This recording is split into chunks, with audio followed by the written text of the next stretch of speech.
Welcome to Paranormal M, where mystery and the supernatural reign. Subscribe and hit notifications. Stay updated on our latest spooky episodes. Prepare for a thrilling, eerie journey, a guardian angel, and many others. In 2001, I was 3. I was an only child at that point, and my parents and I lived in this rent house that my mom still lovingly refers to as the shack. The shack burned down only months after we moved, but it was a good house as far as I remember. It was old and small, but it was where I spent my first 5 years, the good years, before shit hit the fan. It had a concrete slab of a front porch where I'd draw the sidewalk chalk, and it had a living room with a heater. I'd use that to warm my toes in the morning before preschool. There was a ledge on the bathtub where I'd stand to brush my teeth, and a single bedroom had been walled off partially to make my room big enough for a twin bed and a bookshelf. I had a dinosaur blanket, and I was really into dinosaurs back then. I don't remember much, just little details like I shared with you. I remember my mom and dad, and I remember the others. The others couldn't be seen by anyone except for me. I would catch a glimpse out of the corner of my eye, and they were always turning around a corner, ducking behind the couch. They acted like they didn't want to be seen, except for Tommy. He was different. He was a middle-aged man with a dark blue suit and brown hair. Kind smile. Tommy had the nicest smile that would wash away any bad thought or feeling I had. He was good. He was always a good one. He wasn't there all the time, but I saw him and played with him enough for my family to become acquainted with the idea of him. He was my imaginary friend. I was a lonely only child. I had made a friend of my own to play with. Nothing out of the ordinary. Except I did have a friend, a real friend, one that was alive and in the flesh. For the sake of the story, I'm going to call him Daniel. It was around 2003, and Daniel lived next door. Between our houses was a field of tall grass with a path down the middle. We lived in the middle of nowhere in a shack, so our parents would have to walk us over when we wanted to play. I remember the last time Daniel played at my house, and shortly after he stopped playing with me altogether. We were in my small bedroom playing with Lincoln logs on the floor. Nice. Remember the ones you could fit together and build log cabins? Or anything, by the way. Anyway, Daniel was laying on his stomach, and Tommy brushed his leg when he was trying to come into my room. Daniel looked up at him with fear in his eyes. I wasn't sure why, but Tommy was a friend, and he wasn't anyone to be afraid of. I told him, "Scoot over, Daniel, so Tommy can play too." Daniel screamed and ran out of the front yard, demanding to be taken home. My parents laughed when they heard the story and said I must have freaked them out by talking about my imaginary friend. I stood in the doorway with Tommy behind me. Daniel stared at the door, but not at me. I watched his eyes. They were fixed well above my head. And one thing was certain that day. I was now not the only one who could see Tommy. At the end of 2003, my parents told me I was going to be a big sister. I was so excited, and they also told me that we'd move. They already had found a house for us. This house barely holds the 3 of us as it is, my mom said. There's no room for a baby, too. A couple of months later, they closed a house in a small town nearby. It was less of a town and more of a community. One main road, a couple of hundred houses, a tiny school, and 2 churches. There was one amazing thing, though. My best friend from T-ball happened to live right next door. Maddie. I'd hit it off with them the year before, and so did her mom's. I believe Maddie's mom was the one who told mine about the house being available in the first place. We moved in, and I was having the time of my life living next to my best friend. We'd both be at each other's houses daily. We were also in the same kindergarten class. And as a side note, our houses were almost maybe 50 feet apart from each other. They had been on the same plot of land that was later split, and that will be important later. I'd been a little bit worried about moving because I didn't want to lose my friend Tommy. And sure, he made Daniel run for the hills, and I was the only one who could see him most of the time, but I didn't want to move houses and never see him again. My parents had only said the three of us were moving. They hadn't said anything about bringing Tommy with us. When I asked, they laughed it off. When I told Tommy this, he just smiled and placed his hand over mine as if to say, "I'm not going anywhere." The new house was strange. You could feel it from the yard. It's like the AC's on and you could feel it from the crack around the door. Except it wasn't cold air, exactly. It was just bad. Didn't make you shiver, though. Maddie's house was the same. We talked about this just the other day, and there's 3 entities that we can specifically remember between her 2 houses. One thing I liked about Maddie was that she saw them all like I did. I felt way less alone. To this day, she's one of my best friends, and we still talk about how bizarre her childhood was in those 2 houses. The entity was the little girl. The little girl mostly stayed in my house. She never wanted to play and always seemed sad. When Maddie and I played in the yard, we would see her watching us from the window. We'd beckon for her to come out, but she would always shake her head and put back the curtains.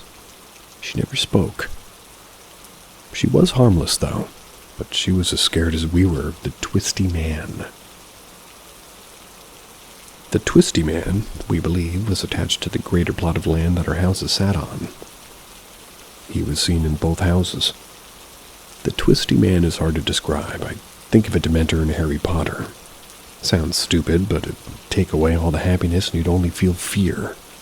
He was all twisted and contorted, and a couple of times we looked like we'd caught him in the ceiling fan, swirling around in the ceiling above our beds. He was the color of a fresh bruise, blue and black and nasty looking.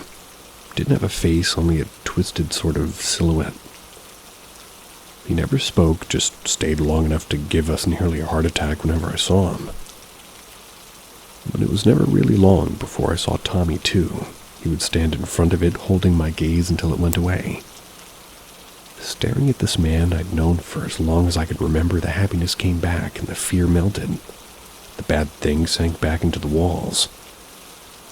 My sister saw the Twisty Man as a toddler, and Maddie and I saw him several times, both together and apart. I'd honestly all but forgotten him until Maddie told me what happened about a month ago. Maddie's ex-stepbrother lives in her old house now. Her stepdad and mom divorced, and he got the house years ago. But he's since given it to his son. Maddie's mom got a call from her ex and thought it was kind of weird. They're civil, but not friends, who called to chat. This information comes from Maddie, whose mom called her right away. The ex called Maddie's mom and asked, what was that thing Maddie said that she used to see in the house, that thing that she was so scared of? Maddie's mom said, "You mean that thing she called the Twisty Man?" I thought so. Apparently, the ex-stepbrother noticed that the neighbor who lives in my old house is sleeping in the driveway in a camper van. He thought it was weird that a 40-something-year-old single guy wouldn't sleep in a house he's paying a mortgage on. So he asked him why he was staying outside. The man told him, "I don't even know how to say this, man, but there's something in that house. It's blue and black and all twisted up, and it watches me sleep. Takes away any happiness I have, and I'm terrified I'm not going back in there." And this is a grown man claiming to see what we saw 20 years ago, not knowing her story. The third thing was, well, less something that we saw and more something that was just there. It would move things, knock things over, flush the toilets, turn on faucets, mess with electronics, etc. More of a nuisance than anything. One time Maddie was sleeping over at my house and she told me to quit tugging the blanket down. I told her I wasn't and to leave the blanket alone. We both felt a few more tugs before it flew off the end of the bed to the opposite wall. But things like this happen often. Slight TW. Don't know what TW stands for. Regardless, like TW, the worst thing that was in the house was not an entity. It was very much alive, and it was my father.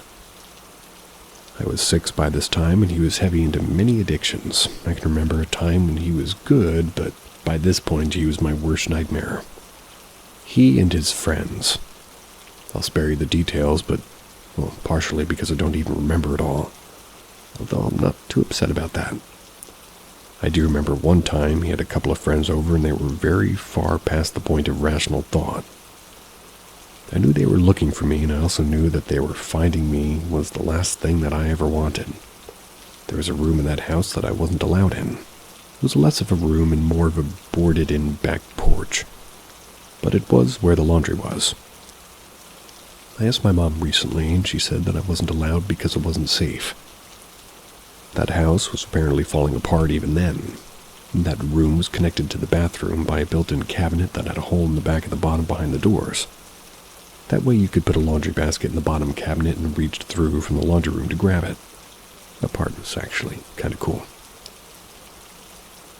I remember seeing the little girl holding her hand out to me. I saw Tommy behind her and he nodded to me. So I let her lead me through the hole and into that room. I would have never gone on my own, and I wasn't a rule breaker by any means. She showed me a loose board and I was able to push it out long enough to slip behind it. I could hear them calling for me, but she put her finger to her lips, a signal for me to be quiet. We stayed in that hole for a long time. I don't remember what happened next or how I got out, just that she never left me. I honestly don't know what would have happened if she hadn't helped me hide. I didn't even know that loose board was there, and neither did anyone else, I guess. I eventually got bored and went to hang out in my dad's truck until my mom and sister got home. More happened that I won't go into, but my sister, mom, and I moved out and my grandparents and I was 7. So that would make this 2005, 2006. Not sure exactly. My dad had supervised visitation when he quickly lost, and things were good at Grandma's. I felt safe and stable, and I didn't see anything here, and I didn't miss Tommy. Or rather, I did. The ghost, not the father. About a year later, the summer before I went into 3rd grade, my mom remarried. The guy had a daughter 1 year older than me. My sister was 3, and we moved a couple hours away to another community, even smaller and more rural than the first one. I only lived in that house for a fall semester. They figured out pretty quickly that their marriage was a rebound for them both and they'd be better off apart. So I moved back in with Grandma at Christmas, since my mom was moving back in the summer anyway. I missed my old school so much. She had to stick it out until June being a teacher in a contract. So while we were living there, though, I felt like Karen from the Babysitters Club. I had my very own morbida destiny. Morbida? My friends from the street, the gravel back road, and I were convinced her neighborhood was a witch, or rather, her neighbor. Looking back, I doubt it. She had a grave in her backyard, but I'm sure it was part of a pet cemetery or something like this. We thought it was her husband, and I saw Tommy a lot living here. I think he knew I needed a friend. I remember one day we had a babysitter and we heard footsteps like always. She looked a little bit freaked out, and I told her, "Don't worry, that's just Tommy. He keeps the bad things away." After that, we played in the yard until my mom got home. I was scolded for scaring the babysitter. We were back with Grandma that summer until my mom met guy number 3. He was good when he was sober. The first time I knew he was bad was the time that I saw Tommy at the apartment we were living in now. He had been hitting the bottle all day, and the day ended with him breaking my mom's cell phone, screaming at us and not letting us leave. I was begging her to let me walk to the gas station across the street to call my grandma to come pick us up. "Please," I told her. You know, Grandma would let us stay again. I think at that point she was just so broken and embarrassed she wanted to stick it out and hope it got better. That sucks. And it did. In the morning, when he sobered up, but that seemed to be the trend for the next 6 years. That night, Tommy sat at the foot of my bed between me and the door. That was while they screamed at each other. Again, he held my gaze. I didn't know how long I stared into his brown eyes before I finally fell asleep. In 2009, we moved into the brick house. The brick house was where I spent most of my childhood. It's hard because I have so many good memories of the brick house, but it's also where I spent my darkest nights. That house came with entities of its own. There were the whisper people who lived in my sister's room and the bad thing, and the stepdad. The stepdad, like I said, was good most of the time, especially in the early days. We would have nights where we knew to keep our distance because, well, he'd been drinking the brown bag juice. But he was a decent guy. Didn't seem, though, that the worse he got, the more active the bad thing was. Drinking the brown bag juice. Ugh. I'll bring it back to the whisper people. My sister refused to sleep in her room. Our hallway was shaped like a backward 7 coming off from the living room. At the top of the 7, that was the bathroom. Perpendicular to that door was my mom's room. Then, beside the bathroom on the small line of the 7 was my room, initially. And on the top of that line of the 7 was my sister's. So her door faced my mom's. I hated standing in the small line of the 7. I always had a bad feeling. You could also see it from the bathroom mirror. I only made that mistake once. After that, I wouldn't look in that mirror until the door was completely closed. Anyway, my sister wouldn't sleep in her room, and she always said that the whisper people were too loud. She was in, pre-K or kindergarten when we first moved there, and she claimed she couldn't sleep because they whispered too loudly. One day I was coming out of the bathroom. I had just exited the door when I stopped. It was because I thought I heard something from her room. My mom's door was basically to my direct right, and about 6 or 7 feet to my left was hers. The noise stopped abruptly, and I thought it was weird. I waited a few seconds before I heard directly in my left ear an older lady's voice saying, "Shh, she'll hear you." And I booked it. I didn't think I've ever run so fast. It sounded like I was wearing an earbud. It was that close.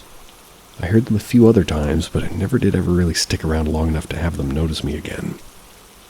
Just ignore it became a trend in the house, and a trend or even a motto, like a philosophy. Whatever you want to call it, we just ignored it. Remember how I was talking about the bathroom mirror? Well, one day I was brushing my teeth and made the mistake of looking up. When I did, I saw a shadow, except it wasn't on the wall where the shadow should be. It was like a void in the middle of the hall, standing where a person would be. It was a shadow, but 3-dimensional, just standing there. It didn't have eyes that I could see, but I could feel it staring at me. And this is what I called the bad thing. The bad thing was much more powerful than anything I'd ever experienced. My mom coined it the hallway walker because she said she could hear it pacing the hallway at night. I quickly moved out of the renovated garage as my bedroom, or moved out into it, rather. We had walled it in, added a window, added insulation and drywall. It was like any other room in the house, and it was huge. It was a kid's dream space. It was also generally free from the entities, and for some reason they stayed at the other end of the house, and I was grateful for this. The bad thing had this ability to play back her voices. I remember sitting in the living room with my mom being the only one in the home, and we heard my voice from her bedroom saying, "Mommy, come here." We both looked at each other, and she shook her head. Behind her, you'll never guess who was standing there. Tommy. He did the same as her. He shook his head back and forth slowly. "Mommy," we heard, "I need you." Our show was paused, and we sat in complete silence. I watched Tommy walk down the hall toward her bedroom, and we heard it a third time. "Mommy, And then it stopped. I don't know what Tommy did, but he stopped it. We felt the air shift, and we both took a deep breath. "Do you think it's gone?" I asked her. "For now," she told me. And she was right, it was gone, but it always came back. This is just one example. We heard our own and each other's voices all the time. I was constantly keeping tabs on where everyone was in the house. I don't want to know what would have happened if I had listened and followed it somewhere alone. By the time I was a freshman in high school, which is 2012, 2013. I spent my ride home from school playing that stepdad was already passed out in the recliner, or praying.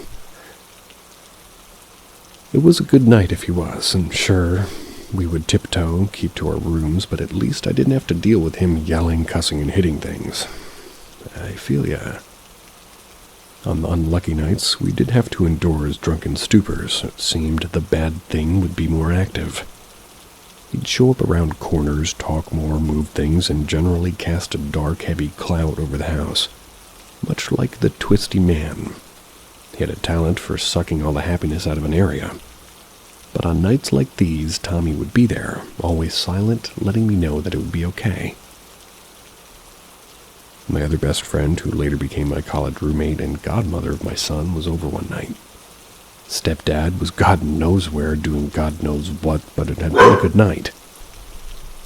We'd rented movies, waited for my dog to stop barking, eating more than our fill of pizza. We'd spent the last couple of hours talking about boys and gossip. She went to the bathroom, and when she came back, she seemed uneasy. I asked what was wrong, and dude, what's up with your stepdad? Where did he go anyway? I looked out the window of my room, which overlooked the driveway. The truck wasn't there. Still gone, I told her. No, I just saw some guy in your kitchen, and he was wearing a suit, she told me. Then she went on to describe Tommy to a T. A few minutes later, we heard the front door bang open and my stepdad stumble in throughout the house. He finally grumbled his way to his and my mom's bedroom and slammed the door. That was him, I told her. Then who the fuck did I see in your kitchen? She asked. I explained the whole thing to her, knowing that Tommy had always been there to guard me and seemed to show up whenever I needed protection or comfort. Oh, like an angel. Cool. That's all she said. She went on to see him for about 4 more times when we lived together. I also had 3 other friends who stayed over describing the man they saw, sitting at the table, on the couch, and leaning against a doorway, all with the same description of the middle-aged man with brown hair and eyes and a dark blue suit. On the last night, I truly didn't know if I'd make it out of that house. We refer to it as the last night because it was the last night that we had to see Stepdad. I was 16 and I was done. The situation with him had just hit a breaking point. What was once just him stomping around and being intimidating to assert his dominance had turned into something physical. Side note for anybody hearing this story, if you do share this, please don't stay just because it isn't physical. If they're acting like that, it will escalate at some point. Just because it's all been verbal until this point doesn't mean it won't absolutely change in the future. Get out before it does. Pretty good advice. On this night, the doors were all locked. He'd taken our phones and he was marching back and forth spewing nonsense about how he demanded respect. I snuck my sister into my room and hid her in my closet. I barricaded the bedroom door and I put headphones on her and played her favorite songs on my iPod so she couldn't hear him banging and yelling for me to open up and to come out. Part of me was so tired. Part of me wanted to just give him what he wanted. Part of me thought that even if the worst happened, I'd finally be free of this. So tired I didn't want to be unalived, which I truly believe to this day that's how the night should have ended. But I just couldn't do it anymore. But then I saw Tommy. He pointed to the drawer on my vanity.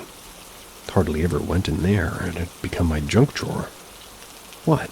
I asked. He pointed again. I sighed and walked over to it, still hearing the banging and yelling on my door. Sitting there on the top of my journals and old Camp Pen Pal letters was my cell phone. The very cell phone that had been confiscated earlier in the night. To this day, I have no idea how it got in that drawer.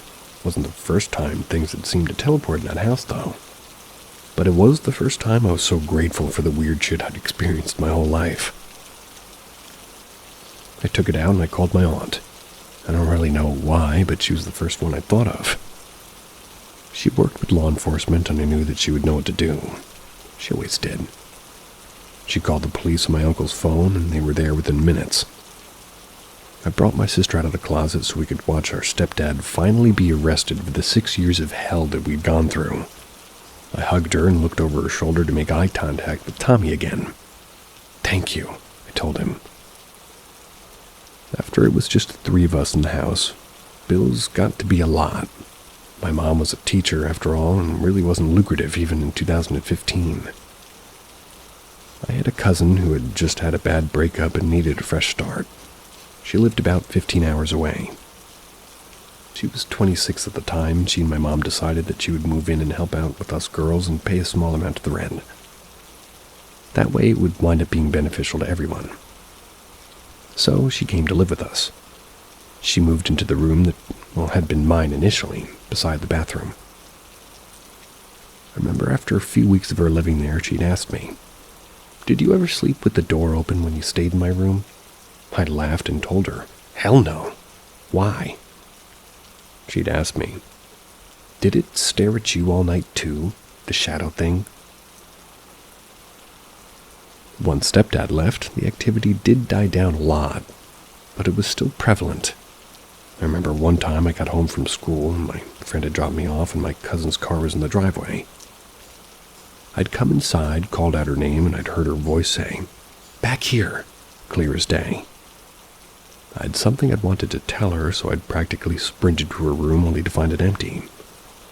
Thought maybe she was in my mom's room, the bathroom, my sister's room, or I searched. She was nowhere. I was annoyed. Thought that she was hiding from me. I called her and she sounded confused. "I'm at the grocery store with your mom." "What are you on about?" "We'll be home in like 20 minutes.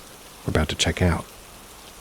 I'd heard her voice call to me, but she wasn't there, and whatever had used her voice had gotten me in the house alone. I felt the air grow cold and ran into the front yard, passing Tommy on the way. He was passing me in the hall on his way to her room. Didn't even stay to see what was going to happen. I sat in the driveway until they got home. Things went on like this for the next maybe year and a half. During this time, my cousin had moved in with her now wife, and my now dad had moved in. He's a fantastic guy. He adopted me a couple of years ago, and I may have been 24, married, and a mom, but it was important for me that he is my dad legally. He's in my heart anyway. We sold that house the summer before I went to college, and we all moved across the state. We all needed a fresh start. We needed out of that town that held so many horrible memories. We needed to be able to go out in public without watching over our shoulders. So I chose where I wanted to go, and they moved too. They lived about 45 minutes from the university, which was pretty nice. I was able to go and see them on weekends, but still have my independence. Having my independence and safety, though, turned out to be a curse as much as it was a blessing. Now that I was finally safe, my mind decided I was in a place to process some of the trauma I'd experienced when I was younger. I started remembering things that had been pushed to the back of my mind and tucked away. I was waking up nightly screaming. Every night, Tommy was at the foot of my bed staring at me with his big brown soft eyes until my breathing calmed and I could sleep again, even though that was the last thing I wanted to do. Having these night terrors invaded every aspect of my life. My grades fell, I wasn't doing the best of my job, and it had been weeks since I'd slept well. The last straw was when I was horsing around with a friend from our friend group. It was my best friend from before, another girl, two of our best guy friends, and myself all in our dorm. I'd taken something from one of our guy friends as a joke and was dangling it around, teasing him. He was reaching for it, trying to get it back, and somehow I ended up pinned between him and a wall. He wasn't being violent at all, just playful, but something about that, though, sent me off. I don't even remember what happened. I just remember coming to, crouched on the floor, and they were all looking at me very concerned. They told me I'd started crying, shouting nonsense, and hyperventilating. The next day, my best friend and the guy friend I'd been playing with brought me to the counseling center. It was then that I started to see a therapist. We talked through it and I started anxiety medication not long after, and life was good. Still had my nightmares, but they were getting further and further apart. Tommy was always there at night to sit on the foot of my bed and look at me until I fell back asleep. Knowing that he was there did make me feel better. I saw him one more time while I was in college after the nightmare stopped. I was pumping gas at a gas station about a quarter-mile away from the university. It was the last building before a long bridge and then our school. I had just gotten back to my car when a guy around my age came up to my passenger window holding his student ID.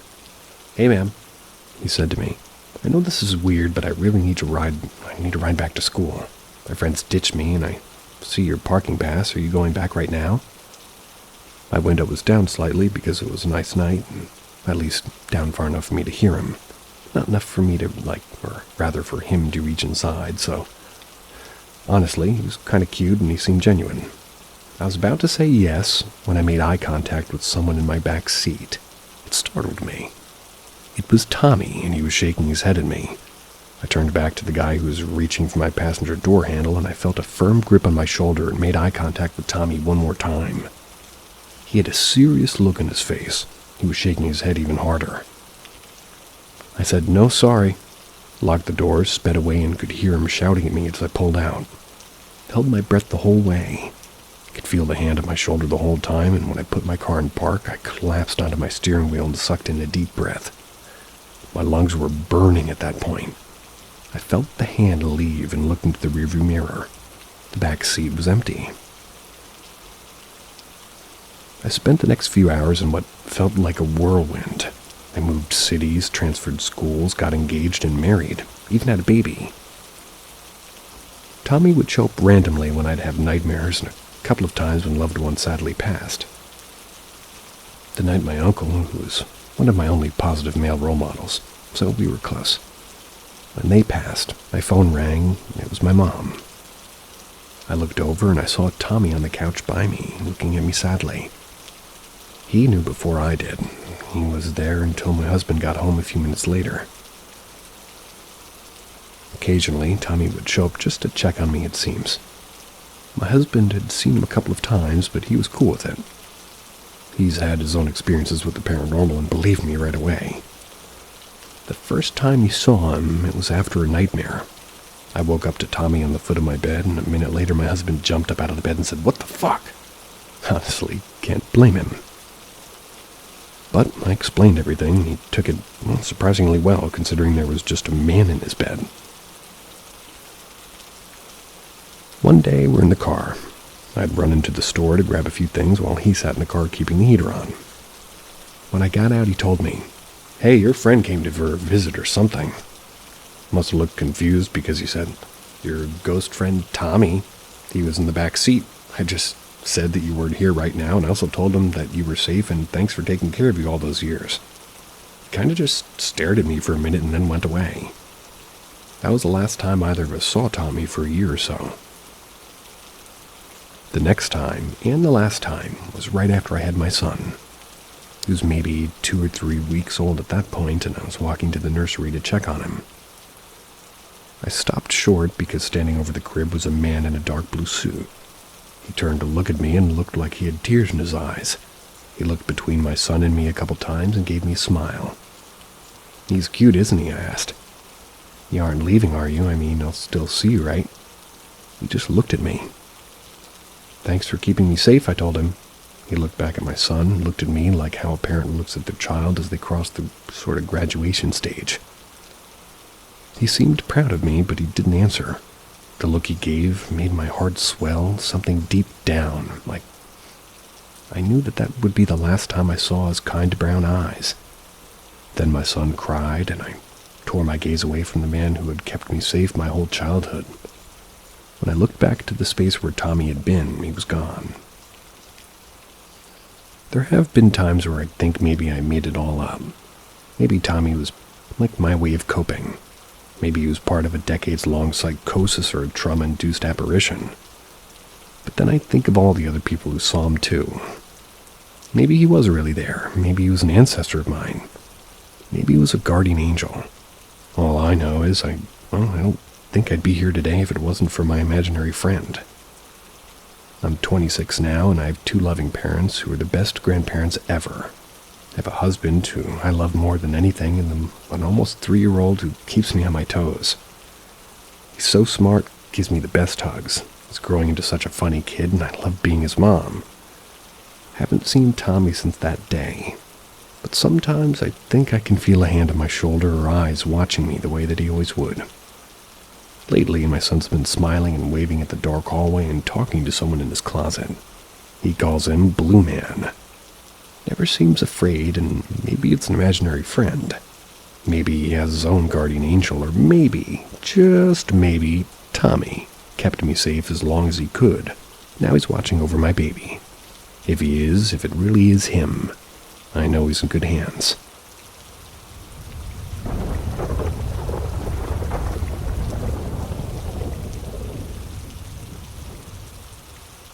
My Ouija board experience. When I was about 20 myself, my girlfriend, and eventually wife, and another couple rented an old, huge farmhouse in a little unincorporated town. It was in the middle of nowhere.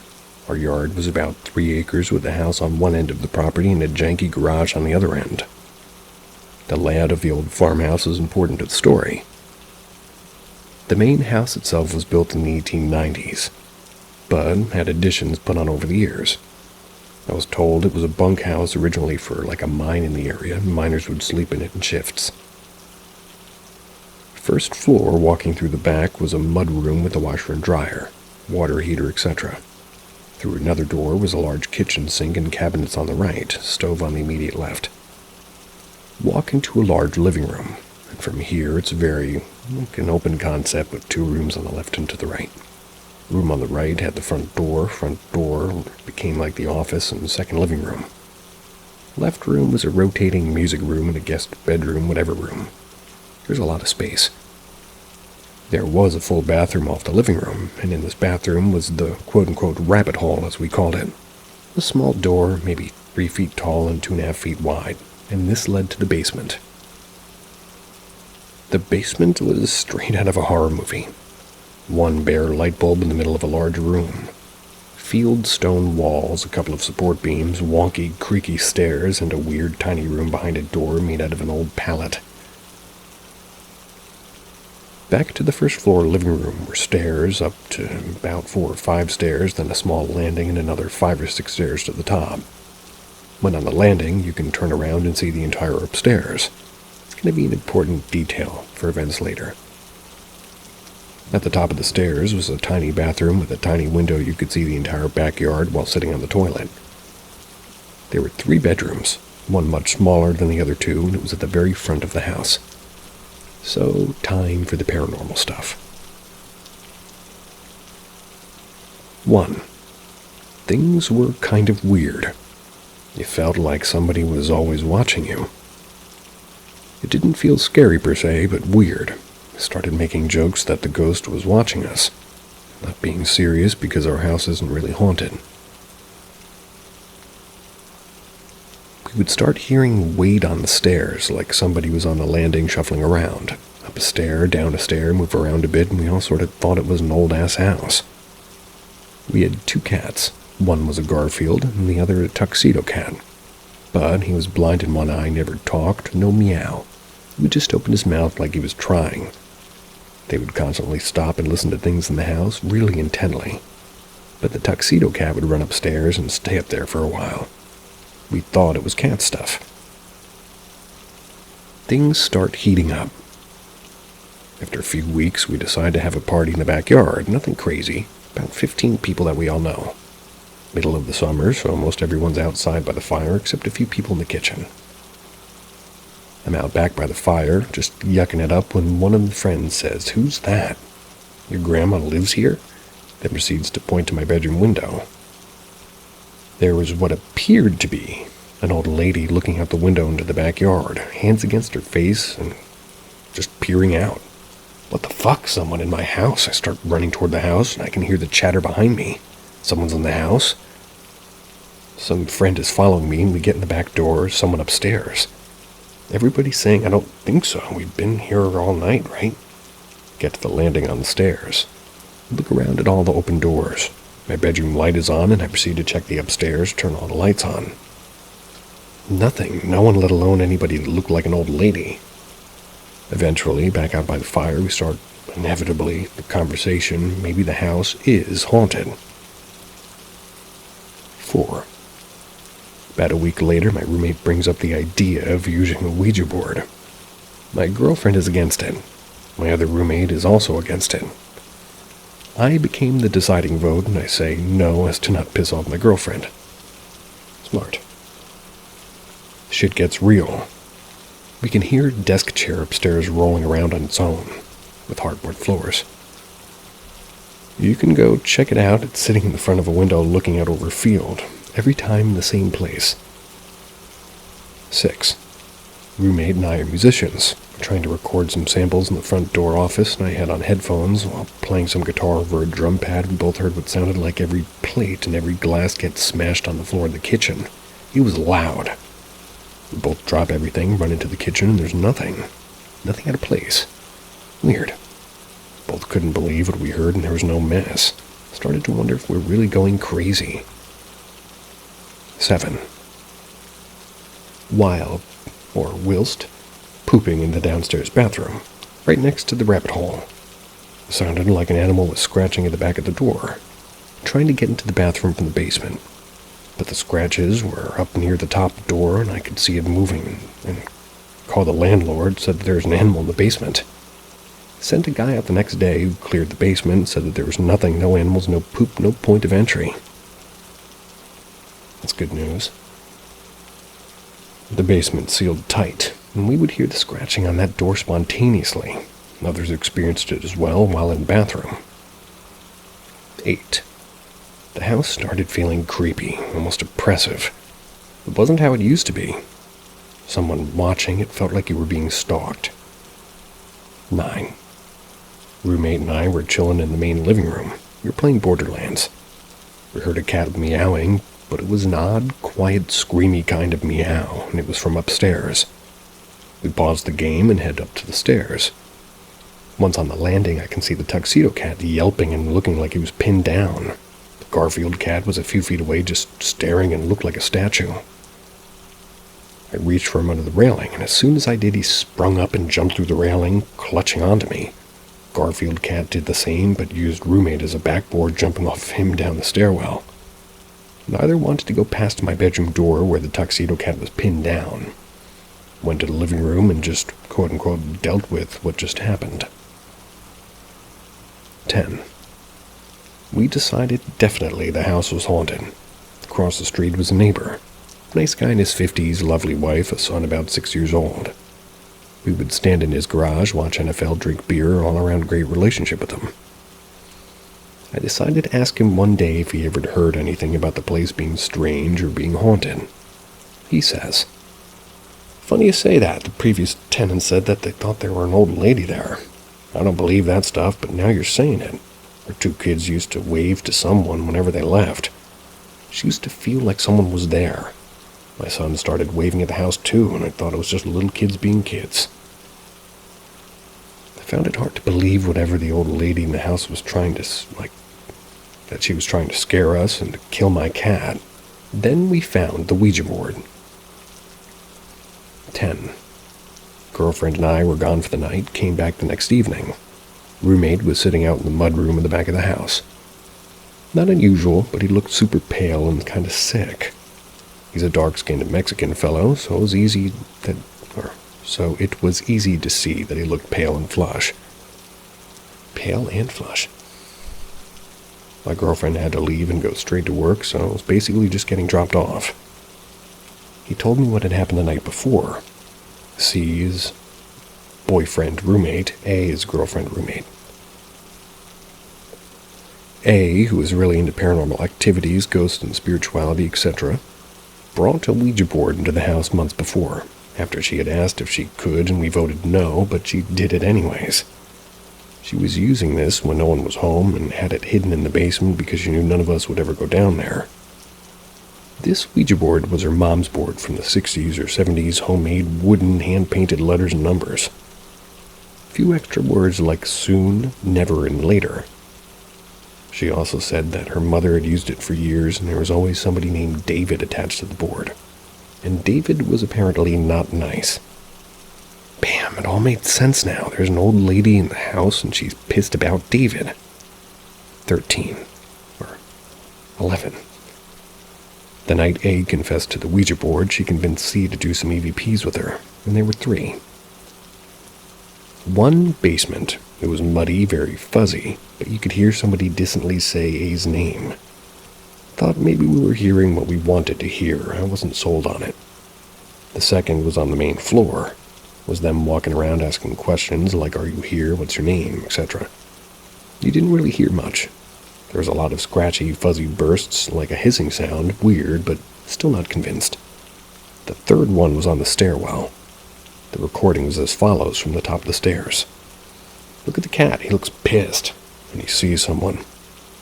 And then a sound that's described as thrum-ba-ba-ba, then louder thrum-ba-ba-ba, then my dog barked. You can hear the squeal of its tires, claws against the floor, taking off. "Look at him go, you okay?" End of recording.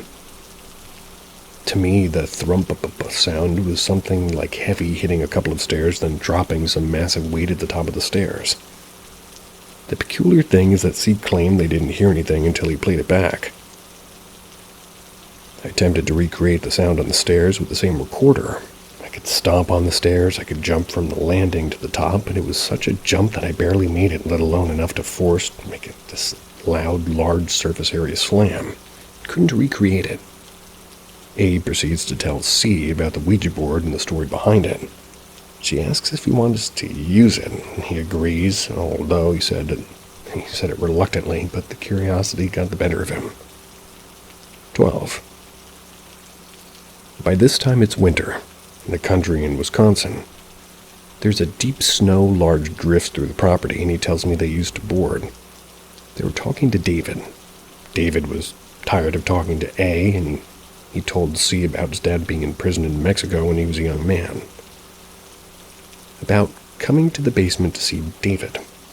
He hated the woman in the house because she's always stopping him from doing things. Watching everyone while they sleep, hating cats, watching the girlfriend and I get intimate when no one was home, including some of the kinkier stuff nobody knows about. Finally, ended with asking C if he wants to know when he will die. When C said he wants David to leave, he said that he can but won't. Whole thing took a few hours before C finally let go of the planchette and said enough. We were now in the living room as he's telling me the story of the night before. The board's on the coffee table in the middle of the room, and I'm standing with my back to the bathroom door, the door to the rabbit hole. I get this insane electric chill down my neck and spine, and goosebumps that almost hurt if I can hear the rabbit hole door getting scratched. I break for the board, and I say, "We have to get rid of this thing. Where the fuck do we put it?" At that moment, we hear the doorknob to the mudroom rattle.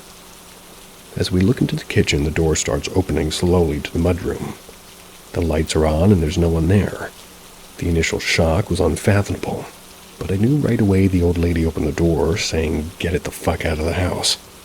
We stood for a moment and worked the nerve to even move. We looked at each other amazed and terrified. Taking it to the garage, I don't know where else to put it. We got on our boots and coats, wrapped the board in a paper bag, and off we went. It was an almost 3-acre walk that I had a small path shoveled out to the garage because I still parked in there. It was a calm night, stars were out, and the snow was really bright. As we were walking, I was carrying the board, and it felt like David was following us. Just an angry tantrum feeling, like we were leaving a room where a toddler was screaming and kicking the wall.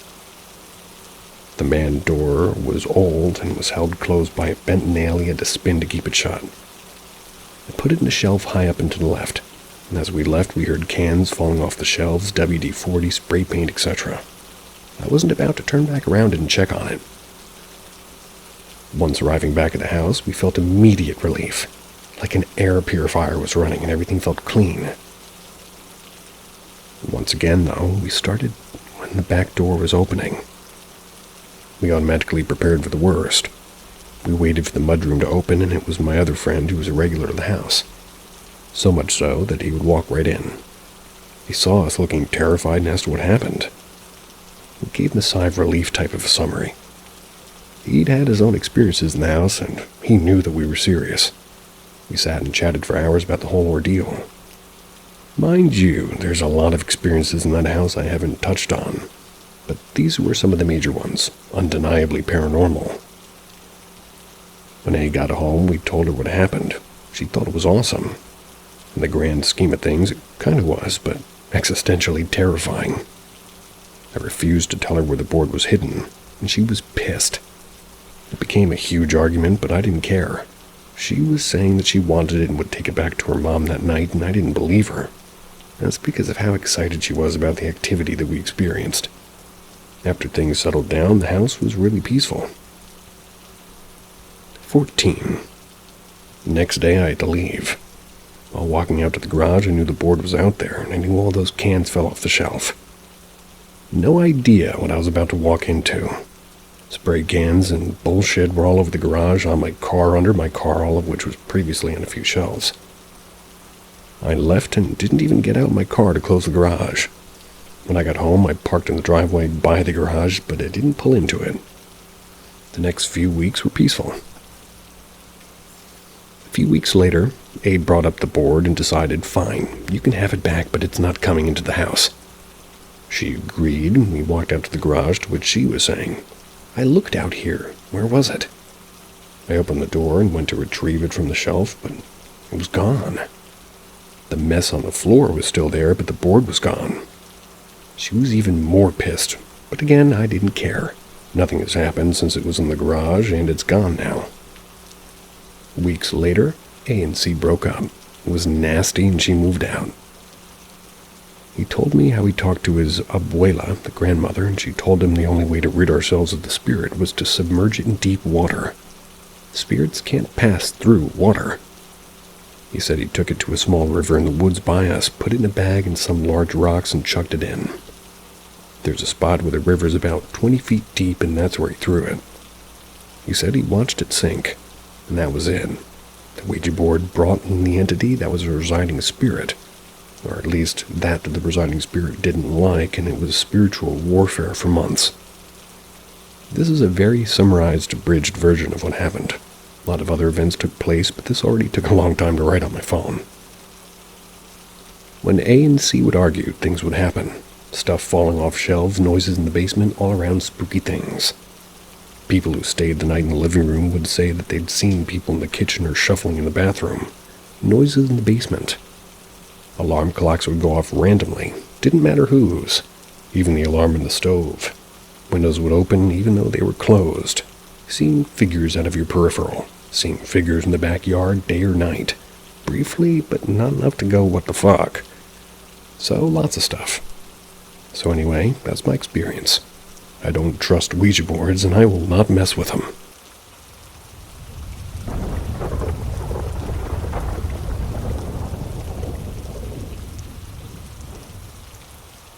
Join Paranormal M, where mystery and the supernatural intertwine.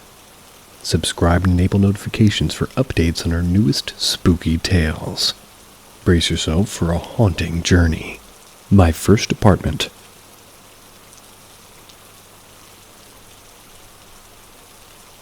Everything I'm about to describe took place from June of 2019 through June of 2020. I was 19 years old when it all started. I'd been dating my now ex-boyfriend for nearly 5 years at the time. Naturally, we felt that it was finally time to leave the comfort of our parents' homes and move out into our own together. We decided on a studio apartment in the historic district of our hometown. It was the cheapest that we could find and somehow got approved despite the fact that we made well below the required wage for this place. It was incredibly small, only around 500 square feet. We weren't in an apartment complex though, but on the back end of a very large house. The house itself was built sometime in the 1930s. And it was, well, rather shitty. Our front door opened into a tiny sunroom that sat between our even tinier kitchen and our living room and bedroom. The doorways between each room didn't have actual doors attached, so we hung curtains in the doorways to separate them. That's because of all the new fire code stuff. We had no central air, no oven, and the floors were uneven. But it was home. Honestly, the location was why I fell in love with it. We were a 5-minute walk from all the mom and pop shops, farmers markets, ice skating rink, etc. And not only that, but it was all in the cutest little town that you've ever seen. And best of all, it was ours. Things started to get weird the very first week that we moved in. We had an upstairs neighbor in the duplex, whom I'm going to call Kay. She was super friendly, and we made introductions right away. The first time we spoke, she immediately informed me that our house was haunted. Me being me, I was intrigued and a bit excited. I'm going to give you all a breakdown of everything that she told me that day, because it's relevant to nearly everything I experienced while living there. She began by telling me that her section of the house in particular was a source of paranormal activity. She'd been living in this house for 3+ years before my boyfriend and I moved in. A few months before she showed up to our section of the house, it had been pretty newly renovated for the first time. We all know how that usually goes. The sunroom, as I knew it, had nice wood floors, but previously they were concrete. There was a hatch that opened up into a dirt floor crawl space underneath the house. It had a staircase that was broken about halfway down and didn't even reach the bottom. Due to the broken staircase, anybody who decided to venture down would need to bring a ladder. Otherwise, they wouldn't be able to get back up. This is where it starts to get creepy.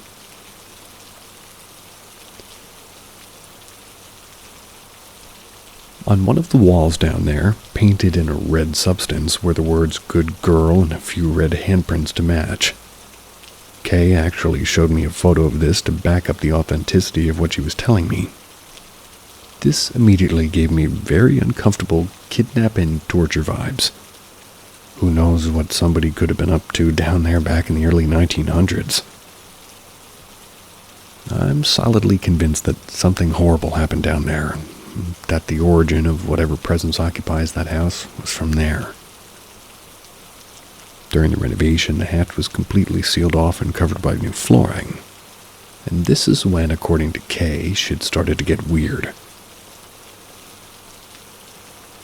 She started noticing cabinets in her kitchen opening and closing on their own. Mysterious footsteps, seeing things moving across a room in the corner of her eye. Just big nopes all around. I quickly stopped being excited and instead became a little bit nervous. This was my new home, after all. Things started happening almost immediately and grew worse over time. My boyfriend was a skeptic. Didn't take anything seriously. But I certainly did. Almost every night between 1 a.m. and 3 a.m., I would hear light knocking on her front door in the sunroom. I would knock at that time it was very slow. It would continue until somebody got up to check the door, and the moment I would walk through the doorway into the sunroom, it would abruptly stop. Our trash can was also in the sunroom, so periodically throughout each day and night I would hear the unmistakable sound of the lid opening and the trash bag rustling, as if something were being thrown away. Often, when I was in the kitchen, I would see movement in the sunroom from my peripheral vision, and I swear it always looked like a person standing in front of the trash can. Nothing was ever there when I ever turned to fully look, though. I always felt like I was being watched. Always. 5 months into our lease, I extended things, I read that wrong. I ended things with my boyfriend. Opposite wrong. I can't explain it, but being there changed me. I began acting differently and feeling differently, thinking differently. We decided it'd be best for him to move back in with his parents and for me to remain in the apartment by myself. That's when things started to get worse. Shortly after the breakup, I grew afraid of sleeping alone. Whenever possible, I'd have friends stay the night with me for the benefit of some company. I would never tell my friends about what I was experiencing or why I wanted them to stay. One particular weekend, an old friend of mine from out of state I had just reconnected with. They were visiting my city. I suggested that he just stay with me rather than pay for a hotel room while he was in town. We go way back and weren't opposed to sharing a bed, so he quickly accepted my offer. The first night he spent in my apartment, My now boyfriend, let's call him T, who was only a friend at the time, came over as well, and the three of us stayed up getting drunk, playing cards, and chatting. While we were having a good time in the living room, we all suddenly heard something get thrown into the trash can. I was used to hearing this every day, but now two of my friends had heard it as well. That was a first. We all paused for a moment, exchanged the obligatory "Did you guys hear that?" and continued our game of cards. We all ended up passing out drunk and experienced nothing else that night. The second day I went to work and B left to spend time with some other friends until I got home. We met back at the apartment at around 7. That's where we spent the rest of the night playing video games and smoking weed. Everything was going smoothly until around 1 a.m. We both were laying in my bed reminiscing about old times for a while, and that's when I noticed the time. I decided to warn him about the knocking that would most likely ensue in the near future. He didn't take me very seriously, and I soon turned off the light as we were ready to sleep. Around 15 minutes later, we both jumped when we heard it. 3 knocks, slowly. B let out a very loud, "Oh, fuck no." Thought his reaction was kind of hilarious, so I decided to mess with him. I told him that according to rumor, if a spirit knocks on your door, you should never open it, and if you do, you'll let it in and it'll stay with you forever. I proceeded to leap out of the bed, walk to the front door, and turn the knob. He followed me to the door and was frantically begging me not to open it. I laughed and sarcastically replied, "Of course I'm not actually going to open it, that's some white people shit." We both had a good laugh, but I could tell that he was a bit freaked out. The next morning, he told me something that sent chills down my spine. I know it's against the rules to write a story about sleep paralysis, but it's not what my story's about. It's simply a small piece of my story, and it's important due to the psychological effect that it had on me. Leaving it out would leave a hole in my story. Anyway, a few weeks before B came and visited, I experienced sleep paralysis for my first time in my life. I fell asleep on my couch and woke up unable to move. I saw a black shadow fly out of my closet, hover over top of me, and it felt as if it was holding me down and attacking me. Typical sleep paralysis shit. It scared me so badly that I left my apartment and didn't return until the next day.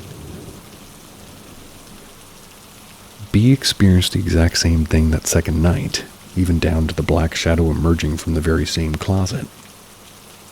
It wasn't easy when he told me because I'd never told him about any of my experiences weeks prior, and it was his first sleep paralysis episode as well.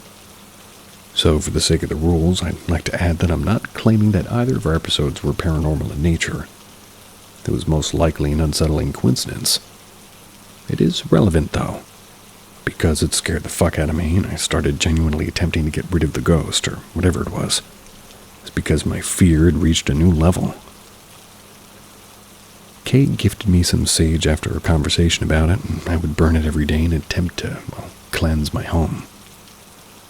I would also smoke weed and, as dorky as it sounds, try to make friends with the spirit in my apartment. It became somewhat of a ritual for me, get high, walk around my place with sage, speak out loud and say things as, "Okay, spirit or ghost or whoever you are, could you maybe just leave me alone or coexist without the spooky shit? Can we just chill, please? I'm a 20-year-old girl, my name is Jay, I'm by myself, and really you're freaking me out. It's not cool. Let's just be cool. We're cucumbers. I swear I'll leave as soon as my lease is up, but I'm stuck here. I'm sorry that I'm in your space. Please stop scaring me. Thanks, bud." To nobody's surprise, my goofy and informal pleas for a truce with the spirit got me nowhere. In fact, things seemed to escalate from there. I was terrified and I literally tried to tune out all the freaky shit by overloading my senses 24/7. Blasting my television, wearing headphones, staring at my phone, playing video games, getting stoned out of my mind, nothing worked. I'd always noticed the paranormal activity no matter how hard I tried to tune it out. It was too much. One night, things took a turn. It may not sound significantly terrifying, but it is the creepiest thing that has happened to me in my life so far. T and I just made the switch from friends to partners. COVID-19 had just made its appearance, so we decided to quarantine together. He moved in with me, and I was ecstatic. Finally would never have to sleep alone again. I could finally sleep in peace. Or so I thought. We were in bed early that night, fast asleep by 10 p.m. A few hours passed, and I woke up in the middle of the night to the feeling of movement. I noticed that my blanket was being slowly pulled off my body. At first, I assumed it was teeth stealing the covers or shifting in a way that was causing the blanket to move. Until I glanced over at him and saw that he was dead asleep and unmoving. On top of that, I realized the blanket was being pulled from the opposite side of me where he was laying. Cue instant panic. I immediately grabbed the blanket and made a desperate attempt to yank it back up. I was met by resistance from the other end. It was as if somebody was firmly holding it and fighting my attempts to pull it back up and over my body. At this point, I screamed and practically just jumped on top of T. He woke up, still half asleep, and asked me what was wrong. I didn't want to scare him, so I told him that it was nothing. He rolled over to go back to sleep, and I laid there utterly frozen in fear for nearly an hour before I was able to drift back to sleep somehow. I stopped trying to rid myself of the spirit. Never experienced anything like that again. The next few months were entirely occupied by the standard, more mundane happenings. The knocking trash can, feeling of being watched, and seeing things. I became accustomed to it all, and I'll have to admit I was sad to leave when my lease expired. I know that there are many people out there who've seen things that would put my story to shame. Full apparitions, hearing voices, etc. All in all, the haunting that took place in my apartment could have been much worse. I look back now at my time spent there, and I miss it. It was very much an adventure. My life changed, and I changed as a person more during my year in that apartment than at any other point in my life. Perhaps whatever was with me in that place helped facilitate those changes. I sometimes wonder why I did certain things that I did while living under that roof. Things that I never would have done in the past. Things that were entirely out of character for me. I have heard that hauntings can make people act differently, and in the end, I guess I'll never know. All I know for sure is that I'll never forget that place.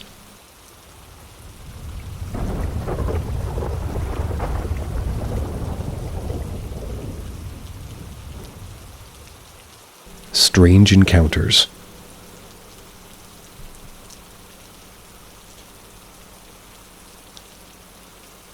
Story 1. Possible mimics. My name is Olivia. Sometime around 2012, I had a friend over for one of our weekend sleepovers. On this night, we stayed up late.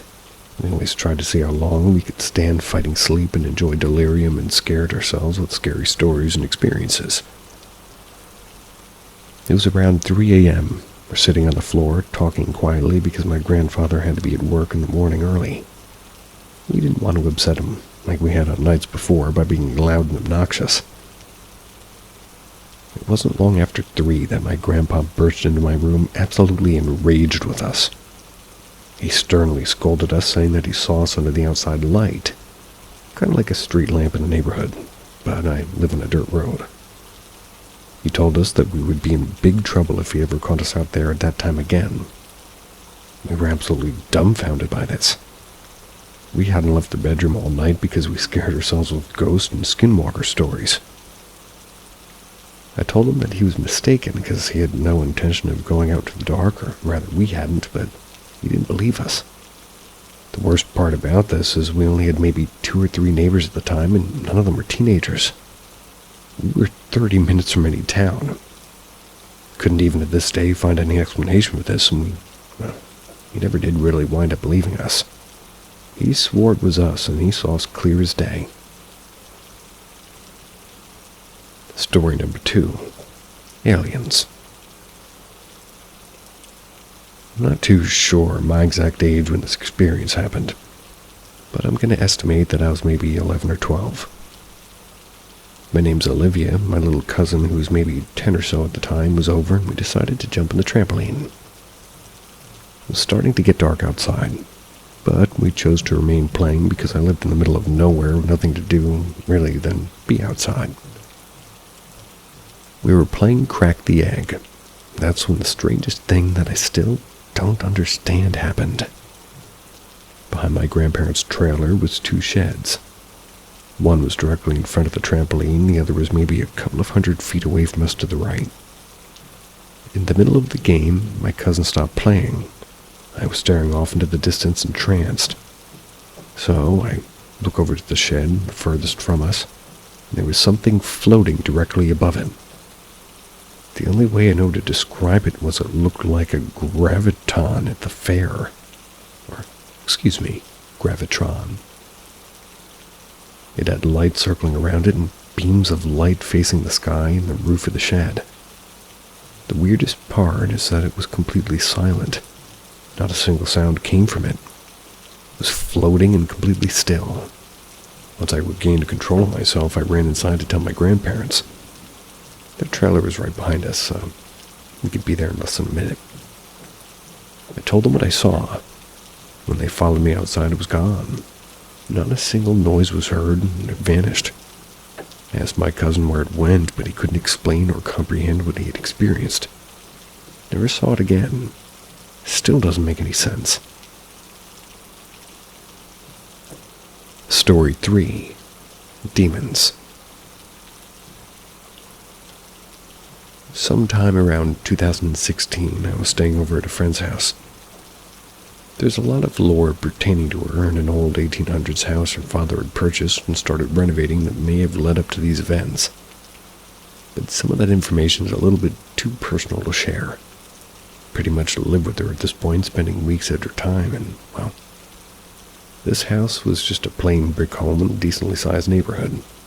But we believed her father bringing items such as pictures found in the walls, windows, and letters from the home in the country in an old mine was the cause for the strange activity. On this night, we experienced something I never thought was possible. Still shakes me to my core. We had just finished watching a movie around 10 p.m. She decided to use the restroom before we called it a night. She stood up from the bed and walked to her bedroom door. She barely opened it a crack and slammed it back shut. Then she fell to the ground in tears. Startled by this random change in emotion, I asked her what was wrong. She kept crying and kind of laughing hysterically like you would out of intense fear. To be clear, we had just watched a children's movie, nothing remotely scary. So there was no reason for her to be jumping like that. She finally calmed down enough to tell me that there was a figure about 4 feet in height, slightly transparent, like fly-like eyes and a furry body floating down the hallway toward the bathroom. She had some trouble explaining what to compare this entity to, but struggled. She decided to just not go to the bathroom, and we immediately pulled out our laptop to see if Google could be of any assistance.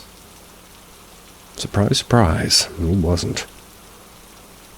After about an hour of rummaging through the different websites and Google videos, we just finally calmed down and gave up. Before I go on, let me paint a mental image of her bedroom for you. It was set up to where her bed was in the corner facing the doorway, and to the right of that were 2 double doors and closets. Once we shut the lights off, we laid things got very bad very fast. Keep in mind the door was shut, and her cat and her dog don't sleep with her. She hates fur in her bed. My bed is fur. She settled down and got under the covers. After maybe 4 minutes, it felt like something jumped onto the foot of the bed. It felt like the weight of a medium-sized dog. I started smacking her arm, begging her to tell me whether she felt it or that she accidentally maybe let the dog in. But she only responded with, "Please just ignore it, I don't want to deal with it." Couldn't let it go. The weight started to feel like something on all fours was crawling up onto the bed with us. Crawling not like a small dog walking on the bed.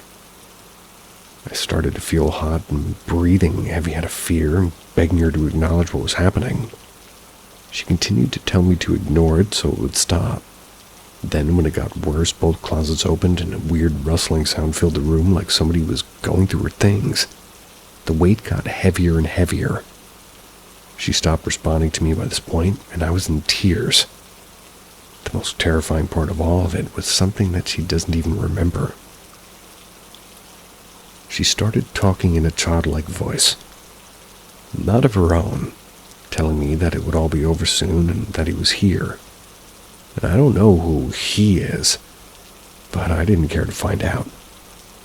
The room had a stench of rotting dead animals, and the bed started to wiggle and shake, almost as if it were pressed against a dryer. She wasn't moving. She still wasn't even responding. She was giggling in this voice. By this point, it's almost 3 a.m. and the activity's not coming to an end.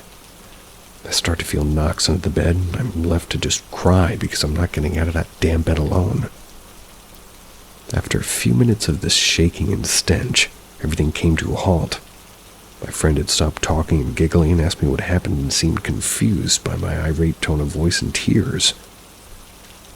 I know you may be thinking that she was messing with me, but she would never stop that low or rather stoop without telling me it was a joke later. This was probably the weirdest, most messed up experience of my life to this date. Story 4. Ghost. I would say I was in 3rd grade when this happened to me. My grandpa had just finished building, painting, and laying carpet in my room. He built on rooms to a single wide trailer, and my room was sort of directly across from their room, and my grandma made me a pallet in their floor to sleep in until the paint had dried completely. To be clear, I was an only child at the time, and no one had lived with us. It was maybe me being 8 or 9, or it being 8 or 9 at night, and it was storming outside. So I was a little bit afraid of falling asleep. Caught myself tossing and turning, trying to get comfortable, and out of the corner of my eye saw a figure in the doorway. I focused on the door, and what I saw had me frozen in fear. A little girl in period clothing was standing there, staring at me. She appeared to be 6 or 7 years old, and she had ringlet curls with ribbons, lacy socks, and a frilly little dress and dress shoes. She had a gloomy look on her face and stood still staring. She was almost transparent with a glowing blue tint to her silhouette. I finally broke free of my trance, covered my face, and counted to 10. She was no longer there when I opened my eyes.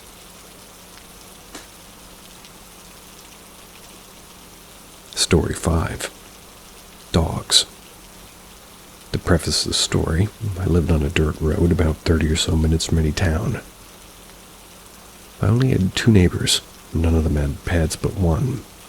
I was maybe 11 at the time, and I was sleeping in a room facing the road. My windows was directly above my bed. I heard my dog barking outside, and annoyed I got up to see what she could possibly be barking at. I cannot to this day understand what I was seeing. There was approximately 12 dogs in a weird triangle formation that I'd never seen before, even to this day. They were sitting down looking straight ahead of my dog, who appeared to be pacing, barking between rests. When she would stop, they would bark one at a time in a response almost. I rubbed my eyes in disbelief and just paused in fear. The dogs varied in breed and size. The only one I recognized was my neighbor's dog, Shep. I sat there and watched them as long as I could stand, but eventually just accepted it as a weird occurrence and just laid down, knowing there was nothing I could or would do about it.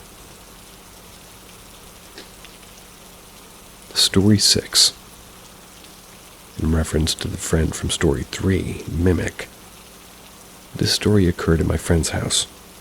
Pretty much lived with her at this point, so we would do things separately but in the same space. Just enjoyed each other's company. Before we parted ways for the morning, she had asked me to trim her hair for her, so I did.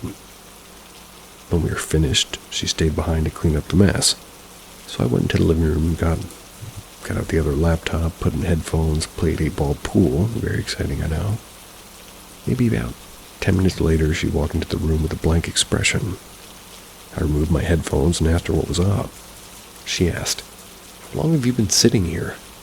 I responded that I'd been there since we finished trimming her hair. Her face dropped. "So you haven't been in the bathroom?" "No, I've been here the whole time." "So you haven't been talking to me?" I asked her to elaborate and get to the point. "I was cleaning up the hair and realized I needed a deodorant. So I called out to you because I saw a shadow like you were in the bathroom. I asked you if you saw it in there, and you responded in an annoyed tone that there's no deodorant in the bathroom, that I could come look for it myself. I walked into the bathroom, and you weren't there, so I peeked behind the wall hiding the toilet, thinking you were trying to scare me. You weren't there. I don't know how to respond to her because I had not heard of any of this because I had headphones in. I was listening to music at a pretty high volume.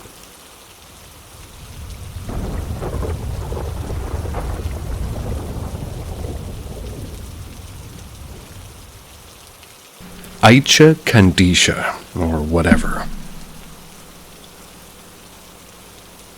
I'm a 45-year-old Belgian guy, but my origins are 100% Moroccan. Although I always lived in Belgium, I used to spend most of my summer holidays in Morocco as a child while my mother remained in Belgium for work. At that time, my relatives in Morocco were farmers. They lived in the countryside at about 40 kilometers from Tangier, a very remote and poor place with no access to electricity or even roads that were made of dirt. No light, no radio, no TV, no toilets, no tap water, no nothing.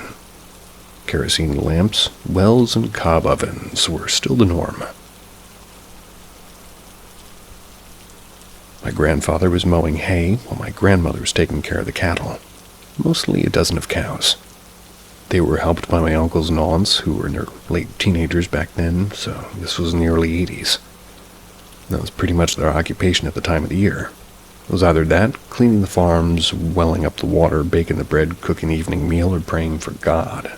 No leisure whatsoever. Being the only child on the farm, I was either getting in everyone's way or bored to death, as there really wasn't much to do, really. They were too busy trying to make ends meet for everybody, so even though they took really good care of me, there was no quality time. Like I couldn't expect it. The neighbors had many children I could have played with, but my family was overprotective. My mom wasn't around, and they felt like their main mission was to keep me safe more than to keep me entertained. It was another place and another time.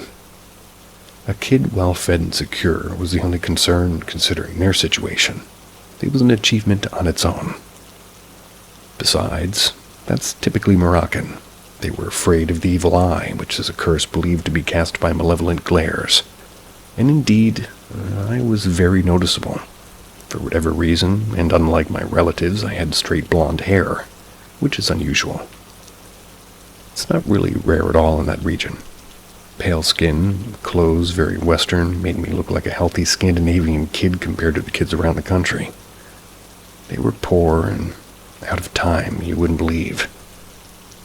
There was something medieval to it, almost at a social level, and Mesopotamian, somehow, for pretty much everything else.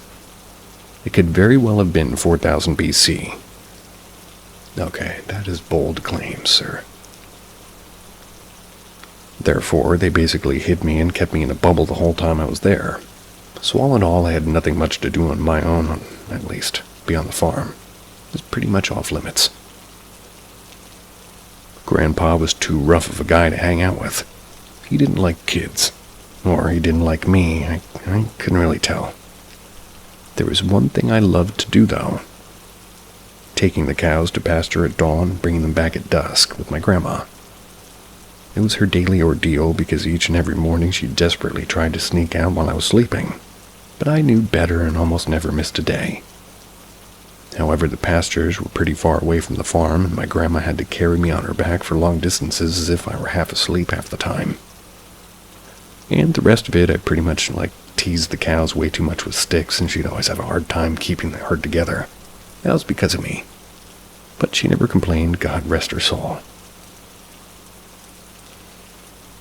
Once arrived at the pastures, I got to sort of hook some of the cows to the ground to prevent them from escaping. Each cow had its own rope around its neck, and the other end was attached to a rough and fat metal spike. All I had to do was to find some stone around that would be large and dense enough to firmly peg those spikes into the ground. That alone was fun enough to make my days. But one of those days, I was 7 years old at the time. We were at the pastures earlier than usual. So much that the sun was pretty much totally out yet. Whatever that means. place was more remote and the land more rugged than usual, too. There were trees and big rocks all around, and Grandma put me in charge of finding a couple of stones in order to use as, to spike the pegs, or peg the spikes. I couldn't find any around me, so I had to search a little. After a few minutes looking down for some, I realized that I couldn't see my grandma or the cows anymore. But I knew she couldn't be very far. And suddenly, behind some big rocks in front of me, I saw a thing. It was definitely human-like, sort of. It was looking at me smiling. I just can't tell if its face was male or female. It was both and neither at the same time. It's not that I couldn't tell. It has more to do with the fact that the features of its face seemed to be constantly redefining themselves. I remember clearly that it had pointy ears, and what scared the hell out of me, beyond its creepy smile, was its teeth. They were pointy too, and they looked like tiny ivory knives. But that wasn't just it. It had small horns on its forehead, backward goat paws instead of legs, and freaking hooves instead of feet. Its hair was short and wasn't anything like human hair. It was something between a filthy fur and horsehair. Awfully grotesque. Kind of sketchy even, but definitely nightmarish. I was so scared that I peed my shorts instantly. I screamed my lungs out and I began to run hectically as I couldn't remember where it came from. But whatever my speed and whatever my direction, that thing kept on appearing at each and every corner, behind a rock or a tree, totally still. It was as if it never moved, never had to catch up. And each time it appeared to me, its smile and its laughter kept growing, like it was feeding off of my fear. So much so that at the end it was just hideous. It was totally inhuman. That mouth ended up filling up half of its face and the teeth wouldn't stop growing. Felt like I was trapped in this maze. Suddenly I heard my grandma, who's been alarmed by my screams, and I ran toward her trying to explain to her what I saw. She remained calm and felt concerned, but I couldn't convince her to come and see what I saw. She said to me that there was nothing to be seen, that I was tired and probably imagining things because of the low light. I have no recollection of us coming back, though, except that she was praying out loud on her way home and that I was sleeping or, tripping on her back. I just remember her sick for 3 days at the farm afterwards. I stayed in bed as I was dizzy and vomiting, making very weird dreams, and totally fucked up my senses. Kinda hard to describe. The sense of touch, sight, smell were all the same thing at once. I was confused and delirious. Something that I kept having for all my childhood, at least twice a year since then, and no doctor never found out what it was. Until it ended it sort of by itself when I became a teenager. Anyway, I recall that my family looked very worried while I was sick. More than they should have. And more than they've ever been, even though they've seen me sick before. I remember that this was in a remote countryside. Morocco is a land of superstitions, witchcraft, and traditions, especially back then. So healers were a thing, and in fact, they were the only thing. Doctors weren't the first call back then. You were taken care of by a local healer who used potions made of plants, oils, spices, spit, animal feces, and other weird stuff that they made up while making some Islamic incantations and writing some dark shit on amulets. We're famously known for these practices, unfortunately. The reason I say this is that I recall a name that my family mentioned several times and I was in bed, which was something like Aicha Kandicha. To me, it felt like they were talking about a healer that they knew and they would call to take care of me. It wasn't the first time, and indeed that's what was happening. A very old healer came to my bed to fix me. Eventually, a few days later, it went better, and that was the end of that. When I talked about it to my relatives, they said that I was ill and that I hallucinated and that there was nothing to be worried about anymore. Since then, and up until now, that's all I could really get from them. Except that I do know what I saw, that it was real, and that I became ill after the events. Before that, I was just fine. The weirdest thing that I know for sure that I'll meet this thing again before I die. Why, you might ask? I don't know. But it's a certainty, I just know. Will it be the very day I die? I don't know, but I will see it again, and it's like this idea has been carved into my brain since that very day. But that's not it. A few years later, when I was about 12 years old, we visited a museum with my school in Belgium. And at some point, we happened to see that's a strange way to spell it, but I believe they mean a satyr on a painting.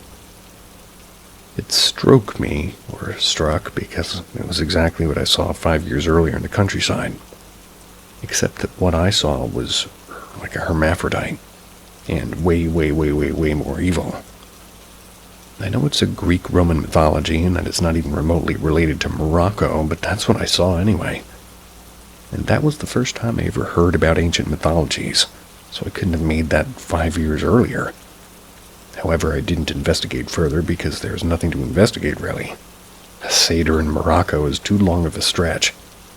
Definitely something that at last validated what I saw with my own eyes, but it did remain sort of a dead end. However, the part that it's the most disturbing, though, is that, not so long ago, about 10 years ago at most, I stumbled upon the word Aicha Kandicha online. No way I could have forgotten that name. I read about it and I realized that my family hadn't actually been talking about the healer when they said that name back then. They referred to the Moroccan folklore. Indeed, Aicha Kandicha happens to actually be a mythological character, half witch, half jinn that seemed to be part of the Moroccan culture, especially near Tangier. And it is documented as such. It's supposed to take the appearance of a woman in a remote land in order to seduce and kill men. The most interesting part is that she's described as having the legs of a hoofed animal, such as a goat or a camel, and this blew my mind. Couldn't have made this shit up 38 years ago. I can totally understand that people, especially kids, can make some memories of, but it's hard to make up something that you heard about 20 years later. And to me, it's more than a satyr or a witch. The fact that I got sick and confused chronically way later on and for years makes me believe that she's a succubus of some sort. I feel like she partially drained something out of me but couldn't complete her job entirely, and I know she'll eventually find me and finish whatever she started. The strangest thing is that I'm a rational guy to my bones. I don't believe in God or gods or superstitions or ghosts or anything like that. But I saw what I saw, and I can tell the difference between a hallucination and an actual encounter. It's been decades I haven't gone back to Morocco, and I would lie if I say it's not partially because of that. But I know I will come back sooner or later. I have unfinished family business there, so that will have to eventually be taken care of.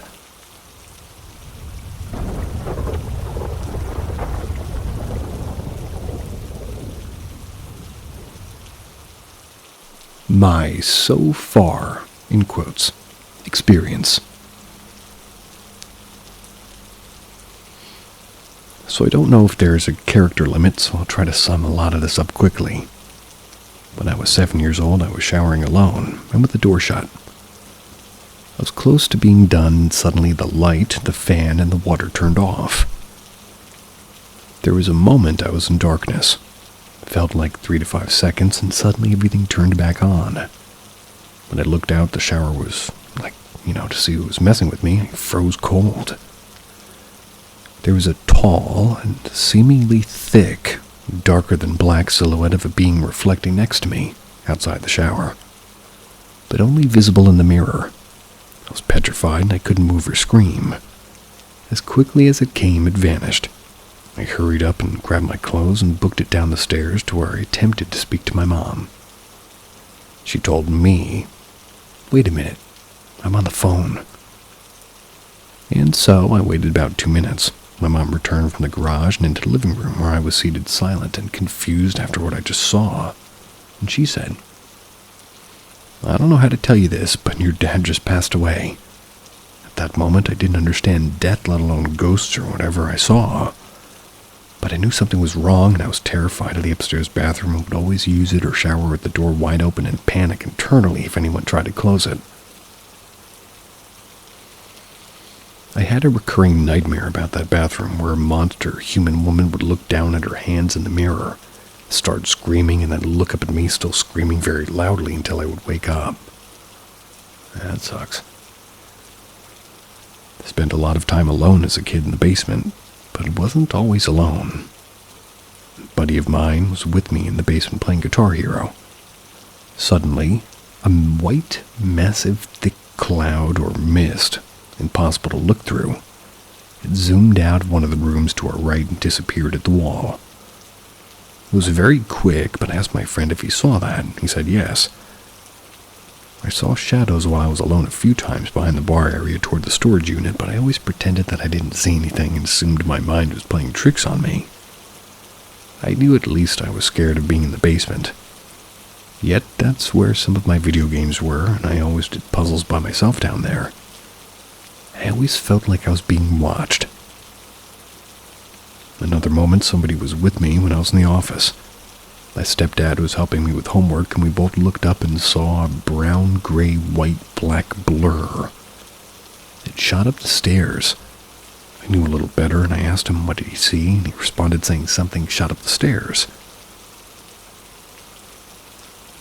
More years went after my dad's death, and ghostly, shadowy encounters seemed to go away. My mom became an every-night alcoholic, gone 4 to 6 nights a week for years, and my stepdad hated me. Often, we had chaotic battles. I was terribly depressed between 10 and 19, and I blamed God for a lot of the problems in my life. Constantly tried forming a relationship with the man in the clouds, but always felt rejection, as if everything was continually getting worse.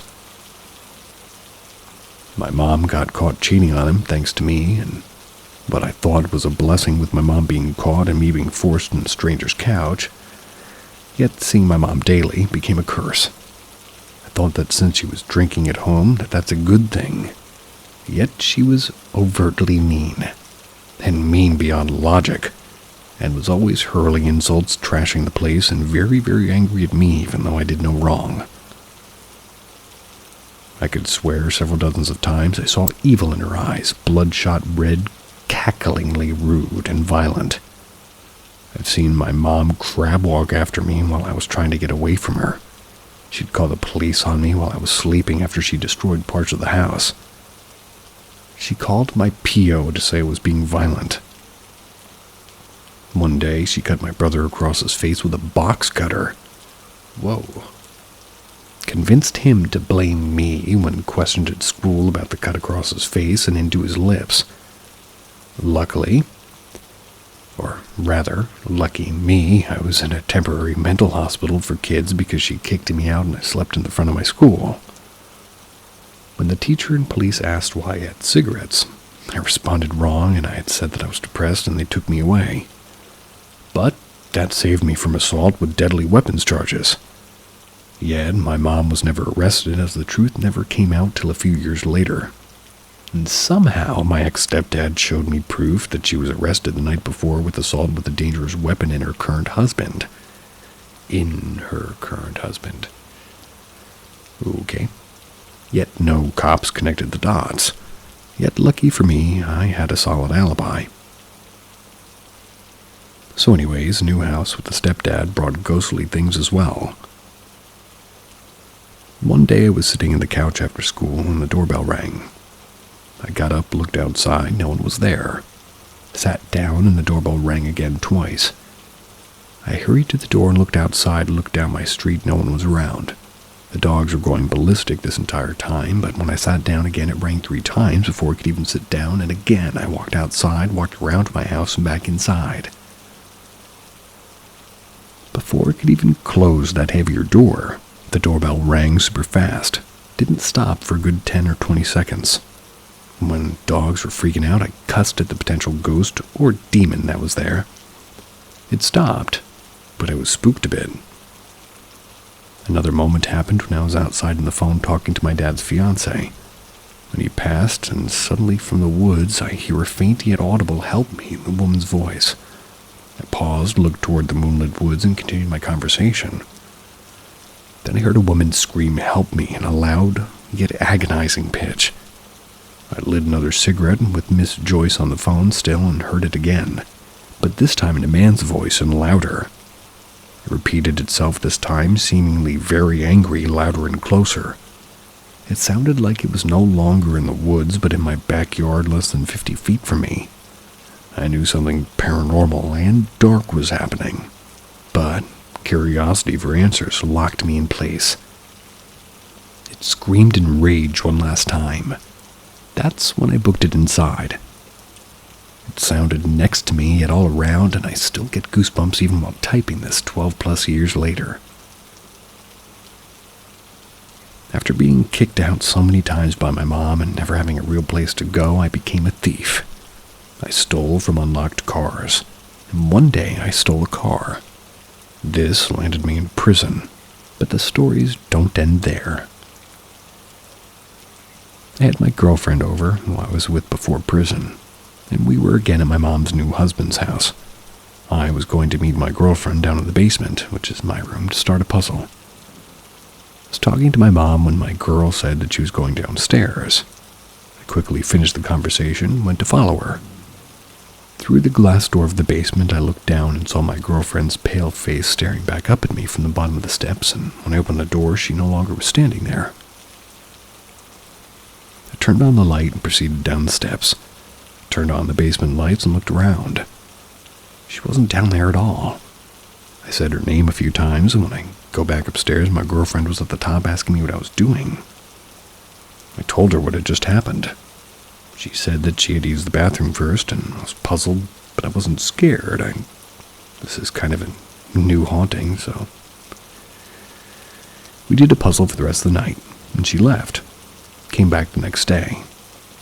We're in the far back of the basement doing a puzzle, and suddenly we hear a sharp shh sound from the opposite end toward the stairs. Slightly confused of what the sound was, not really thinking it was paranormal yet, we continued on. Yet again it sounded. Shh. Sounded, well, clearly audible. I joked maybe it's the furnace. Yet the furnace was a good 15-20 feet away. Again, but this time it moved to the left of the stairs to the basement kitchen area. Again, we joked maybe a rat in the air duct. Again, shh. Yet this time it moved again by the furnace area. Now I knew something was going on, and I scooted closer to her facing the rest of the basement. And again, shh, like air escaping a tire. It's the only way I can really describe it. Suddenly, I saw a mirage-like form around the treadmill. And again, shh, it was loud. It was at a maybe 90-plus degree angle away from where it started. I then explained to her I'm feeling rage, like when I want to argue, but admit I have no reason to be angry. Then shh, yet this time, it was somewhere right in front of us. Then she jumped and I asked what. She said it again, but that it was in her ear.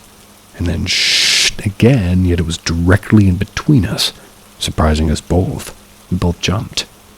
I pushed her away from me to go upstairs, and I started calling this thing every name in the book and threatened it with the Bible, and it never did it again. That was a good, sketchy moment. We got a place in a hotel to be together every day until more money was saved. How can you save money renting a hotel? My mom was too hostile and drunk to be around, and there were fights all the time. My girl witnessed her bad side. At the hotel room, the light would turn on, and strangely also the sink. She would say she sees shadows in the dark, but I said we're sort of matrixing shapes in the dark. Yet I swear I'd seen them as well. Since then, nothing much has happened. Yet I can't say my life got any better. I've always felt like this thing follows me around, and I know it's not my dad, and I suspect it to be truly evil. Yet I don't really know. I appreciate anybody reading this, and I've struggled with this stuff for years, and I believe the only reason I believe in God is, well, because I've witnessed evil. Yet now, my stepdaughter and wife claim to see shadows at night. I just hope it's not starting again. Maybe I was vulnerable, but I shared a moment with other people, and all I can say is yes, ghosts or demons are real. Have a great night.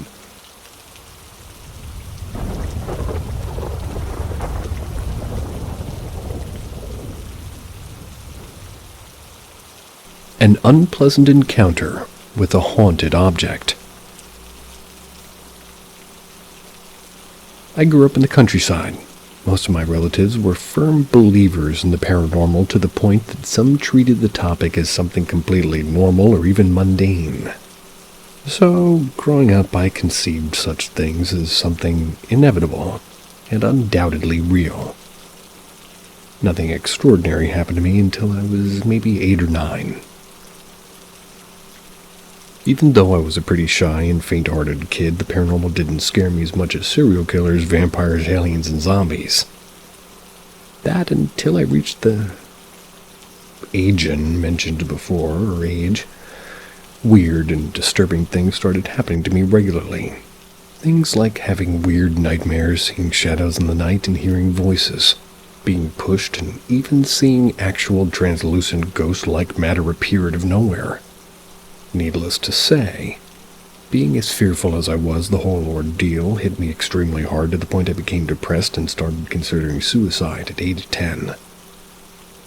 But time passed and the situation improved, and I became an awkward teenager with a lot of ghost stories to tell and some degree of resentment against the paranormal.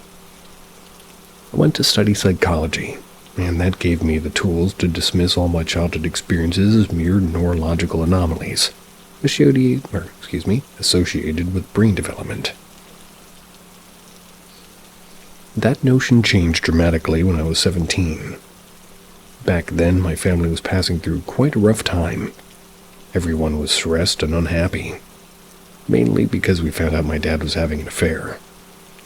One of many nights, if tense calm. What? One of many nights, if tense calm, my sister was brushing her hair in her room. By the way, this is not AI, this is very human error-y. That's when she noticed there was a woman reflected in a mirror that she was using. According to her, the woman seemed to be laughing with malicious intent. My sister went into shock, and it took a couple of hours to make her speak about what happened. I dismissed everything as the confabulations of a very stressed teenager. Just ignored the whole deal. A few months later, I was about to enter my house and I noticed something strange. Human face in the front window of the second floor, which happens to be my sister's room window. At first glance, I saw the face of a woman and immediately thought it was my mom. Without thinking much of it, I just waved at her. It was then when I noticed that whoever was in that room was not my mom. She was younger and paler and skinnier with straight black hair, and she looked at me casually, waving at her with a clear expression of surprise, which rapidly turned into fear. Then she went behind the curtains as if she were trying to hide from me. Initially, I thought she was afraid, trying to correct them here. I thought she was a friend that was staying for the night, and I went upstairs only to find both my mom and my sister dead asleep in my mom's bed. In that moment, something told me that there was something bizarre going on. I woke them up and asked them about the woman in my sister's room. I was told that there was no one in there. I suddenly realized I had seen the same ghost that terrorized my sister months ago. I felt completely bewildered by the encounter, and I didn't just saw her there. There had been some sort of simple interaction between us. It mean that whatever it was sentient to some extent.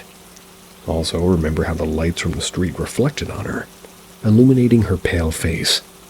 It wasn't some kind of translucent figure, it was an actual person reflecting like an actual physical object.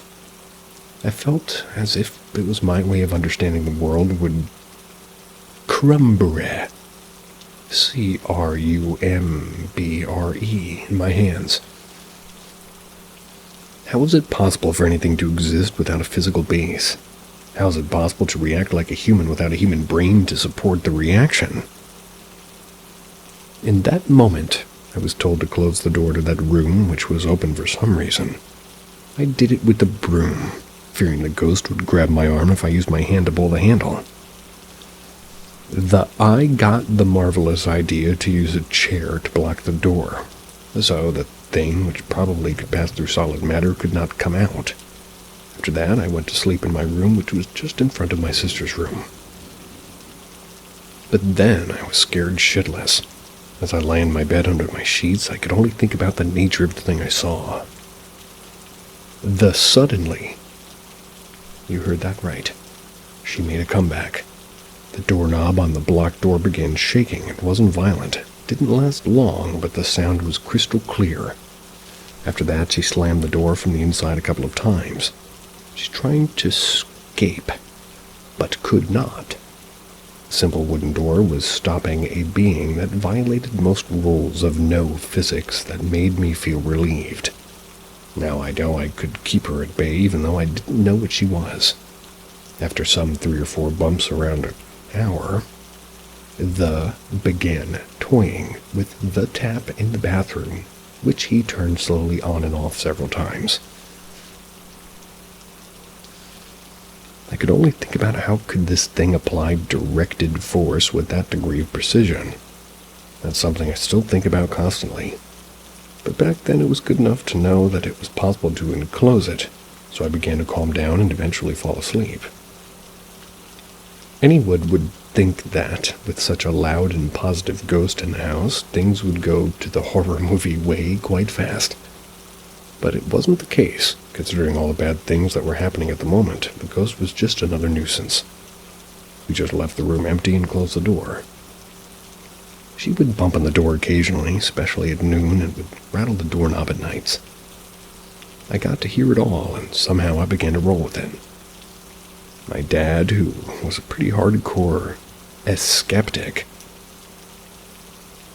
at this time, used to sleep in that room one night every week to prove there was nothing in there and that we were all just overreacting. One of such nights, he leaves the room with the crucifix in his hand and told me, "I think this is the ghost." The crucifix was stainless steel, quite well constructed, and had been in the house for at least 10 years in different locations. My dad grabbed it from the dump of a monastery. I swear I'm not making this stuff up. It was like in the trash of a monastery. A crucifix. That just doesn't make sense. My dad said that a crucifix started to move slightly just when he was putting his pajamas. He felt weird about it and he wanted to examine it. Turns out it had an inscription, the name of the woman and the date of birth on the late XIX century, along with the date of death in the 50s. It was quite obvious for us that it wasn't a regular crucifix and that it was related with the strange presence in the room. Following day, my dad took the crucifix to a priest, one who had quite a lot of experience with witchcraft, Satanism, and paranormal stuff in general. Told my dad that what he had was an engraved crucifix, one that was put in the hands and over the chest of the deceased back in the day. Most of them were made of aluminum or stainless steel. So, the extremely corrosive conditions of the decomposing body would not damage the piece over time. He also told me that those crucifixes were particularly sought for witchcraft and powerful black magic. At first, it sounded straight from The Conjuring, but it did make sense. We were much more worried about getting rid of that thing than the occultist nature of it. I remember telling my dad that is why it was thrown away by the monks. Why would a Catholic monk throw a crucifix to the trash? He smiled and said, "Makes sense," with a guilty grin on his face. As far as I know, the priest threw the crucifix into the river to purify it and left it there. The room went back to normal eventually. My parents divorced. It wasn't a great time, but it was necessary. My sister's still in that room, and after the crucifix was removed, nothing supernatural ever happened again. Needless to say, my conception about the world and the experiences I had as a child were shaken to the ground.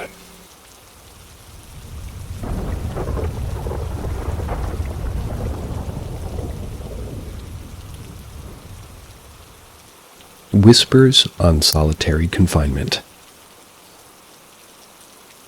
At 18 years old, I was arrested for armed burglary, and this landed me 2 years in the Florida Department of Corrections.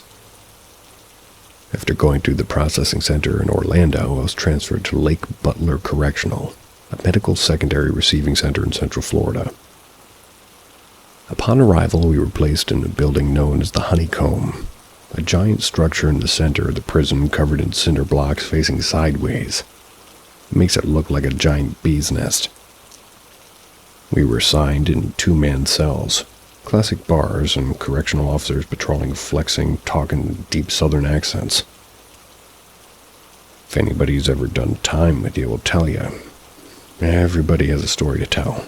Whether it's rumors about guards or inmates, epic tales of past crimes, or legends of paranormal experiences, you're guaranteed a new one with each wave of new arrivals.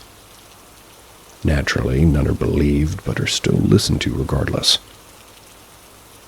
One was the Whispers. The story goes, at 3 a.m. in the disciplinary dorm, otherwise known as the box, a spirit will torment inmates at night, whispering to them as they sleep. If you wake, you'll see nothing, but you will feel a presence in the cell. If you lay back down and ignore the whispers, supposedly you'll be injured in some way, shape, or form. Nobody I spoke with had ever been in the box in Lake Butler. Most inmates have never been in there at all, but most people are in the Honeycomb and they're usually transferred to the main prison in a week or two. I was one such unlucky man.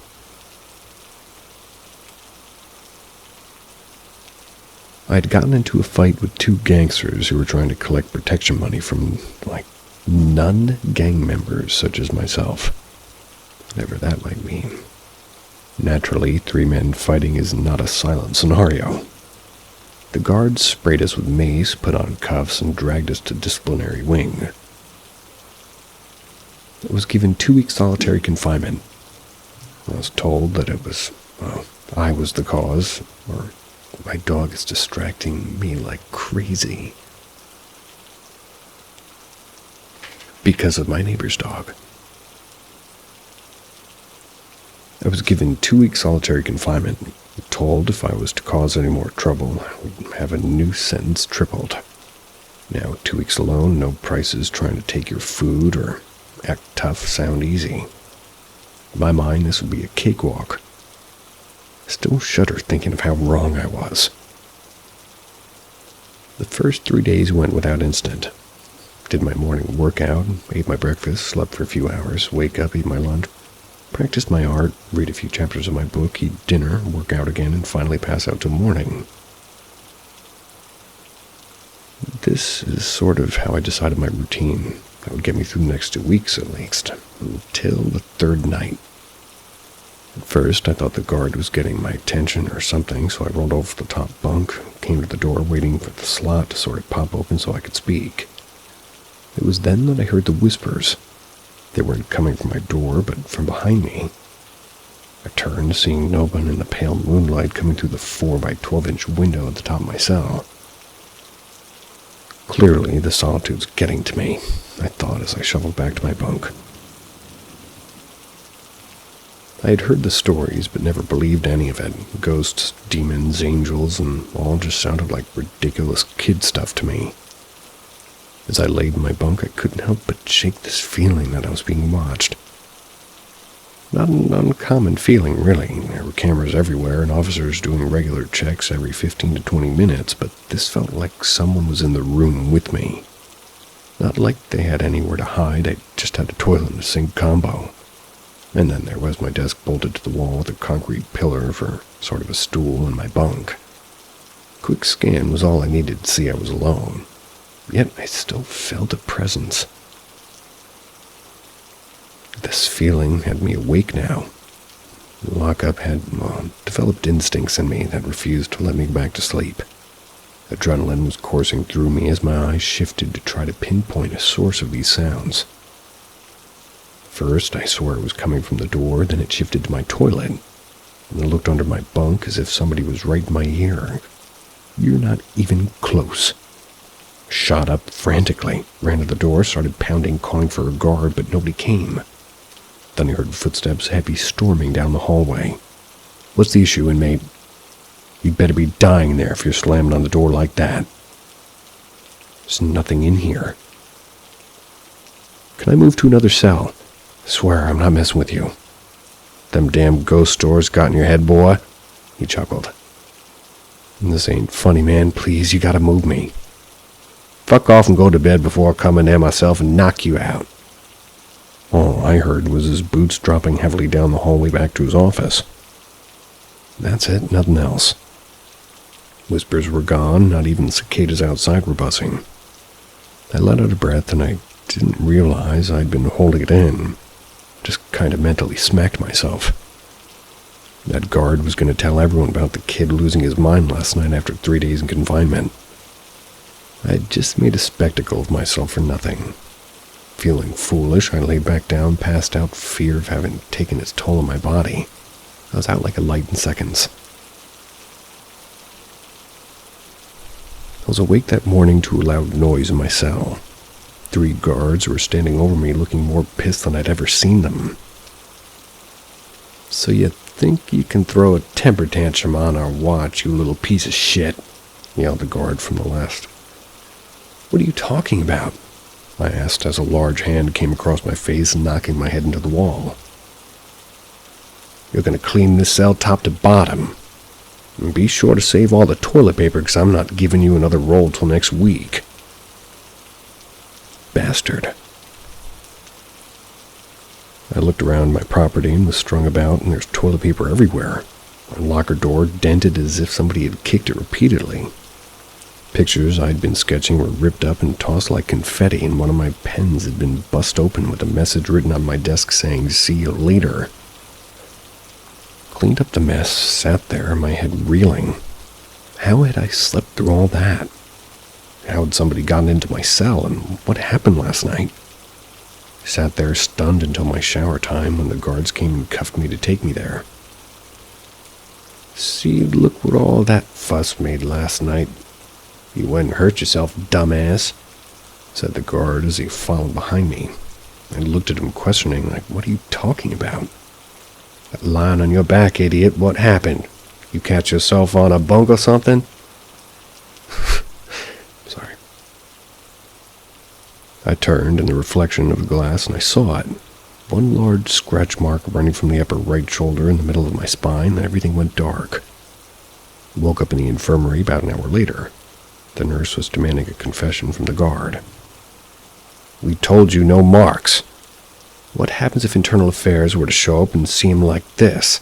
He didn't look like this when I went over to him a few days ago. You could lose your job over this, you know that?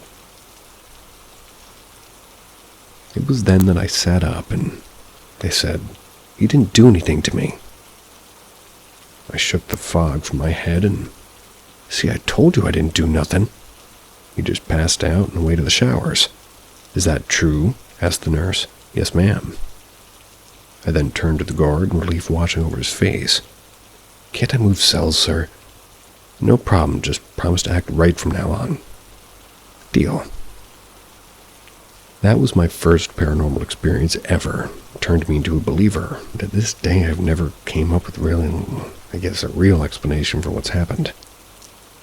And I don't wish to go back and investigate, frankly.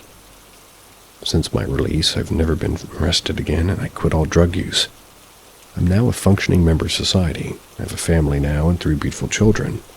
I work 50 hours a week, play with my kids every day, and I do the best to direct and put them on the right path.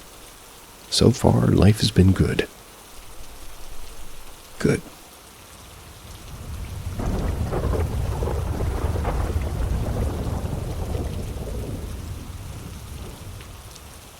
The Demon's Presence, a tale of subtle horror. It all started on a quiet evening in the middle of nowhere, in a town, isolated Airbnb farmhouse. It was in the southeast of the U.S.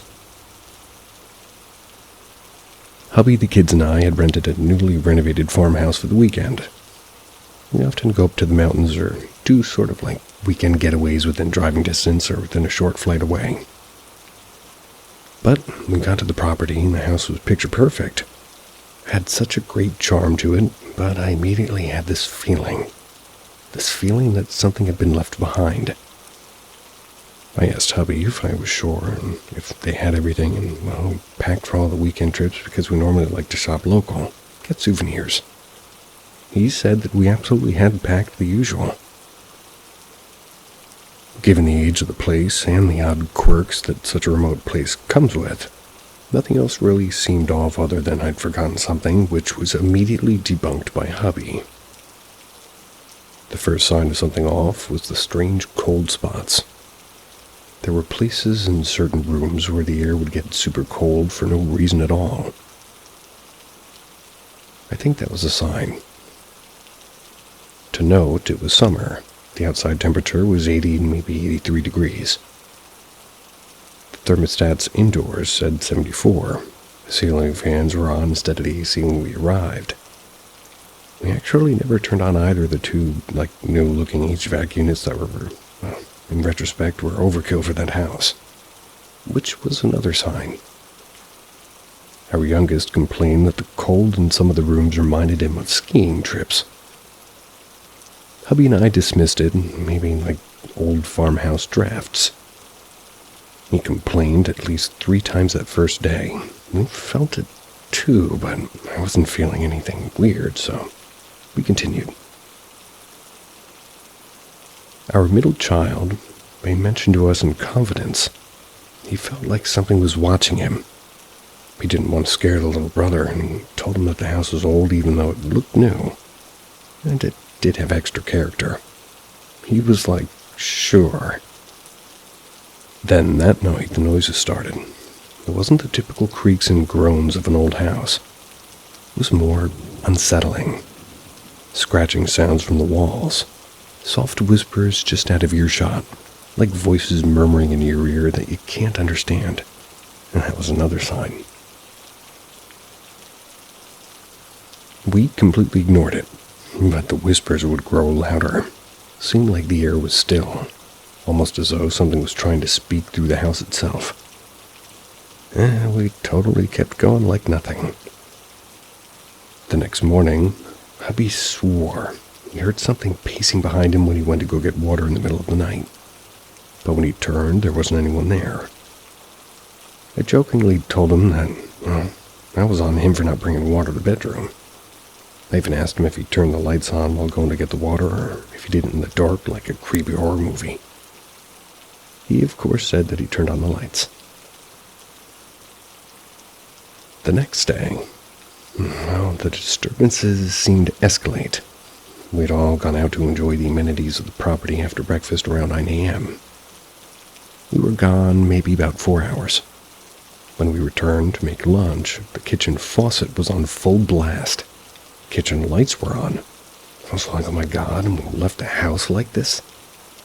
But everybody absolutely denied that we had, so we made tuna melt sandwiches for lunch. It was a struggle because the toaster oven kept shutting off. No matter where we plugged it in, it would do it. So we ended up plugging it in the front porch. Dinner time was equally met with weirdness. We blamed the electrical and contracted the Airbnb host, and the host immediately, within 5 minutes, replied, as if he was waiting for something to go wrong. He apologized. He assured us. Guess he said it must be electrical issues due to the new renovation, but that didn't account for the water faucet. But we left it at that. That night, hubby had a weird, vivid nightmare.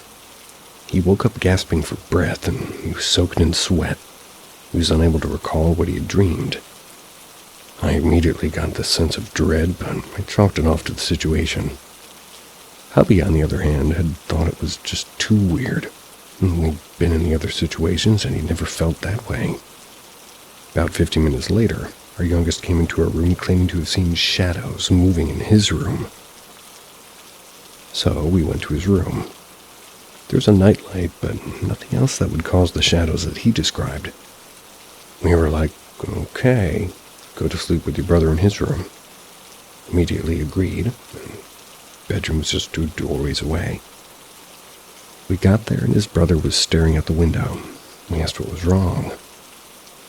He told us that somebody was out there.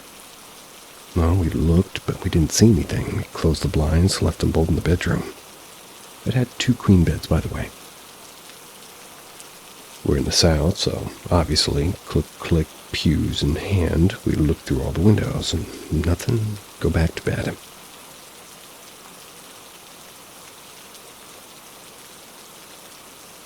So at around 2 a.m., we all woke up to what sounded like loud thunder. Power was completely out, but it wasn't raining at all. Hubby and I went to the kitchen to our phones to get our flashlights and our pews, guns, and at this point, we honestly think that there's a murderous slasher out there to kill us in the middle of nowhere. Totally cliche, I know, but seemed legit. What we saw in the kitchen is unexplainable. There was an elderly woman. We vividly remember her elderly hands and veins. Her hands looked like they were trembling as she seemed to pour some sweet tea, maybe. There were no cups or anything else on the table in real life. She looked so real. We legitimately thought that she was the intruder. No, she was not what I usually see. Hubby asked if she needed help. I asked how she even got inside. She turned enough for us to see her profile. Her chains moved when she was getting up. She vanished before our eyes. That was an immediate, what the fuck message to the Airbnb host who, at that ungodly hour, replied within minutes to assure us that there's no way any intruder could be in that house because we have excellent security systems in place. Well, we then asked how long did the security batteries last, because we had no power. The host replied, "We're not aware of any power outages." So the host apologized for the inconvenience. We insisted there was no power on, so we were sent to the basement to reset the breakers, even though the host denied the outage. At this point, the kids were up. They had come to the living room because, their nightlight and fan had gone off, and the lights wouldn't turn on. We told them that the power was being sorted because their dad was going down to the basement to reset the breaker. I stayed with them while hubby went to the basement. Within a few minutes, we had power back on. Took the kids to bed, and hubby was waiting for me in our room with the box. He had found this near the breakers in the basement. The box had a single sentence written on it. "The devil's watches, waiting for the door to open." Then reality set in. I was like, nope. Hubby was like, but you didn't feel anything. Next morning we were out. Stopped for breakfast at a local spot and casually asked about the property. The locals there were hesitant to speak of the house. One mentioned the elderly woman. Another said something along the lines of something that's been watching over that place for years. That it wasn't just a house, you could say. Like something was summoned there long ago. Just chatter. But we left, but were adamant about the Airbnb. Well, they should apparently disclose their properties if they have a paranormal past. That's a little bit of random spice.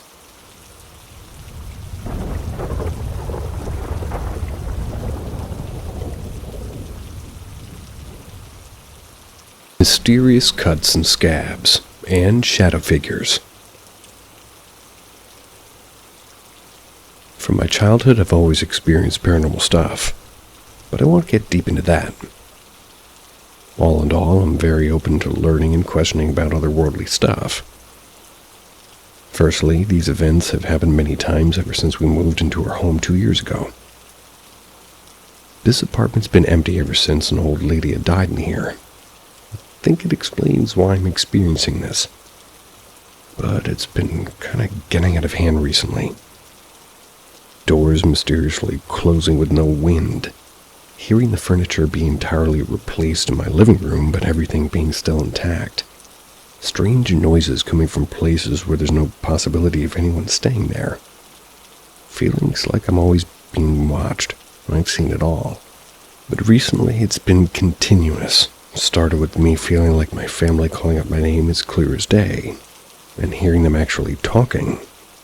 When I go check on them, they're sleeping and they deny calling me. I usually take walks in the evening. My neighborhood's very safe, but the streets are only lit up by the moonlight. Maybe a few streetlights here and there. At first, I used to catch glimpses of shadows at the corners of my eyes striding across nearby houses. I brushed them off as my eyes playing tricks. But a few nights ago, I froze in place. I looked up at a house and I saw a black shadow man crouched on the rooftop. He was poking his head out and just staring at me. I ran away as fast as I could and never really went back there. And now I'm getting scratched. These are not small red scratches, they're actual cuts all over my legs, arms, and back. While some of them look like deep scratches, most of them, which are on my leg, have fresh scabs on the cuts. Like the cuts old, but not that old. They still hurt now. There's no cuts on my arms, but there's still scratches. The thing is big cuts like these won't go unnoticed. I can't think of anything that could have harmed it. I've only noticed these cuts when my mom found out. It's not because of an iron deficiency or a blood skin condition. I have medical proof of me having healthy blood flow, and I don't have any conditions that might cause this. Well, on such a high scale. I've seen a lot more, but these are the major events. I feel like they're only going to get worse as I'm having nightmares and waking up in the middle of the night for no reason. I'm a deep sleeper. Well, since the past few months.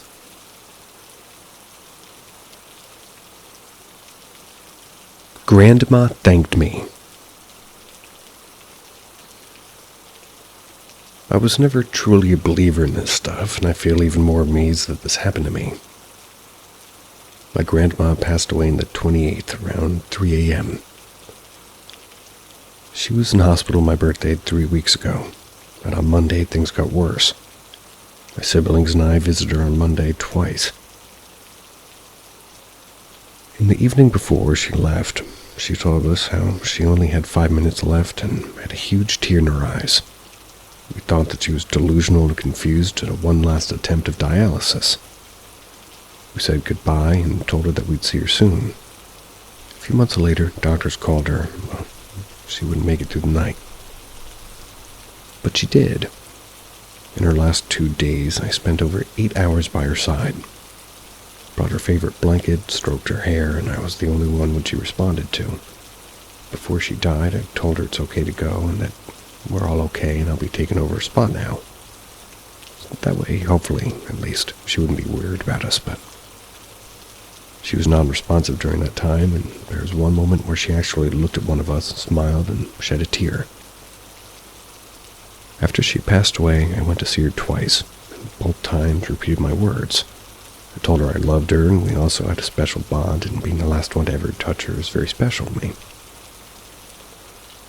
Last night, I woke up around 2 a.m. to a weird state of being paralyzed and some sort of ringing in my ears I've never experienced before. Then I heard a muffled voice, and it was saying thank you and everything's going to be all right. It sounded like somebody was talking to me from the other side of the glass window, and still the voice was somewhat clear. My partner was fast asleep, and I could hear his breathing and snoring through this entire experience.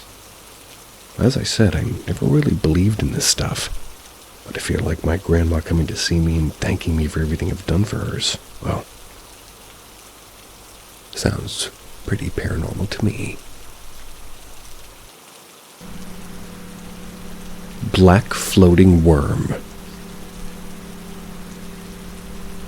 I was just laying on the couch next to my boyfriend. He was playing a video game, and I was just chilling on my phone. No drugs or alcohol in my system, by the way. I see this small black thing. At first, I thought it was a spider coming slowly down from the ceiling toward me. I only thought it was a spider because what else slowly lowers itself towards you from the ceiling? Right? But as I shift from it being my peripheral vision to being my main focus, I clearly see that it's a black worm-like thing. It's very thin, maybe the length of a finger. It's coming down toward me, and it's moving the way a worm might move. I start to flinch back and sort of panic the way you do when a bug gets too close, but trying to process what it is, I'm looking at it, trying to figure out if it's a threat or not. My boyfriend starts to notice that I'm kind of shrieking back at something, and he asks what's wrong, and I start mumbling, "What the fuck is that? There's something floating." Then suddenly it shifts direction and starts going upward. It's very slow, as if it were like light as a feather on an upward breeze. There's no breeze in the room. Now I'm just pointing at it because it's not right in my face, and I'm gaining clarity, but it's not a bug. I'm saying over and over again, right there, see that? My boyfriend's like, where? I'm pointing directly at it, saying, that, right there, see it? And he doesn't say anything. Now I'm feeling crazy, and incredulously asking him, you don't see that? You don't see that thing right there? And I blink a bunch of times, thinking that it's something in my eye now. But clearly it's not. It's a very real thing occupying space in front of me. It keeps slowly floating up and up and up. It just keeps insisting that he doesn't see this wriggling black worm that I clearly see like day. It's floating up toward our ceiling. Finally, it just disappears. Like it went up into the ceiling the way a ghost would pass through a wall. And then I'm sitting there just massively freaked out. My boyfriend's still insisting that he can't see a damn thing. I stand up, turn on the overhead light instead of just the indirect lights that we had on. Sort of like comfortable dim setting for when we're relaxing, but not so dark that it, would explain any of this. I start pacing under where I see this black thing disappear, trying to see if I can, see it now at some new angle in the full light, but nothing. I rush to the bathroom, check my eyes, thinking maybe I literally have something in my eye, but no. I know what an eye squiggle looks like, the way it chases your gaze and disappears when you blink, and this was not that. How do I recover? What the fuck was that? I take no medication other than birth control. I haven't smoked weed today or drank, and I've never had any sort of experience like this one. Has anybody else ever seen anything like this? My boyfriend said that he thinks I'm just stressed out, but today was Thanksgiving. We've been home after visiting family for a few hours, and I had a full day of cooking yesterday. Perfectly calm and content when this happened. Did I hallucinate, or was it paranormal? I'm uncertain how to just go about my night after something like this. The only thing non-paranormal that sounds like is, the inside of your cornea can dislodge inside of your eyeball and make squiggly black things. But don't freak out.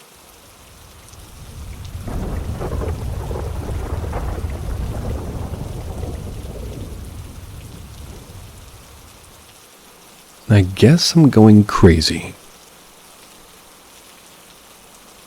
New guy here. Well, I never imagined there'd be a subreddit of this type since I don't use Reddit a lot, but let's say my name is Hyuga. I've had schizophrenia from a very young age. I didn't realize what it was till I was about 15. I'm the type of guy who gets mad when I get scared. So I guess it never really bothered me a lot. But after all these years now, I know if what I see is actually in my head or happening in real life. First time I had an actual paranormal encounter was during my maternal uncle's wedding. I was like 12 or something, I don't really remember much. But I had had exams the next day, and it was an hour drive from the wedding to my school. In our tradition, both the bride and groom host the wedding party in their respective homes during the day, and at nighttime the families and friends of the groom go to the bride's place and pick her up after some rituals. Only if not done in a marriage hall. So I had exams. I stayed back with my mom and a few others. I don't remember the time, but it was well past midnight. I was alone in my room, so I pretended to study and I was playing games on my mom's phone. The windows were open, and so were the doors, but there were people all around, and that's when I heard it. Somebody called me by my actual name. Everybody in my mom's place called me by my nicknames, and nobody would ever call me by my real name. I didn't pay much attention, and I was gaming. That one voice kept calling my name, and it was coming from the window. I checked it just to find no one. Soon after I looked away from the window, the voice starts coming from another window. When I checked the window out there was no one. Had an urge to go outside, but I'm not too dumb to go. I don't recall what happened after that, though. Second, That happened when I was 14. And actually, a lot happened when I was 14. My schizophrenia worsened due to me constantly using drugs. There's a small and a broken clubhouse a few shops away from my school in the weekly marketplace. Me and my friends used to smoke there to hide from people. That day I was alone, so I stayed by the corner and I started smoking. That's where no one could see me. The walls were a little bit broken, the window and doors only had their frames. It was around noon and I'd heard somebody call my name again. It was a whisper, and I heard it say, Hyuga. Hyuga Kesa. Kesa refers to, like, whatever you're having at the time. It might be coffee or food or even a cigarette or a bottle of beer. I was shocked and scared, thinking somebody found me smoking. Quickly threw the cigarette away and looked around to see who it was. Surprisingly, there was no one. Normally there's people bringing water to their cows and goats during this time, but that time there was no one. And when I say no one, there's literally no one. The walls were broken, so I could see the other side too. I thought it was my head and got back to smoking another cigarette. Heard the same whisper. Said the same thing. I ignored it and I felt like the whisper was coming close to me. That's when I decided it was time to wrap it up and leave. So I did. Every now and then I keep hearing voices and I see stuff around me. But I know it's all in my head no matter what I see or hear because I don't feel any kind of presence. Third time I actually saw a dead person. A person nearby my home has just passed away due to an old age, and a week later his wife also passed away due to the death of her beloved. I know people's names and faces, but somehow I always manage to forget them. Like I knew this person died, but I forget what they looked like. During this time, we used to go jogging as early as 3 a.m. with my friends. I used to go just so I could smoke peacefully in the morning. So this happened a week later and the lady died. I got dressed up, my dad unlocked the gate and went back to sleep. Brought my lighter and cigarettes with me and started walking. I only went to smoke, so I never really, jogged as much. After walking past a few homes, I meet the lady, I hide my cigarette, and I greet her. Forgot that she had passed away, and I continued to walk past her. She just looked at me, smiled, and walked past. Thought I got ignored, so I continued smoking. After passing a few homes, I remembered her name. I remembered that she was no more. I was scared and annoyed at the same time. The scared I get equals the angrier I get. I decided to look back, and sure enough, she wasn't there. I decided to fuck it and sprint straight to my friends. This is my last and latest encounter from the last year.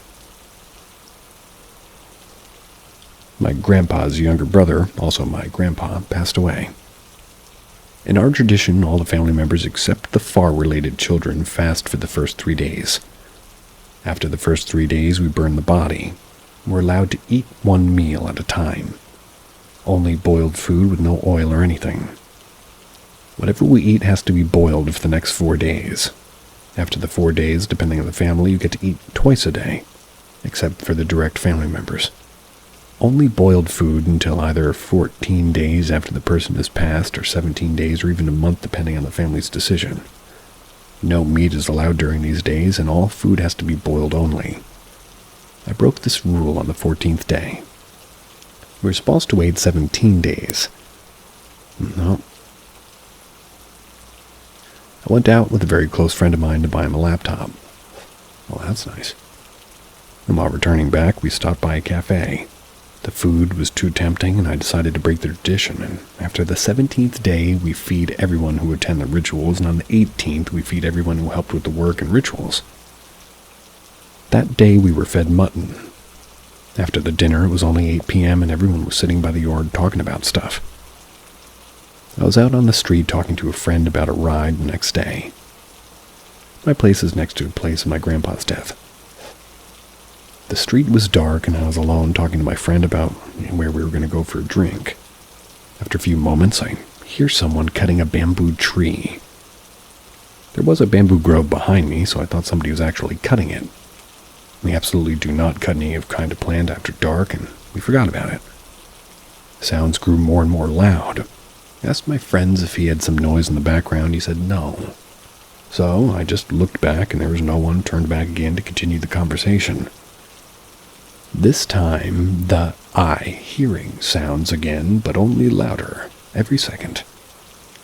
I felt something really heavy on my back, as if someone was pulling me down. I was scared to look behind, so I didn't. After a few moments, I felt a cold hand near my cheek. I turned around and the voices and the presence was gone. So I ran straight to my uncle, got the keys from him, and ran straight to my room. We were taught since a young age that no harmless spirit will ever approach you, and if something approaches you, it's probably not the best idea to find out what it is. So that's what I do a lot.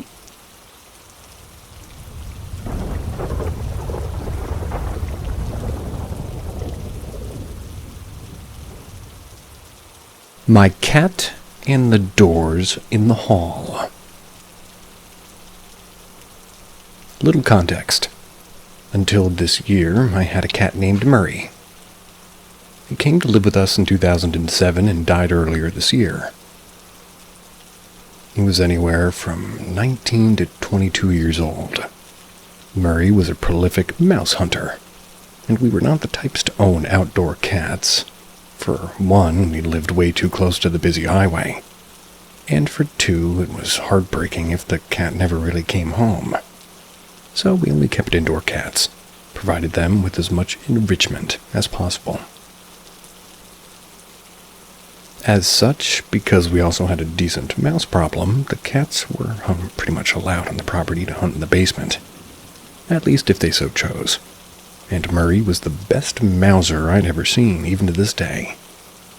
He was a vocal cat, and he knew to tell us when he wanted to go downstairs in the basement, and smart enough to know that the doors opened by pushing down on the handle. When he wanted to come up, it wasn't uncommon that he would stand on his hind legs, grab the handle with his paws, and attempt to pull it downward. The handle was rather, well, as they said, film, but maybe, would it rather film? It was rather firm.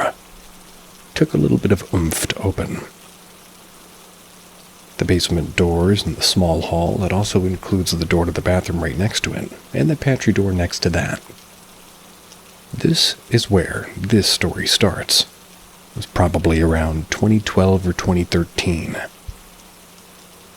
I had a habit of staying up late, so I was around maybe 3 a.m. Sitting on the couch, which is really not that far from the little bathroom hall, where I started hearing the sound of the basement door shaking.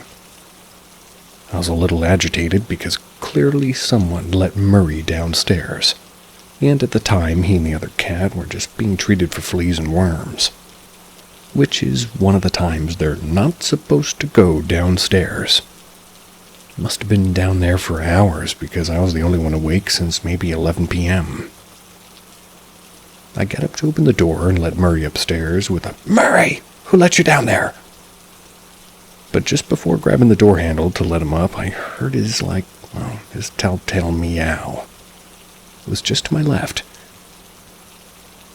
I turned around to see Murray sitting on the shelf across from the bathroom, looking at the basement door rattling. This terrified me. But then it got worse. Turned back to the door because if it's not Murray, then who or what? Well, we had another cat at the time named BB. But she had been on the couch when I got up, so it couldn't have been her. Just then, the door handle starts rattling up and down as if somebody's trying to open it. But they just can't get it to open. After a moment, starts shaking more violently as if whatever it was getting frustrated at the door not opening. At this point, I was done. Put a wooden chair in front of the door, grabbed my cat, and went to bed. The rattling stopped after about a minute after I left, and I had to explain to my mom why I had put the chair there. I'd like to think that I'm a skeptical believer in the paranormal. I like to exhaust any reason it's not a haunting before defaulting to a haunting. Had the door only rattled and shook, I would have just said it was a draft or some nice trying to wiggle under the door or something. Nice. But the sturdy handle jiggling made me nope out. Can't explain that. I was too afraid to open the door and see what was on the other side. My dad super didn't want help when I went to tell him what happened.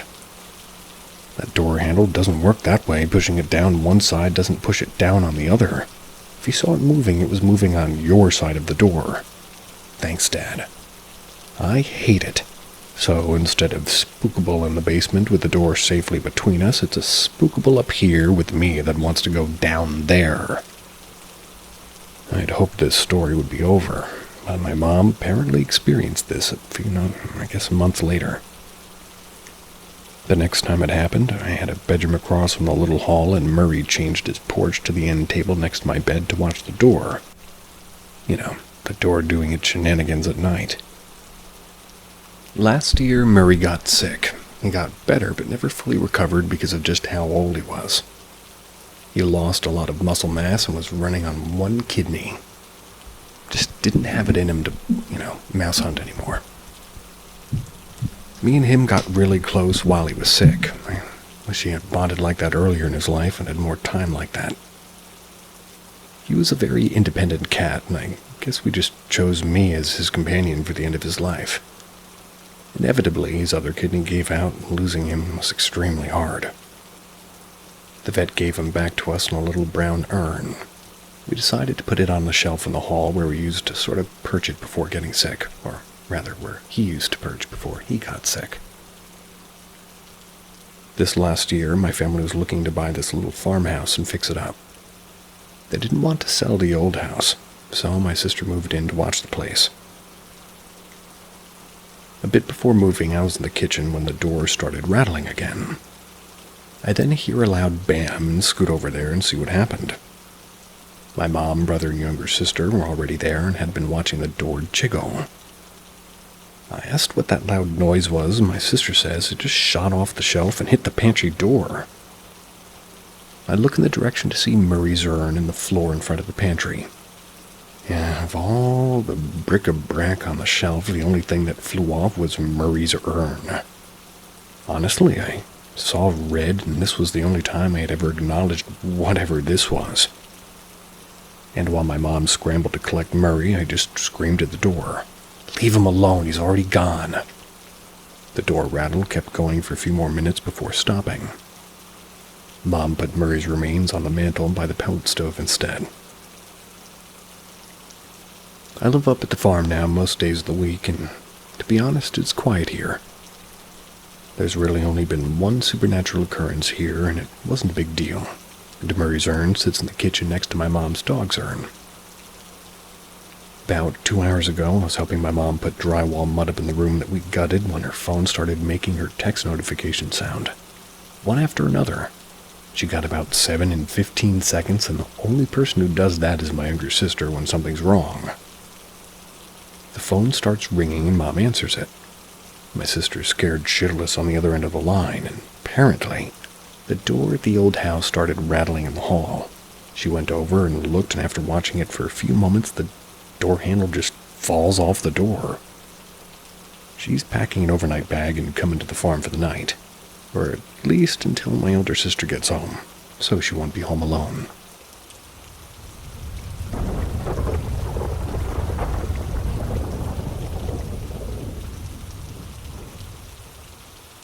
I'm haunting myself. I'm 21, turning 22 this week. I work as a TA for a kindergarten class. I like gaming, playing the cello, and my whole life is, strange. My very existence is a type of haunting, depending on how you look at it.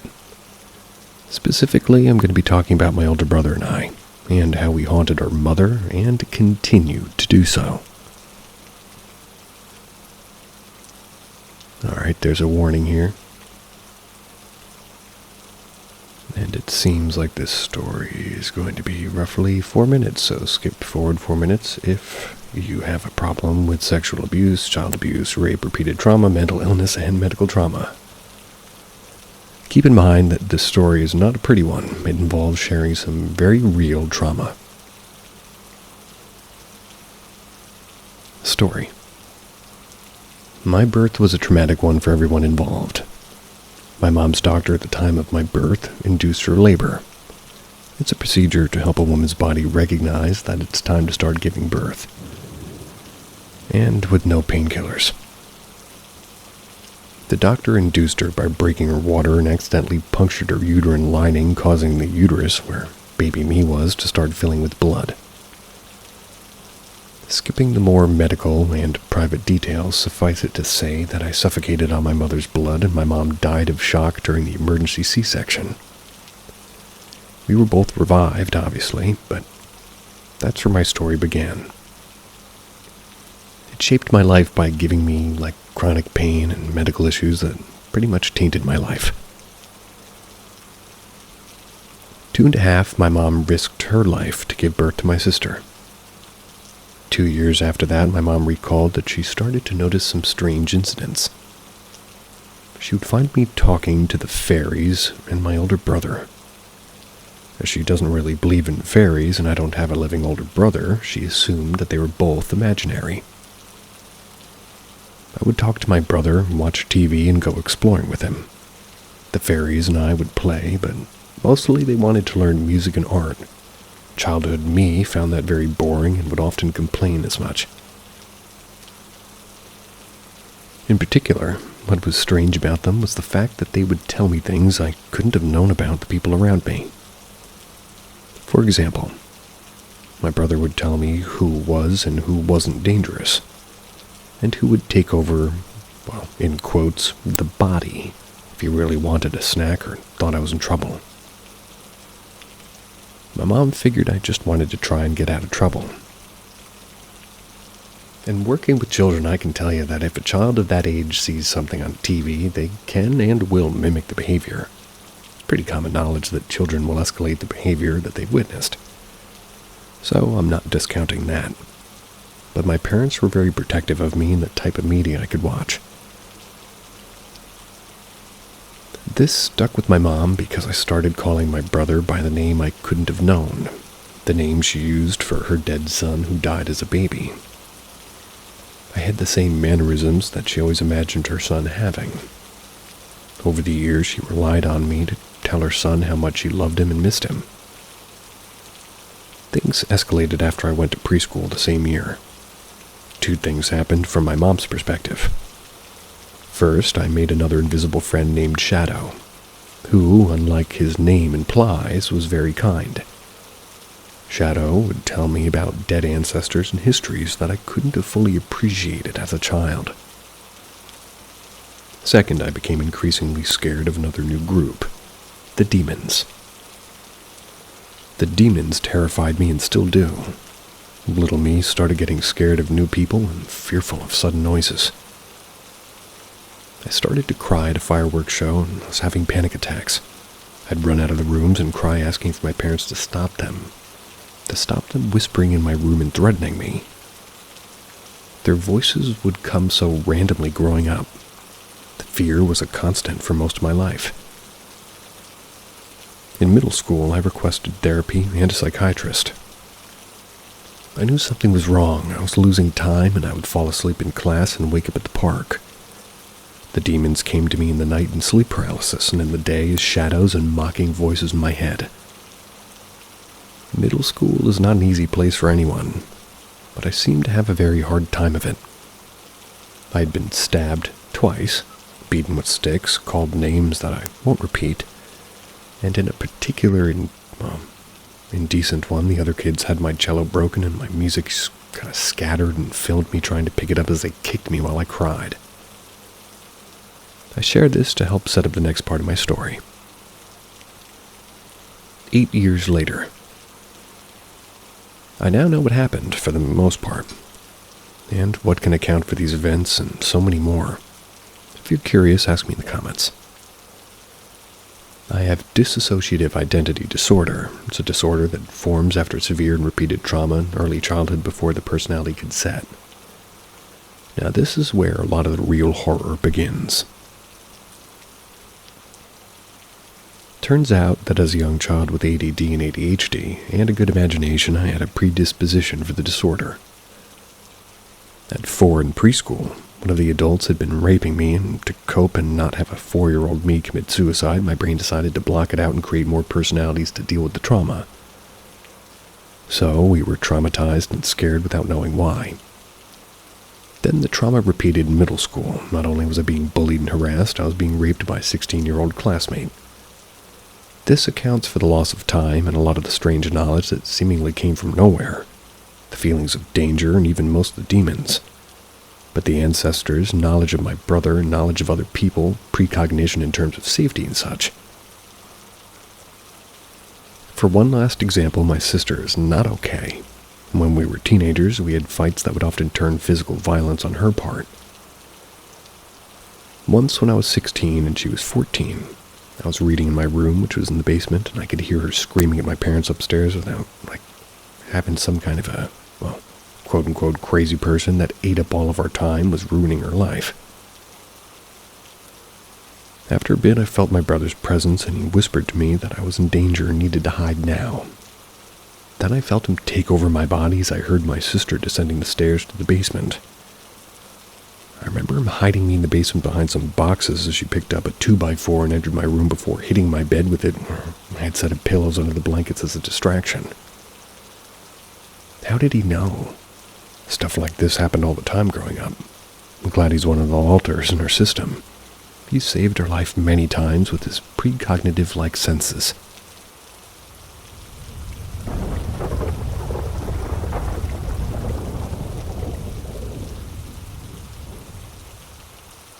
We were attacked by a red-eyed demon. First of all, not native English speaker, so bear with me. I was born and raised in western part of Serbia, which is most famous for vast forests. So not much happening here, a really calm place. This might be kind of tough to write, and I still don't know how to cope with stress. At the moment, I was 18 years old, and I was pretty laid back. You know, that kind of dude who says, no way that shit's gonna happen to me. But I guess it did. I was still in high school, and to get to the school village, kids had to take a bus to travel for around 20 kilometers to the nearest town. This was my route, which I took daily. I did this with my younger brother and a bunch of friends from nearby places. Our classes would start around 8 a.m. and finish more or less around 17 or 18 p.m. After that, we'd have free time to roam around town and do whatever because our last bus was around 22. It was almost summer. It was hot as hell. I wanted to get the fuck out of town as fast as possible. My little brother was like a dog in heat, so he wanted to chase around girls, and as always, I let him be, and I tell him not to be late for the last bus. Damn, it's 21:55, and I'm waiting alone on the station, building up an uneasy feeling that something is wrong. Smoking one after another, my thoughts are in a mess when I see this fool strolling down the street with one of his friends. We take the bus, but uneasy feeling won't go away. We're almost alone when our bus breaks down, and I try to stay calm, thinking to myself it's not a big deal. We have 3 kilometers to walk. We get off and start walking, and to our right is a big-ass river called Drina. To our right is the mountains. Both to your right. There's one main road and one railway, and there isn't any street lamps or something similar. It's pitch black, and you can only hear a river running, a few cars passing by, so those two turns on light on their phones and start fooling around, talking, enjoying themselves. So, we're halfway through when stuff becomes creepy as fuck. Suddenly, I don't hear anything, no river, no cars, just those two talking. Darkness becomes more intense, if that's even possible. Feels like I'm being eaten by it. Hair in my arm is up, the only feeling I have at the moment is pure, absolute fear. That kind of fear when your life is in danger. Dread is taking me over and I'm thinking, run, move your legs, just fucking run. But I can't make another step. My eyes are fixated on the railway. I see 2 red bulbs coming at fast speed towards us. Oh God, please be a train, please. It's going through my mind. It's going past us and I catch it with the corner of my eye. It looked like a normal human, just all black, like it was covered in darkness. I could sense evil intent coming from it. Suddenly it stopped. That thing was 10 meters behind us, and our eyes met for 2 seconds. I can swear to God that I saw the most sinister smile that shook my soul to the roots. I yelled with my voice cracking from fear, "Run and don't look back, just don't look back." And at that moment, our friend turned back. You could see terror on his face, and somehow I knew he was gone. He couldn't move an inch, he just stood there. Picked him up like a child and started running. I was yelling, "Just fucking run!" As I pushed my brother, I was slow, carrying a full-ass grown man when that thing grabbed my backpack.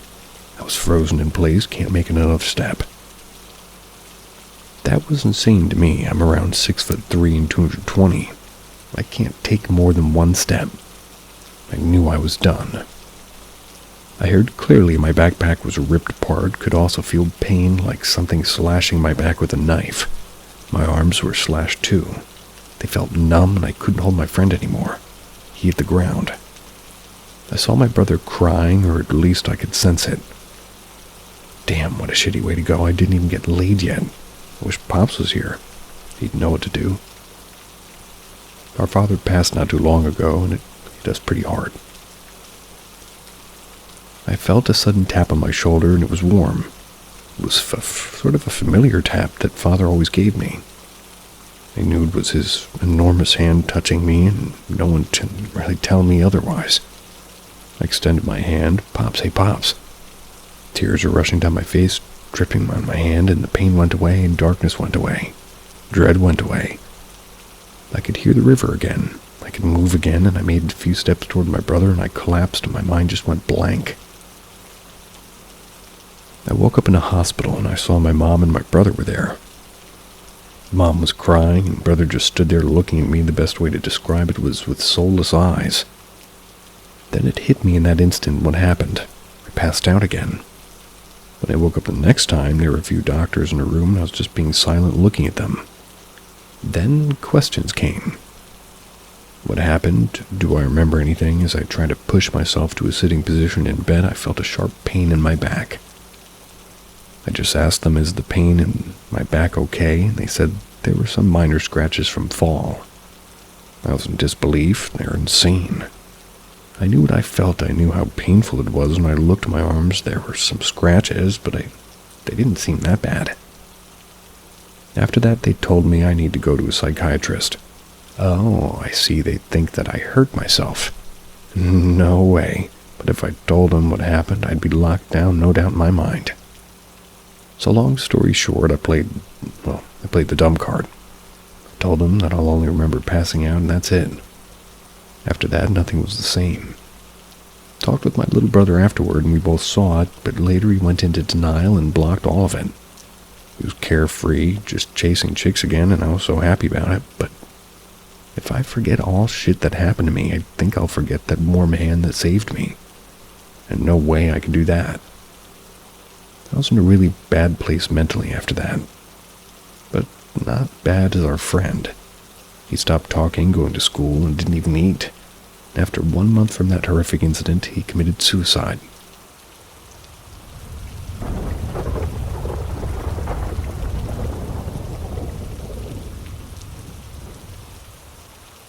Bride's Pool.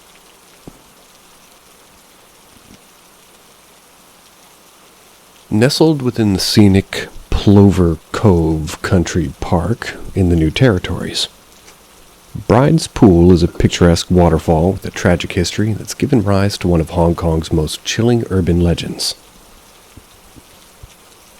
It was during a stormy evening many years ago when a young bride was being carried to her wedding in a traditional sedan chair. Sedan? Like a car? The path to her groom's home was treacherous, made more perilous by the heavy rain. As the porters struggled to navigate the slippery trail, one of them lost his footing.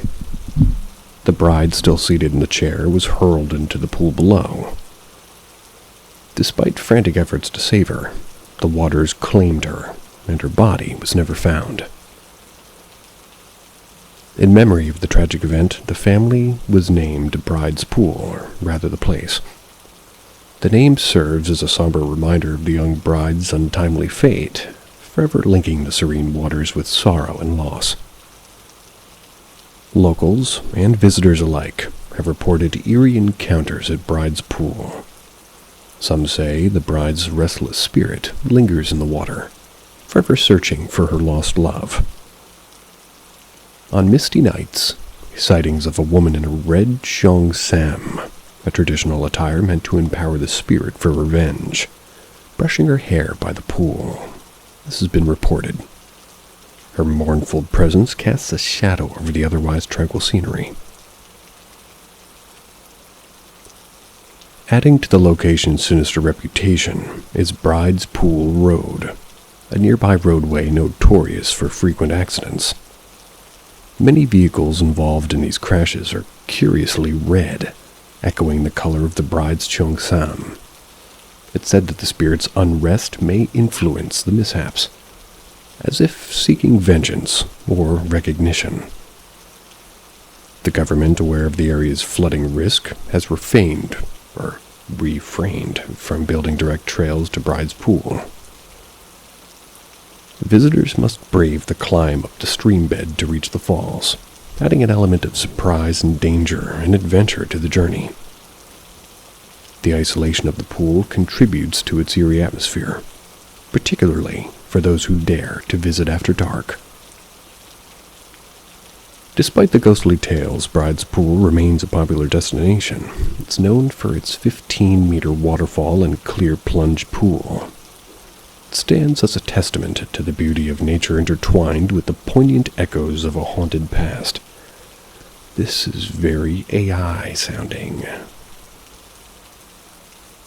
In the bustling cityscape of modern Hong Kong, tales of Bride's Pool and its haunted past remain a topic of intrigue and fear. Despite the chilling legends, the natural beauty of the place continued to draw visitors, including thrill seekers and those curious about the supernatural. Mai Ling, an adventurous young woman with a fascination for urban legends, decided to visit Bride's Pool with her friends one weekend. They planned a hiking trip to the scenic waterfall, eager to see if the stories held any truth. Equipped with cameras and a sense of excitement, they made their way to Plover Cove County Park. Plover Cove. The hike was challenging. No direct trails leading to the pool. They had to climb up the stream bed, which added to the sort of sense of adventure.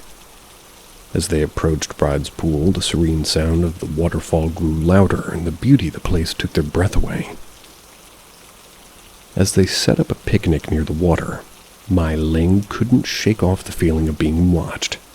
She chalked it up to nerves, but the sensation persisted. She decided to explore the area alone, her curiosity getting the better of her. Wandering along the edge of the pool, Mai Ling noticed a subtle drop in temperature. Despite the sunny day, the air around the water felt strangely cold. She shivered and continued her walk, her eyes scanning for any sign of the supernatural. Suddenly, she heard a faint sound, almost like a whisper. She paused, trying to locate the source. The whispering grew louder, and she realized it was coming from the water. Peering into the pool, she saw a ripple disturb the surface, as if something had moved beneath it. Her heart raced as she saw the figure of a woman in a red cheongsam emerging from the depths. The woman's hair was wet, clinging to her pale face. Mai Ling's breath caught in her throat as the woman's sorrowful eyes locked onto hers. It was the bride, the spirit from the legend. In a trance, Mai Ling felt herself drawn toward the water. Just as she was about to step in, a strong hand grabbed her shoulder and pulled her back. It was her friend, Wei, who had come looking for her. "What are you doing?" Wei asked, his voice filled with concern. Mai Ling blinked, snapping out of the trance. The apparition was gone, and the water was calm once more. Trembling, she recounted what she had seen. Wei, sensing the seriousness of the situation, suggested that they leave immediately. As they packed up and hurried back, the unease didn't leave Mai Ling. She could still feel the bride's eyes watching her. They reached the end of the trail just as the sun began to set, leaving the haunted pool behind. Back in the safety of her home, Mai Ling researched the legend in more detail. She discovered that the spirit of the bride was said to seek vengeance on those who disturbed her rest. The red cheongsam, traditionally worn for weddings and things of the sort, they're also believed to be worn by those who seek revenge from the afterlife. Though Mai Ling's encounter left her shaken, she shared her story in a warning to others. The legends of Bride's Pool were not just stories. They were a reminder of the tragic past that lingered and of spirits that still roamed the waters, waiting for the next unsuspecting visitor.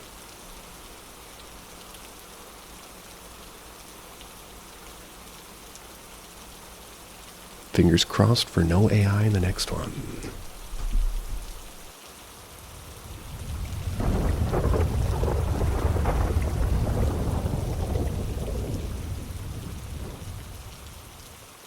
The Sergeant and the Spirit Box. As you may or may not be aware of by now, we've been experiencing very few obvious paranormal activities that we've been recording. I was told to log anything unusual. The names here have been changed for privacy. After some videos caught paranormal activities that day, I remembered I had a spirit box stored away in our house, which is only 50 minutes away from here. Going to get it seemed like a logical thing to do at the time, so. Spirit boxes always seemed so gimmicky to me, and hubby doesn't like messing with any of that, but curiosity got the better of me. So I brought the box here. It was a gift from a few years ago. I only used it once and it was meh. By the time I got back, as cliche as it seemed, it was windy and raining quite a bit. Turned the box on and I began my interrogation with the typical questions. Who are you? What do you want? Why are you here? I wasn't really following a protocol. I asked all the questions in sequence without even waiting for an answer. Then there was static and random sounds. As I sat there with my dog in the master bedroom with an annoying flickering night table light, I actually laughed at myself thinking, this is such bullshit. How do people believe in these boxes? I even remember rolling my eyes. After a few minutes, I told myself, Self, ask the question one at a time and just wait to see if it answers. And regrettably, I did that. Go to admit I'd completely underestimated the power of the unknown, and how such a device could possibly be so accurate. Background. I'd served in a leadership position in the military, about 11 years. Our missions weren't typical. My first question, who are you? I kid you not, if it wasn't recorded by my cam, I would have claimed hallucinations. I clearly heard a name in the voice of a sergeant. It was sent on a mission with no return during an operation at an undisclosed location. One of my sergeants. He was a brother or friend. Now, I've seen and heard many things throughout my life, but this, no fucking way. This legit shook me up and I don't scare easy. In complete disbelief of what I'd just heard, against all I know not to do, I was compelled to continue the conversation. Screw the possible dangers of engaging in conversations with the unknown. All it took was that one moment of weakness.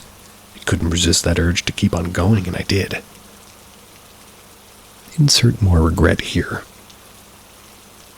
My second question, what do you want? In my sergeant's voice. My soldiers.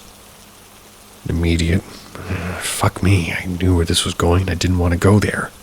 My PTSD went up quite a few notches. More background. All those soldiers were lost in that tragic mission.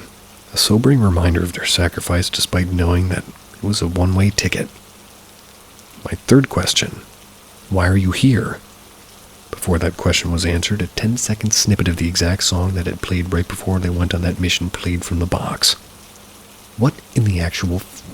I immediately recognized the song. It played long enough. Too long for my comfort, if I may add. I mean, the odds of a spirit box randomly playing a specific song snippet, especially one associated with a particular event, must be incredibly low. I get that our brains are wired to find patterns even where there might not be one. I'm fully convinced at this point that this was definitely not the case. Now, I don't know if this was the rain or my stress levels or whatever, but my dog began to stare and bark at the well-lit corner of the room where there was nothing. Thought to myself, we're weird. Here's my sign to continue on with the conversation. Hope you understand that this train of thought makes zero sense. Makes sense to me. I proceeded to ask very specific questions about the mission, things that only those involved would know of, and most are dead. I began with, Sergeant Perez, I remember that song. Did you pick that song? He answered yes. I then asked, why did you pick that song? There were signs. Background. Again. The leaders of the mission didn't disclose certain information with the belief that it would slightly increase the team's chances of survival. Other than bitching about it, I personally didn't have much to say or rank in that matter. The official instructions were to hide the signs. Next question. What signs did you notice? The song, Bad Death Pain. It was clear that Sergeant Perez had noticed some of the signs. The most obvious one being that song, a regret that lingered beyond death. I asked about the location of the mission. He answered correctly. I asked the year. Correct. I asked his rank. Correct. I asked my rank. Correct. Now I'm officially convinced. So I got personal. I asked about a secret known only by a handful of us that, well, only a handful of us that knew because it would have been compromising the whole mission. His fiancée, a member of that team, was 13 weeks pregnant at the time. She didn't want anyone to know. They'd even been going to a private OBGYN, and yes, this is horrible and there's no excuse, but they wanted it secret, and we respected that. I asked, do you remember her? He answered Beth, the name of his fiancée. After a string of fucks, I asked if he was with Beth, and he answered no. I asked if he felt sad. He answered Audrey. That was a no-shit moment. My heart skipped a few beats. Audrey was the name to be given to their unborn child. I was supposed to be the godmother. I asked why he wasn't there within them, and he answered hell. And that right there was a full stop for me. Is he actually in hell? I'm actually talking to him. Do I know better? What the fuck am I talking to? These super obvious questions suddenly rushed through my head.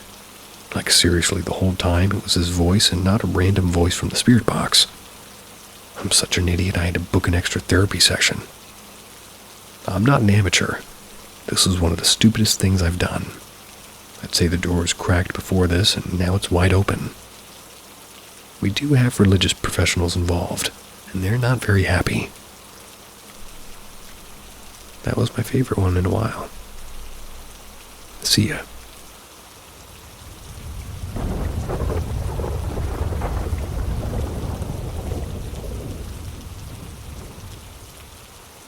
Haunted Old Theater.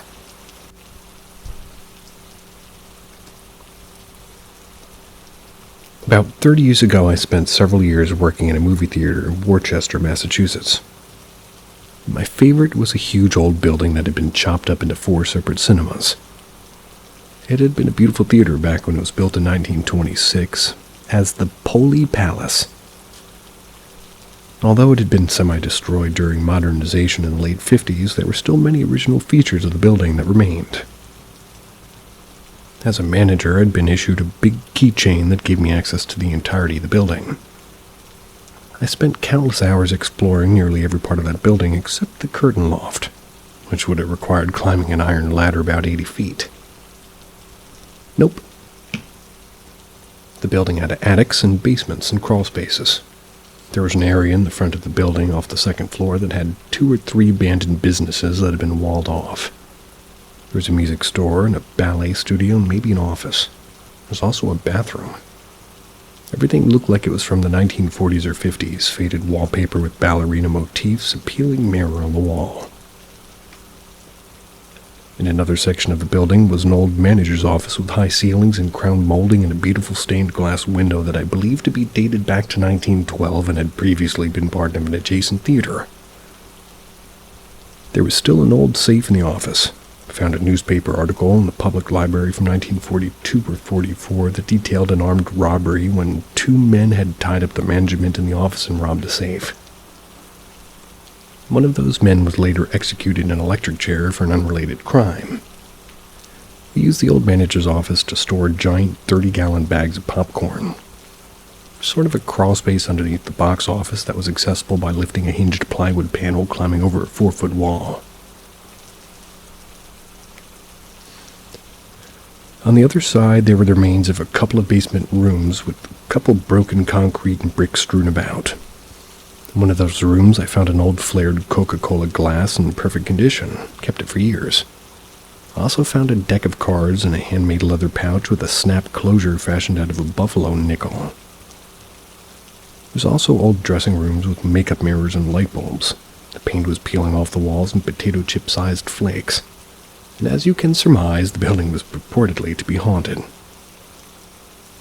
The head manager claimed to have had ghostly experiences, and I'll start there, I guess. When the building was remodeled in the late 1950s, the men's room in the basement was converted into the manager's office. One night while closing up, the manager, being my boss, made his way up the stairs to the main lobby. As he emerged, something caught his eye. Way up by the ornate 30-foot ceiling, he saw an apparition floating there. Disappeared into the ceiling. Terrified, he ran back down the stairs and hid in the office until daylight. Another time, he was again working late. There were several arcade machines in an area of the lobby. They were normally powered off when late-night shows were in. He climbed the stairs and he heard all the machines making their electronic beeps and boops. He was annoyed that the usher had failed to turn off the machines before punching out and realized that he'd have to turn them off himself. As soon as he'd opened the door, the noises stopped dead. Looking across the lobby from where he emerged, the machines were all dark. They were indeed powered off. A projectionist claimed that he looked out of the booth window one night of the big theater upstairs while shutting things down and saw a face looking in at him. I take those stories with a grain of salt. I was always skeptical of those based on the sources. But here's my experience. I was obsessed with the history of the building, and I would research newspaper archives for articles about it. There were rumors that a stagehand had died there in an accident during the time that it had been a vaudeville theater. I was never able to confirm that. I had talked about the building to my mother, and she'd kind of, in turn, happened to discuss it with a woman that she worked with. That woman claimed to be psychic or clairvoyant, or maybe that she just would get feelings about things. She told my mother that she had been to that theater and that she felt that somebody had indeed been killed there, and that his name began with the letter M. My reaction was, okay, sure, she sounds nutty. Sometime later, I was the sole manager on duty on a slow night midweek. I was alone in the office in the basement. The 7 o'clock shows were in and I was doing paperwork. The intercom buzzed and it was the box office cashier calling to tell me I had a phone call. I asked who it was and she said that she didn't know. Hung up the intercom and pushed the button for the main incoming line where the call was holding. The earpiece interrupted with loud, closed squealing and static. I used the word close because it was so loud and distinct that I assumed it was something wrong with the phone, PBX, or the building rather than the line itself or the caller's phone. It was just the impression that I had. "Hello?" I said. Nothing, just more squealing and static. "Hello?" I repeated. "Hello," a man's voice, calm, flat, distinct, then nothing further. "Who is this?" I was a bit perplexed, all the noise on the line and the caller seemingly reluctant to speak.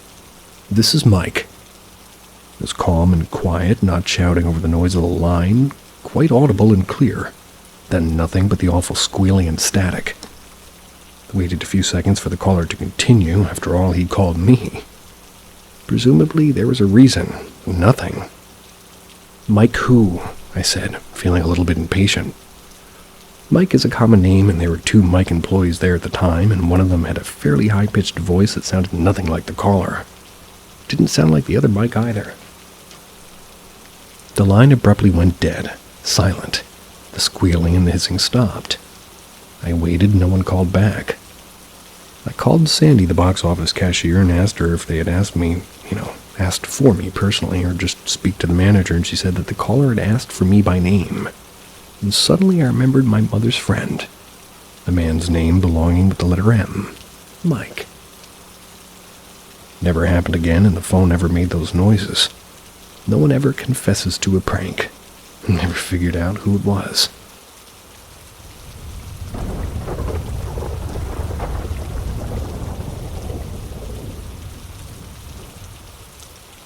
There's something in the chateau.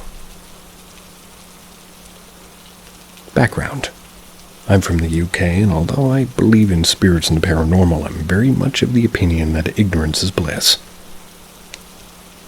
I don't really want to know, and would rather any logical excuse than believe it's something creepy.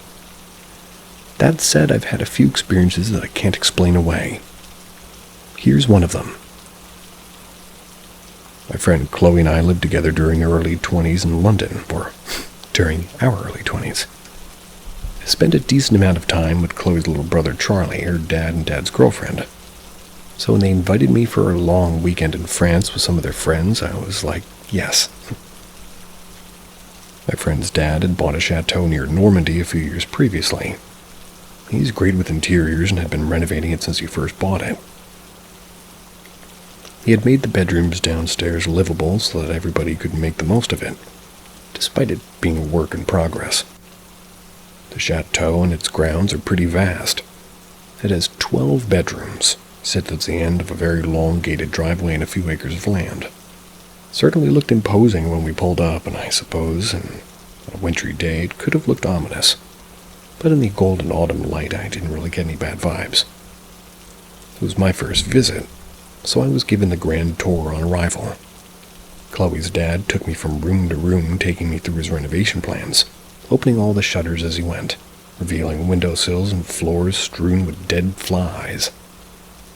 This is a pretty common occurrence in old buildings in that region, so nothing to worry about there. But it did add to that old building's feel, all the heavy drapes, wood panels, and antique furniture. It felt like we had arrived and disturbed the peace. But that feeling was short-lived as we threw open the shutters and let the sunlight warm up the house. Our bedroom was next door to Chloe's dad's. It was light and airy, with twin beds separated by a dresser. Between the furthest bed and the window, a door led to an empty bathroom. It was untouched so far, and had bare floorboards, faded walls, and the fittings were years old and not even plumbed in. Chloe's dad navigated the rotten floorboards and told us about his plans for the in-suite. Through a hole in the floor, we could see into an old barn extension which he planned to eventually make into a games room. After the house tour, we drove to the supermarket, stocked up on food and drink for the weekend. We then spent the afternoon in the sunshine entertaining Charlie, whilst the older couple just caught up. With a dinner party planned for the next evening, we decided to set an early night. Ended up in the bed nearest to the bathroom bathroom door and window. This wouldn't have been my first choice, but as it was Chloe's trip with her family, I curled up and conked out. What felt like hours later, I heard Chloe whispering and giggling under her breath into my left ear. I didn't respond and rolled away from her, thinking whatever this joke was, it could wait until the morning. And as I'm settling back to sleep, it happened again. This time, my whole body prickled as I remembered my surroundings. Chloe was to my right, separated by a dresser. To my left was the bathroom door. What the literal fuck? I called out to Chloe, who was usually a heavy sleeper. She was already half awake as she thought she was hearing whispering and thought I was on the phone or something. We pushed an armchair in front of the empty bathroom door, and for all the good that could possibly do, then we moved our beds together. As spooked as I was, I didn't feel a great sense of foreboding. Whatever it was seemed to be sort of teasing rather than deeply having something sinister, so eventually we fell back asleep. The next day, we mentioned it to her dad, who laughed it off. And that was that. Later that day was the dinner party. This event could form a crazy story of its own in another thread, but not sure if it was down to the free-flowing champagne or the bad juju in the house, but there were lots of arguments that night. However, no more whispers. So we had a good night's sleep, forgot all about the previous night. Fast forward to our last day. Chloe's dad and company decided to walk to the nearby village for a drink. We decided to stay behind and get ready for dinner. I went and hopped into the shower upstairs, whilst Chloe had a fag outside. The bathroom door has a glass panel, and the shower screen is all glass. As I was setting up the shower, I had a horrible and overwhelming sense that someone was behind me. The shower had a curtain. Whoop. They're writing a little crazy. I wouldn't have had the guts to pull it back and take a look. That's how strong the feeling was when there was something there. I took a deep breath, turned to look toward the door, and as I did, a shadow passed as if someone had been walking along the corridor. I was trying to think logically and calm myself down, but internally I was losing my shit. So I called out, "Chloe!" No answer. Grabbed my towel, grabbed my phone, called Chloe's mobile. She was locking up downstairs. She thought it was the safest thing to do to lock up if we were both upstairs and we had hair dryers on.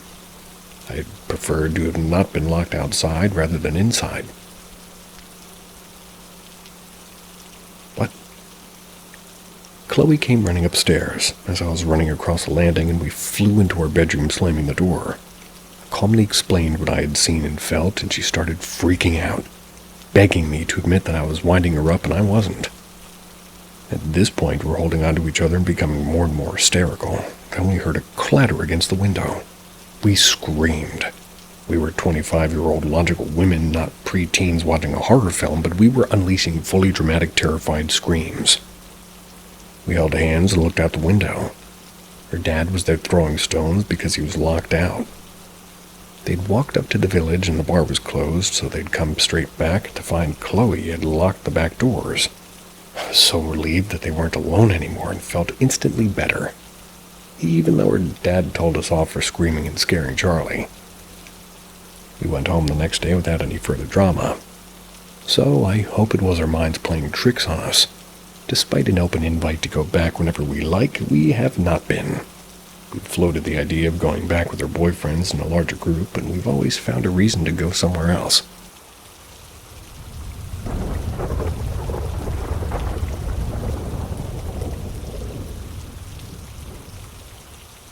The demon that mimicked my dad.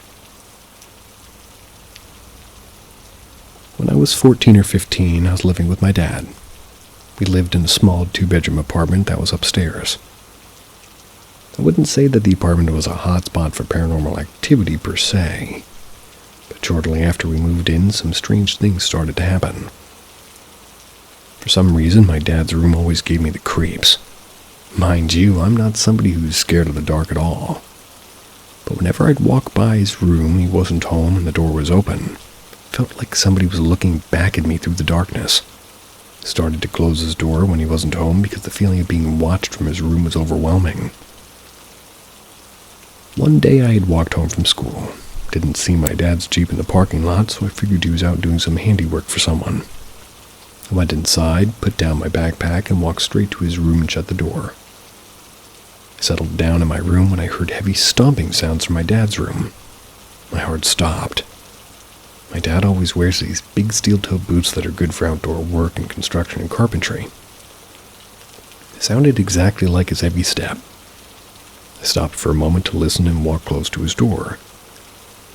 When I realized that the light was on from the crack at the bottom of the door, and I said, "Dad?" just to make sure my dad wasn't actually home. I know I didn't see his car outside, and I didn't see my dad taking a nap when I first went to close his door, and that the light was not on, but maybe I'm losing my mind. No reply. I keep hearing the heavy steps. My second thought is, did somebody break in and hide in my dad's room? Ran to the kitchen, grabbed a knife as I kept hearing the sound of heavy boots walking around. I slowly walked back to his door, braced myself for a long minute before finally jolting the door open. But nothing. No one was there. Ran to his closet door, slid the door open, knife in hand. No one. At this point, I'm thinking I'm crazy. I brush it off, go about my day. But I'd hear the footsteps time to time. Then one weekend night, while my dad was working, he was working his 12 a.m. to 8 a.m. graveyard shift as a security officer. I was watching TV in the living room when I heard the doorknob jiggling in the front door. My eyes darted to the door as I froze, watching the doorknob jiggle for about a minute long before stopping. After it stopped, I got up to check the peephole, and there was no one. Kinda got in the habit of sleeping with the lights on, and a weapon close, needless to say. When my dad returned home in the morning, he says, "I think somebody tried to break in." I said, "What do you mean?" He signals me to come to the outside of the door, and I see scratch marks and wood chipped away beneath the door frame around the knob. We chalked it up to maybe some junkie trying to break in. We lived in an area that was pretty notorious for drug use and poverty, but it freaked us out. My dad was pretty much always anxious to leave me alone after that. He started texting more and calling during his night shifts to check in. Wasn't sleeping much at the time, obviously. Now, one school night, while he was away working, everything seemed calm. No footsteps, no knobs jiggling, no ominous feelings in the apartment. I texted my dad that everything was good and I was going to sleep. I had to get up early for school. I wake up around 6:30 a.m., got up to use the restroom. I was particularly tired this day and didn't want to get in the shower yet, so I went to lay back down and scroll on my phone for a bit. As I'm laying in bed, I hear the front door unlock. My dad usually gets off at 8 a.m., but I assume maybe he got out early. "Dad," I called out. No reply. But I heard a grunting sound. It sounded like my dad was hurt, like the sound you make when your lips are closed and you groan in pain if you stub your toe. But it was a deep groan. Working security at a casino and a bar, my dad often would get into altercations with drunk patrons when he had to remove them. He'd been injured at work many times like this. "Dad, are you okay?" I called out to him again, and no reply. The groaning became louder. I heard a dragging sound on the carpet simultaneously. Thinking maybe he hurt his foot or his leg, and the dragging and groaning noise trailed from the living room to the kitchen and onto the tile floor. Then I heard the fridge open and then close. Called out one more time, "Dad!" No reply.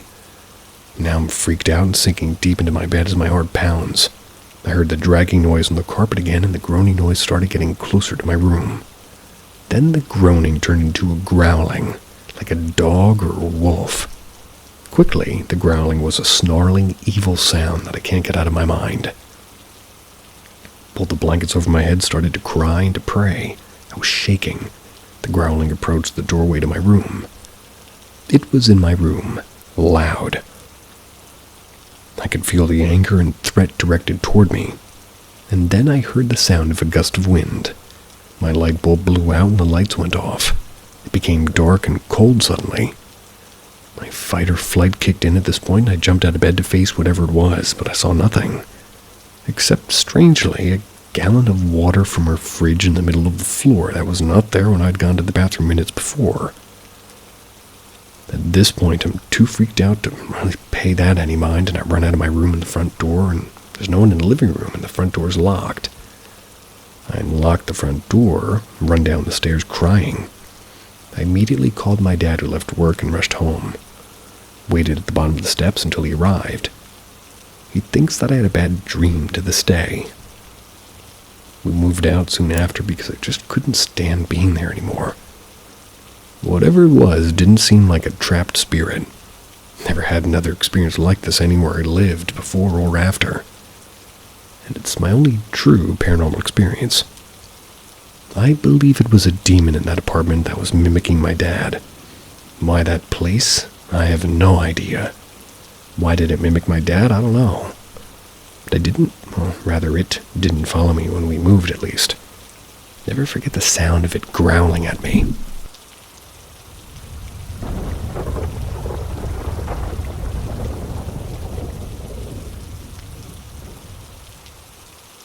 Demon attachment. For context, I've always been sensitive to the paranormal. For a long time, I thought that it was my parents' house that was haunted. Then my dorm room. Then my first apartment. And everyone since. It didn't take long for me to figure out that it was something attached to me. The experiences come and go, and sometimes not happening for years at a time, while other times multiple experiences happen in a week. Telling you the full story of my childhood experiences would have us here for hours, so I'll be skipping to adulthood for this story. The past few years I've had rare but significant experiences. Hearing somebody walking around the school when I knew that no one else could be there. There's a sign-in sheet after hours, and I was the only name on it. I disarmed the alarm and I reset it when I left, and nobody else was in or out. Hearing furniture moving around the classroom, a door down from mine. I could recall my colleague mentioning that she needed to do a desk change, but I hadn't even heard her come in. Thought it odd that she didn't say hello, and I was drawing a new chalkboard picture for Halloween at my classroom door. I wanted to go check, but I told myself I was just being silly, and it was just my colleague. That is, until she walked into the school 20 minutes later.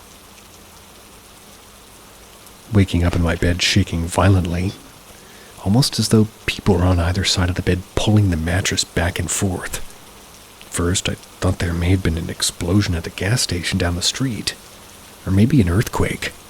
In the morning, there was nothing on the news, and my landlord hadn't felt anything, nor had my coworkers. Nothing in my room had fallen down, so I had no evidence of my frightening experience.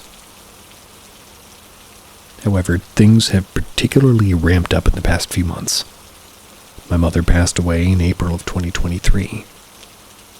A few months prior, a friend had given me the number to a psychic, and upon learning of my mom's cancer, I felt like there was nothing to lose in giving it a try. She donated her fees to charity, so at least something good would come of it. The things she told me and the things she knew about I couldn't explain. Things that never could have been found on social media. While the main reason I contacted her was to ask about my mom and later communicate with her, I also decided to ask about the attachment I had. She confirmed the attachment, and that it was in fact not human, it was a demon.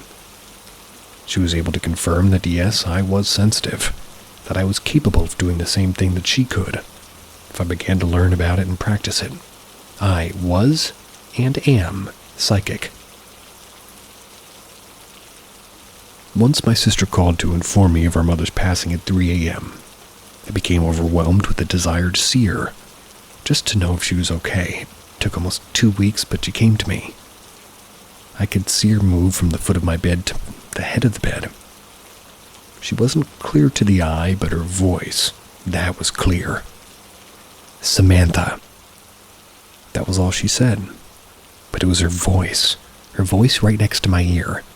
Even after wanting and waiting for this, I was in disbelief.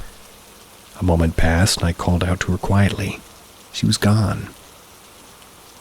Since then, I've continued to work on remaining open to her, but unfortunately, I don't really know how to remain open to only her.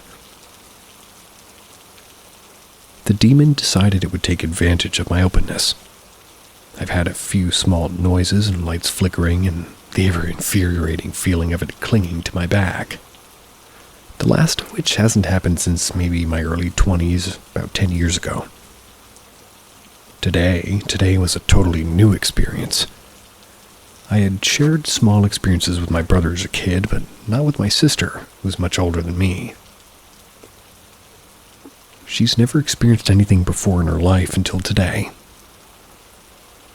I cannot express how glad I am that we've shared this experience, because I'm sure I would have not believed it if it wasn't for her. My sister is a bit less glad. I was driving from Edmonton to Fort McMurray, 4.5 hours. Often I call someone to help keep me alert while driving. Just talking is enough. So I called my sister and we chatted. Her cell phone wasn't working well, so she switched to her landline. As we talked, the reception would go spotty and the call would end. Rural Alberta doesn't have the best coverage. No big deal, I would just call her back. The problem didn't arise from poor coverage. It sounded as though my sister dropped the phone in a sink filled with water. Then came what I thought sounded like she was turning on like a carburetor in the other side of the sink. Maybe that's a trash compactor, maybe? On, off, all the while the phone still being underwater. Next, the animal noises. Or at least, that's the closest thing I can compare it to. An angry animal. But the worst was the breathing, the raspy, labored breathing. The sounds went back and forth, but the second time the breathing started, my sister ended the call. I had tried talking to her, but I couldn't hear anything but the strange sounds. Turns out she was doing the same thing. She heard those sounds and she tried to get my attention to no avail. She said she couldn't take it anymore after the breathing and had hung up. This was new territory for even me. But my sister, she was terrified. We continued our call until I was almost home and she had to pick up her sons from daycare. She's currently praying to not have any nightmares while I'm typing this. My dog oddly unsettled and staring down the dark hallway.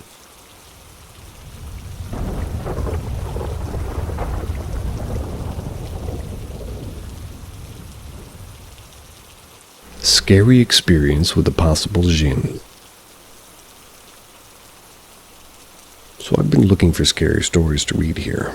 I haven't really had much luck. Not even sure what subreddits to check, so if anybody has recommendations or stories of their own, please share. For now, though, I'll tell you about something that's happened to my friend Huda that still makes me scratch my head. Something I think about pretty often. Honestly, don't know what to make of it. Change the names of people involved rather than using their real names. My friend Huda has an aunt, Bibi Jan. Bibi Jan was in her late 70s when this happened. Bibi Jan was a frail elderly woman who lived with her son and daughter-in-law. They were in the same small town as Huda's family. She didn't know how to drive or speak or read English and often needed help with basic things. There were rumors in Huda's family that Bibi Jan had some kind of experience with the djinns when she was younger. A djinn is believed to be a spirit capable of inhabiting Earth and, well, sometimes influencing human lives. It's often associated with the ability to shapeshift and possess people. And apparently, she would have these random, drastic personality changes under stress, like when her husband passed away. At his funeral, multiple people witnessed her having what can only be described as a possession-like episode. She was chanting loudly, screaming the djinns to take her and bring her husband back, making all sorts of wild claims. The scariest part was how her voice changed during it. She began singing strange, unrecognizable songs. At first, I thought it might have been some kind of mental breakdown brought on by the grief of losing her husband and raising a young child alone. It's hard to dismiss, especially since so many people they have described it as the strangest thing they've ever seen. I don't have a solid explanation for it. I don't really know what to think. Maybe it was just the trauma and the stress. Years later, I heard that Bibi Jan went to Umrah and had a ruqya done, which supposedly cleared her of any djinns. But the story I want to share is much more recent. A few months ago, around 5 a.m., Huda's cousin Layla and her family were woken up by a loud banging on her door. It wasn't normal knocking. It was somebody repeatedly banging at the door, hard enough to wake up everyone in the house. Layla's dad went to the door and looked through the peephole. To his shock, it was Bibi Jan standing there. He opened the door, called his wife and Layla down to see what was going on, and everybody was confused and a little bit worried. Layla's mom told Bibi Jan to come in and sit down, asking her, is everything okay? How did you get here? Where's your son? But Bibi Jan didn't answer. She just stared at the room and at the people around, sitting around silently. After about 10-15 minutes, Layla's mom went into the kitchen to get BB Jan water and something to eat, and Layla's dad was in the bathroom getting ready for Fajr, the morning prayer, since it was almost time to pray. While they were gone, BB Jan suddenly looked at Layla and said, "I can't stay here any longer. I have to go now." She got up and walked out of the door. Layla followed her mom, calling after her, but by the time they got outside, there was no sign of BB Jan. Her dad rushed outside, searched the street up and down, calling her name. The old woman was nowhere to be found. They were baffled. There was no sound that she could have just disappeared that fast. BB Jan was old and frail. There was no way that she could have run and hidden so quickly. Her dad went back inside, called BB Jan's son, Ali, started yelling at him. "What kind of son are you?" he said. "Your mother somehow managed to get 45 minutes away from you and you're not even looking for her?" Layla's dad went on to explain what had happened and how she disappeared. Ali was just as confused on his end and said, "I have no idea what you're talking about or who you saw. My mother's right here in her bed asleep. I'm looking at her and she's fine." At this point, everybody was completely lost. The next morning, Layla's mom called BB Jan, asked if she remembered anything or if somebody had dropped her off. But BB Jan insisted that she didn't know what we were talking about. She'd been home all day and had no idea how she ended up at Layla's house. Layla's family lives across from a small, sort of local Arab store. It has cameras and a whole monitoring system that's sort of surveilling the street. Her dad went over to ask if they could check the footage from that night, thinking maybe it could shed some light on what had happened. The store owner showed him the recording. There was nothing on it.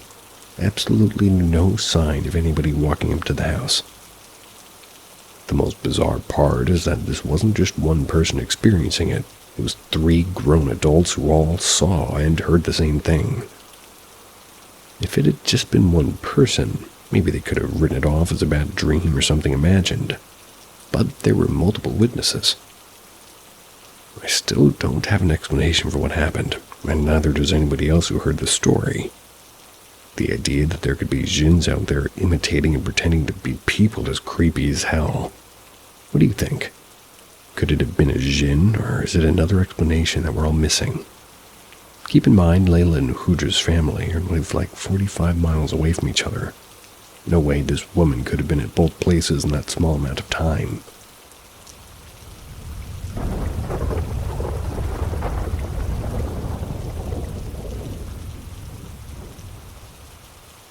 How not to deal with a demon in your back room. To clarify, my house wasn't always haunted.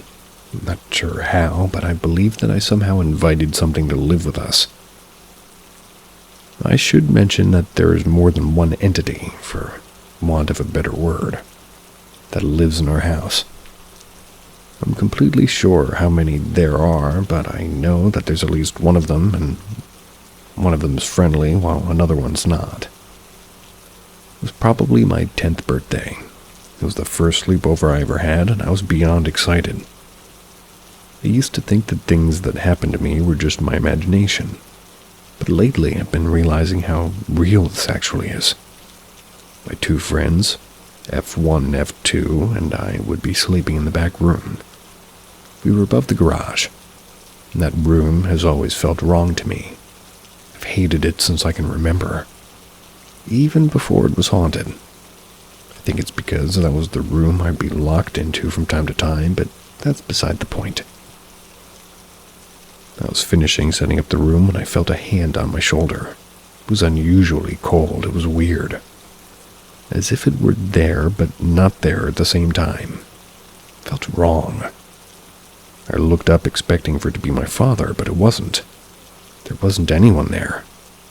Creepy, but not unusual, so I shrugged it off. I had better things to think about, like the sleepover.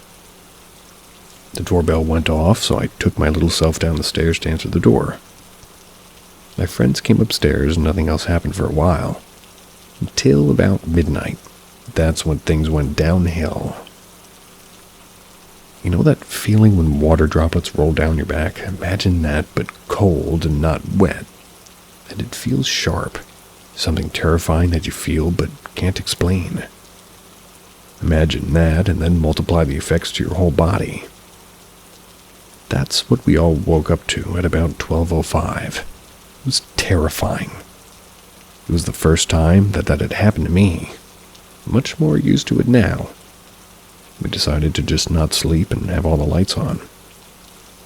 Then the water dispenser that you wet your hands with in the toilet, I forgot the name of it, the sink, it turned on to the highest degree. Forgot another word, I hope you can still understand. No one wanted to go into the toilet to turn it off. We were all just freaking out, and it wasn't just that it turned on, but that it was pretty much right after we woke up to the weird feeling. But whatever, right? Not like it can get much worse, right? Wrong. Very, very wrong. Have you ever had a demon accidentally be trapped in your back room when you were a child because you were lonely? Specifically in a giant dog doll that has clothes and huge dead eyes. Just me? Okay, good to know. Sorry, I'm just trying to make this more lighthearted, otherwise I might cry. So, a day or so after, my stupid self decided it'd be a good idea to go check it out, alone, with no one else home. Yep, dumb, I know. But I brought a Bible, so I thought I was safe enough. I remember standing by the door, hugging the Bible close to my chest, keeping in mind I was just about 10. I had no idea what I was doing. The dog doll was sitting up straight on the bed against the headboard. And 2 seconds after I looked at it, the doll just randomly slumped over onto its front. The only way that would happen would be if someone or something pushed it over. I'm an idiot, and was also 10 at the time, so never really thought, or rather that thought never really did cross my mind. I continued onward. Then the doll flew across the room, hitting the opposite wall. This doll was the same height as the small child.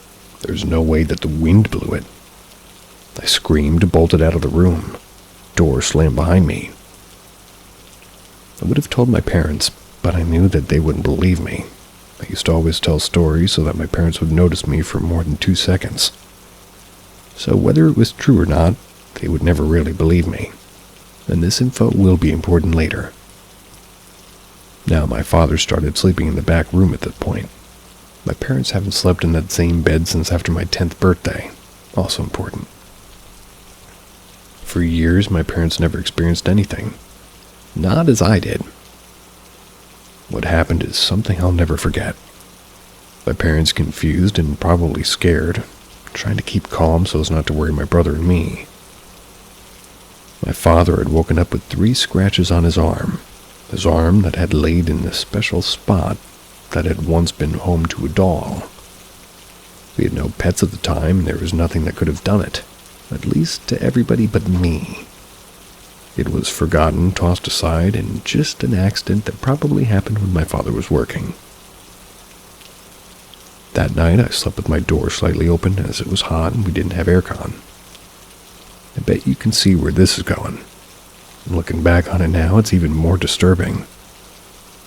The shadow that appeared at my door didn't spook me at all that much back then. But that same figure would come back to haunt me years later in the form of a man who broke into my hotel room when I was 14. Which is so weird to think about now. That thing had somehow found out about someone who I had met 4 years later. I only found out what that man's features actually looked like later on in life. But at that point, all I could see was a man with no hair, beer belly, quite short, and slightly bent like an older person.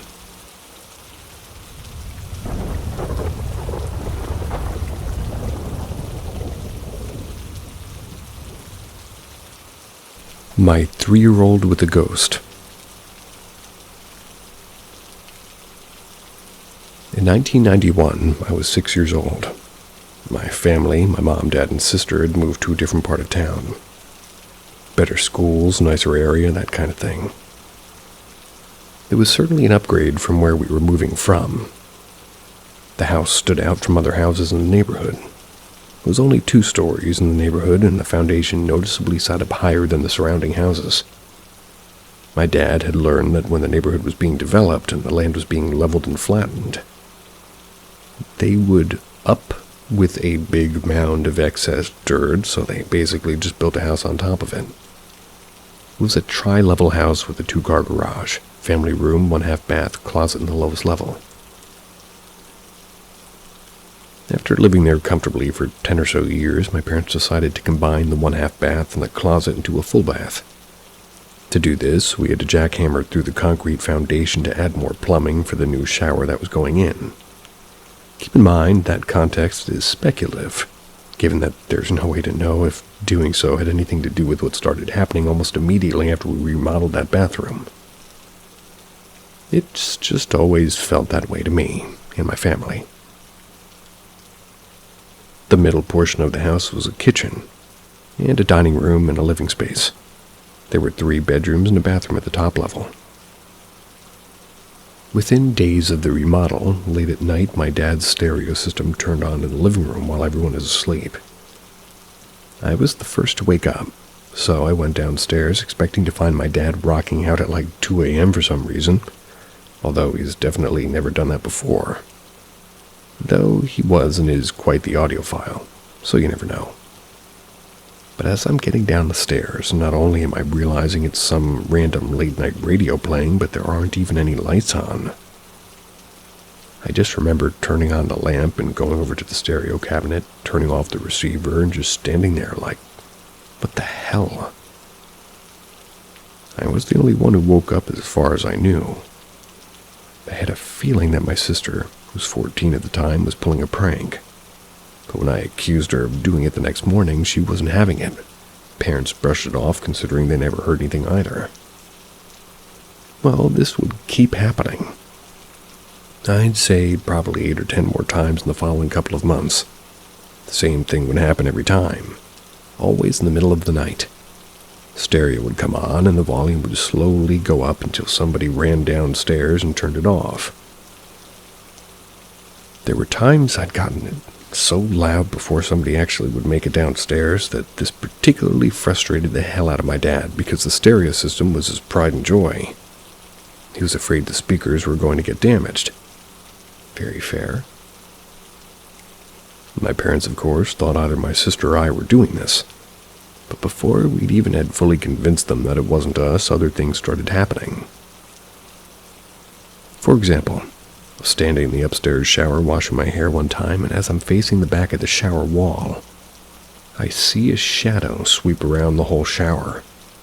Of course, I pulled the curtain open, expecting to see my sister or somebody messing with me, but no one was there and the door was locked. There were a lot of shadow incidents. From the living room, you can see the upstairs to some degree. We'd often see out of the corner of our eyes something quickly crossing the hallway from one room to another, like you would just barely catch a flash of something when no one was up there. Touch of lamps would come on by themselves often. My dad said on multiple occasions he'd be lying awake having trouble sleeping. The touch lamp on the nightstand next to him would come on by itself. Most notably, my close friend and my dad described seeing the exact same person in the house. In fact, they both saw this person while doing the same thing, which was walking to the front door when no one else was home. Probably a year or so into these occurrences, my dad got home from work one day, opened the front door, saw a young girl around my sister's age standing at the top of the stairs that would take you down into where the remodeled bathroom is. He said she looked about my sister's age and had a similar blonde hair, wearing a light blue dress with white collar. As soon as he saw her, she bolted down the stairs. He went over there, checked the whole downstairs, upstairs, and no one was home. A friend of mine, not long after that, would do the exact same thing. Got home from school, threw in my keys to open the door because I was carrying stuff, walked in the front door, saw the same thing my dad saw. Described the same hair, clothes, and everything. I wish the story got juicier from here, but ultimately we just adapted to it. It was a little spooky, but once we realized it was just a young girl, we were so used to it anyway, it was almost comical. Things kept happening up until the point I moved out at 19 and the house was sold about a year later when my parents would divorce. One other interesting detail is that the guy who bought the house did so as an investment property that he planned to rent out. Can't tell you how many times I've seen that house being sold or going up for rent over the 20 years. Did we release the ghost of a young girl after breaking through the foundation? Perhaps a grave was amongst the mound of dirt that the house was built on. Did something nefarious happen, or was it an annoying glitch in the Matrix? Regardless, it's always been fun to speculate.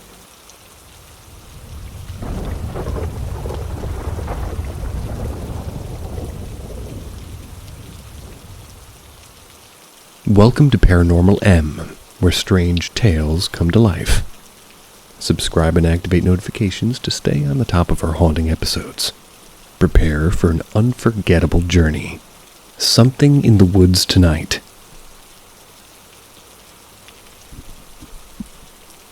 I want to preface this that I've hunted and hiked in the region since I was 9 years old. I'm very familiar with the wildlife and the sounds of the forest. I'm not really a believer in any of this sort of thing, but I don't really have an explanation for what happened tonight. I hiked about 1.5 miles through the forest and swamp hunting deer today, and I got to the pocket of woods and field that I wanted to be in and climbed a tree to hunt out of. By all accounts, this was an uneventful afternoon and evening until sundown. For about 30 straight minutes, I listened to a rabbit be tortured and just wouldn't die. If you've heard a dog or a hawk get a rabbit or hunted rabbits, you know what I'm talking about. When they're distressed, they scream bloody murder, and this has just seemed to continue on forever. Naturally, this can make you on edge. I figured a hawk got it and just wasn't killing it. Then the sound of a twig snapping in silence. The rabbit stopped. Through the thicket, I could make out a figure, vaguely deer-shaped, moving through the woods about 35 yards away. So I grabbed my bow, but the undergrowth is far too thick for me to pick out much more than a rough outline. Walked behind a tree and disappeared. The sun is now fully set, and I'm at least maybe 15 minutes post-sundown light. I hear in a flat, motionless child's voice coming from where that quote-unquote deer disappeared. It was saying, "Help, help, help." No fluctuation or distress to the voice.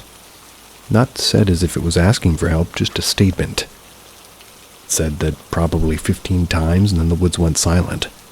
There wasn't even a breeze to make a sound. Then a crack of a limb of a tree snapping, and all hell broke loose in the woods. Squirrels, birds, and suddenly deer shot out of the woods like bats out of hell, sounding like an absolute stampede throughout the forest. And then, silence again. To make things worse for me, I lost my hat-clipped light and walked in, and I had to haul ass like 1.5 miles through the woods back to my truck in darkness. My path only lit by tonight's full moon. I went back to the woods this morning. Last night, after getting back to my truck, I called a few friends to let them know what happened. And then I had a relatively sleepless night. This morning I couldn't stop thinking about it, so I decided that I needed to return. Grabbed my hunting dog, called up a buddy to come with, and set back towards those woods. First, I drove around the property. Nobody was parked at any of the trailheads. Shouldn't be anyone around. We took a long way around, heading north to get to the woods. A few miles from the parking area, stopping to talk, look for an animal sign, and to listen. We approached the woods from the south, keeping it outside of it in a tall, grassy, wet field.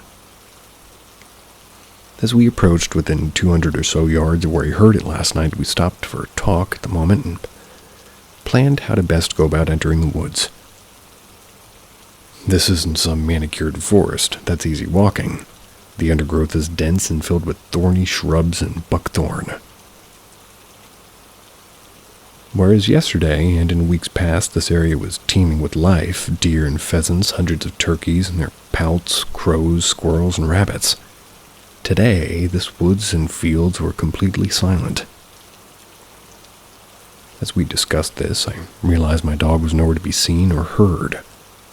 She normally wears bells, or like metal pieces of her collar are sufficient for me to hear where she is. It's silent. She wears an e-collar, so that way I can press a button and it'll make a beeping noise that I can hear. I pressed that button in silence. I yelled for her in silence. Then, coming from the forest ahead of me, I hear the yelping of my dog in pain, loud and clearly my dog. I look at my friend take off toward the woods, calling and beeping the collar and calling and beeping the collar and waiting. Back to silence. I look at my buddy and he asks, "What are you doing?" As if he hadn't heard it. We stop and wait for a moment on the edge of the woods, and I call one more time and finally hear the jingle of her collar coming up at me, completely unharmed, from the opposite direction of where I thought I heard her crying. Confused, we distanced ourselves from the woods again, continued north along the edge. Again, we neither heard or saw any wildlife. We found a few spots where things were recently killed, staining the ground with rotted blood, but no sign of anything living. Eventually, we turned back as we crossed the same spot I thought we heard my dog, and my friend stopped. He looked at me in a panic and said, "Oh shit, your dog," and took off running to the woods. I called after him asking what he was doing, and he said he heard her clearly crying in pain in the woods and was as confused as when I said I heard nothing. Just the same as when we first walked by, and I was the one who heard it. I could see my dog in the opposite direction smelling around, totally unharmed. Called to my friend that the dog was fine and was over by me, and we rushed out. For those who might ask what else it may be, I've heard my dog yelping before. That was it. Doesn't sound anything like coyotes or wolves. I won't be returning to that area again.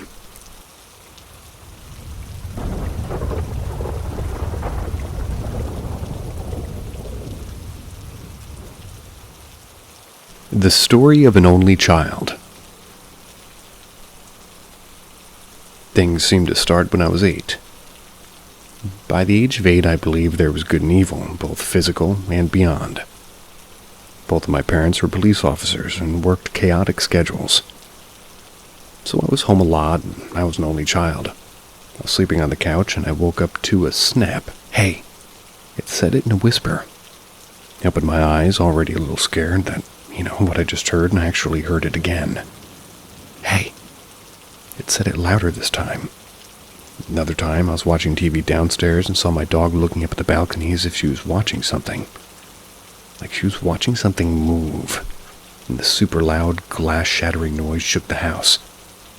Got my phone, called my mom because I knew it wasn't a robber breaking in, but I needed to talk to someone. I started having vivid nightmares that were specifically paranormal or demonic. For almost 3 years, I would wake up every night at 2 a.m. from a nightmare and throw up until around 4. My doctor finally found a solution and prescribed me liquid Zantac, which reduced my vomiting. I became terrified to sleep. I could no longer sleep with my mother and her new husband. Every time I had a nightmare, it kept me aware that I wasn't alone. Demonic in nature, my dreams were pure evil, and inflicted a lot of trauma on my young psyche. I've been eaten by Satan and by other things. I got used to being tortured in my dreams, knowing that I would wake up eventually. But I was always scared that I wouldn't wake up. I had a new dream. It prepared me every night, and as they wrote, and my, did they express creativity. Made me feel abandoned and alone. The problem was that I had to go to school and act like last night didn't happen every day. I had twin stepsisters that would stay every other weekend. Bill's previous marriage. The forces that would be present, in many forms. One of the most terrifying forms was in the form of a woman much taller than me, and I just turned 11. I woke up to a really loud bang on my ceiling. My stepsister's room was above mine. I saw that the kitchen light was on because I slept downstairs right by the kitchen. I opened the door and I saw that my mother was strangely chopping carrots with her back turned toward me. I asked her if she had heard the loud noise, and she turned around with dull eyes and a monotone voice and said, "No, honey, I didn't hear anything." I knew it wasn't my mom, but I had to pretend like everything was normal or else she'd turn into God knows what. I proceeded to the stairs, but all the switches to the lights were absent, of course. As I turned the corner going up the stairs, I could see my stepsister's bedroom light was on.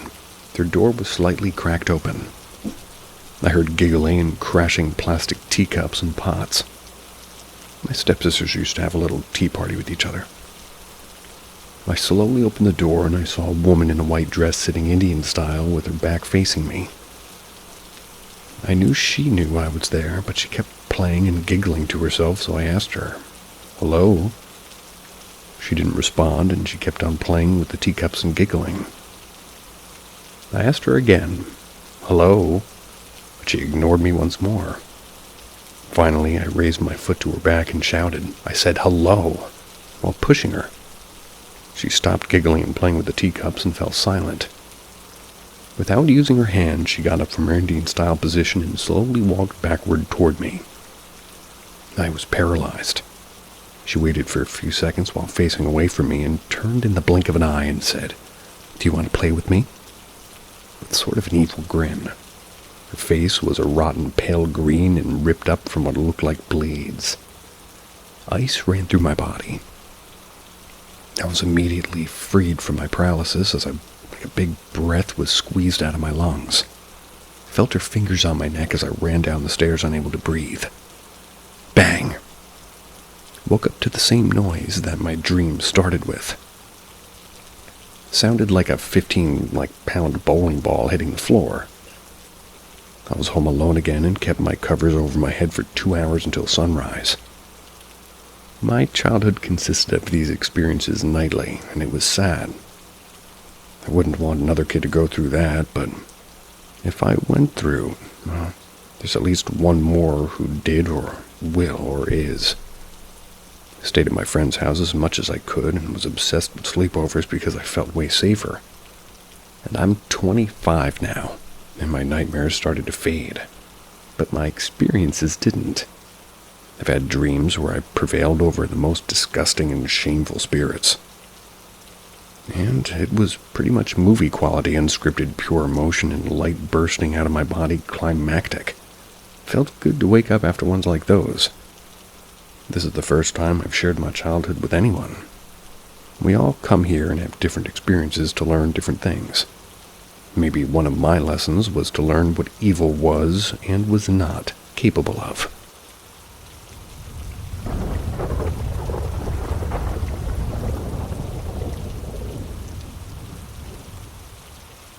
My house in Amman, Jordan, is very haunted. Since the date we moved in, which was almost 18 or 19 years ago, there's been so much activity. There's multiple instances, and I'll be talking about a couple of them. The shadow people. When I was little, I was sleeping next to my mom. That was because my dad was away for work. I usually woke up at around 7 or 8 a.m., but on that day I woke up at 5:30 or 6, I'd say. When I woke up, I looked to my left toward the side my mom was sleeping on. I saw this figure of a shadow person. He had no face, but I could see the area where his mouth would be moving. I don't exactly remember how it was moving, but I know it was. It was very odd because obviously the figure had no mouth, but it felt like a mask was over their face. When I looked at him, he was standing so close to my mom as if he was whispering something to her. That is, until he noticed I woke up, and I was looking at him. As soon as he noticed me, he looked at me, then quickly turned around and started moving inhumanly fast toward the door. It was so scary, yet I wasn't scared. I was more curious than scared because I ran after him. When I reached the living room outside my mom's bedroom, we were on the second floor. The bajors, some types of curtains that we have in the Middle East, they're also most likely in other parts of the world, but honestly don't know the name besides in Arabic. They were open. The thing is we only opened them when we woke up, and nobody was awake at 6 a.m.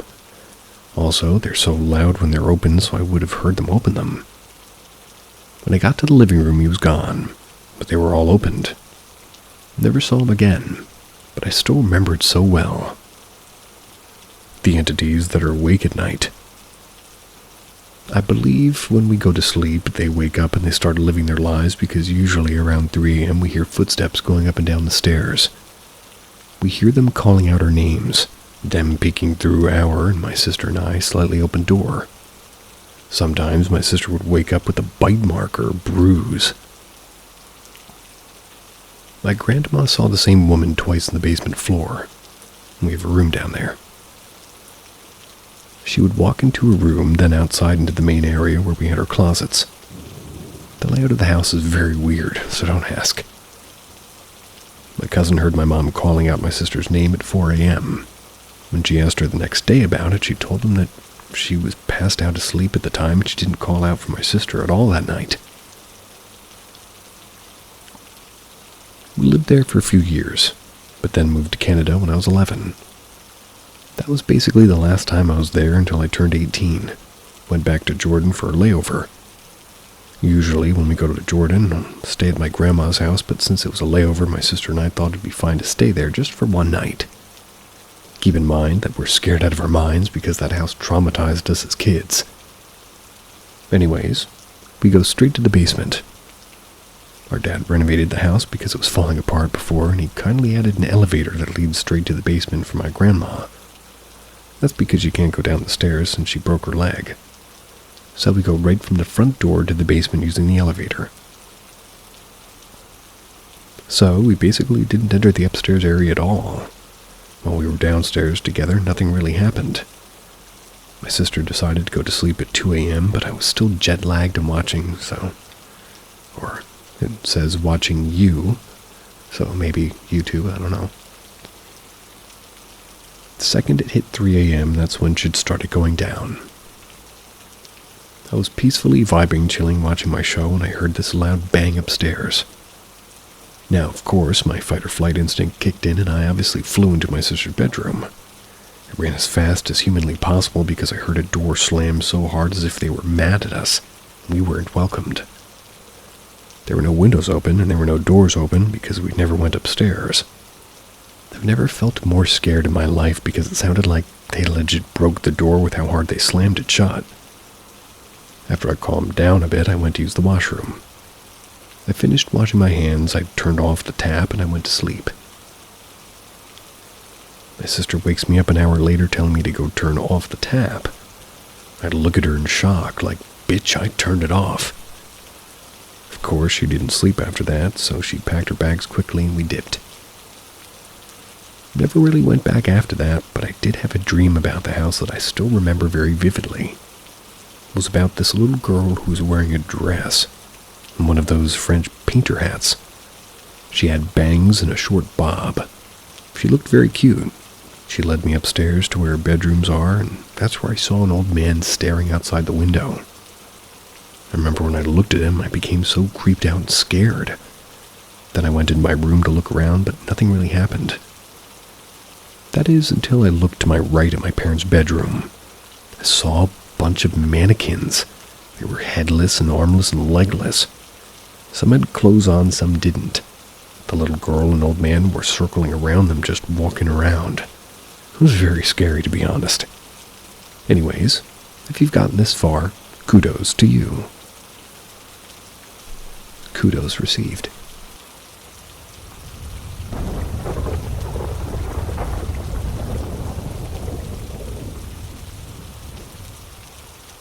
She's watching you. I used to work in a residential care home. The care home has capacity for around 30 residents set over 4 floors. At the time of my experience, the upstairs was being renovated at a capacity, so some rooms were empty. I never worked night shifts, only late shifts, which finished around 9:30 p.m. During winter, it becomes dark early, around 4:30 p.m. The late shift feels lonelier when it's dark and the manager's kitchen staff and extra carers leave at around 6. 3 carers would stay, 1 do meds, 1 do baths, 1 do the tea trolley and bedtime assistance. This particular day felt unsettled.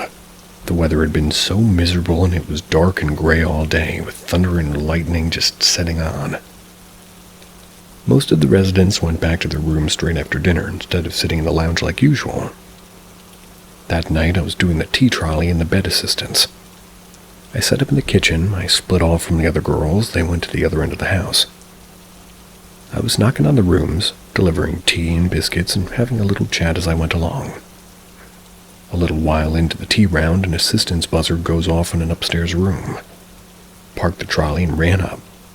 The resident was complaining that somebody had closed their door. Closing the doors required somebody to remove the kickstop, which are pretty stiff. I assumed that this resident had been sort of just pottering around and set it off. So I reset it, checked he was happy, nipped back down to where I'd left the trolley and it was gone. I was thinking one of the girls had finished their rotation unusually quickly, and we'd picked up the trolley and I went to answer another buzzer.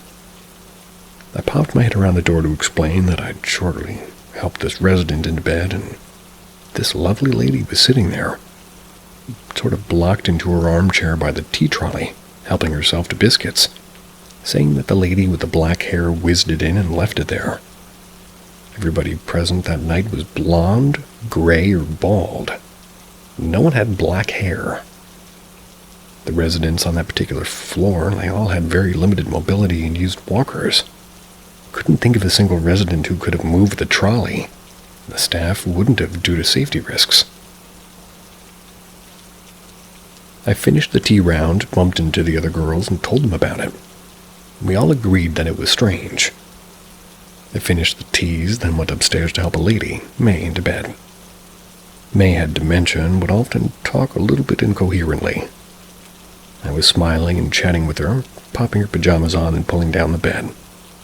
Then May took out her teeth, pulled a really strange expression and said, "She's watching you. The little girl behind you." All the while staring over my shoulder into the dark corner of the room. Ugh. I have experience with dementia patients and didn't show that this had flustered me, and just carried on putting her to bed without turning around. Mary carried on and she says, "She knows all about you. She's moved my chair, she's watching you." Then she laughed and laughed as if they were in on some sort of a joke. I didn't turn to look in the direction of May's chair. My bad for not acknowledging her at this point, and carried on to getting her comfortable. Left the room without glancing back in the direction May was staring in. Every hair in my body stood on end. I tried to shake it off, and I carried on with my shift. The next hour was uneventful. A few residents popped their heads out and asked if everything was okay, as they'd heard footsteps running around. I said it was probably us going back and forth. Finally, at 9 p.m., I sat down with the girls and we had a bit of a joke about how weird the shift has been. With that, a buzzer went off. We glanced up to see which room it was. It wasn't a room that we had recognized. Get to know every room number attached to each resident. We looked at each other a little bit confused. My colleague ran into the office, consulted the floor plan, and said, "It's the top floor bathroom. Isn't that being renovated?" Didn't even think that was wired in. Anyone up there? 2 of us went up together, in case somebody had gone wandering. Unlikely, as the residents in that part of the house needed support mobilizing and new rooms were empty. We both had goosebumps as we walked up the stairs. The beep, beep, beep of the buzzer felt like it was counting her steps. The hall lights were on dimly, but we couldn't see any light coming from under the bathroom door. The unfilled rooms along the corridor seemed really dark and empty. Pushed the door open, pulled the light switch. My stomach flipped. In the middle of a totally empty bathroom was May's chair. We turned the buzzer off and went downstairs to finish her shift. All of us felt quite shaken, and were glad to clock off when the night shift arrived. To this day, we have no explanation. The The residents at the time wouldn't have been physically able to pull off these pranks, and there was no visitors on the premise that evening. There were definitely a few regular ghosts and spirits that made themselves visible to the residents and night staff, including the little red-headed girl. I'll likely write about these other ones sometime. Usually it's comforting to know that the residents feel family or spirits around. But that evening it definitely felt like they were trying to spook us, and I'm so glad I didn't see anything.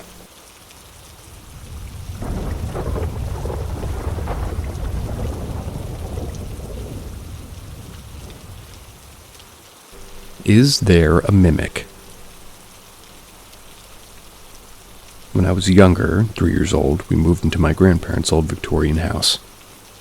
They bought a lovely house nearby, and due to my parents having 6 kids and a 4-bed house, their house was sold to my mom and dad, as it's a 6-bed house.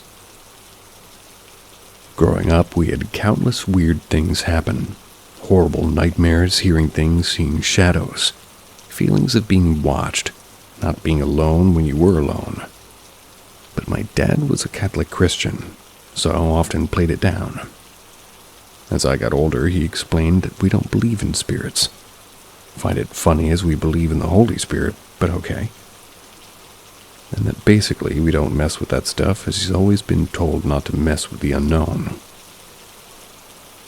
One thing that always happened and still happens to this day is the hello ghost, we call it. It's happened to pretty much all of us. Mom and most 6 of us kids and our partners. It might have happened to my dad, but he wouldn't admit that. Whatever this is will usually get you when there's no one else home, which was rare due to having so many people living there. Sounded like our eldest sister shouting hello, hello, hello over and over and over again. I won't like we all issued a hello back, and I won't like we all used to hello back, as we wouldn't we. Whoa. Every time somebody came through the front door, we would shout hello as a means of I'm home, kind of thing. So it was very plausible that my sister just came home and was doing the usual hello, but eventually you'd get pissed like, yes, hello, because it wouldn't stop despite you saying hello back. I've even remembered once after my cousin from Australia came to live with us for a year that he'd gone back home and had been gone around a week. I walked past the room he was staying, and I heard him clear as day having a conversation with my brother. I didn't even question it for a moment until it dawned on me that he was in fact on the other side of the world. Again, I didn't know what mimics were, and this was over a decade ago. So I walked into the room. The room was empty. There was also a time my 2 older brothers were home alone. They rang my dad terrified. They had barricaded themselves into our living room. They said that they had heard the most terrifying scream. My dad first told them to check if any of our sisters or myself was home alone. Maybe they screamed. But they legit wouldn't leave that room. They said that they didn't hear anybody come in and they were alone in the house, definitely. My sister and her partner eventually came home. The house was checked. No one else was home. My dad said it must have been the pipes in the walls. Like, come on, Dad. Gotta love him, though. My partner of 11 years lived at my parents' house for a while with me before we got our own place. Was always so skeptical about the hello ghost, always saying that he didn't believe in that stuff. Well, we moved back home for a few months while transitioning from one flat to another. At this point, a good few siblings had moved out, so being home alone was quite normal now. When we first lived there, we lived in the basement. Catholic Christian Dad shunned us down there the first time we lived there, as he didn't want us sharing a bed and knew that cellar creeped me the fuck out, so he thought by offering us that room, I'd be like, nah. But nope, I opted to scare the crap out of myself every night just to sleep next to my boyfriend. Boyfriend slept soundly every night thanks to him not believing in the paranormal. The second time we moved, he allowed us to sleep in my old room at the top floor. I got in from work one night, my boyfriend looked shaken up. I was like, what's wrong? He explained that he is sure that he heard my sister shouting hello before. I was like, oh right, let me guess, you went looking and didn't find her. His first response was, the hello ghost? I was so relieved that he finally understood, and nonetheless terrified because that meant it was still happening after all these years. But yep, he got pissed at her shouting hello over and over again despite him responding, and then panicked as if she had epilepsy. I thought, what if she's going into a seizure? He went to look and he was the only one home at all. He said he just went back to gaming into her room because fuck that. Maybe the power of the Xbox compel you. Over the years, the voices sounded like my mom, myself, our other sister, and of course, that time it sounded like my cousin. Usually after a bit of helloing back, going to look, it just stops. It really stops. Like it never was there to begin with. So now I'm left wondering, do we have a mimic at my parents' house? No matter how many of us have gone looking, nothing bad has happened. Up to now, fingers crossed. But should I sage their house? I'm sure my dad will have had blessed before moving in, but that was 20 years ago.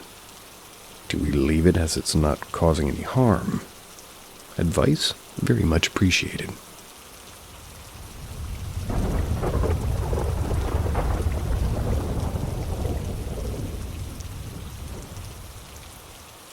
My entire family has encountered the same man.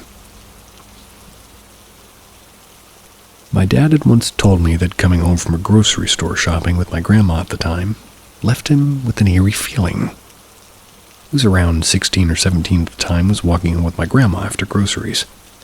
Mind you, the store they went to was down the street and had been around until last year, till it burned down. So it was a 3 or 5 minute walk home. Once they got home, they noticed that the front door was open. My grandma got scared and decided to tell the neighbor to come inspect the inside of the house for any stolen items or anyone in there. The neighbor's boyfriend and my dad went inside. Nothing was stolen. The fridge was wide open, though, with food on the table and the TV, not stolen, but tampered with. The wires were all unplugged. My dad continued to check all the rooms before getting to his. When entering, he noticed no changes, except for his bed, stating that he saw 4 figures made out of tinfoil placed on his bed. Considering he was around an older teen, this made him pretty unsettled. His youngest sibling was 15, was known not to enjoy toys of such, and his other siblings, the oldest around 22 or 23, was already in college. I don't know why, but my dad never told my grandma of what he found in the room, or the neighbor's boyfriend. So when they went outside to inform my grandma everything was okay, nothing else really happened until later on that night. My grandparents' house, well, it's divided into 2. It's a huge property, but at the time it wasn't. My grandpa and uncle were now home from school and work. My grandma finished cooking dinner and all of them ate together. Finished, then ordered my dad to take out the trash. My dad followed, grabbed whatever trash needed to be taken, and went outside. The house has a long car driveway that almost makes it as a sort of a hallway in the side. It's now the second house. But again, at the time, there was none, so my dad went down that quote-unquote hallway, and once he got closer to the back gate, he froze. He saw a man, particularly shorter than any average height, with pale skin, almost albino. At least that's what my dad said. I was staring at him. He sat on the gate with a big smile on his face.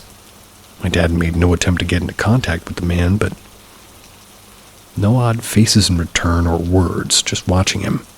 He said he had stared and smiled for a good second until waving him and jumping off the gate, leaving his property.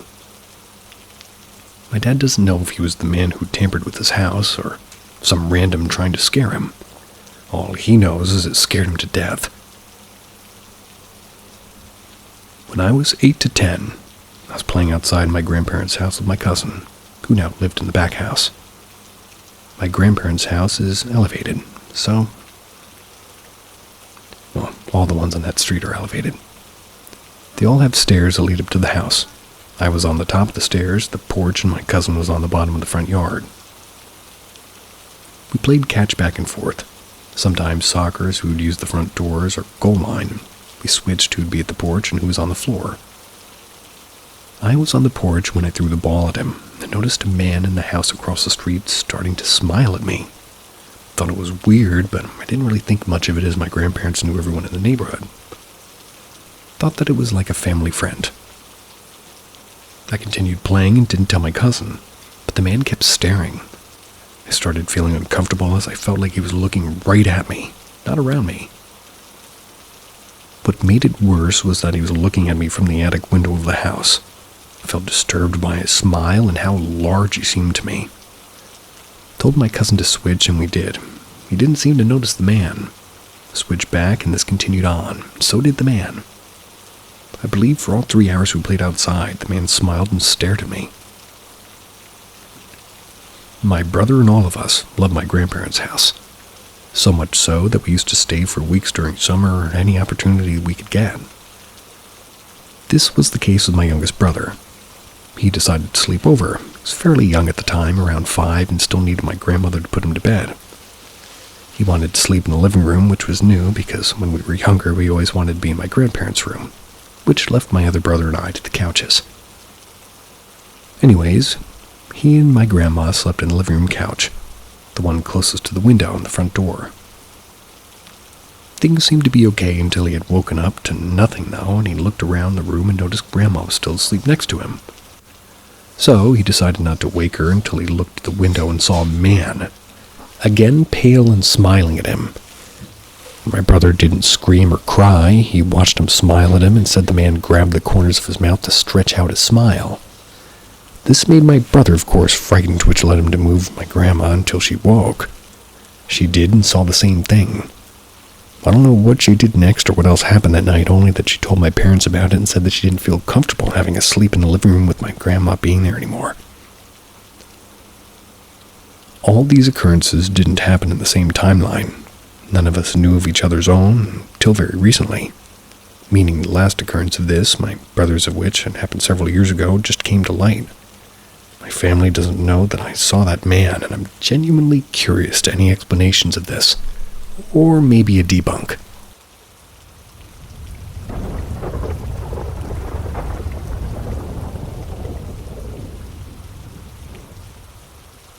My history of demonic activity. To begin with, I should explain some basic personal history and identities and real names not revealed, obviously. I have a family of 5 plus 2 spouses.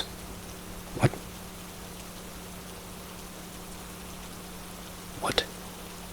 My parents, my 2 brothers, my oldest brother's wife, and mine. Hold on, let me roll call that again. I have a family of 5 plus 2 spouses. My parents. Yeah, Gecko, I know what you mean. My parents, my 2 brothers, my oldest brother's wife, and mine. So, okay, I'm just going to assume you're referring to your brother's wife as your additional spouse. Moving on. Before getting married and moving out with my wife, I lived in the same house for 19 years. My parents bought it when I was like 6 months old, and I got married during college, so I've really only ever known that house and my current apartment. I had some traumatic experiences when I was very young, got her pretty much tied to one of the rooms in my parents' house. Then a few years later, my parents had me move into that room. During my time in that room, I started having vicious nightmares, all involving me watching helplessly as the people I loved were brutally murdered in graphic and creative ways, in which one constant fixture was a figure that seemed to be observing everything and watching me, from a distance though, never directly interacting with the chaos but always on the edge of my vision. This figure always looked the same, a tall mass of complete blackness with the exception of an antlered animal skull where its head would be. Anyway, when I went to college and moving out of that room, the nightmares stopped completely. I didn't have a single one until I came home for winter break and stayed in that room again. During that break, my then fiancée stayed a few nights at my house with me. We slept in separate rooms, but both on the same floor.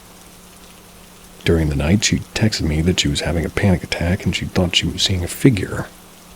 When I asked what it looked like, she described the figure from my dreams exactly. I told her to start reading Psalms in hopes that it might help. She immediately felt better. Not sure if it was because of the scripture itself or a placebo, but I'm a firm Christian, so I think that it did help. We talked for a while about it before deciding to keep an eye out for more spooky shit.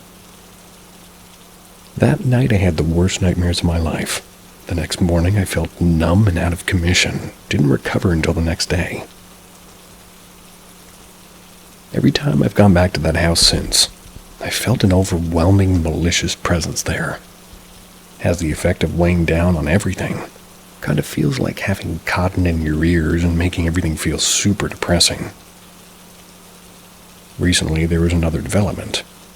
My grandfather passed away this last semester and my grandmother moved into the house with my parents. She's a troubled person. She brought a lot of toxicity and conflict into the house. Last time I was there with my wife, we immediately felt something horrifyingly evil. I've always had a sensitivity to spiritual things, and it was like nothing I've felt before. I think it was feeding off the conflict in the house and making things worse. My cat, who we'd brought with us, immediately slipped into what looked like a super depressive state. She wouldn't play or anything, no matter how hard we tried. Bastards. The kicker was this. That time I decided to try something. I walked into my old room, the one tied to my traumatic experiences, and I tried to feel for any sort of extra bad energy. It was tangible. My mom and I repainted that room the last time I was down there, and it felt very cathartic. But the power was still there. Before anybody says so in the comments, I've thought about doing some stuff like sage smudging and ritual cleansing and banishing. But my parents are super conservative and would definitely think I was trying to bring evil witchcraft into the home. So that's a non-starter. On an instinct, I touched a wall in the room and immediately had violent visions reliving my trauma. Except the spirit was there, watching and seemingly gloating. It felt like it was trying to rub what happened to my face like, look what I'm capable of, sort of a thing. My wife told me, and I went white as a sheet, and I started shaking and crying, but I don't even remember it. It behooves me here to add that I've seen several therapists about my traumatic experience, and I don't think that it was PTSD flashback, as I've mostly worked through everything and I'm pretty mentally stable now. Double parentheses. I'm relatively certain that the presence in my childhood home is evil, even demonic. I've talked to my mom, and I get the sense that she doesn't really believe me. She talked about how she prays over the house constantly, but my wife and I are pretty sure of it. I may talk to my brothers about it when I see them again. We're all going back to the house for Thanksgiving in the next week or so I'll see them soon. When I go home again in the next week, I may make an update post, and if so, I'll link it to here as well. Let me know what y'all think, if there's anything I can really do about it.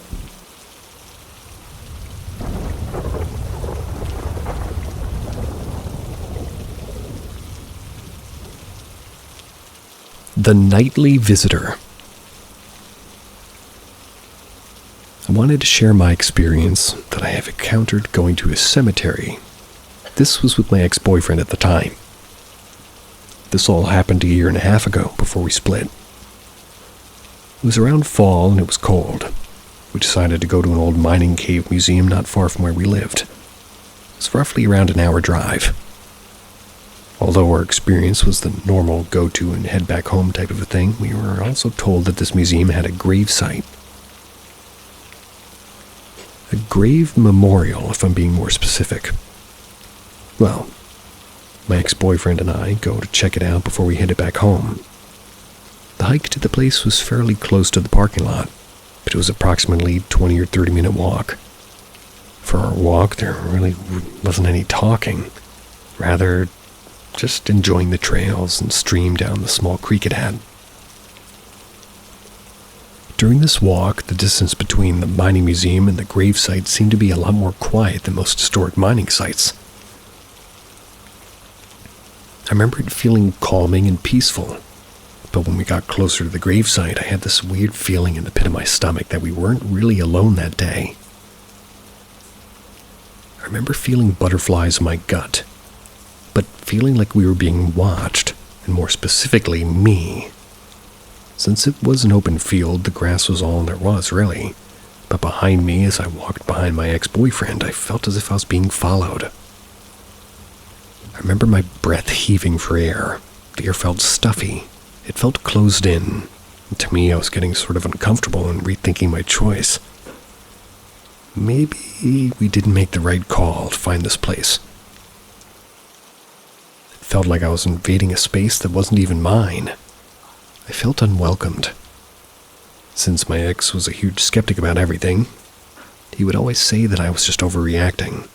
But this felt different. As we stopped near the grave site, there was just remains of an old gravestone. There wasn't much of it except where the workers flagged the site, marking it with yellow strands of plastic. During this time, I felt uneasy. The feeling wasn't going away. It felt like it was only affecting me and my ex at the time, but the feeling of the presence still lingered. I felt as if I was standing next to someone that wasn't there. More particularly, I felt watched. But I think I made the mistake of asking an open-ended question. We stood around the grave, and since my ex liked to read historic markers, stayed there for another 30 minutes until we headed back to the parking lot. He didn't seem to be affected, but I sort of asked, "If there's anything here, you're welcome to follow us." I don't know what came over my head, but that presence I felt was not going away. Felt like the whole walk toward the site, the air changed. But after heading back, the air felt and seemed lighter and normal again. I wasn't heaving anymore, and I had stable breathing. I didn't feel anxious or nervous anymore. Not until he drove me back to my place. And I'm a deep sleeper, so if he made a noise, I wouldn't even notice. But that night, I woke up with my soul almost jumping out of my body. It was around 3:30 that particular night, and I was sleeping in bed.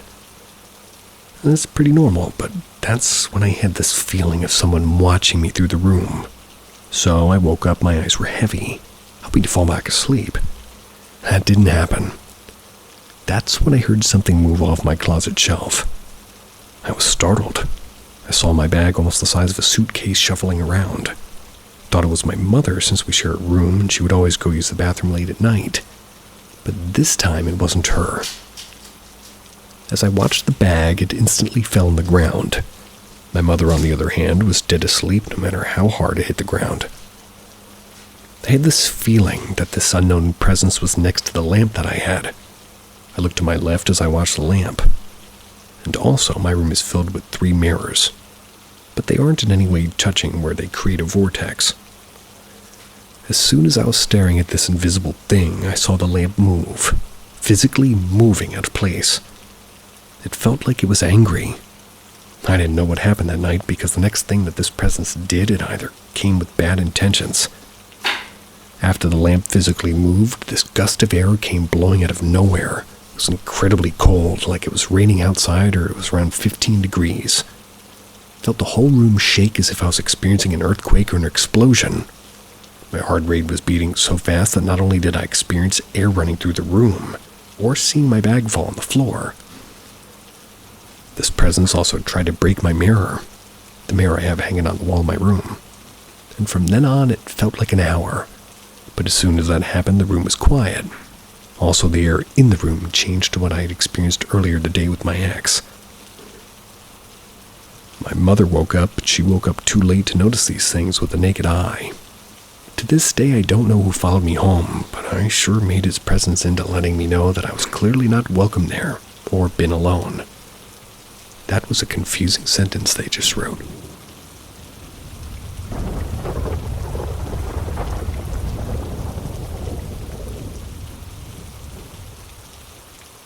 Step into Paranormal M, where the unexplained takes center stage. Subscribe and hit notifications to catch our latest eerie stories. Get ready for a chilling experience. Thought I'd share a few of the ghostly stuff I've seen and heard because the spirits at work seem to love to scare me senseless. I used to work evenings.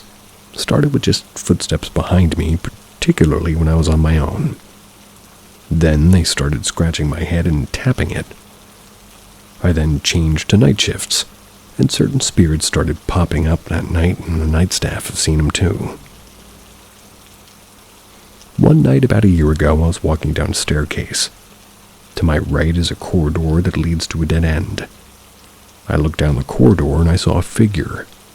She was almost glowing, she was so white. She had no face and very straggly hair. She was peeping out of the doorway of the bathroom. I could only see her head and upper body. Although she had no face, it felt like she was watching me. I turned to call for my coworker, but when I glanced back, she was gone. She doesn't really at least bother me too much. Seems like a nice spirit, and I've never worried about seeing her again, and I haven't.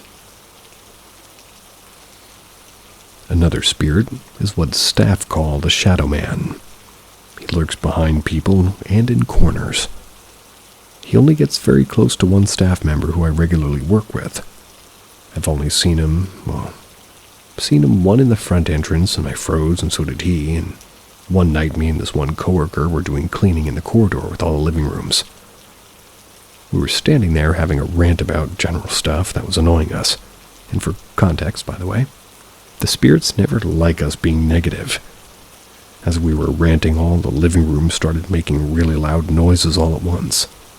I felt brave and I told them to shut up.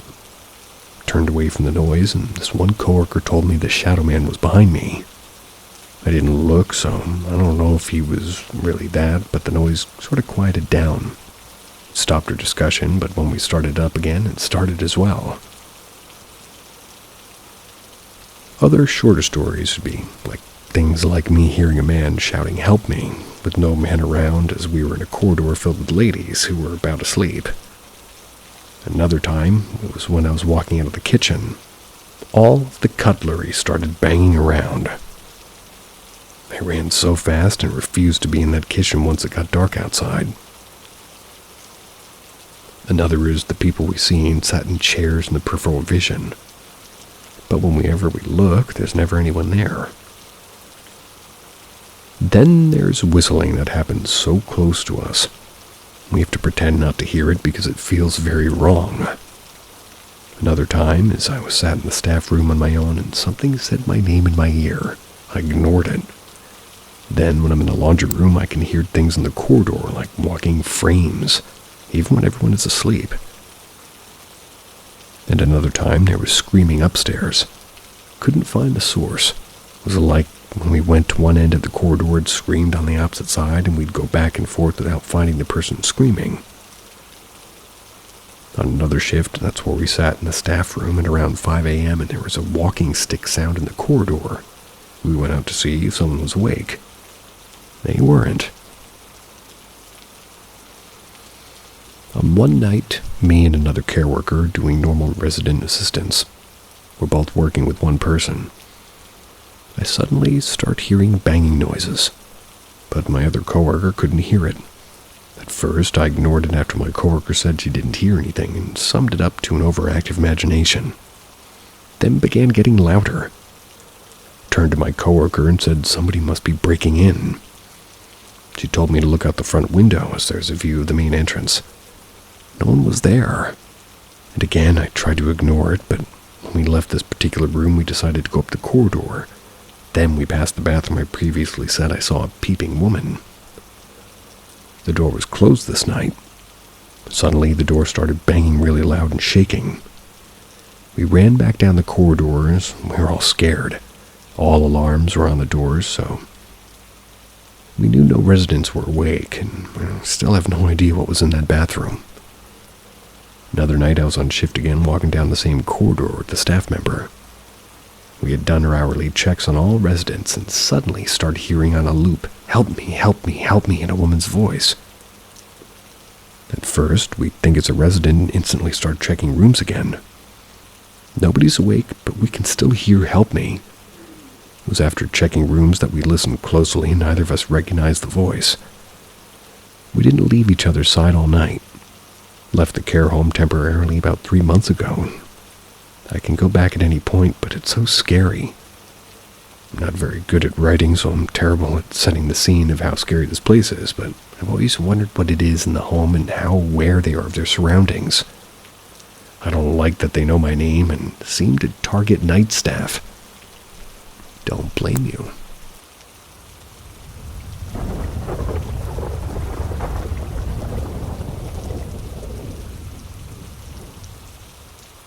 Ghost stories and stuff I experienced.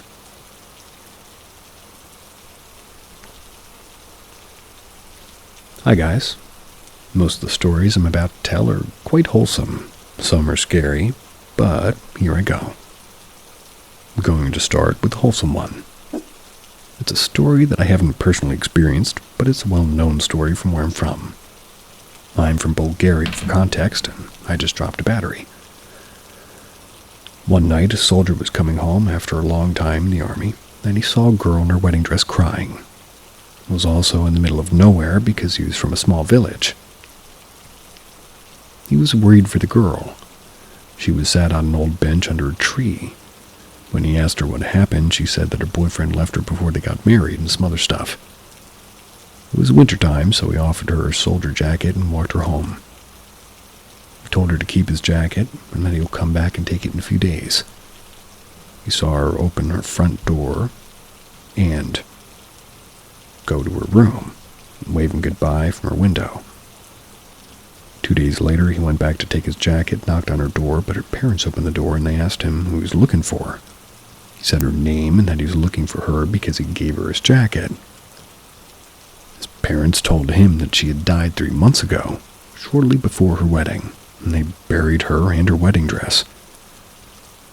He explained that she went to her room with his jacket, and her father went to her room to check he saw a soldier's jacket hanging on the rack. For me, the story is really wholesome, but he probably shit his pants. This one is one I experienced myself. One night, I peed on the neighbor's fence. I was probably 3 or 4. Same night, I began to see weird hallucinations of a big horse trying to attack me and my parents. I wouldn't allow my mom to cover her feet because a big horse was going to bite her. Wouldn't you want her feet covered? When I had to pee, I only wanted to pee on that same spot, nowhere else. Then my grandma understood what happened and threw her jacket on the floor so I could pee. But I peed, they brought me to some old woman who can communicate with them, and she cured me. I was possessed, and they were trying to make me pee there to possess me even more or something. Same thing happened to my cousin, but he was seeing a big dog. And to his older sister, who was a baby when it happened, the baby wasn't stopping to cry. They finally decided to bring her to that same woman who cured me years later. She told them to be very thankful the baby peed on his pants, and if it pissed on the table, they would have blinded the baby. I shouldn't be laughing at this, but what? I was asking, too, what was the table stuff?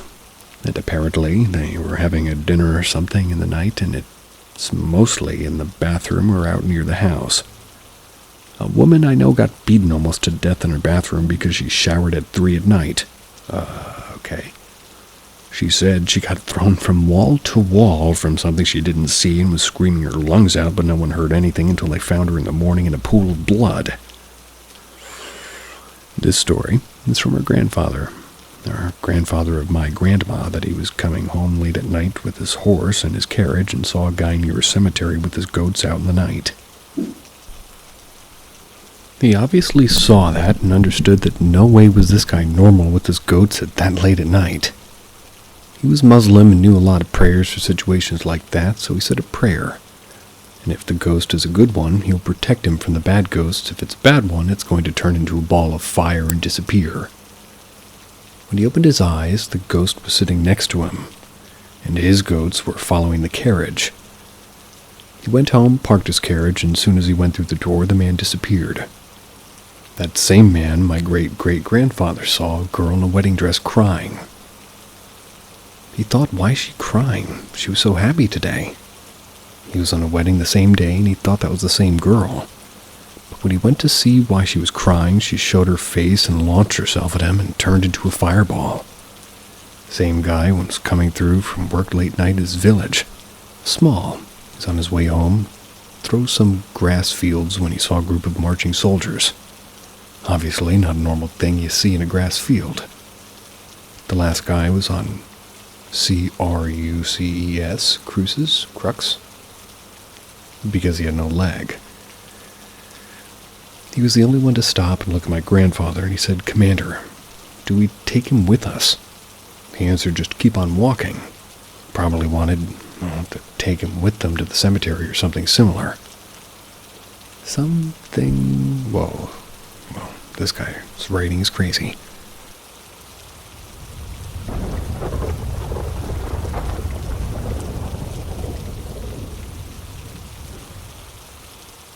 Over a decade ago, I still remember.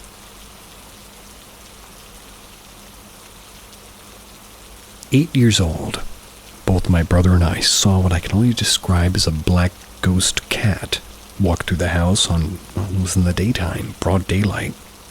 Only lasted maybe 5 seconds. We ran outside scared. My brother was 4. To go tell me and my dad, and basically shrugged it off. First encounter. When I was maybe 14 or so, I remember laying in bed in my parents' house at night. Randomly, I just woke up in the middle of the night, kind of tossing and turning, trying to get back to sleep. Then randomly, I heard my PS3 beep on. Started feeling around for my controller. Wasn't in my bed. I sat up to go turn it off, and then suddenly my TV turned on. I sat there for a moment when the TV light came on and saw the TV remote was on the edge of the bed. It was nowhere near my feet or anything. I was tired. I turned it all off, went back to sleep. Second encounter, which is my main post. I was about between 14 and 16, but definitely after the TV thing. My parents were in a huge fight. My dad was very angry. It was about his 3rd day of sleeping on the couch. Today, the fight escalated. He was screaming, pounding his fists, and wouldn't let anything go. I grew up in a very Christian household, but my dad's anger was his one vice. He used to travel the country to preach the words of God. He was a missionary to multiple countries. Even pastored a church for a year. Woke up in the middle of the night, something just didn't feel right. Opened my eyes, I turned to look straight while still laying down, and there before me I saw 2 red eyes, blurry, just staring at me from about 1 foot away from my face. My instant reaction was that it was a demon. Thought about casting it out in the name of Jesus, but honestly, I was too scared at the time. I screamed for my dad, who was sleeping just 2 rooms away in the couch in the living room. When I screamed for my dad, the red eyes backed up, still staring at me. It's hard to explain, but the room was pitch black despite the red eyes, yet I could see an even blacker outline of the creature from the torso up. Finally, my dad came running. That's when his foot hit the floor and the eyes and head turned to look to my bedroom door frantically, almost like an oh shit move. My dad was near my room. It turned toward the adjacent wall of my bedroom, which leads outside, and ran away. About 3 seconds later, my dad came through the door. I'm not sure what this was. I've always assumed it was a demon, which might have been causing my, parents' fights. But it knew that it couldn't go toe-to-toe with a born-again Christian like my father. My father claims to have cast a demon out of 2 people while he was a missionary in Greece before he was born. And additionally, I remember one night as a small child. He walked around the whole house one night and cast out evil spirits from the house because I was laying in bed and felt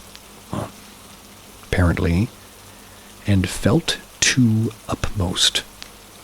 It is, okay.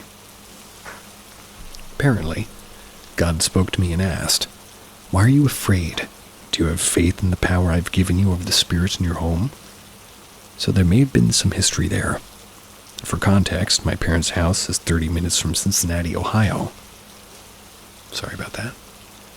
My middle school was deemed one of the top 10 haunted places in the U.S. It was always a rumor that a girl had hung themselves at the top of the staircase that was completely and utterly off limits to the students. The home is a Cold War-era cookie-cutter home in the suburbs. I think it was built in '56. I'm not looking for anything specific here, just share your thoughts. I've never discussed these instances with anyone. just thought I'd share. And here's an unrelated story as a kid. I always felt like if I stared at something or anything in the dark, it would start to move. Very weird. But one night I was laying in bed in the top bunk. The kitchen light was left on. There's a picture frame in the hallway, and that's when a kitchen light was on and I could see the reflection of the kitchen and the kitchen table. One night I was trying to fall asleep and I saw what looked to be an old man with a very disfigured and or demonic face walk over to the table, pull out a chair and sit down. At first I couldn't tell if I was actually seeing something. It seemed like it was a reflection and distorted. It wasn't looming directly at me, but I could tell that I was there. About 5 minutes I realized what I was seeing. Turned its head, looked at me through the reflection, and was still sitting calmly at the table. It had its arms crossed. Never moved or made any noises. Finally, while terrified, I said out loud, "I'll do whatever you want, please just leave." Turned its head to face straight again. Literally saw it stand up from the table and just walk away calmly. And that's where the story ends.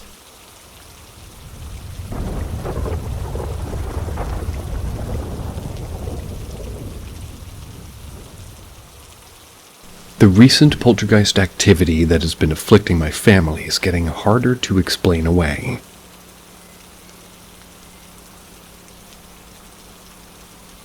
My father, sister, and I started a large construction job on my aunt's second home a year ago. We started out living in the house that we were working on, but have now decided that it's probably better to commute if possible. This is largely due to a number of paranormal occurrences that have made us quite paranoid about the place. When my father first arrived at the house, he took a look at the attic. He noted 3 old Art Deco tiles that were placed carefully on a window ledge. However, when I first had a look at the attic, I told him that the tiles were all laying face down on the floor. He said that nobody had been to the property and that he didn't move the tiles himself. There was also a dead starling on the floor, so I assumed that the poor thing had found its way into the attic, crashed into the window, died, and knocked the tiles over in the process. I was still a little bit creeped out by the attic, though, because there were copious amounts of dead wood lice scattered throughout the attic. Never once saw a living one in there. A week or so into the job, we began to notice our tools kept going missing and turning up in strange places. Our power tools were frequently being inexplicably unplugged. It was then that my father and sister began to suspect that there was a poltergeist. I thought they were just being paranoid. They decided to ask the neighbors about the previous occupants of the house. Turns out that the house was previously occupied by an elderly lady that had no living relatives and never spoke to anyone. She fell over, broke her hip in the conservatory. And 3 days later, she succumbed to dehydration. And at this point, I started to suspect that the house could be haunted. Wasn't sure, but I was keeping an open mind. Things started to get much, much weirder after that. Everything the lady had owned had been removed from the house when she died, with the exception of 2 objects. A metal pin depicting the Virgin Mary and an old moth-eaten bathrobe. I'll admit that this was in rather poor taste, but I would frequently put the bathrobe on to creep my sister out. Everybody found it funny, and I didn't really think anything of it. Later, I wished I hadn't done this. One night, my family and I were looking at the bathrobe and discussing it. It began to really creep me out, so I balled it up, hid it under some tools in the garage, and tried to pretend it didn't exist. The garage didn't have any lights, and nobody saw where I hid it. Hence, it was particularly alarming for me when I decided to go to sleep that night and found it laying in my bed. We left that night because my sister couldn't stop crying. There's no way that this could have been a prank. When we returned, the strange occurrences continued. I was awakened one night when a mirror on my bedside table somehow hit me in the head. My father took to wearing a crucifix and said that he saw it float from underneath his shirt and hit him in the eye. I was a little bit suspicious of this story, but his black eye did lend a little bit of credence to it. As the months passed, we experienced other strange things. We heard footsteps in the kitchen in the middle of the night. We smelled lavender at times when lavender wasn't in bloom. And none of us wear lavender oil or even anything resembling it, so it's very strange. We discovered a number of house centipedes in the property. This was strange because they're virtually unheard of in the UK, but it seemed to explain the dead woodlice I mentioned earlier. We woke one morning to find a line of dirt. It appeared across the threshold. We were so paranoid at this point that we immediately assumed it was some kind of protection spell, and it was only later that we realized that the wind had blown it under the front door. And at this point, we decided the best thing for our mental health would be to just minimize the amount of time we spent in the property, and at least commute when it was reasonable. It was quite far away, though. I haven't been to the property for a few days. There's been little to do, so I've just been at home taking a break from it all. I can't seem to get away from this shit, though. Yesterday, a picture of my father somehow fell from the wall. Hasn't been tampered with at all. The frame was in good condition, and so was the hook that was used to keep it up, and the glass is broken in the frame, which is kind of annoying. So, this led me to question if it was possible for a poltergeist, or whatever the hell this is, to follow someone to another location. Anybody have any thoughts regarding this? Can anybody offer a more reasonable explanation than this being a poltergeist? Any insight at all would be greatly appreciated.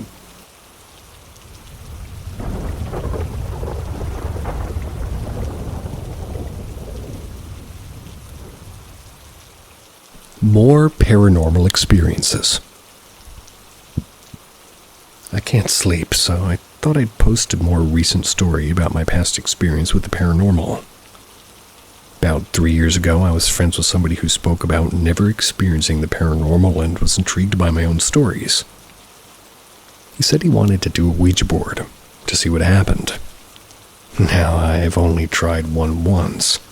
I was around 14 years old and my two other friends were 12 and 14. They decided to make their own and use a glass. We decided to not do it in the house, but in a big shed out in the back.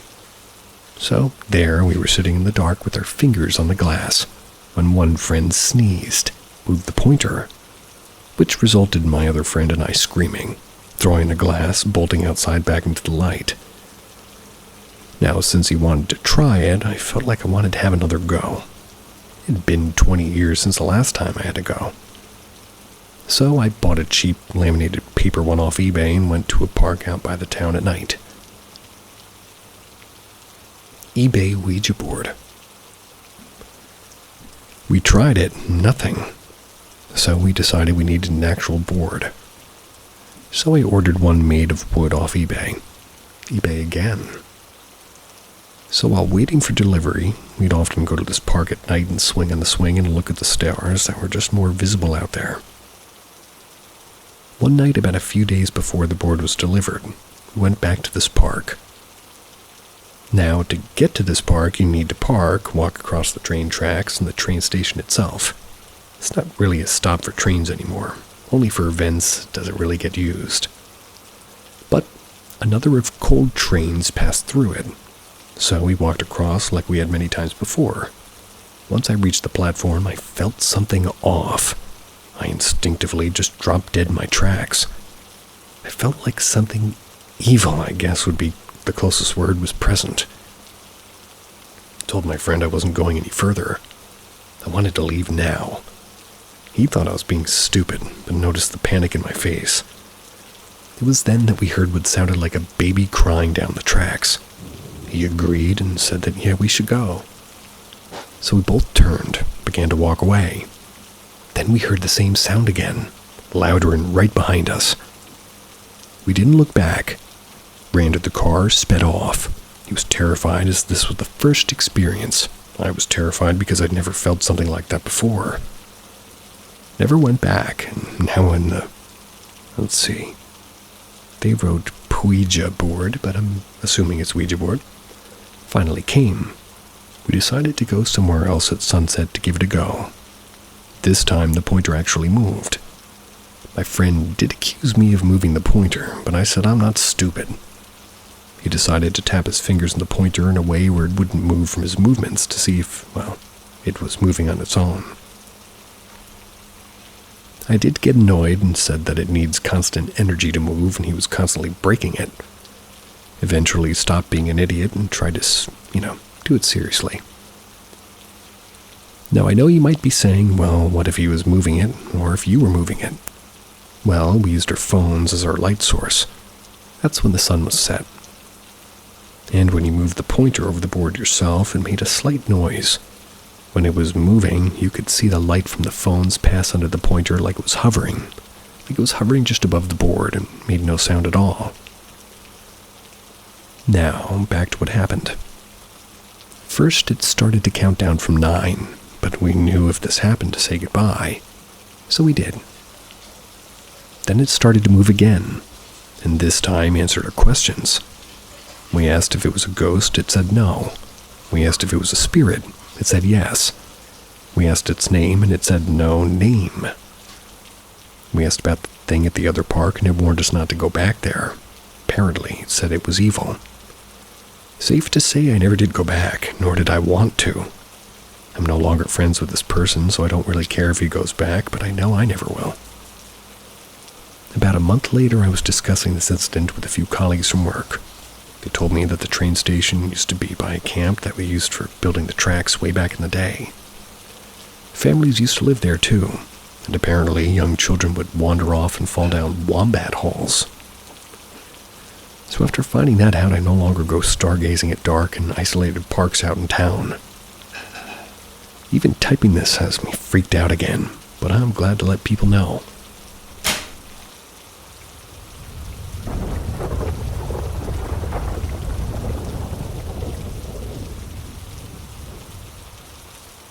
Paranormal magic reassurance. I'm not entirely sure why I'm posting here. Reddit is usually my go-to place for simpler preoccupations. The not safe for work tag is for me far more than this post. Please don't go to my account unless you're at least somewhat okay with what to expect there. The topic of this subreddit, and especially this post, is something I still rarely talk about with anyone except for a small few select friends.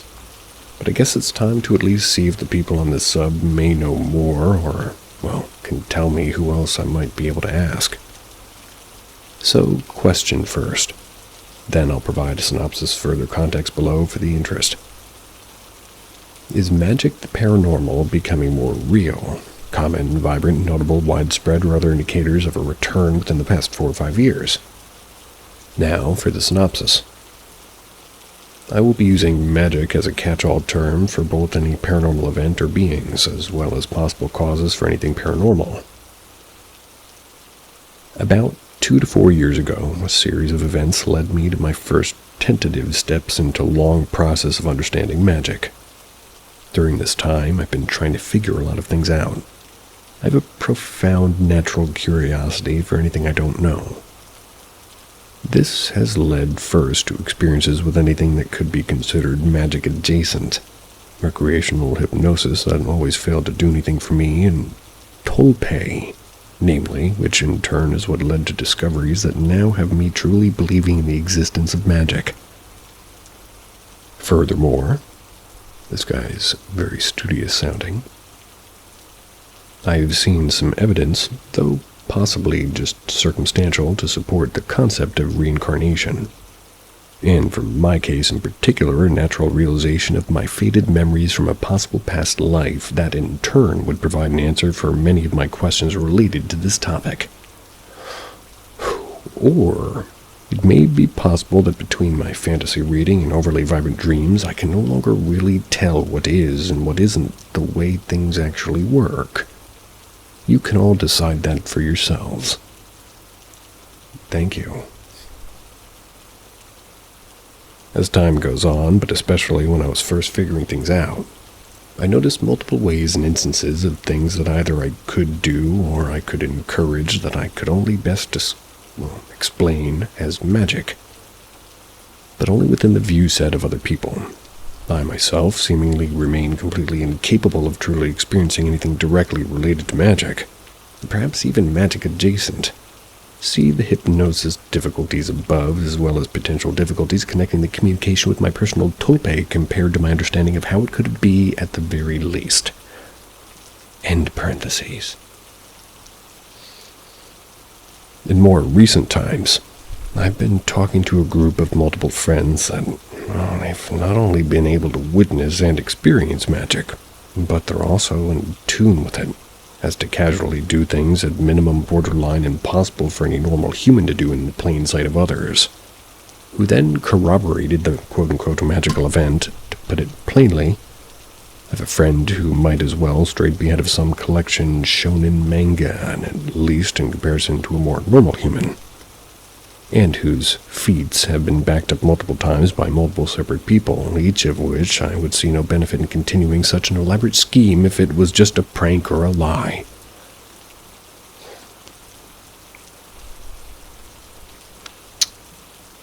Did you see it? So again, long story short, we arrive at the question TM trademark. They have their own trademark way to write a question. And the question behind it. Has something changed or begun in some way that is leading to magic becoming more prevalent? Have events such as the above been noted in some more increased capacity by the regulars of this and or any other similar groups? And if all of the above is possible, why might it be then that some people can experience all of this with so little trouble and some others be stuck trying to see through a brick and titanium reinforced wall? Anyways, if you read this far, thank you for your time and patience. I look forward to hearing ideas that you might have and hope, if nothing else, something or someone or whatever in this post is resulting in some sort of discussion that can lead someone down a brighter path.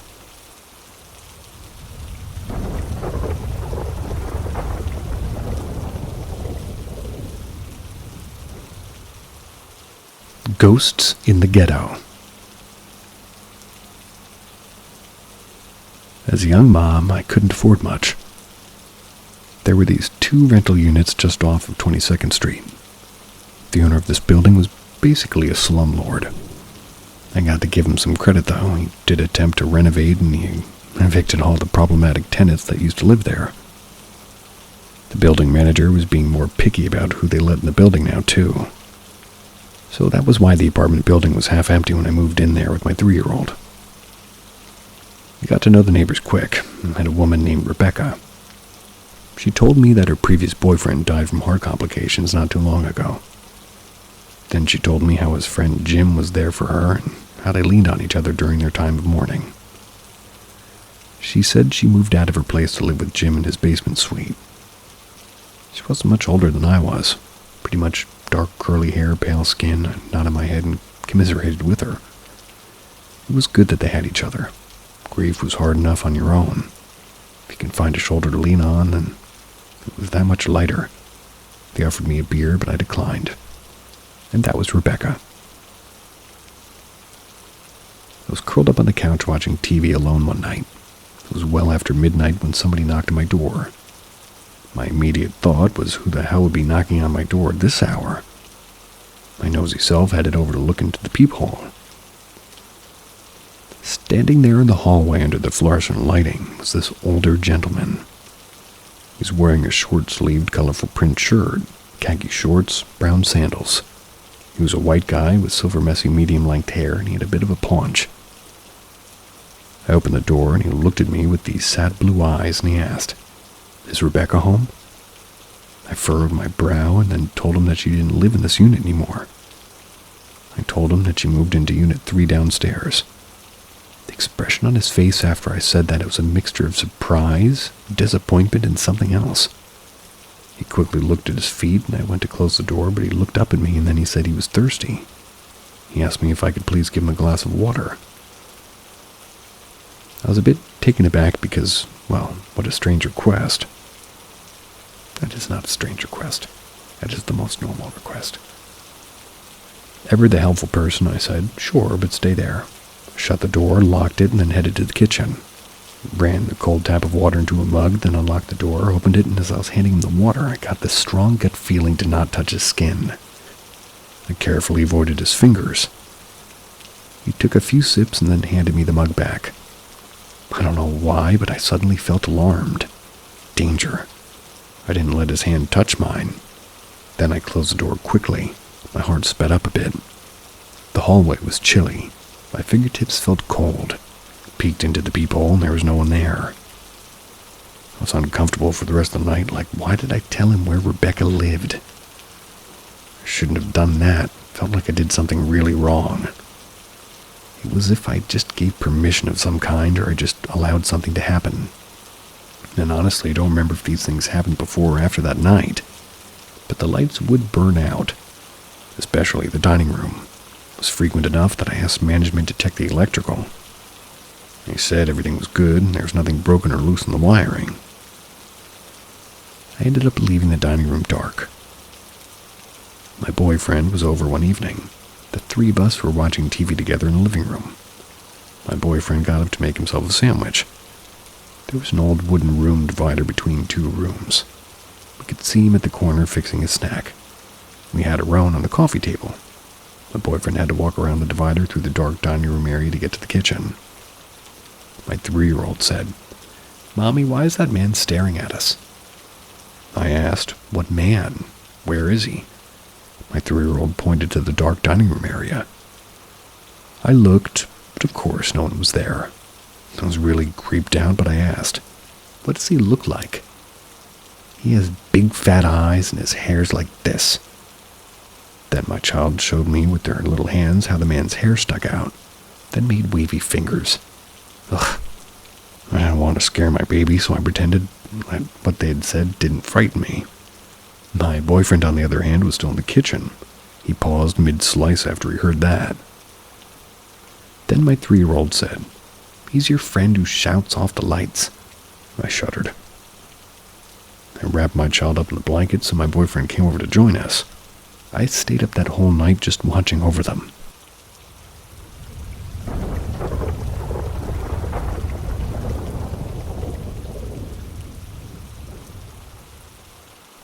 Houston House.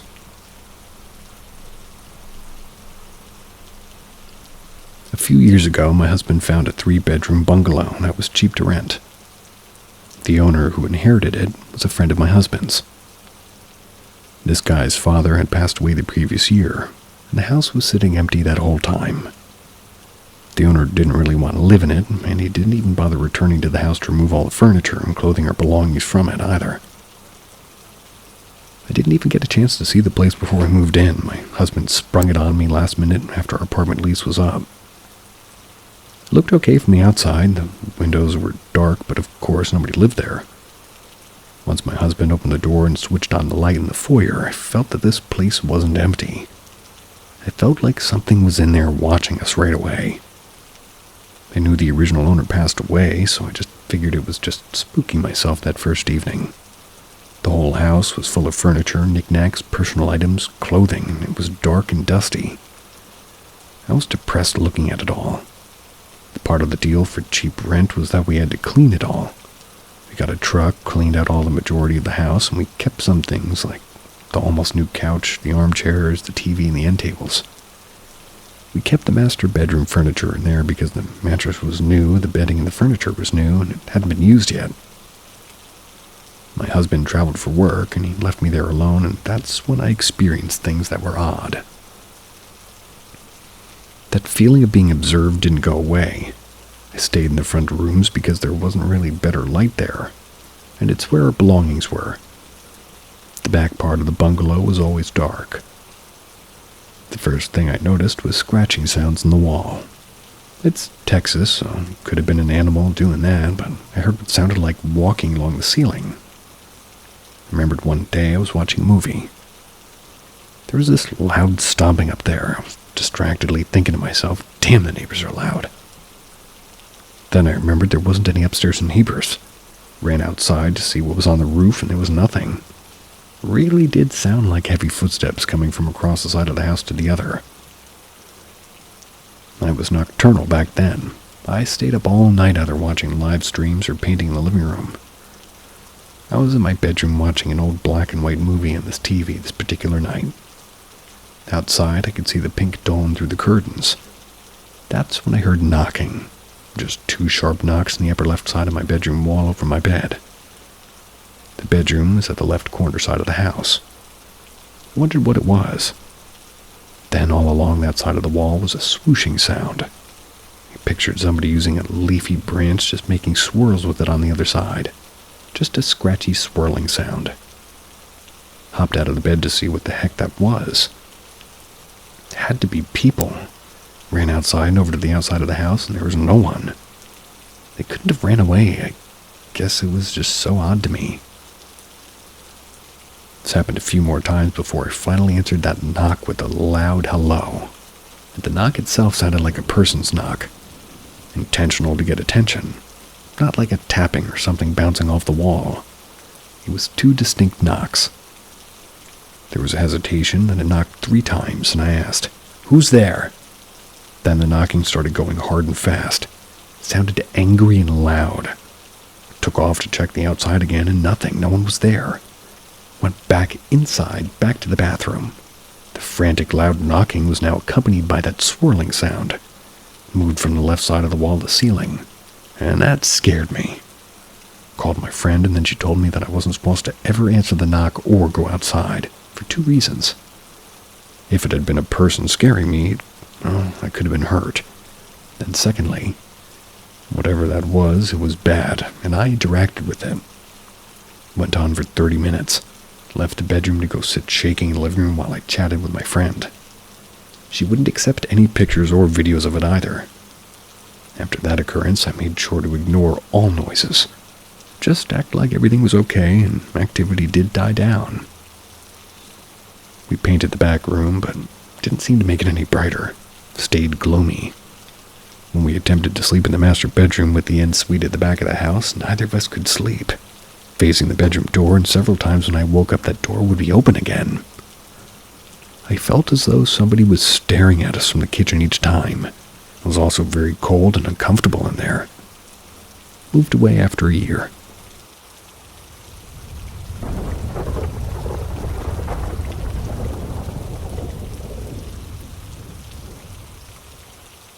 Strange Encounter.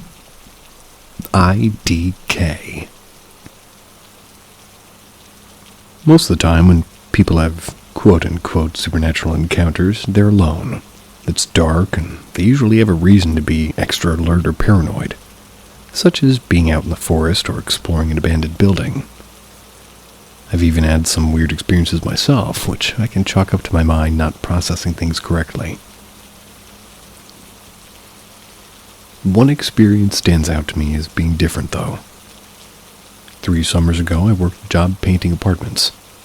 The painting company worked in crews, where each crew of people would be assigned a different work site. I was the apartment crew lead, which is basically synonymous with manager. Apartment crew lead was a fast-paced, hectic position which required 10 to 11-hour workdays, managing a crew of the least experienced painters and moving between 3 or 4 work sites every day. All that is to say that while I'm working, I'm focused. In a bright environment around other people at all times, and my body's constantly in motion. It's the very last place I'd expect to start imagining things, which is why this specific instance stands out. My crew was about halfway through repainting a 2-bedroom apartment. I had finished rolling out the first bedroom and moved to the second. I was about halfway through filling the ceiling. The first thing I noticed was the distinct strong scent of vanilla. The paint that we use has no smell, and the primer we use was PVC, which smells like apples. But we didn't need to use primer in that apartment, so I don't believe the smell was from any painting products. I've smelled vanilla randomly a couple of times in the past, so I assumed at first it could have been an old factory hallucination, but it was the strongest one I've ever had. About 15 seconds after I started smelling vanilla, my entire body was suddenly gripped with an almost paralyzing fear. All my hair stood on end and I could feel tears in my eyes. My sinuses started swelling like I was going to cry or sneeze. My arms started shaking with fear so badly I couldn't keep the roller steady. I put it down in the bucket to rest for a bit. It felt fight or flight, but I couldn't really figure out what I was going to fight or where my body wanted to run. I turned around to leave the room, and as I turned around, I saw a painting rag drop to the floor a few feet behind me. From the speed at which it accelerated downwards, I think it had been dropped from around the height of my head. Although I don't know if it had been floating or what. All I saw was the fall. We use a lot of rags in apartments for cleaning the ends of the 6-inch rollers. They're made of an old, cut-up piece of t-shirt. It was pretty brief, but I definitely saw it falling. Couldn't have been sitting on anything because the room was empty, so I don't know how it dropped. The next thing I heard was a scraping originating from the closet. The closet doors had always taken off, so I could see it was empty. The walls were textured plaster, so it was pretty distinct and erratic scraping sound. It started in the closet area, then one distinct scrape started traveling coming toward me across the ceiling. One started coming toward me across the wall. There were 100% two different scrapes. I could hear two different scraping pitches between the ceiling and the wall. In my mind, it sounded like how I would imagine it would sound if somebody had been walking while scraping their fingernails with one hand on the wall and one on the ceiling. I left the room quickly, and the noise, the fear, and the smell all stopped. Still had a lot of residual adrenaline in my system. Talking with my two coworkers who were finishing painting the kitchen, they had also heard the scraping, but didn't seem to notice as they usually had a lot of scraping and noise going on. The 6-inch roller makes an almost identical noise. When it's edging in a ceiling line, we were painting ceilings that day, so we weren't edging ceilings. It's distinctly coming from two different places. Pretty skeptical of ghosts, or spirits, or anything, but I can't for the life of me think of an explanation for it all. My only one is that I had hallucinated all of it somehow, but that doesn't really explain the scraping. I don't have any mental illness or anything. Any thoughts, maybe? I found the subreddit and posted this wall of text as I'm just trying to make sense of it all. Haven't had anything similar since.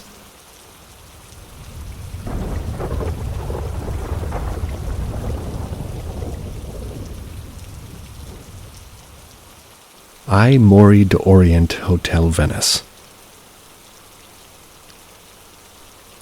So we got to Venice this afternoon, checked into the I Mori d'Orient, and as luck would have it, it's haunted. Specifically our room. Now don't think me a fool as I dispelled the supernatural some years back after many months of deep diving into an issue with our home in Florida. That either turned out to be house settling or the sun rising and applying heat to the section of the home. Or possibly a businessman raccoon that was stealing clients from my business. I like that. Regardless, it was certainly nothing alarming or otherworldly. While taking a shower, the lights began to flicker in the bathroom on and off. I assumed it was my wife attempting to figure out the lighting, so I asked her to stop multiple times. Boy, did that piss her off enough to yell at me, so she was doing nothing of the sort. So I figured it was moisture affecting the perfectly modern electrical components, but when she went to take a shower, everything was fine. We went out for a bit and had some dinner, and when I came back, I, of course, took another shower since my sinuses were a wreck and I thought I'd clear my head with some good steam. Then it all started up again, on, off, as if it were Morse code or random. Went downstairs to book a gondola ride for the morning, and once I got downstairs to the corridor, the lights started flickering as if it were a power surge. Of course, I was alone and I had no witnesses. If anybody has supporting stories or evidence that they've heard, I'll be here all night, and please, no bullshit. I had to edit this multiple times because I couldn't seem to get the whole story to post, and I've been on Reddit for a while and I've never had so much trouble posting something. Seems like 1/4 of my text didn't post, so I filled it in again, and it's about 10:20 p.m. over here, and I'm lying in bed in the dark with my sleeping beauty. I saw a TripAdvisor review state that it's indeed haunted, allegedly by a young boy. Aomori district was a Jewish ghetto that had a roundup in 1943. 246 poor souls were sent to Auschwitz. But you know by who. I've had a very spiritual couple of weeks in Italy, and I've visited many of the basilicas, including, but not limited to, St. Marco. All 3 admissions, including the museum, St. Peter, and Vatican City. On Tuesday, when the Pope was out and about, and in Duomo, the Colosseum, the Forum, Pitti Palazzo, Santa Maria Novella, and the Baths of Caracalla, the Medici Chapels, Vatican Museum, the Accademia San Lorenzo Basilica, the Marino Marini, Trinitia de Monte, and the Uffizi Museum Sistine Chapel. That one I can say. The rest I couldn't. The Pantheon, Santa Maria del Vittoria, Santa Agnes,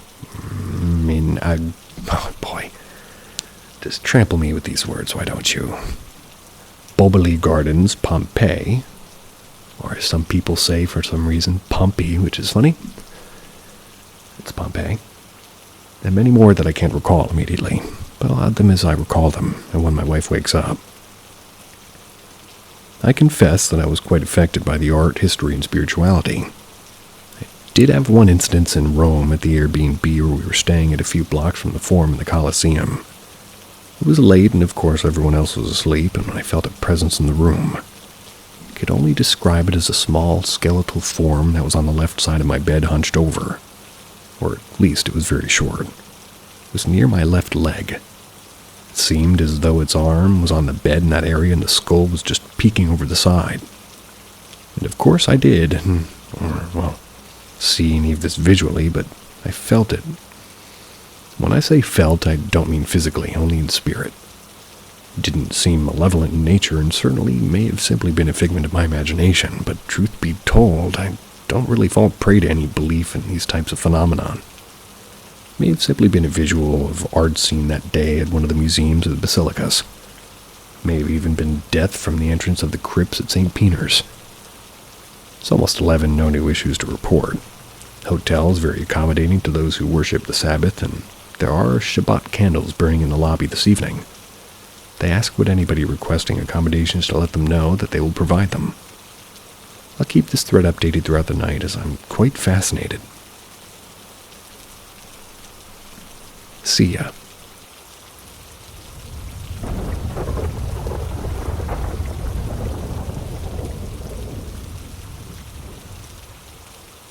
Some weird things happened in my house when I was a teen.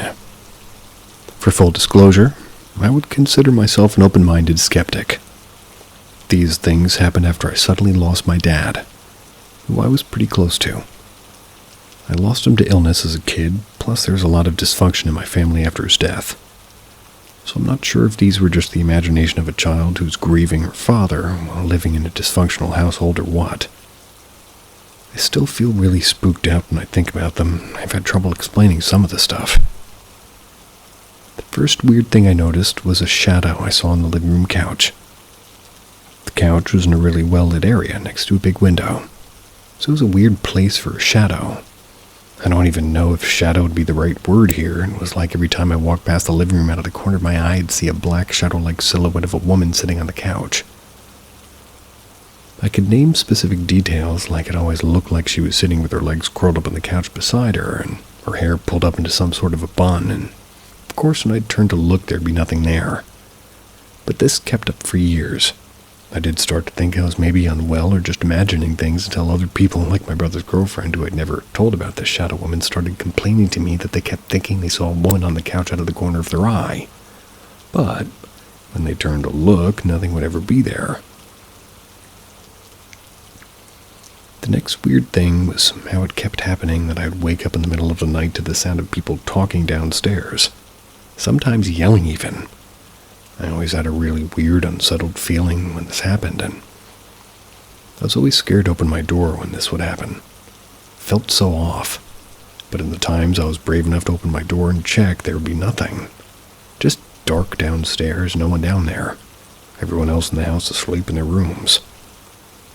So I started sleeping with my TV on for years to try to drown out the sounds. And again, I thought I was maybe imagining things, but maybe even I was unwell or developing some disorder. That was until other people in the house started complaining about hearing it too. Sometimes my TV would just turn off on its own while I was sleeping. I'd still wake up to the talking downstairs. Back when family computer rooms were still a thing, I'd obviously stay in the family computer until pretty late at night. A lot of the young teens would do, checking MySpace or whatever. Except the family computer room was right next to the basement.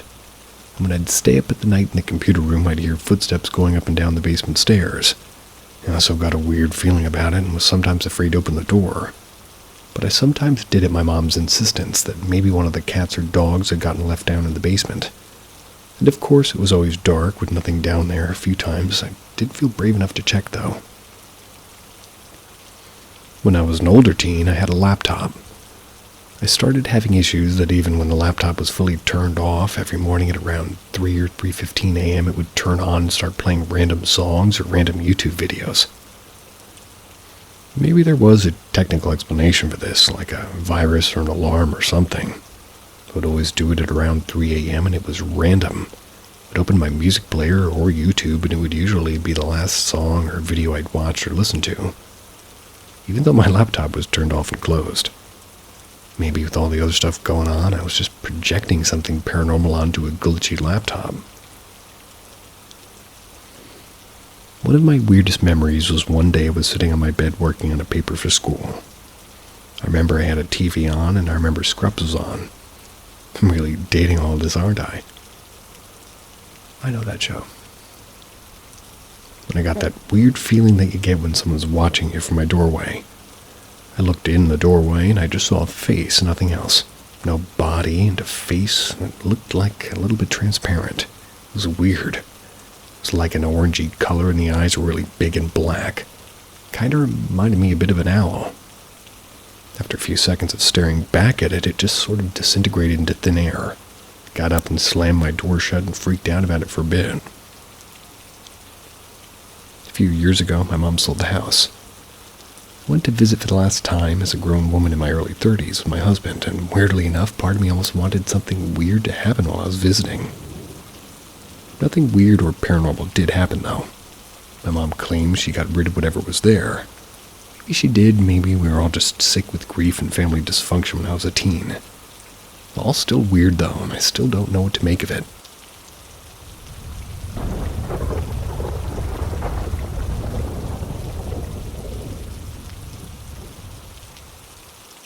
Creepy experiences at my mom's house. Almost all of the creepy things that have ever happened to me, they all happened in my mother's house. I was a child or teen then, and extremely stressed out. So some of it could have been my brain messing with me, but a few were hard for me to rationalize. These are in no particular order, and I may have posted more detail elsewhere. This is just a summary. First, a description of the house. We built the house.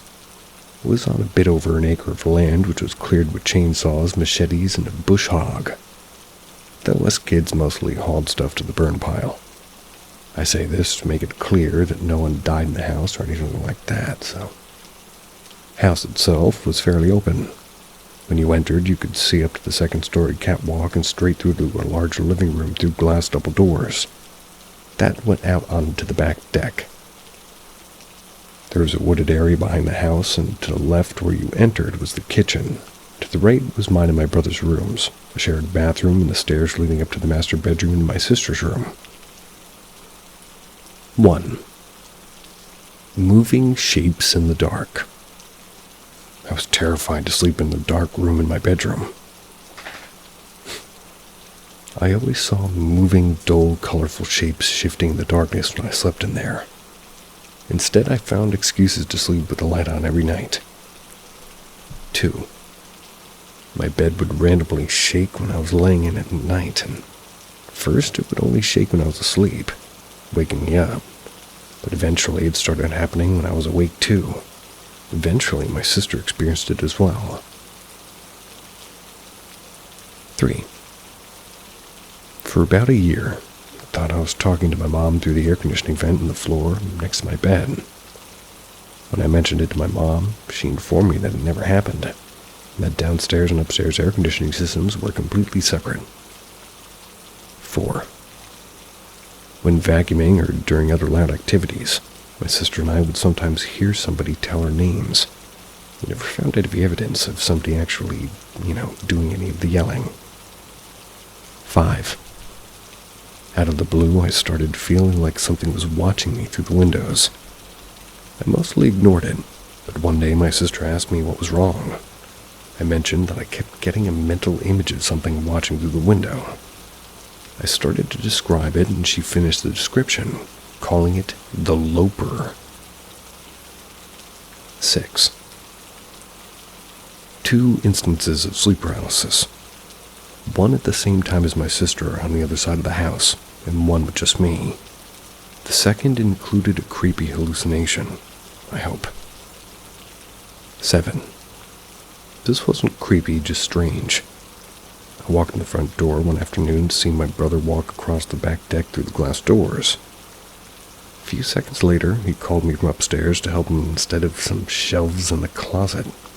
Or installing. 8.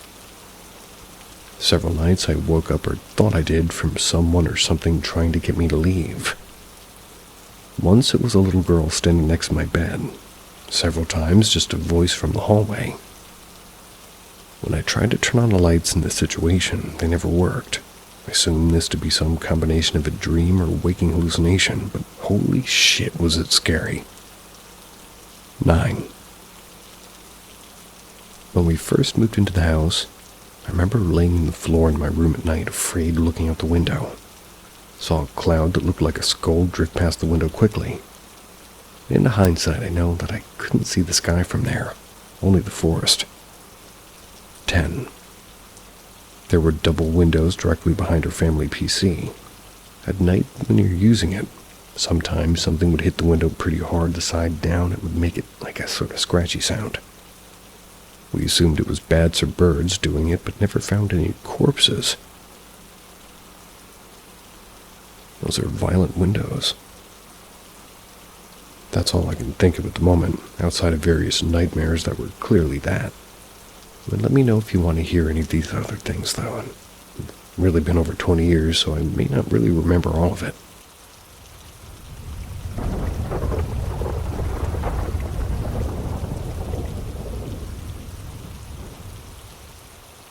A lesson on why you should not take things that are not yours.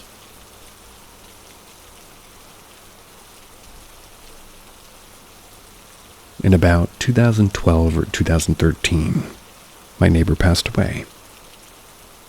She was originally from the Blackfeet Indian Reservation, but moved to our own town with her husband to start a life and a family there. She and her family lived just up the road from my family for decades. I never personally had any experiences with her, but my father never had anything but good things to say about her. She was nice, polite, and all around a great neighbor. I'm not sure when her husband passed or when her son moved away, but for most of my lifetime she lived alone. She always spoke about how her hollow, which is, well, that's like a road. It's like a road with like numerous houses that are generally spread apart. I think they call those that in the Appalachians. Anyway. So this is like a common rural area, like the place that I live, and it was full of spirits, and she told my father about how she spoke with them regularly. And this was something that he never even questioned. He fully believed her. Anyways, when she passed, she left a home and a small wooden cabin. I'm not gonna lie, as a curious 13-year-old, my fellow 14-year-old neighbor and I went into the cabin. It was unlocked. We didn't touch anything or mess with any of her stuff, but we did see a book that was unusual. We later found out that it was in fact a spell book, but I can't for the life of me remember what it was called. After her house sat for about a month or longer, slowly decaying, her son came to clean it out and take the things that he wanted. They left a huge portable dumpster with some of the things that he didn't want to take with him. He told my father that we were more than welcome to look through it and take anything that we wanted. Of course, we went to look. While looking, I saw the most beautiful coat rack. Looked like a tree without leaves. The branches were where you can place your jackets, and for some reason I really wanted it. We took the coat rack home, and that was that. A few days later, I was up getting a snack. It was dark outside, and I went to the kitchen pantry to find a snack. While looking for something to eat, I glanced over at the glass window panes in our screened-in porch that's right next to our kitchen.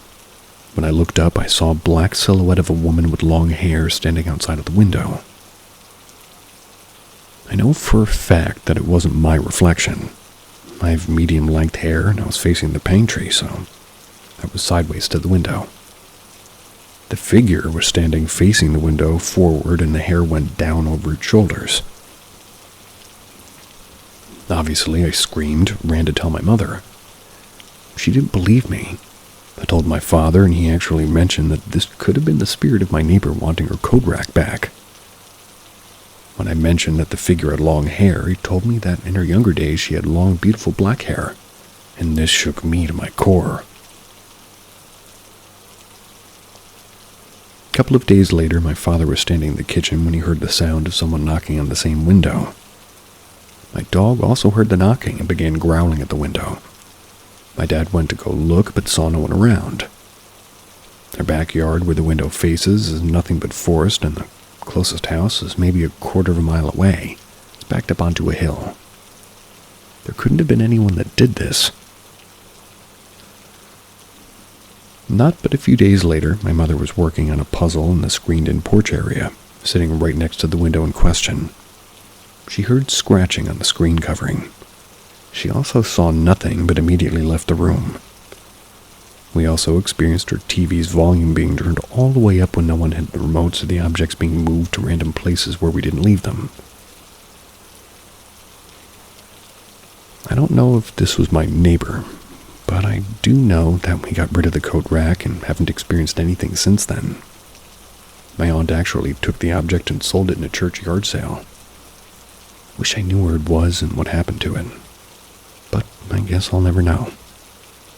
Ever since, I don't take or buy second-hand objects. Has anybody else had any paranormal experiences related to objects?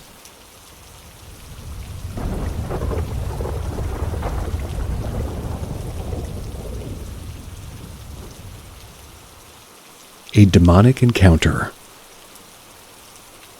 2 nights ago on the 6th of September, I experienced a rare encounter that left me seeking advice or professional facts. This all started at around 9 p.m. Me and 2 other females had just finished our meal at a restaurant. We wanted to take a stroll in the park as it was quite busy around this time in the city. We parked our car near the right side of the park where there's parking spots, and it was quite dark and secluded, even though there's a crowded outside sitting area.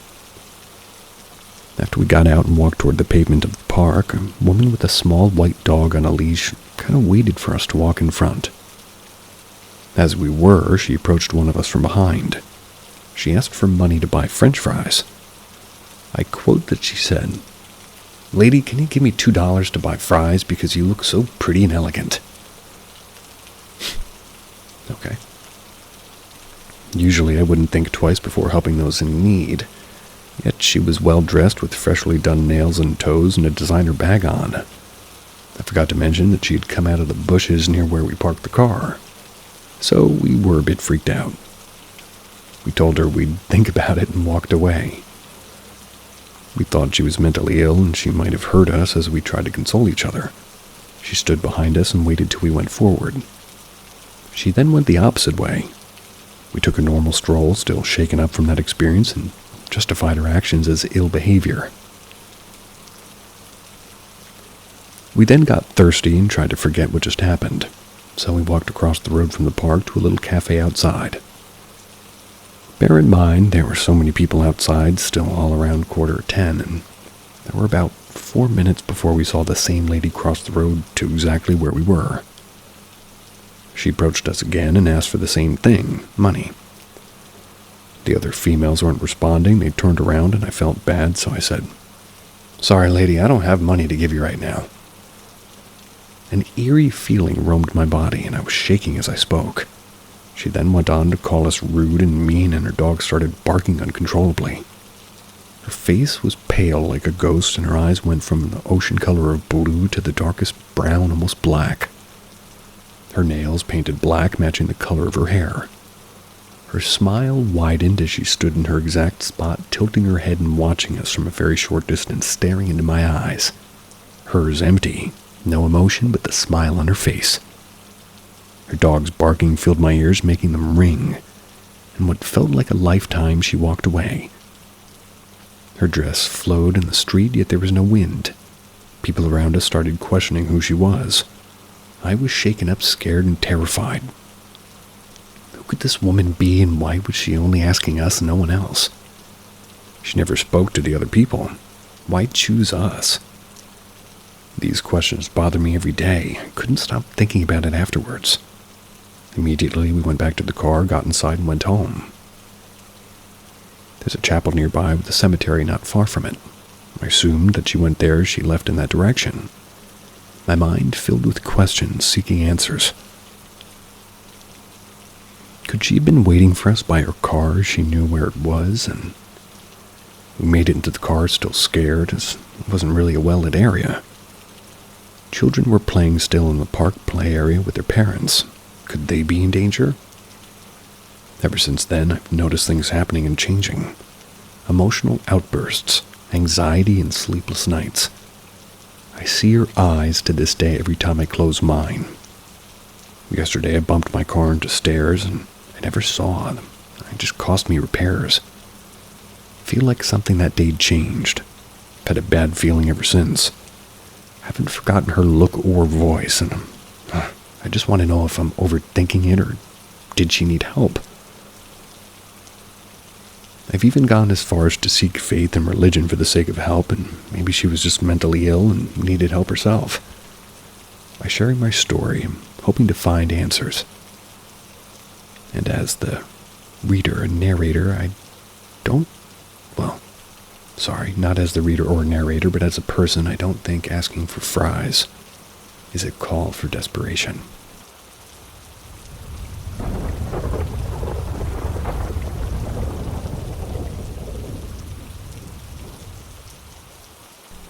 Third Bridge in Aurora, Colorado. One of the slightly less famous haunted places in Colorado is the Third Bridge. A friend of mine, when I was a teenager, introduced me to the place since I was the only one with any kind of clairvoyant abilities. He wanted at least one clairvoyant person to be with them when they went that night. The place is famous for a Native American massacre.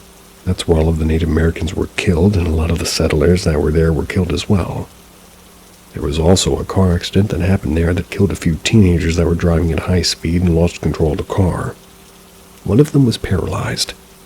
Part of what they say you can hear is a girl laughing or screaming on the side of the road due to the accident. In the times I've gone, I've heard the drums beating around me. I've been chased out of the area by an older model car, 60s or 70s era. It had a single headlight accompanied on and off by honking from the car and spotted with random disappearances of the car with no natural explanation.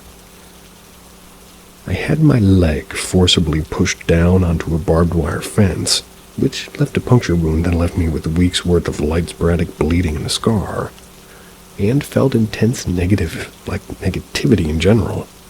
That was the entire time that I was there. One night during the summer while I was heading there, when the windshield fogged up, and it was getting very hard to unfog, even the frost on high, despite it still being 80 degrees that night with no clouds in the sky, I always had to have a drink with me, usually bought from a gas station where I fueled up so it was still cold and I could fill my tank since it was an unlit country road, and so if I needed to throw up at any point while I was there, I'd have something to throw up. While the activity seemed to be limited to the road and a circular copse of trees, the negative energy deteriorating once you'd be back to lit city roads. After these trips, somewhere between 8 and a dozen, I usually had some kind of activity beyond my normal 2 spirits following me home. The The first time, it was a dozen of children and teenage hands pushing onto my back for about an hour, which kept me from sleeping. After a few occasions, I would hear loud bangs happening in a room that I wasn't even in. When I went to check on what fell, I couldn't find anything out of the ordinary in the room that, looked like nothing had even fallen. After one trip, I'd been doing laundry. I worked nights, so it was normal for me to be doing laundry between 2 and 3 a.m. on a regular basis. I had gone downstairs to make food, then walked back up to my bedroom, which is past the laundry room. When I looked into the laundry room to see why the washer had stopped, I'd been downstairs for only 20 minutes. Nowhere near long enough to be done. I discovered the lid was open and sitting in a normal upright position like it was being loaded. I was the only one home at the time, besides 2 dogs, so it shouldn't have been open at all. I would occasionally also hear my name being called, despite being the only person home beside the pets. I've since moved away from Colorado to California, and I can no longer visit the 3rd bridge. But last night, something interesting happened. I'd be preparing to go to bed at 3:30 in the morning, and after flipping off all the lights, I was struggling to find a comfortable position to sleep in. That's when a female voice whispered my name into my deaf ear. I can almost immediately just sat up, looked around the room to find it empty.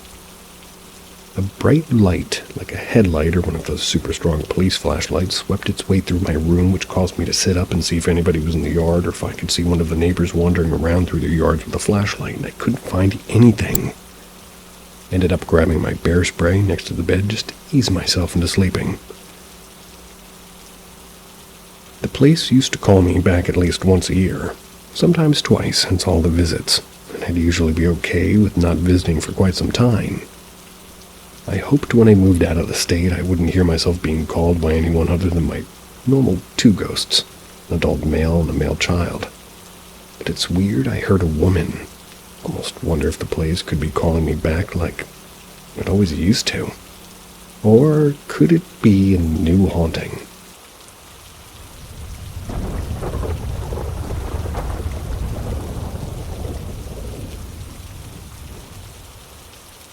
Experience at an old job. For about 5 years, I worked in a grocery store chain that had a few 24-hour stores. Most often took the swing shifts, that's 3:30 to midnight. It's because it was the easiest way to keep my schedule consistent, and I always got 40 hours despite being one of the store's part-time employees. The job was around 10 miles from Denver International Airport. That has a conspiracy theory that was built on Native American burial grounds. I'd lived in that general area since I was around 4 and lived in 2 homes that had been haunted. One was built brand new and one was built brand new and no one had lived in it before my family moved in. So I didn't have much doubt that the store that I worked in would be haunted as well, being so close to home, about a mile. One night while I was there, I had to stay until around 3 a.m. because our overnight cashier was going to be running late for some reason I didn't know at the time. Management also wouldn't specify. This particular lady had been sick off and on for the entire time I'd worked there and made regular trips to the ER for her illness, or one illness or another. So I didn't really think about having to stay, and at about 12:15 p.m. all the receipt printers made a lot of noise, which I guess isn't uncommon for that late at night, since 12:15 p.m. is what the computers consider end of business day. I'm assuming you mean AM. We had an armed security guard who was a military vet. I think he ever told me the branch, and I never asked. I refused to make vets remember any of their service that they don't want to remember, and was one of those old-fashioned walk a lady out to her car at the end of the shift types, which I loved. I always made a point to stand about 10 feet from the security door, and I left since not walking me out was something that he wasn't going to allow to happen. He also heavily monitored the cameras in the store, which was in a bad neighborhood with a high crime rate, to make sure he wasn't missing anyone nefarious walking around in the store. Since he and almost all the other security had been in the store was armed with a visible handgun, I never really worried about anything happening. At about 2 a.m., the store usually completely died out with the exception of a few night crew stokers. I'm assuming they mean stalkers.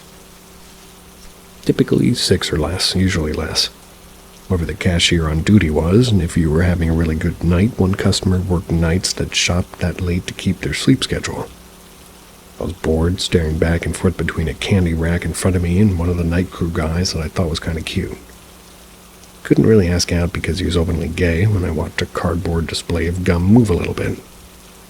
This being Colorado on a clear night with no wind, no earthquakes, and nothing anywhere near it to topple the display, I zoned in on it.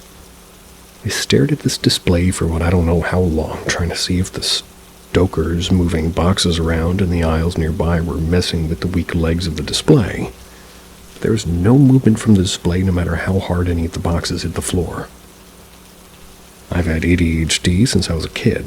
I'm often moving or shifting around, and it's really uncommon for me to not be doing any sort of repetitive movement to help me stay entertained. Since I was so busy intently watching the display to see if it was going to move again, I hadn't thought to shuffle like everything was normal in case the security guard was watching the tills in front, which, even at night, often had 1,500 more in them, making them a huge focus for security, which he turned out to be. This particular guard had worked with me for at least 2 hours a night for around 3 years at this point and was very aware of what, normal behavior for me was. Hadn't actually heard the security door click behind me or heard him walking up because of my hyper-focus, and he asked if everything was okay. I said yeah, and I didn't mention the display moving since he was notably afraid of the paranormal. We discussed it a few times, and I was, typically close to getting off my shift, and my management was at the tills until around midnight, or run-on sentences are bothering me today.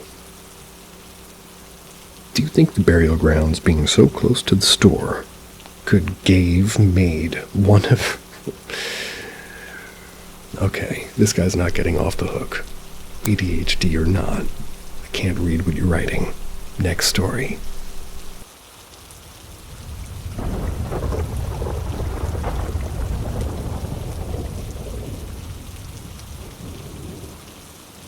The Old Warden House. Back in 2006, our whole family used to live in a rural town called Langong. At that time, Langong is still undeveloped. Most of the town is just forest and small road. My father worked as a school security guard. My mother owns a small a sendol shop, Cendol. It's a dessert, sweet and cold. On July of that year, our house got burned down. After that incident, we really had no money to rent or buy a house, and out of mercy from the headmaster of the school that my father worked at, they allow us to stay at the old Warden house near the abandoned school hostel. We were grateful for it. For the first few months living there was okay, but on the third month we started to experience this weird haunting. One night when my father's out working night shift around 11 p.m., suddenly we heard someone knocking on our door. My mother just opens the door because she thought my father had come back home. There's no one outside. At that time, there was only me, my older brother, and my mother in the house. My mother immediately closed the door. I was scared, but my mother and brother calmed me down. It's weird, because nobody lived near her house, and her house mostly surrounded by forest, and just beside it there's the abandoned school hostel. But it was locked and abandoned for a long time ago. As we're all ready to go to sleep, the door is being knocked again. But this time it was loud and aggressive, as if somebody was trying to break into our house. All of us started to panic, and my mother yells, "Siapa tu? Tolongla." Oh, jeez. So, translated, it says something along the lines of, "Who is that? Please don't disturb us." And the knocking suddenly stopped, and we hear footsteps circling our house. The footsteps sounded like somebody's walking slowly but dragging their feet. We were so scared, and my mother started to recite some Quranic verses. We're Muslim. A few minutes later, the footstep sounds are finally gone. And that's the first time ever in my life that I experienced something like that. So scary. Could never forget it. A few weeks later, same situation. My father's not home and working night shift. Around 12 a.m., 1 a.m. in the morning, we're woken up by the sound of something running on top of the roof. For your information, the Warden house is an old Malay traditional house. Most parts of the house are made of wood and uses zinc rooftop. It was so loud and it sounded like something with two legs running and hopping on the top of the roof. It goes on for a few minutes and then we hear the same slow footsteps circling our house, but this time it started to scratch on the wall as if trying to scare us. All of this haunting goes on for almost 2 years. Then my parents decided to move out of the house and found a new house to rent near the town. We all started to pack our stuff, clean the house and surroundings. My father borrows a lorry from his friend and we all load up the stuff on the lorry. After we finish and load the stuff, my father goes checking the house to make sure everything's okay before locking the door. Then my father enters the lorry with the older brother while my mother drove her mini scooter with me. As we're leaving the house, I turn my head around just to look at the house for one last time. What I saw next is something that I'll never forget for the rest of my life. I saw a figure like human, exactly on the top of an abandoned hostel roof, sitting like in a squat position. Got long legs and hands that's touching the roof. Got long hair that covered the whole face and the skin's pale and bluish. I was horrified by what I saw. I immediately turned my head back, closed my eyes, and hugged my mother just tightly from behind as we ride the scooter. A few days later, I told my family about what I saw the day we moved out, but no one really believes me. They say maybe I was seeing something else. I wrote this just to tell you guys that what I saw that day is real, and I swear it's true. 7 years old when that happened, but I know what I saw with my own eyes, and I can still remember it. Thank you for those who read it till the end. I kind of feel a little bit frustrated because my family didn't believe me and I kept it to myself all this time.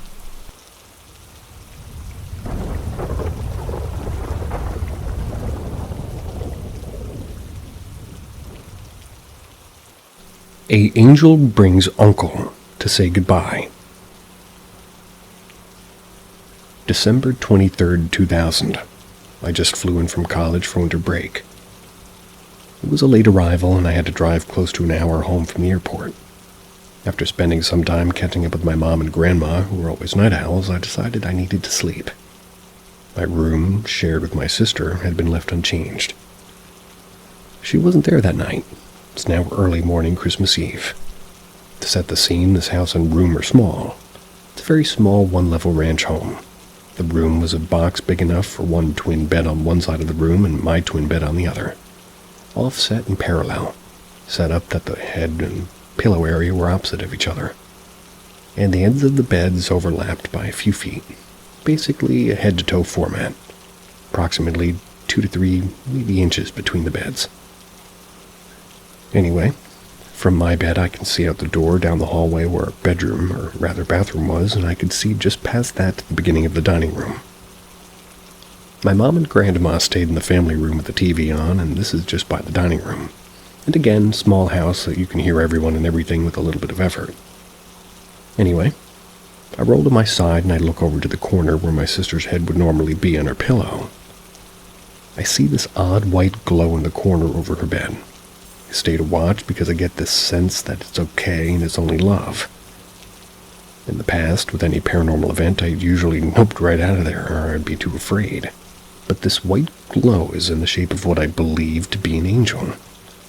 I can see that it's tall, the head, wings, and an expanded outline, and then I see a figure that's standing in front of it. This figure is white and glowing as well, but I can see 2 separate shapes. It steps out, places its hands together in a prayer sign, and bows, backs up, and it disappears. Well, reality sets in with what the hell did I just see? Frozen now that fear's taking over, I yell for my grandma. Grandma! Can you turn the hall light on? I saw a ghost. She turns the hall light on, and I remember her saying 20 years old and still believes in ghosts and needs a light on. I felt mad at that point for mocking me believing in something that she has had experiences with. Yes, it was the family that say they believe in ghosts, but the minute one of us kids would have an experience, it was not credible and just our imagination. I fell asleep and I was woken up around 6 a.m. to the phone ringing. It was an unexpected call, and I hear my grandma talking to the caller and begin crying. Her uncle had unexpectedly passed away in the night after having minor surgery to remove a small patch of skin carcinoma. He was in his late 70s, and this was her favorite and closest uncle. The only one I knew that she spoke with. Now looking back, it makes sense since they were only about 10 years apart in age. I never met him since he lived a few states away, and funny to only know someone by a few mail correspondence and phone conversations. My grandma would go to visit him as a break from us. I remember she spent most of Christmas Eve morning in her bedroom. Family comes over in the evening, which are her sons and my uncles, and I'm in my room and they're all at the dining room table talking. I heard my name mentioned and began listening. I heard my grandma talk about a 20-year-old seeing things and needing her grandma to turn the light on, and they all laughed. Then I hear my one uncle call for me. I go out to them, knowing what they're talking about. Right as I was finishing, my grandma shoots up and runs to her room and slams the door, and she's crying. The focus is off of me, and my one uncle is at her door asking what's wrong. She lets my uncle in, and about 20 minutes later he comes out and tells my other uncle that I very seriously. My grandma is upset because she just figured it out. Her uncle came by to say goodbye to her. The angel arrived the same time her uncle died. In the room she slept in when her uncle last visited many years ago, and his way of saying goodbye with the prayer hands and a bow. There's no way I would have known this. I've never met him in person.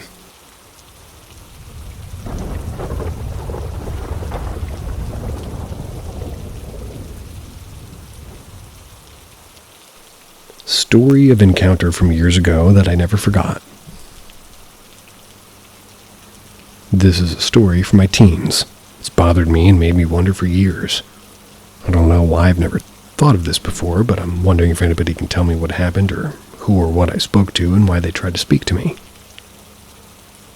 A bit of a backstory. As a child, I had bad dreams, at least as my parents called them. But I wasn't asleep, and they were not dreams. I still remember bits now from 2 separate houses we lived in. I used to hear loud bangs from walls connected to rooms that nobody was in the middle of, like the bathroom. I remember actually going to check a couple of times, and it was definitely an empty room. Everyone else was fast asleep. I'd also hear voices in the middle of the night, but I can't remember what was said. It was like whispering all around me, but a slightly higher volume than whispering. I had Thunderbird's wallpaper in my room at the time, with all the characters' faces on it, and used to explain to my mom that the faces were talking to me. I know for a fact that this legit was happening because I have some very vague memories of it. But I was very young at the time. I'm unsure of what age without asking my mom, but I would say 3 or 4. To my knowledge, this just stopped eventually. Fast forward to my teens. Mom and Dad are divorced, and I've lived in a few different houses by then, and it became apparent to me and my mom that what did they write here? Rather, it became apparent to me that my mom dabbled and was into tarot cards and Wicca, or witchcraft. Even found a Ouija board in the house once. Never really gave any much of this thought, as at this point in my life I really believed all of it to be fairy tale. Had my own stuff going on. Each their own, some would say. Still gave me a bit more of an open mind, I guess. One Christmas, an uncle came to stay with us, and he's a lovely man, but a bit troubled. Stayed up late with him one night drinking, just me and him while everyone else was sleeping. Not long after he went to bed, I heard a bit of loud banging downstairs, and I wanted to see what he was doing. He wasn't laid on the sofa or in the dining room, although it was a pretty small, perfect plate-sized circle of water on the floor, and it definitely had no splash marks and nothing around it that could have, where it could have come from. And this may mean nothing, but I don't really know, but I remember it so well because I was confused as to what caused it or how it got there. All of a sudden, my uncle caught my attention in the kitchen. I could see he was looking in the fridge, so I turned that light on and I asked him what he was doing. He was leaning as far back as he could, almost arched while standing, and his eyes had rolled up to the back of his head. He replied, I'm starving. I said to him, Mom's just done Christmas food shop, so there's loads in, pick something. He said, I'm starving, there's nothing to eat here but ashes. He then said my name, and I've been trying to reach you in my sister's name for so long, but I can't because some cast a protection spell on you.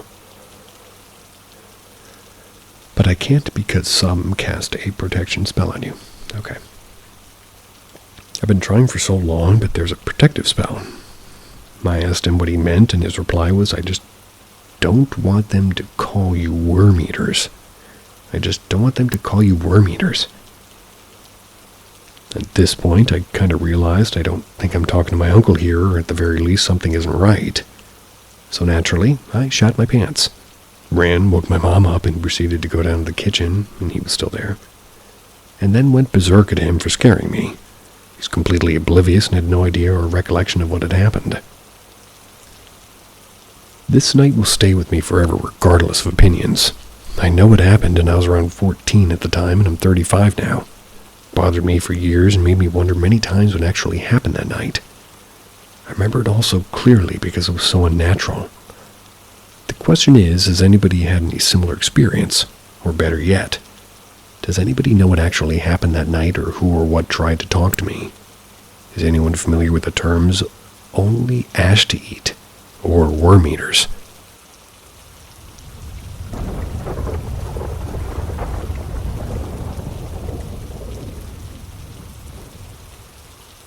Please don't leave me alone in the dark.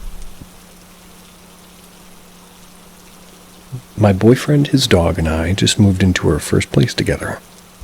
It was a duplex house, and we lived upstairs in a one-bedroom unit.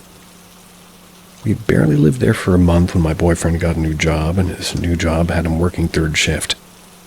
He would leave at 11:30 p.m. each night and not return home until 8:30 a.m. Prior to this, I'd never spent a night alone before. I grew up in a multi-generational household, so growing up I always had someone in the house with me. I didn't think it would be an issue, though. I'd never really been afraid of the dark, and I loved scary movies and haunted houses. The first few weeks were uneventful. My boyfriend would leave while I was asleep, and he would return as I was getting ready to go to my job. Then one night I was woken up and I felt scared. Really, really, really scared. Felt like something was standing outside my bedroom door. Looked over, saw my boyfriend was gone already. Tried to move, but I was frozen. I was unable to roll back over to look at the bedroom door, and I sensed that somebody had entered the room with me. But I hadn't heard the door open. Our dog, who slept in the living room, was going crazy, snarling and barking. Hearing my dog go crazy scared me even more. I began to panic more as I heard something banging on the bedroom door and then silence again. I don't know how long I stayed like that, minutes or hours. I eventually was able to move again. I lunged for the bedroom light and I stared at the door. Grabbed a metal bat and I flung the door open. Nothing. My dog was on the sofa and he was calm. I must have imagined it all. I laughed at myself. I was being ridiculous. I didn't tell my boyfriend about that. I figured it was a one-time occurrence. I was wrong. Every night when my boyfriend left, the same thing happened. I'd be frozen with fear as I felt something outside the bedroom door. I'd hear my dog go crazy in the living room, and I even read online that was sleep paralysis. Maybe it was all imaginary. Okay, I had nothing to fear then. I read on an online forum that the best thing to do was to relax and let your body go limp. I tried, and it worked. I would become unstuck and run for the light. The nightmare would end. The issue was, it started to come into the room and get closer and closer to me. It became harder for me to relax, though. Like this mounting fear and panic was too constant. It was pure hell. I was terrified it was going to eventually reach me. I told my boyfriend I was having nightmares and asked him to please let our dog into the room before he would leave. I didn't tell him how bad the dreams were, though. I just said, please don't forget. Please don't leave me alone in the dark. He started letting the dog in with me. The nightmare would start and my dog would be next to me and start his barking and growling. The comfort of having my dog allowed me to sort of get unfrozen immediately when the nightmare would start. The thing wouldn't get past the door before it turned on the lights, and I felt so much better. Then one night, my boyfriend woke up late and forgot to let her dog into the room with me. The nightmare started and I was alone. Realizing I was completely alone, I panicked horribly. The thing came into the room and I was frozen. I closed my eyes trying to relax, but I couldn't.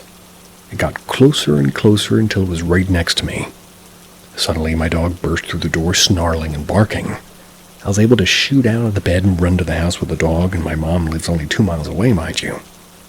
Walked with my dog at 1 a.m. all the way to her house. Me and my dog went to sleep there pretty much every night after that. My boyfriend said that we should move and see if that would help me. Got his cousin and girlfriend to move in and take over our lease. In our new place, I no longer had sleep paralysis. I was so relieved. Months later, his cousin told my boyfriend that when his girlfriend goes out of town and has to sleep alone at home, he has a scary dream where something's trying to get into the room with him. He dared his friend to sleep there alone, and the same thing happened to his friend. They made their whole friend group try it. All 5 of them said that they felt a presence. My boyfriend's cousin still lives there, but the cousin has forbade his girlfriend from leaving him home alone overnight.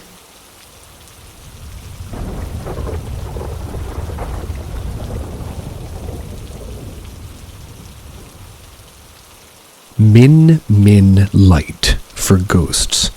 The paranormal follows my family. Let's start off with the earliest story in my arsenal. My grandfather, when he was in his 30s, circa 1940, outback Australia. He was a roo shooter, a kangaroo hunter. And at that time, he was in the middle of nowhere when his truck broke down. Now, when you're shooting kangaroos, you do this at nighttime. He said he saw a light off in the distance, followed it, thinking that it was a house light. He did seem to think it was strange as he was walking for a while and didn't seem to get any closer. Dawn was approaching, so he went back to his truck and waited. No one did come looking for him. The following night, he said it was very dark. It was about 10 p.m. and the light appeared again. This time, a floating ball about 1 kilometer away. He followed it, and the same thing happened. As he approached it, it appeared to be keeping the same distance away. Yet when he retreated, it followed. My granddad was pretty fearless, because if that were me, I'd have run off and cried. He was found the next day. Second story was my father. He also was out roo shooting, and I'm in my late teens, and this is in 1960 with my friend. Or I suppose he was in his late teens. They were driving off the property and they saw a really big kangaroo off the road in the dirt road, like single-car tracks. His friend stopped and took aim. Then behind them another car pulled up. Dad told his friend that he should probably start driving as there was a car waiting. His friend said that it would only take a minute, and then they would move the truck off the road to let them pass. As soon as he took the shot, the lights behind them disappeared. They got out and looked where the car was, and there was no other tracks. They even drove back a few kilometers looking for them, but there was nothing. Then, about a month later, he was driving to his parents' home. It's about an hour away from where he was living at the time. That's just a bunch of dishes in the other room, apparently. Ignore that if you can. He was with his friends and his friend's girlfriend. They took the back roads, and this was at 7 p.m. In the distance, they saw a weird glowing UFO hovering about 30 meters over a river. Out of curiosity, they went closer. He said that they got about 50 meters away from it, and he said that it was pulsating, sort of like exploding out light, then sucking it all back in. Now, Dad's fearless also, and he wanted to get out and go explore. His friends, however, noped right out of there. He still wonders about it to his dad. I found Dad's journal from his teen years and read these stories. Now, for the most recent, in my parents' home in outback Queensland. Pretty common for everybody to see a silhouette of my grandmother getting around. I was playing hide and seek with my friend one night, and I could hear her saying that she found me and to stop ignoring her, to help her find my brother. Well, it wasn't me. She said this person was standing at the front of the mirror in my room looking at herself, and it took her a bit to realize that it wasn't me. I was a pretty good hider. Another time in the room in the front veranda, my brother, 16 at the time, said that he woke up being pulled up by his arms. He got to the point when his ass was being lifted off and he felt whatever it was let go and fell back to the bed. He decided to just go back to sleep. But he couldn't care less. I didn't believe him, till I was asleep on the couch in that room. I was 4 months pregnant at the time with my second, and it was the only place I could sleep comfortably. Woke up to my arm being lifted up and up towards the roof. My arm fell back, and I decided that in the morning I'd move back to the bedroom. Too tired to care right then. I have some more, but I'll make another post for that one. If anybody can explain anything, please do, because when I rethink of these stories, I tend to be too afraid to go outside at night.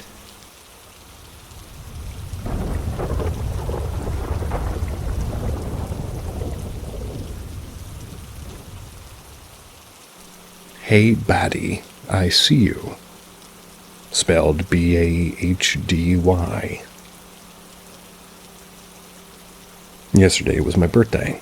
My girlfriend had put up some happy birthday balloons on the wall. I'm an American living in Vietnam and have been here for the past 6 years.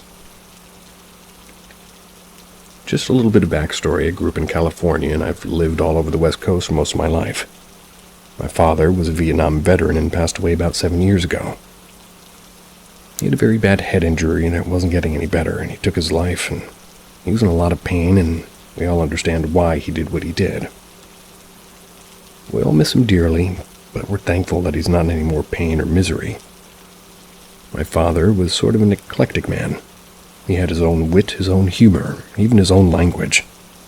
He would use words and phrases that he'd created and everybody knew him for. One of his favorite words was the word body. It's meant like the word buddy, but he makes it sound more like it has an ah part to make it sound more like body. And we spelled it B-A-H-D-Y. He would say things like, "Hey, body, don't bring that junk over here," or "Hey, body, bring me the money," or "Too much ragamaroo, body." It's one of the many words that he would often use to get a laugh out of us, but mostly he laughed for himself. He sounds awesome. I lived and grew up in California, and I've been a teacher for the past 20 years. After my father passed away, I looked at my life and decided that I wanted to move to Vietnam to be a teacher, where my father was a soldier. Never thought I'd stay here this long, but here I am still 6 years later in the beginning of it. Felt like a pay-it-forward type of experience. But since then, it's become my dream and destination of choice. I will get married soon to a beautiful Vietnamese woman, and we just put down payment on our first apartment. Living and giving here has brought a purpose to my life, and the old cliche of do what you love and find your purpose in life ring true for me here. I'll forever feel honored and thankful to be an American teaching in Vietnam, and thankful to my father's path that brought me here. So back to my story, and the birthday balloons. We've been on a soft lockdown for the past few months. Vietnam was great at avoiding COVID in the beginning, but now that strategy isn't feasible. They're slowly rolling out the vaccinations, and we really aren't able to go out and celebrate or enjoy milestones with friends at this time, so my girlfriend made my birthday extra special, got me a cake, bought a gift, and put up some balloons on the wall that said happy birthday. After a few minutes, some of the letters fell off the wall. Put them back up, and a few minutes later they fell off again. We added more tape to the balloons and put them back up, and after 20 or 30 minutes the letters fell off again, and we just left them on the ground. We had a nice dinner, opened her gift, and we had some amazing cake, and it was a very nice birthday. About 5 hours later, we were getting ready for bed. Walked through the living room and looked at the birthday sign. I realized that the happy word was untouched, but the bottom said so much more to me. The letters that remained were B-H-D-Y. Happy B-H-D-Y. Happy body. I froze in that moment as I was filled with bewilderment, excitement, relief, and an overwhelming sense of calm. Tears filled my eyes as I realized that my father had been with me all this time, or at least he visits me. I've always felt that he was with me, and a few signs in the past have made me think that, but nothing ever happened like this. It made me think of Ouija boards and psychics and all the things people can't explain. It also made me a little sad because I wondered how often spirits from the other side try to communicate. But either their signs go unnoticed, or they're not given the right opportunity, or we just miss it or brush it off. The balloons gave my father the perfect opportunity to communicate with me, in his language, and it's really the best gift I could have ever received. His message was adamant and deliberate, and I nearly missed it. And as far as things falling off your walls, it's probably rainy season, and the cement is probably all soaked with water, so no matter what you stick to the wall, it's going to come right off because of the temperature differential and the moisture. Still cool Enter story. Paranormal M, where the eerie becomes reality. Subscribe and enable notifications to keep up with our latest spooky mysteries. Get ready for a supernatural experience. Trying to get rid of something in my house that's following me and my family. So about 4 years ago, my husband and I moved into our current house. For the first few months, we had a roommate, and while she was there, we didn't notice anything weird. But over the past 3 years, we've been noticing more and more things. I'll be home alone at times, and I'll see things out of the corner of my eye. What I usually see, most of it's like the bathroom door open and I'm looking in the mirror. I'll see a lady standing in the kitchen. It doesn't really scare me since I've lived in a few different places that have been haunted. I've dealt with quite a few paranormal things. In the past year, it's gotten worse. My husband has started sleepwalking, even though he never has done this in the past. Our dog will bark at things that aren't there. I can't find anything that he'd usually bark at. And he doesn't even usually bark unless somebody he doesn't know comes over. And I have multiple times woken up with scratches. It could be me scratching myself in my sleep, but that never happened before living here. We hear whispering and footsteps outside our bedroom door at night, and our dog also has recently started having seizures. Which, the only explanation the vets must be, able to come up with was apparently something anxiety-related. I've dealt with some pretty intense hauntings, but nothing quite like this. I've tried cleansing the house multiple times, and every time it calms down temporarily, but it never sticks. And I don't mean just sage. I've tried countless types of herbs, candles, crystals, incense, moon water, salt around the house, and even having other people coming over who know how to deal with spirits. I'm not a beginner on this type of stuff. A lot of people have come to me for help with anything like this in the past. We live in the basement of a house, and I've had multiple upstairs neighbors since we moved in. Each one has separately said that they've noticed things. When we first moved in, our landlord mentioned that the previous tenants left after about a month of living here with no notice and no explanation. A few months after we moved, after our old roommate moved out, they were doing renovations upstairs. They found a petrified cat under the floorboards. We've had different people come over to hang out, and multiple people have seen something standing in the same corner. We don't mention that the house is haunted, and anybody who comes over says that they saw something. Even my best friend, who didn't believe in ghosts before, said that he saw something standing in the corner. I always feel like I'm being watched, even when no one else is in the house. I'm very receptive of energy and sense that whatever's here is malevolent. But I've been able to create at least a bit of a barrier between us. I would usually know what to do in the case of a normal haunting, and have successfully cleansed multiple places, but this is beyond my expertise, so any advice would be greatly appreciated. I also don't know if this is really related at all, but I have an antique music box from Japan. I've had it since I was a kid.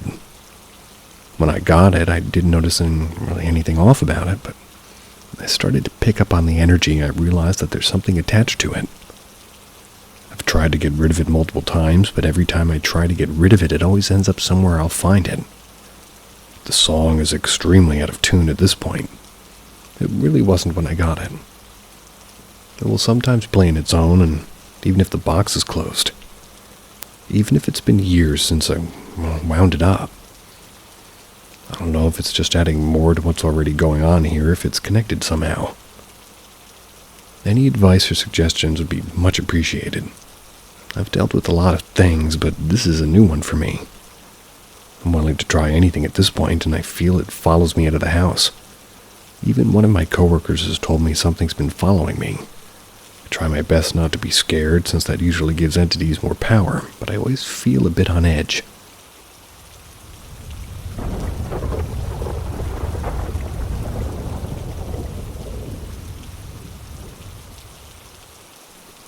The former entity returned. For about 10 years, my family of 5 rented a house that we never felt was quite right. My wife and I and our son and 2 daughters. The house shared land with the trailer park, and my kids made friends with a lot of the kids in the area. It's important for a later part of the story. Over that time, the kids would talk about some things that they experienced. They had lots of dreams that took place in the house, and mostly the dreams were frightening, but sometimes they were warnings. One morning before heading to school, my oldest son told me about a nightmare that they'd had the night before. Then when my middle woke up, she told me about the nightmare that she had the night before. After school, I told them both together that they had experienced a shared dream. They both had told me the exact same nightmare.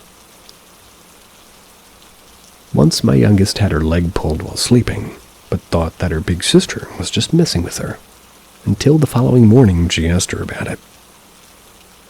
Things in the house would sometimes move or shake, but almost always just on the edge of your vision, and we'd always try to explain it away.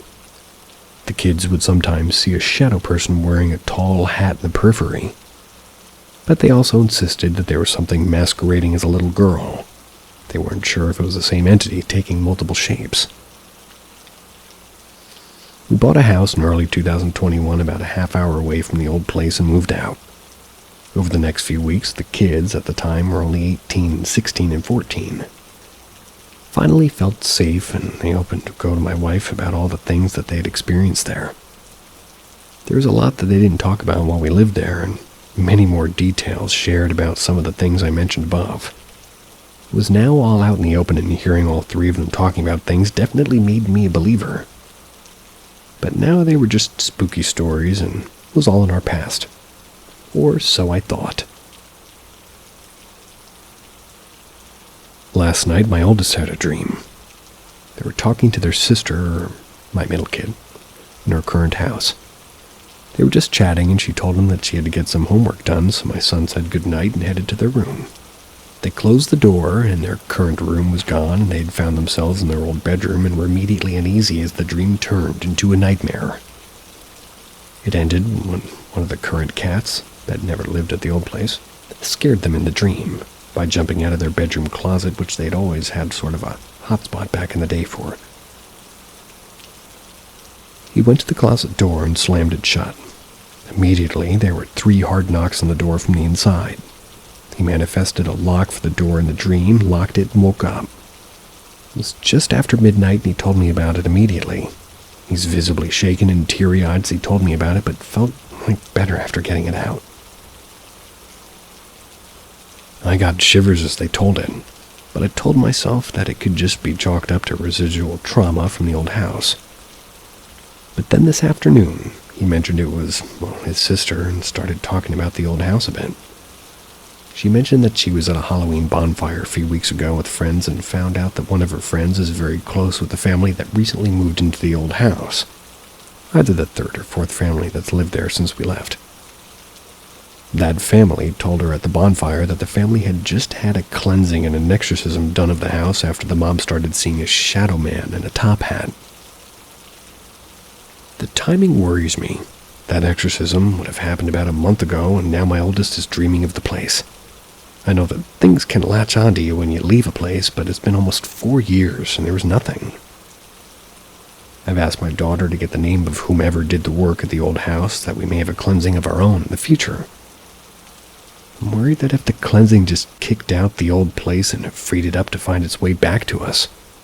I have no personal experience with cleansings necessarily, only what I've seen on TV or in the movies. Is it possible, or is it just a coincidence?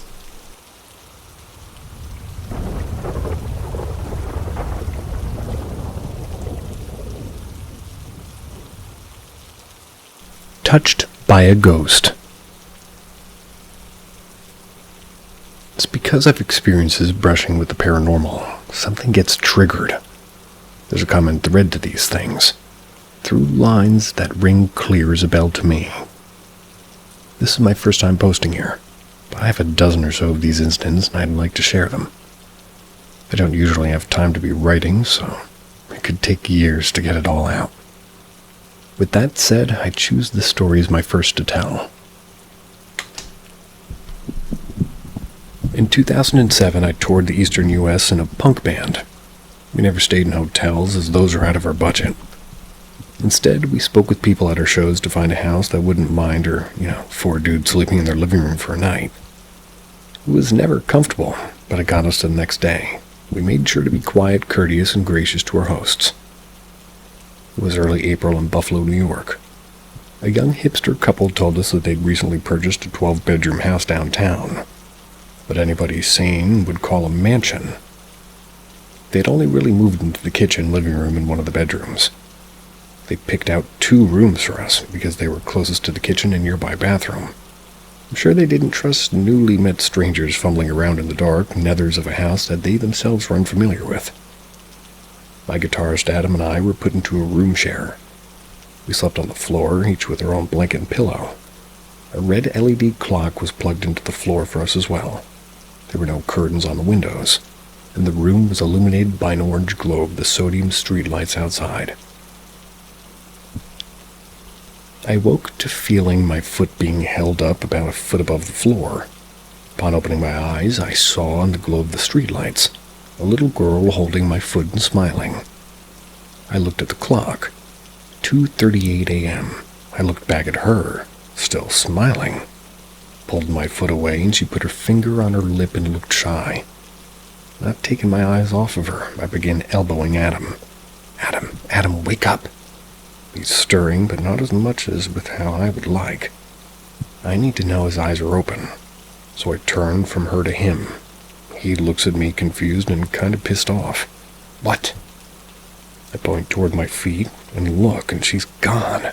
Her door is still closed, the room has no closet, no furniture to hide behind, no shadows cast by anything. What? Adam is mad.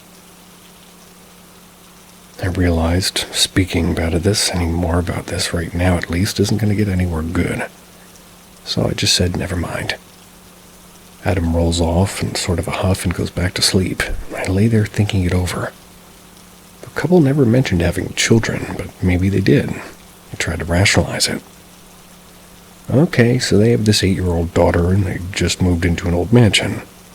There's still unpacked boxes in the place, and Mom and Dad leave her home alone in this place to see some bands play a dive bar and invite one of the bands to stay with them.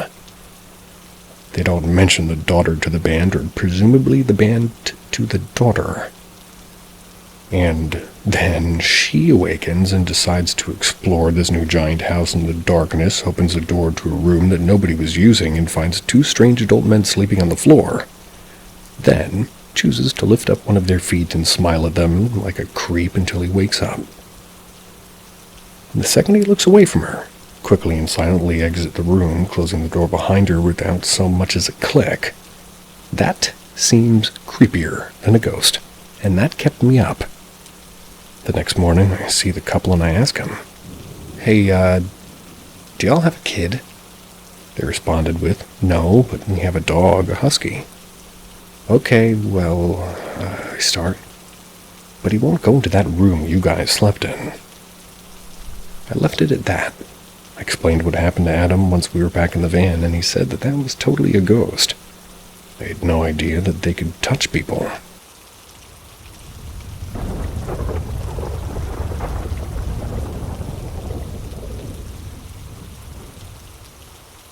Haunting went dormant. Reactivating again? When I first moved into my boyfriend's house, he told me his former roommates adamantly maintained the house was haunted. They'd both seen and heard multiple inexplicable instances while living there, and when I first moved in about a year ago, I definitely noticed a presence in the house for sure. There were 3 major incidents that confirmed the haunting for me. The first was one night when my boyfriend was at work, 3rd shift. So I was home alone from about 11 p.m. to 5 or 6 a.m. Just me and the cat. Who, at the time at least, was a little bit wary of me at first, but was happy to have someone to let him in and out of, for his cat leisure. One night at around 2 or 3 in the morning, I was watching Netflix. I paused because I kept hearing an odd sound. Thought at first it might be the cat coughing up a hairball. It almost sounded like that, but there was something just off about it. Went into the room the sound seemed to be coming from, and the cat has a tendency to slink under the couch when he's feeling particularly unsociable. So I knelt to see if he was ensconced down there. I couldn't see, so I got up and turned the light on. Immediately, the weird wheeze and rasp and cough stopped. At that point, I saw the cat wedged between the TV stand and the wall on the other side of the room and looked absolutely terrified.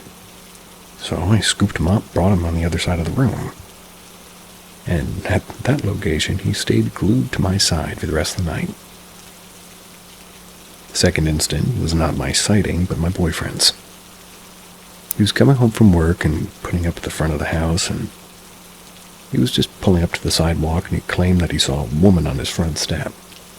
She was wearing a long white gown and had flowing black hair.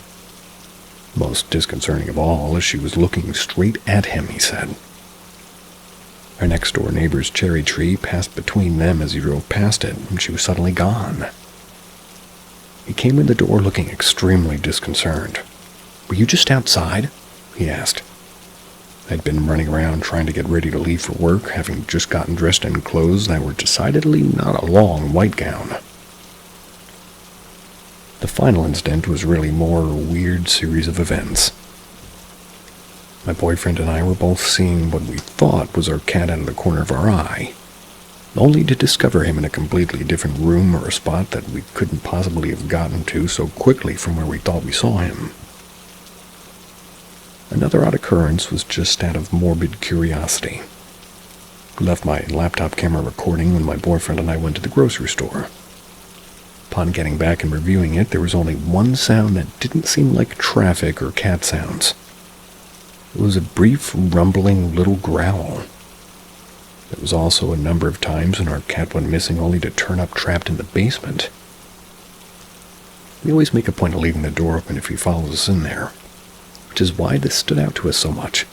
We would get home from the store or whatever and find the door closed and the poor furry fella meowing pitifully to be let out.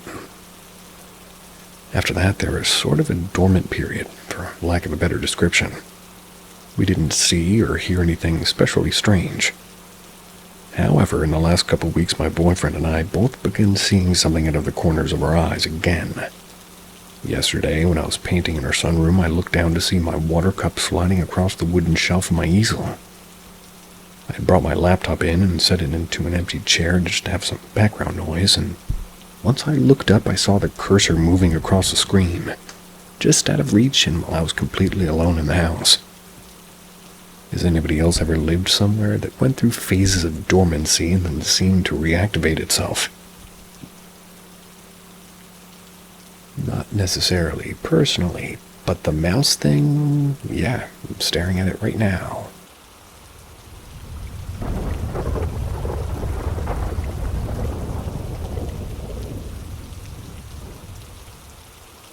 Ghost or condensation? There's an honest question. This happened on October 5th of 2008. I remember the date since we were on our way home from my cousin's wedding, and my sister's baby shower was the next day. My husband and I left the wedding at around 10 p.m. As family weddings go, it was a long day. We didn't drink alcohol since we knew that we had a lot to do the next day in the drive home. And a preface. The wedding was hosted in a town that we're familiar with, and this story is based on roads that we've driven thousands of times in the dark and in the daylight. This is fall in a small, quaint northeastern town. My husband is a non-believer and never agreed with my point of view on ghosts or spirits. We've made it work. We leave the wedding and we're driving home. My mind is filled with how late it is and how much we have to do tomorrow to get the shower set up. I'm really hoping everything's perfect and that I haven't forgotten to prepare anything. As we make a left and go up a small incline, I see this mist off to the right. It's about 5 feet swirl up and approximately 8 feet into the yard. My brain automatically shoots over to, that's weird. Why is the storm drain in the middle of the yard? It looked very similar to the condensation one would see from a New York City vent. Moisture that most of us know and are familiar with when the ground's warmer than the air. I'm still hyper-focused on why this drain is in the middle of the yard, so as we drive by I look to the ground where this mist is hovering. As I'm looking down into the yard trying to see the drain, my husband yells, and yes, he yells, "Oh my God, did you see that?" And he curses all the time, but up until that point that I've known him, he has never yelled, "Oh my God," before. Shocked, I reply, "What?" "The strangely placed drain," shakingly he replied. "No, that lady." I didn't see a lady. I was looking. She was see-through, wearing an old-fashioned clothing and standing there in the yard. You were just looking out the window. That's when I realized the mist that he saw was potentially a ghost, and the mist I picked up as a strange placement for a storm drain were one and the same. What was it? Condensation or a ghost? After this, my husband has never spoke of it again, or repeated what he saw. Super frustrating at times, but I respect that he doesn't want to discuss it. The first time I mentioned this experience to my sister, he got superbly upset that I said that he said, "Oh my God." And I know he's said it since it's something he's never said before or around me.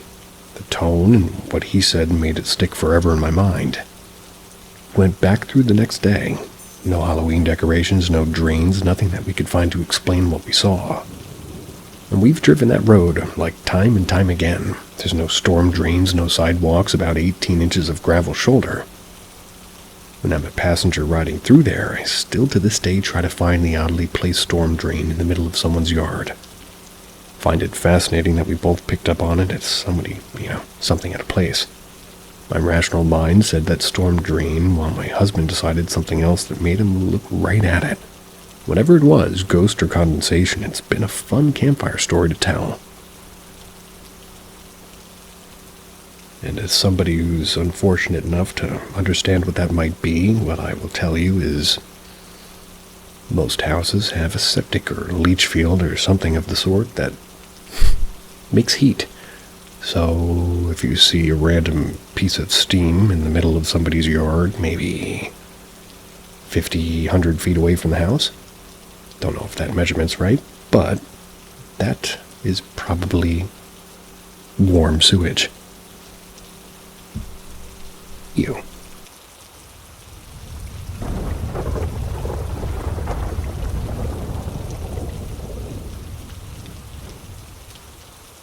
All that glitters.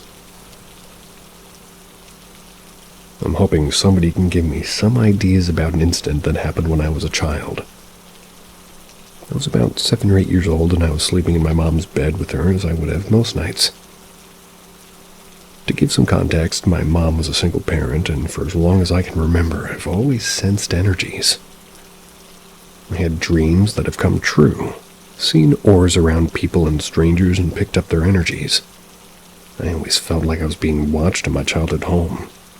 I've had so many incidents where I've seen people in the house or felt energies upstairs.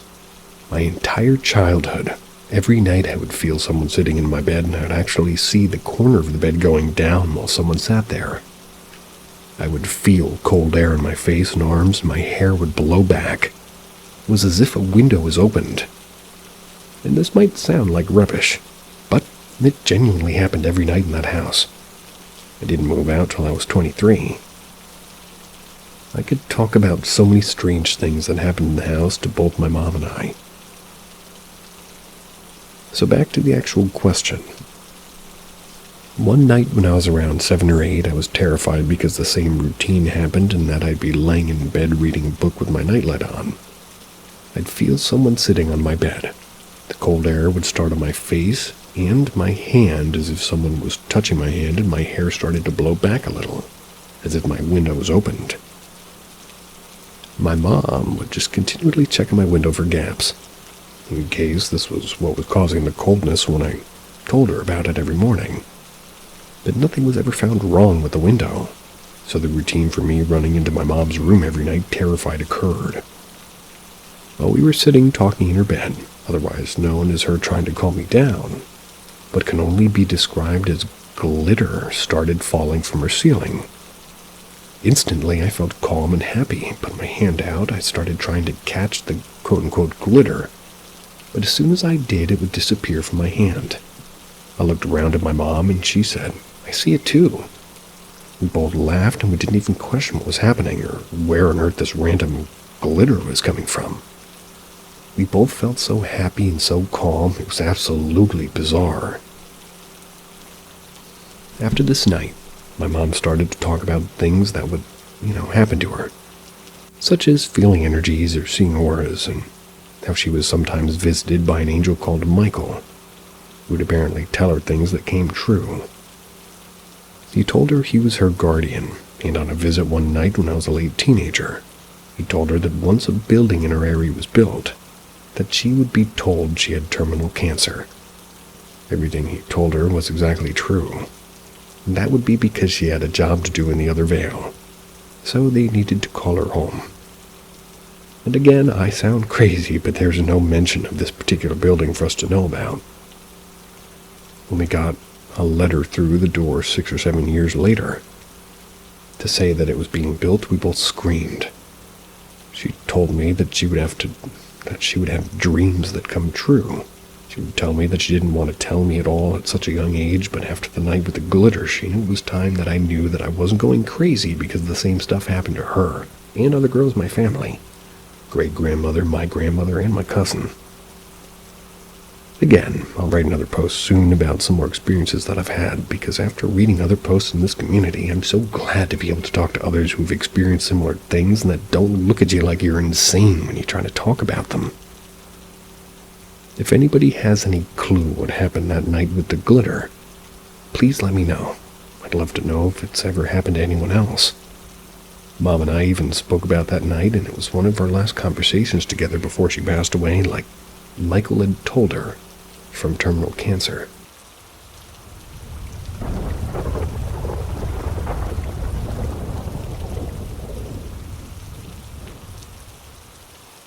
A man of science. So, to protect the privacy of certain individuals, I'll have to change some names. So when I was a sophomore in high school, there was this teacher named Mr. Peterson, basically the big science teacher that everybody wanted to have as their teacher. So, right before I took his class, my brother had told me to talk to him about this, rather about his take on the paranormal. So I did, and he kind of chuckled a bit and recognized my last name and knew my brother's. He started out by simply stating that as a man of science, he doesn't believe in the paranormal because he has no metric in which to test it. But he did state that he will never say it's not real. So anyway, a few weeks go on, and one day he calls me after class and asks me, did my brother ever tell me the story? I was intrigued. I told him I'd never heard it, and he smirked and explained that when he was a child, he had an imaginary friend that he met at a nearby lake named Thomas. He says he would play with him every day until one day his grandparents caught him at the lake and told him that he shouldn't be playing there. That's because that's where his grandfather's older brother died when they were children. Guess the brother's name. Thomas. Now, my teacher dismissed any concept of paranormal. His own father was named Thomas, which is how explained how he got his name. That is a strange sentence. And that he was a lonely child before his own brother was born. But then Mr. Peterson reached into his desk, pulled out a blueprint for the interior of a house. He told me 20 years ago when he first became a teacher, he had a religious student named Anna who believed that God granted her a psychic gift. Now, Mr. Peterson politely dismissed her, only got angry when she kept insisting that she was telling the truth. He had scolded her, and the next day received a call from her mother who insisted Anna was telling the truth and she wasn't crazy. Mr. Peterson explained he can't believe in that because there's no scientific proof. Well, Mother offered to prove it and invited him over to the house. She had given him the blueprint of the house and said that Anna was able to project herself throughout the house and can find things and see things. So, Peterson gave her a walkie-talkie. Sitting in her living room, he'd direct her, go to the kitchen with your mind, go here, go there, etc. To his surprise, no matter what trick he pulled, she always knew what was happening. Like he would hide a ball in different areas of the house, and, well, after this, he was convinced something might be going on. So, every Friday he'd come sound or probably round, and they'd see what was what. Now, Anna had told him that there was a door located directly across from the basement door. Now, I saw the blueprint like I said, and there's no door and there's no room. Anna said was told never to open the door, and Mr. Peterson eventually pushed her one day and said there were researchers and that if this door appears to her when she's projecting but doesn't show up in the physical world, that it's something of note. So, after a little bit of prodding, she finally opened the door. As Peterson said, there was a loud boom. The power went out in her house, and she suffered a seizure. She was hospitalized for 3 weeks. Her mother never really let her go back to school. And according to Peterson, she had taken her own life a few years later. But the crazy part was after her death, he was cleaning out the chemical closet and he found her hanging there. Excuse me. He literally ran up to get help, and when he got it, they found nothing there. Now he told me he obviously doesn't believe she had psychic abilities, but as a man of science, he couldn't find out what caused all the weirdness that happened that day.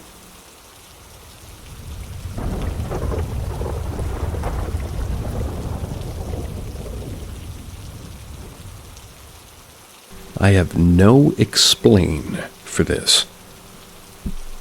Buckle up. Some background info. I am the oldest of 4 siblings. My family is very sensitive to paranormal events and experiences. And because of that, my mom had always trusted me and my siblings when it came to ghosts and such. I also am very in tune with the supernatural, and I have a very hard time falling asleep because of this event. At the time, my mom was in an abusive relationship. We're fine now, though. So it was safe to say that there's a lack of negative emotions, or rather a lot of negative emotions and energy in that house that I think culminated in the house becoming haunted. Now, my experience. When I was around 6 or 7 years old, me and my brother, who was 4 years younger than me, shared a room together, and he had this little RC dirt bike that he loved to play with, even though it didn't work anymore. We were poor, didn't want to waste money on buying batteries for a toy. So, Closer 4 was... So Closer 4 was broken off its hinges by the abuser in my mom's relationship at the time, and we didn't fix it because, again, we were poor. But when me and my brother had been sent to our rooms to go to bed, I couldn't fall asleep. I was really creeped out for no reason, but my brother had fallen asleep quite quickly, and after an hour or two, so around 12 a.m., I see a figure that was completely black, like darker than the dark in my room, just standing in the corner facing me. Then it crawled up the wall and across the ceiling to over my bed, meanwhile facing me the entire time. This could just be sleep paralysis, but I haven't experienced it since, and I could move because I remember trying to hide under my blanket, but it never went away. When all of a sudden my brother wakes up and the figure disappeared. Then my brother's little dirt bike toy rolled out of the closet, blaring the alarm sound with its lights flashing. This then caused me and my brother to scream bloody murder, which woke up my sister, who came running into our room because they were right across from me in my brother's room. And when they saw the bike flashing and playing an alarm, they also started screaming. Then my mom ran into the room, saw the bike, walked over, grabbed it, and the sound stopped. She let us stay in her room that night, and we were all scared, obviously.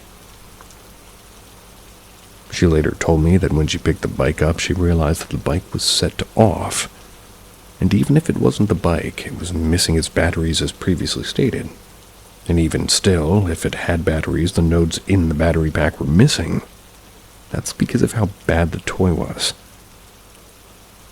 So, there's no possible way for that toy to have plausibly rolled out of the closet like that. I'd like to say that even though I believe the paranormal, I'm still very skeptical and logical. Even now, I have no possible ideas on how that bike was on and drove out of the closet itself without batteries. The event is etched into my brain because of the shadow man that I saw right before this. After this event, my siblings and me have been seeing things flying off shelves, and have seen shadow people around the house. We've since moved out and are in such a better place in life that whenever I walk or drive past the house, I get this terrible gut feeling like I'm a little kid, and the shadow person is still looming over my head, just staring at me, waiting for my return. Also, I'd like to state this is not a sorry that I have made up. This is a legit experience that me and my siblings had, and that has remained in my memory because of how terrified I was.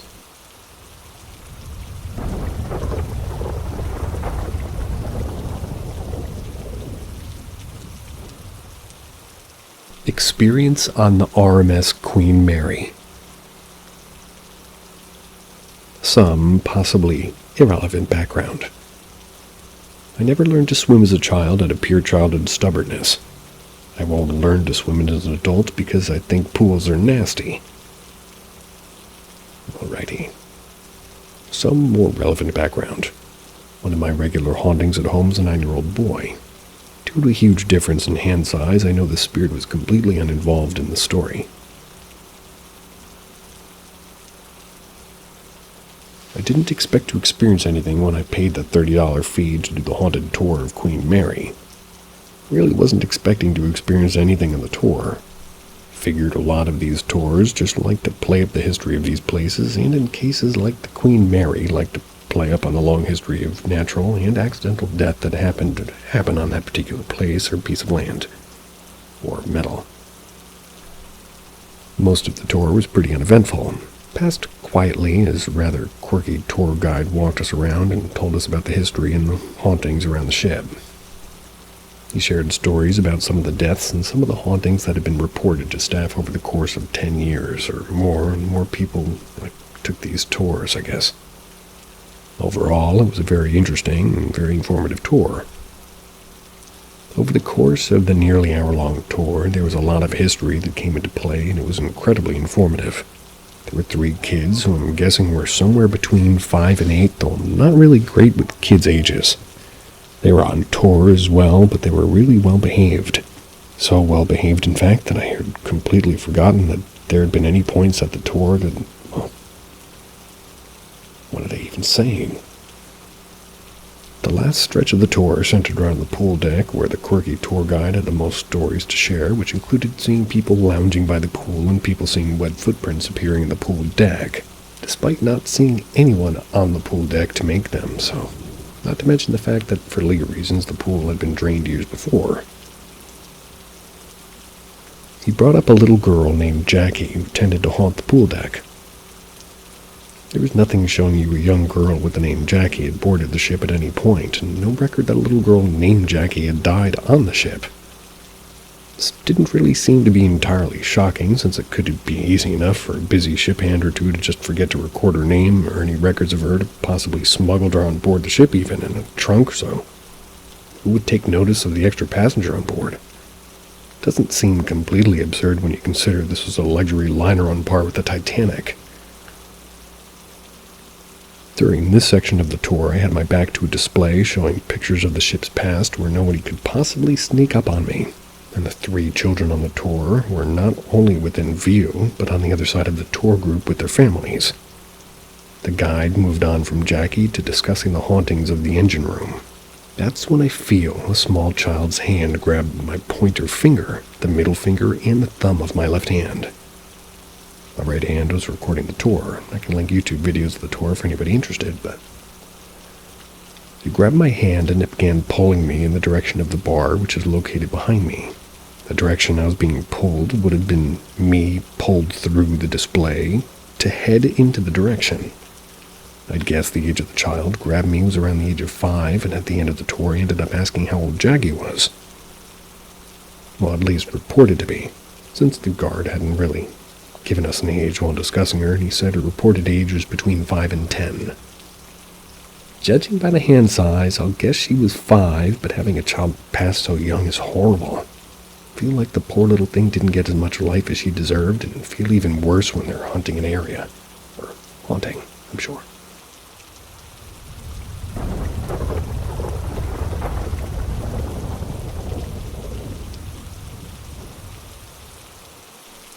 Ghost of a young girl stuck in my grandmother's house. Hi everyone, I've been exposed to a lot when it comes to paranormal activity, and me and my family are open when it comes to it because many of us have encountered the paranormal. This story is the first paranormal encounter that I can remember. I, a female of 20 years old, have experienced a very scary encounter at my grandmother's house when I was 8 years old. I shared this encounter with my cousin Philip, a 19-year-old male who was 7 years old at the time. Every summer, me and my cousin used to sleep over at her grandmother's house. She lives in a very small village in Serbia, lives in a house that's positioned in 2 parts. Basically, 2 houses that share a yard. One of the houses has the living room, kitchen, and bathroom, and the other house has a hall and 2 big bedrooms. The house where the bedrooms are is old and just renovated bit inside, while the other house was built by my grandpa. It was a summer night when me and my cousin were sleeping over at my grandmother's house. We both couldn't really fall asleep and we were alone in the room, and I would have guessed that at the time, maybe 2-3 a.m. at this point. We're both kind of half asleep, and I opened my eyes again and looked toward the big closet that was across the room. I saw a silhouette of a of a taller and skinny woman, very different than a trailer. They had long curly hair, opening the closet and looking for something. At first, I just thought it was my mom looking for something, as my mom had long curly hair at that time. After a few seconds, I came to the realization that my mom is not at my grandmother's house. I felt a drop in my heart and I froze. I remember trying to pinch my cousin so that he would wake up, but I was so scared that I couldn't move.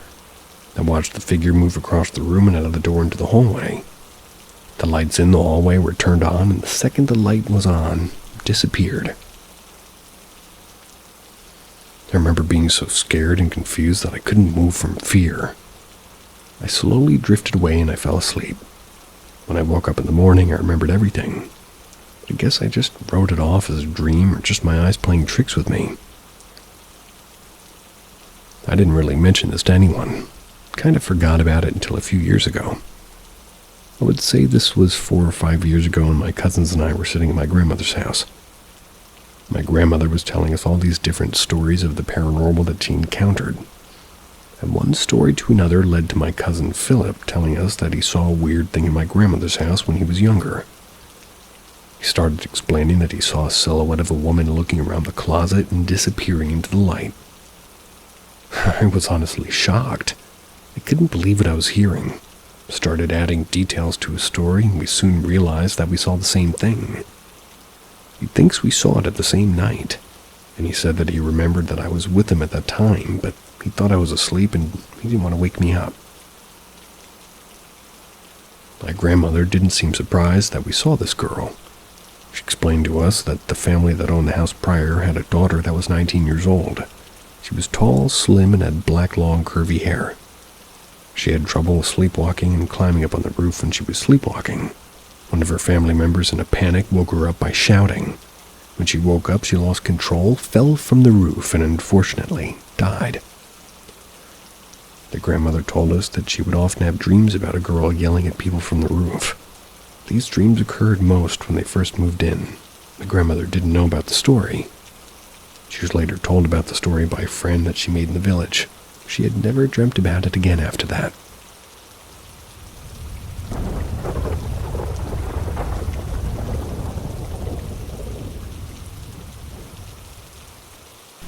Changes in known spirits. I have two spirits that are regular in my home. One is Paul, a 9-year-old male child, and Christopher, an adult male in his 30s. Paul died in the early 1800s and Christopher died in the 1920s.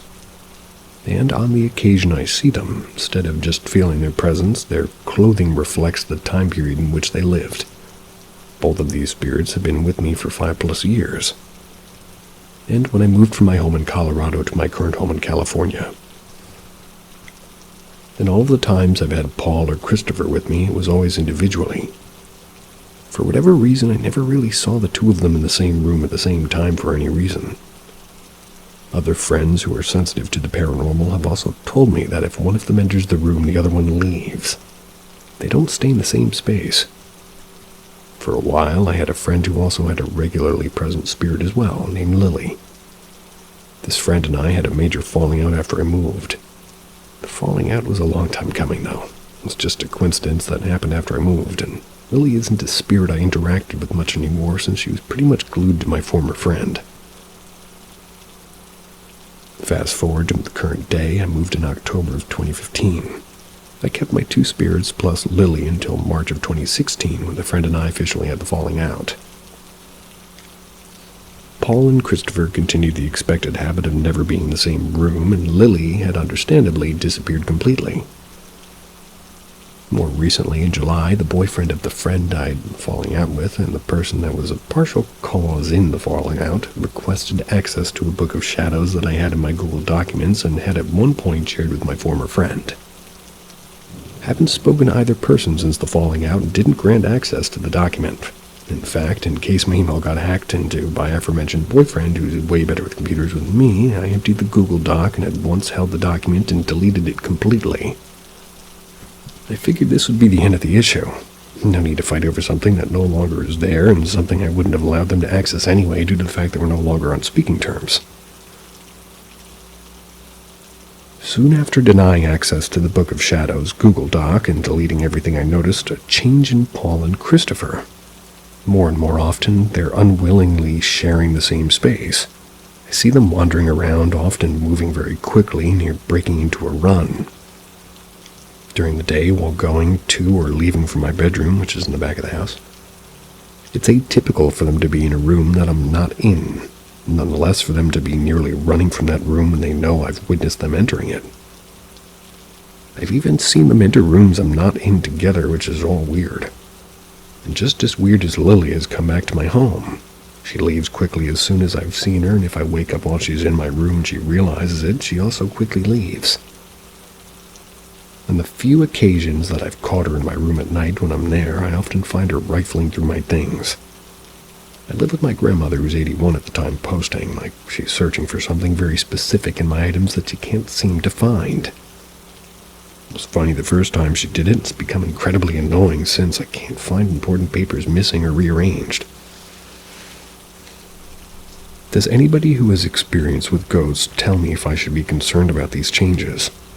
Paul and Christopher I'm very familiar with, and they're both are kind spirits that haven't caused me much trouble. Paul has a habit of playing the occasional innocent prank on me, but since he died at 9, that's expected. No troubles come from Christopher, but I'm less familiar with Lily. I believe her to be responsible for the changes in my spirit, and I'm seriously debating getting rid of her, but I don't really want to if it's nothing I should worry about.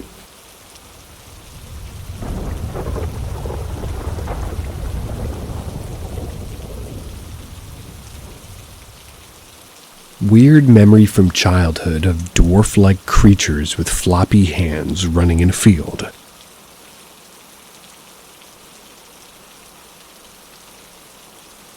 I have a memory from when I was about 5, maybe 7 years old. Keeps popping up in my head lately. I was on a road trip with my grandparents in the Midwest. This is in the U.S. This would have been around the mid-90s, but I'm positive it was before like 1998. On this road trip, we would have been traveling through Ohio, Indiana, Illinois, and Missouri. I remember we were driving through one of these many areas that were surrounded by vast open fields. Probably farmland or something. I don't remember seeing the next row of plants that one would see when passing a farm of any kind, but it was more just a vast open field on either side of the car. Kind of a two-lane highway, podunk, middle of nowhere vibe. Common amongst any real drive-through of the Midwest. Anyway, I look out of the car window, and there are these little dwarf-looking creatures with very big droopy hands just sprinting around the open field in circles. They have their hands hanging lazily in front of them as they ran. They're wearing blue or maybe red, as some were all blue, some were all red. But their skin showing was sort of Caucasian-esque. At the time, being like 5 or 6-ish, I thought they looked like Dopey from Snow White and the Seven Dwarfs. They all had little caps on their heads like they wore, and they had big oversized robes and either all blue or all red from top to toe. Their huge floppy hands were sticking out of their oversized sleeves, and just like limp wrists hanging out of their robes as if they were prancing around this big field area. Nowadays, I guess I have a better comparison. They're almost a spitting image of the little minion things in the game League of Legends. Even down to the way they run, so, picture that, but if they were real. And since I'm old and don't know that game, I'm gonna go with the dwarves. But the thing I saw almost resembled something like if it was a stuffed doll that could run and prance. The floppy hands reminded me of where the wrist of a sewn-on stuffed doll and the doll hand just kind of flops around, sort of a thing. I asked my grandma, what they were, so she had sort of a cryptic tone, and she said, "They're in jail. That's why you don't want to go to jail." Or something like that, but I distinctly remember her saying those things were in a jail of some sort. What? Later on, when we got to our destination, I asked my grandma what she meant, and she couldn't remember what I was even talking about. She chalked it up to me being asleep and dreaming, but I could have sworn that I was awake during that time, and honestly couldn't remember sleeping at all during the particular trip. Neither could my grandma, but she claims it must have been a dream. I was convinced otherwise. I don't remember what proof I had for myself in that moment, but I do remember I had a feeling of I couldn't have been sleeping because ... But I can't remember what it was. Thinking I had brought up a conversation that happened just moments before the incident, and my grandma could recall that. Her demeanor was weird, too. She immediately just said, "Oh, that was a dream. You were dreaming." Not, "You must have been dreaming," or something. It was sort of like a fact, knowing your grandma either response could have been just as genuine. But her quickness to dismiss and her demeanor seemed like she knew exactly what I was talking about. I wanted to squash any further questions. I know that demeanor.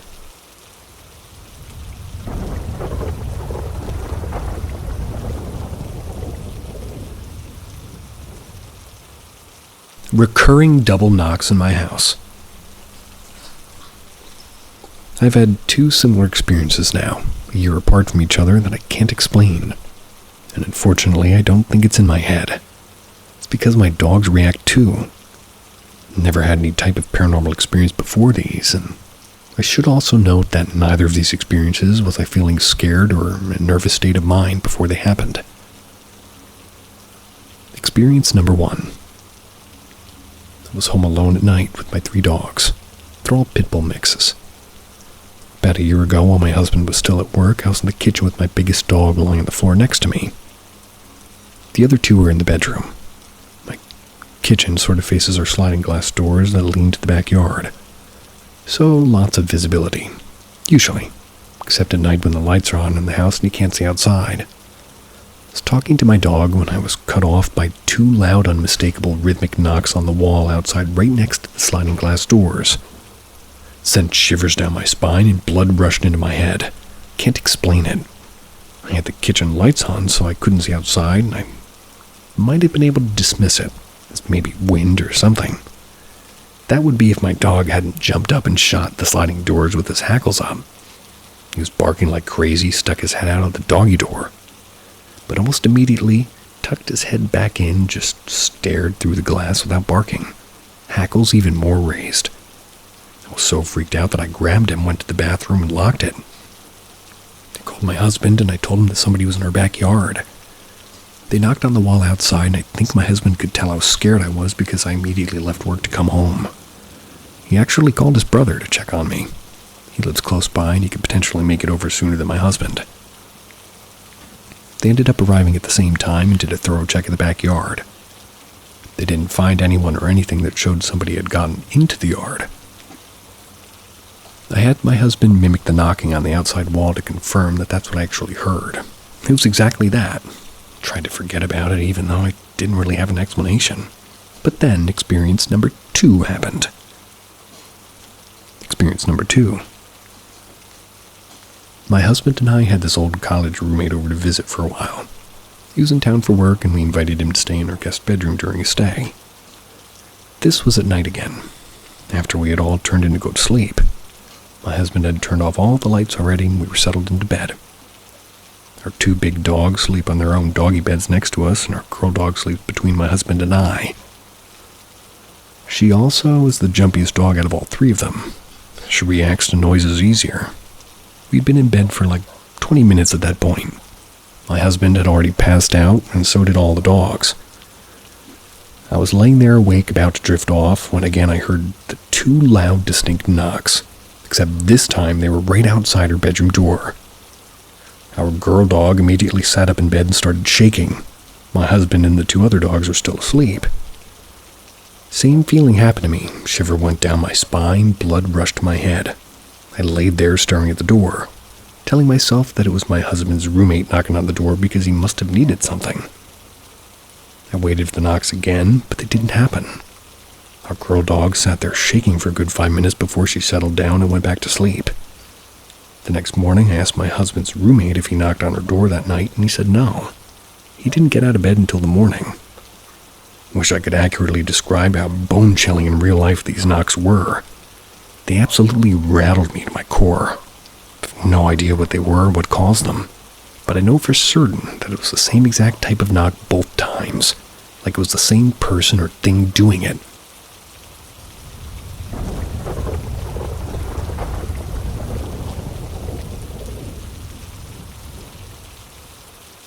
It actually worked. Before we planned that evening, I did some research and found some descriptions of how to act and behave in these spooky sessions. One thing that I mentioned in almost all tutorials was that you have to be open-minded and not act at all pessimistic about it. And you also have to decide who's going to be the medium, the one who talks and asks questions. That happened to be me throughout the whole session. I don't want, and more importantly, can't get into full detail, because too much happened and I'm not a native English speaker, and it's or that easy to me. Proved that one. So, we came fully prepared, white candles. It was around 23:44 o'clock, the whole alphabet placed carefully around the wooden table, and me is the one who talks. When people ask me if I believe in paranormal stuff or if I believe in God and all that stuff, I always tell them no, but I'm not ruling it out. So we started and I began to ask questions. We were 4 persons, one was a really good friend of mine and the other 2 were girls with me who hung out at the time. We all had one thing in common. We were interested in paranormal stuff and wondered if it would actually work. The one thing I've always asked was, is someone here? And after some time, the glass started slightly moving in a direction and the entity spelled gibberish stuff which made no sense. But even so, we were all fascinated by the fact that the glass moved. After some trial and error and another "is somebody here" question, the glass went to the piece of paper with the word yes on it. I asked it, "What's your name?" And the glass started to move to the letters P-E-T-E-R. Then I asked some questions, basic stuff. Nothing really important, and damn, it actually worked. I could ask something, the glass would move precisely to the letters and form whole sentences. And again, I didn't want to go into full detail. I'm not trying to convince people to believe me. I want to tell about the thing that happened about Peter, though. After some time and a lot of questions, it was around 2 in the morning by now, Peter suddenly stopped responding, and I asked if he was still there, and the glass moved to no. I asked it who it is, and no joke, the glass started to move more aggressively and spelled out the word Satan. Found it very absurd, and the sentence, "Oh, shut up," left my mouth the second I finished saying this. The glass started to move rapidly to the letters BEQUIETBUSH. Be Quiet Bush. BUSH. A brand of beer? Oh, for your information, my last name is Bush. I remember that I felt irritated, my homie also looked very shocked, and I started to think of things to ask it. I asked how my first day at new school will be, and the glass immediately started to move to, "Everyone will hate you." One thing that I forgot to mention, there was a rule that if you ask permission to leave the session, or else the ghost will haunt you, at least that's what people say. And this could all be bullshit, of course, but still trying to follow those rules, so anyway. Satan didn't really want you to leave, or threatened us with the word death a lot, and this went on till 4 in the morning and kind of stressed us all out. In the end, the glass didn't move or respond anymore. We called it quits.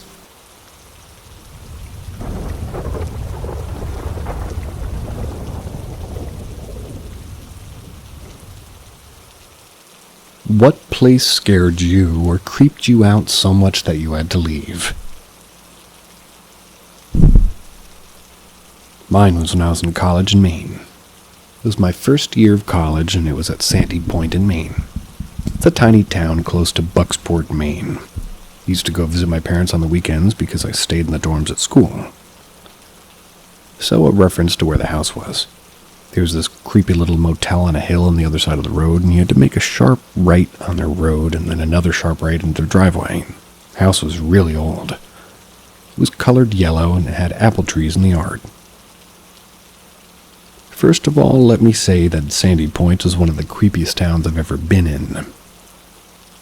The feel was way off. Didn't matter day or night, you'd never really see anybody.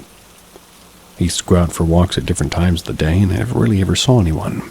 And I always found that odd. So, to the house. You come up the steps into the house, you immediately enter the dining room. All the floors were very old wood floors. Straight ahead was the kitchen. To the right, stairs going up in the living room, which was always freezing cold. And that was also to the right. The door to the dirt floor basement was in the kitchen. So myself, my mom, we really never liked going into the basement. Felt way off. Felt like somebody watching you the whole time. I personally never liked the living room and didn't really feel right. The only person who seemed okay with it was my dad. Okay, let's get to the ghost. At night, I would always put my clothes out for the next day all together in a chair in the room. When I would wake up the next day, they would be placed all over the house, so I had to look for everything separately. I'd hear footsteps in the hallway at night. I would hear it come up the steps and then come down the hallway past my room toward my parents' room, then back towards mine, then stop. I would usually say hello because I'm the person who's usually up super late at night anyway. Then I would hear nothing, only to have woken up in the morning to have to go on a treasure hunt for my clothes. My mom was always creeped out in that place. And what sealed the deal with me was about, something going on coming from my dad. Happened a while I was at school during the week, and he's 100% somebody who is very skeptical of the paranormal. He told me he stayed home one day because he wasn't feeling well. He had stayed in bed and woke up to someone coming up the stairs outside. He heard the door open and somebody walk in. Thinking it was my mom home from work, he called out. Nothing. He heard footsteps in the dining room, and at this point he was out of bed. Called my mom's name again, nothing. Just as he came to the top of the stairs, he saw a man walk into the living room. My dad is somebody who does not mess around with anything like somebody breaking and entering. So, got his gun from their bedroom, proceeded down the stairs, telling whoever's in there that they'd better leave or they'd be shot. No one answered, so he did a sweep of the whole house, looked everywhere, all the rooms, the basement, outside, everything. There's just no one there. The man he saw, well, he only saw that he was in overalls and he had on boots. And he only says that the man's back was, visible as he entered the living room. They moved to Bangor soon after, which made me happy. I have other stories from there, but maybe another time.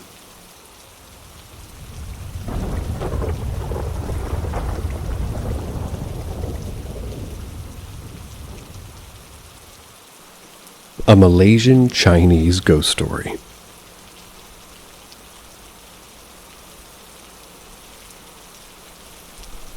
This happened in the late 1990s to me.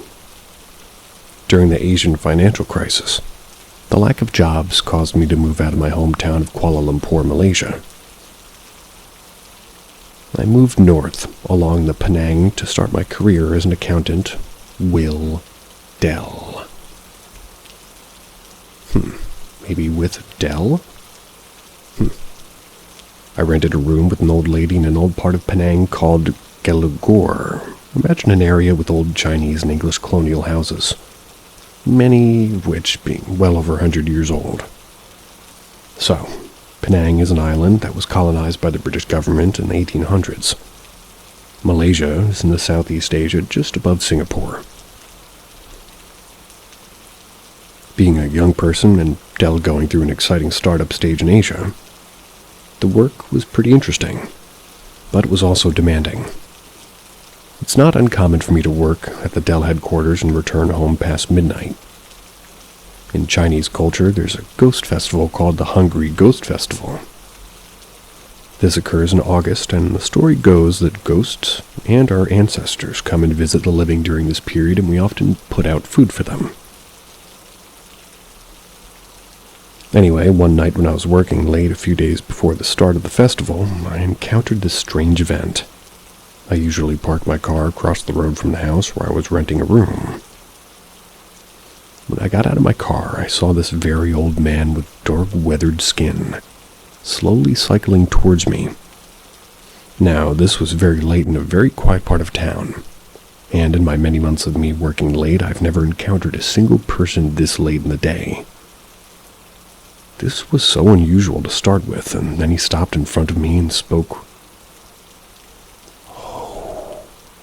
Hokkien. Hokkien. A local Chinese dialect which I was still trying to pick up then. I didn't quite understand him, so I answered my standard way in such encounters in Penang by asking whether he was conversing in Mandarin, the official Chinese language, and instead he asked if I could understand English, which I then replied that I could. As clear as today, he asked the following question in English. Do you know where people go die? I remember being shocked and stammered back with an apology and replied that I didn't know. With that, he nodded and nonchalantly cycled slowly away. I quickly entered my house, the full sense of shock hitting me and noticing that I was precisely almost midnight then. Locked myself into my room, peeking out into the street with a pounding heart. Took some time before I could get to sleep, and to this day I can't fathom whether that was really something paranormal. For another year of working very late many days, I've never encountered another soul whenever I return home. Let me get this straight. It was Ghost Festival time, and you bumped into somebody that asked where dead people go.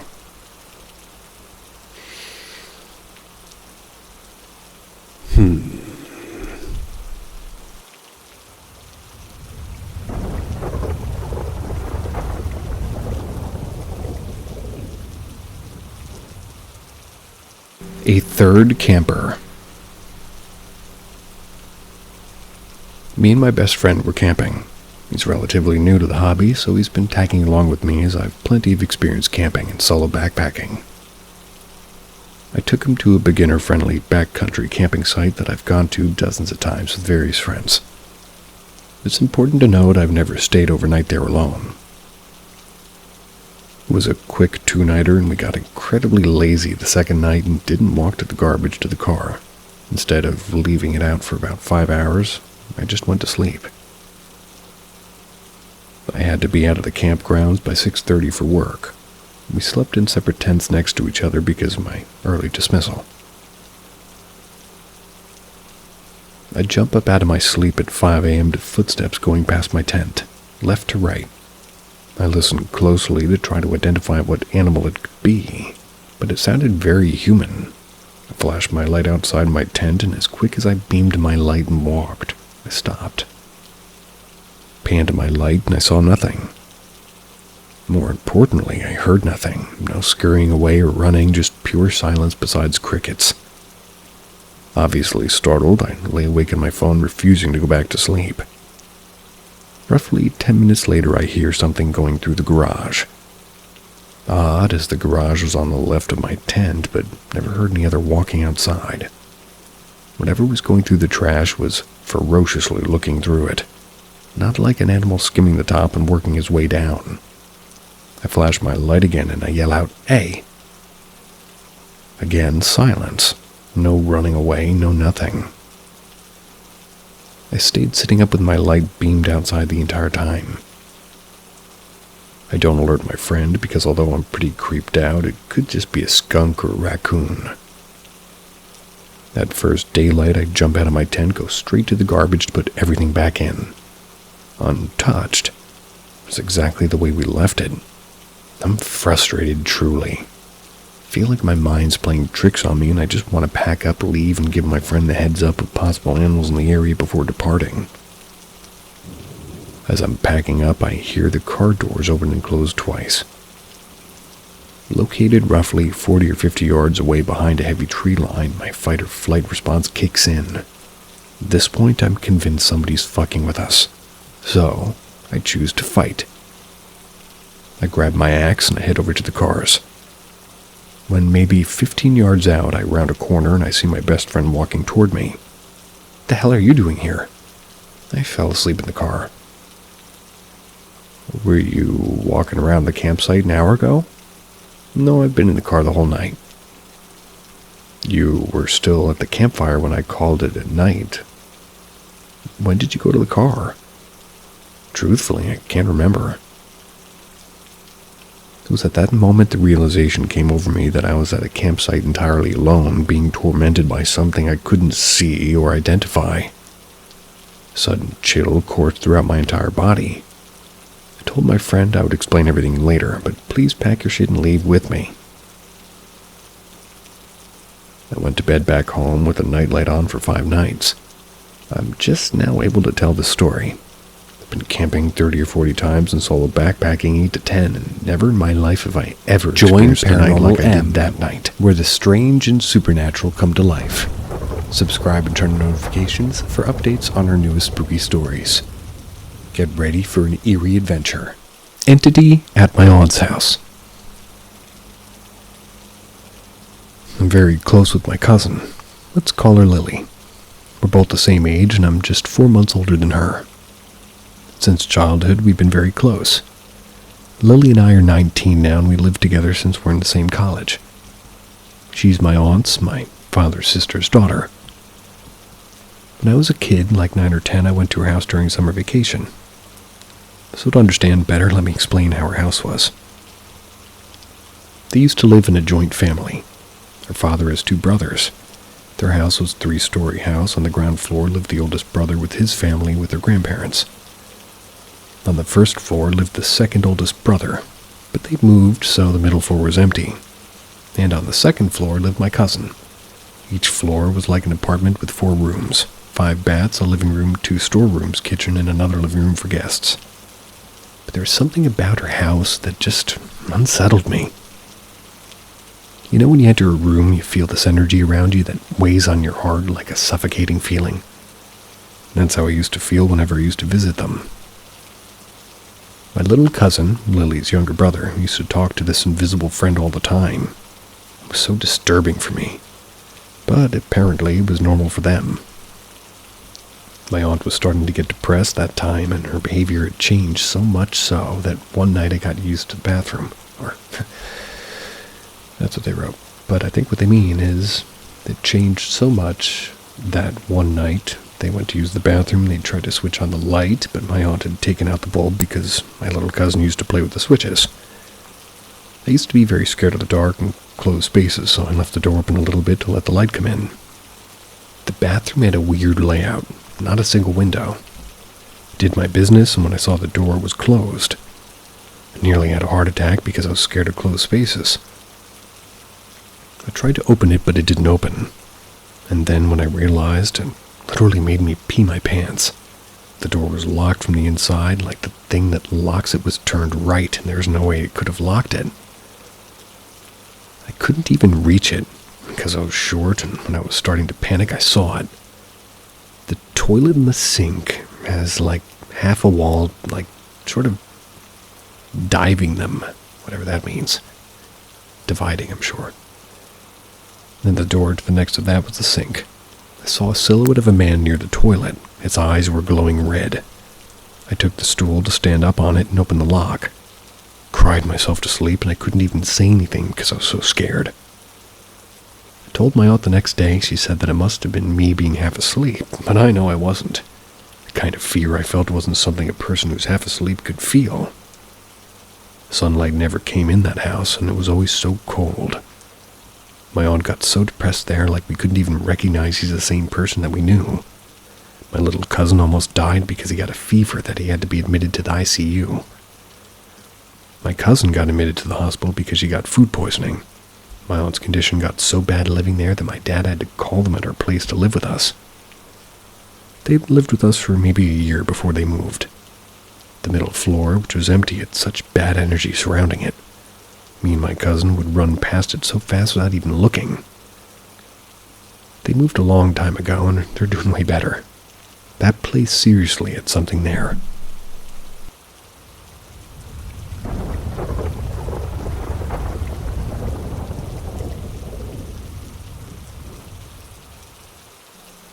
The lady ghost demon that tormented my childhood.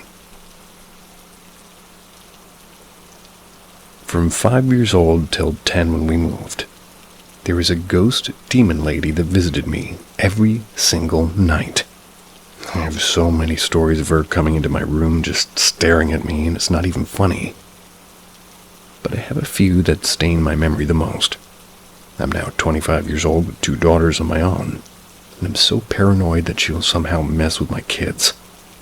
I pray to God she doesn't, and I would cover my entire body with stuffed animals from head to toe, and I would plug my ears just so I couldn't fall asleep. It always happened the same. I'd be lying in bed with my light on, and because I couldn't sleep without my lamp. Didn't really help though, but I could see a little bit better. But as I'm laying there trying to fall asleep, everything would get extremely quiet.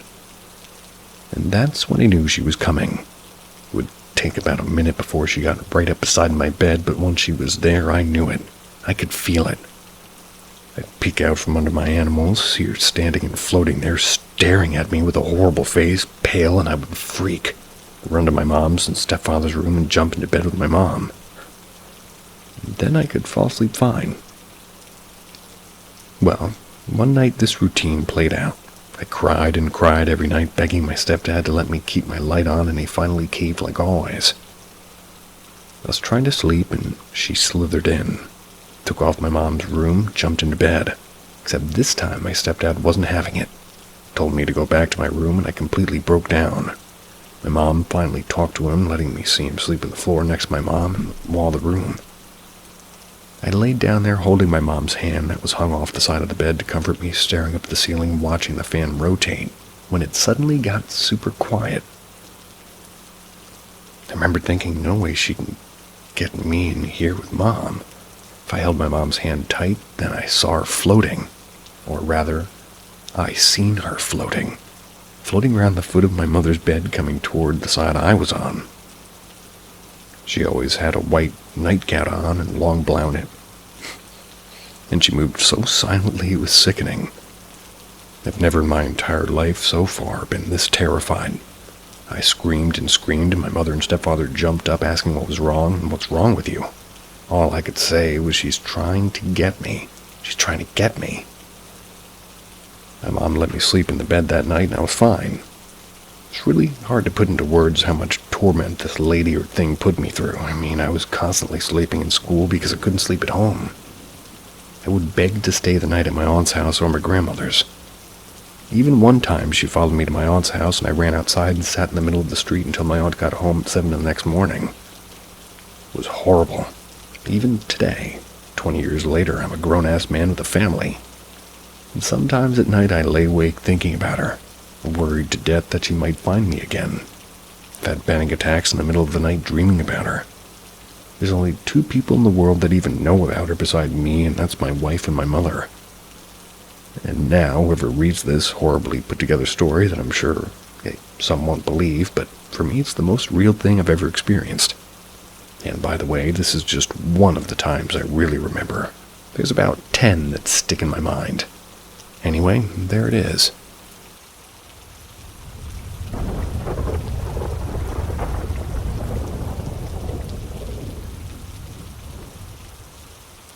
My fiancé and I have been in the same apartment for 3 years, but weird things started happening recently. So I've always been very open-minded to the idea of the paranormal, but I very much believe that there's usually a logical explanation. As I stated in the title, we've been living in the same apartment for 3 years, and until about 2-ish months ago, everything had been normal. So, in about the last 2 months, we've both been experiencing odd things.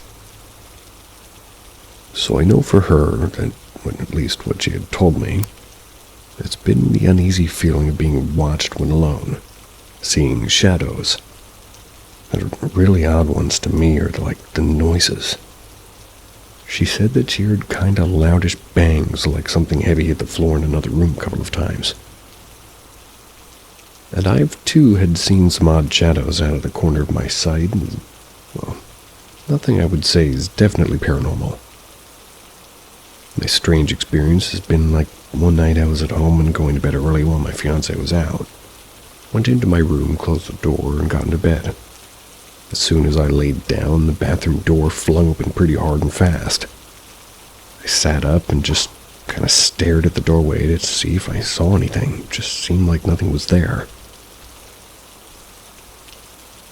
One evening, a few weeks after the bedroom incident, I had 0 odd experiences in the time frame, by the way. After getting home from work, I was loading the dishwasher. As I was bent over loading the bottom rack, I felt like there was a warmth on the back of my neck for a split second. That was before it felt like a huge spider was crawling from the back of my neck to the top of my head. I freaked out for a second, but there was really nothing. Everything was normal. Then, a couple of days later, I was doing some baking, and I loaded the cupcakes into the oven, set a timer on my Google Hub, and went to the living room couch to relax while I waited. I was just browsing through Reddit on my phone, and I briefly saw what looked to be a black silhouette off the top half head peeking around from the corner from the kitchen with its hands gripping around a corner. It was like it was holding on. I dropped my phone down and got a solid second of eye contact with it, and then the timer went off and it vanished into thin air. My fiancée bought an old book that belonged to somebody like decades ago. She believes from a bookstore in LA. That's where we went on vacation in the beginning of October. She thinks the book is cursed or haunted, and the book was something like The Ghost of Mystery Airport by Van Powell. There's no dates on the book, but there's an older sticker of like a child in very outdated clothes, 1930s, I think. Like he's on a tree, and it says my book at the top of Buzz Pitkin at the bottom. Outside of that, we've had no new things bought or changed. We have some new neighbors moved about a month ago, and we recently found out that my fiancée is about 6 weeks pregnant. I think it's just stress and a lack of rest from both of us, and maybe we're just fueling paranoia. My fiancé is pretty firm that it's something paranormal. Figured I'd try my chances at asking the kind folks of Reddit what their thoughts or opinions on the subject are, as we both lack any real knowledge of the subject of the paranormal.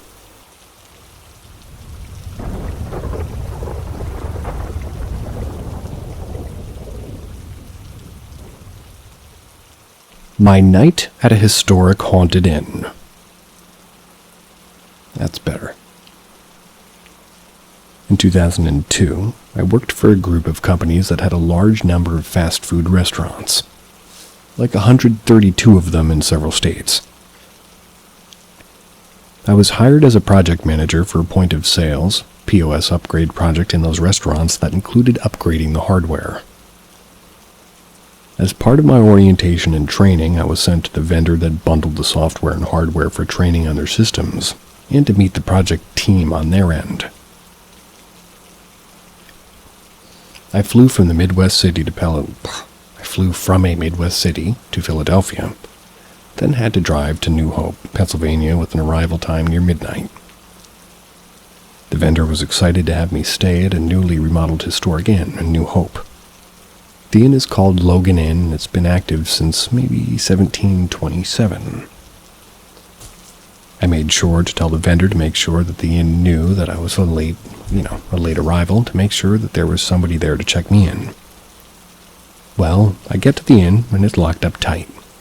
Checked out the rental car for comfort, thinking that it would be my bed for the night, and after trying to relax, I decided to look for a drink to help with falling asleep. I walk into a pretty busy bar and ordered a drink. The bartender asked me how I was doing, and I lamented the fact that I was going to be sleeping in a rental car that night. Well, luck was on my side that night, as the bartender said that half the staff from the inn was in the bar. A much relieved traveler decided to have a few with the staff, and after several drinks, they escorted me to the Logan Inn and they got me settled into my room. They told me that there was only one other room occupied at the time, and it was on another floor on the opposite side of my room. This place had been remodeled, and it was basically my understanding that it was a project of a prominent tree-trimming family member, and they had no expense spared, including having period-correct furnishings. So I get settled in my room and I go to sleep. It was early in the morning, maybe 3 a.m. when I woke to a huge bang that shook my room. I then heard a lot of loud noises that sounded like they were moving furniture across the floor. Went on for a bit, and I was annoyed that they would still be doing construction while guests were staying there. I eventually dozed off. I slept in since I had a late start due to a late arrival. When I was walking down the stairs in the morning, there was a guy working on a shadow box on the wall in the stairwell. The shadow box had period-correct dolls in the room furnished with dollhouse furniture. The dolls were all contorted, and the room was in dismay with the furniture disturbed. I asked the man what he was doing, and he said he was fixing the display. He said that it was inaccessible and sealed behind glass, and that the forces necessary to disrupt it. Well, that much was mind-boggling. He also pointed out that there were nails ripped out of the stairs, and he showed me. I mentioned hearing construction during the night, and he said that there was nothing of the sort going on there. Apparently, the Logan Inn was active during the Revolutionary War, and it's got quite a reputation for being haunted. Whatever happened that night was not of this world, and I was very happy that that inn had many more rooms occupied during the rest of my stay, which was uneventful.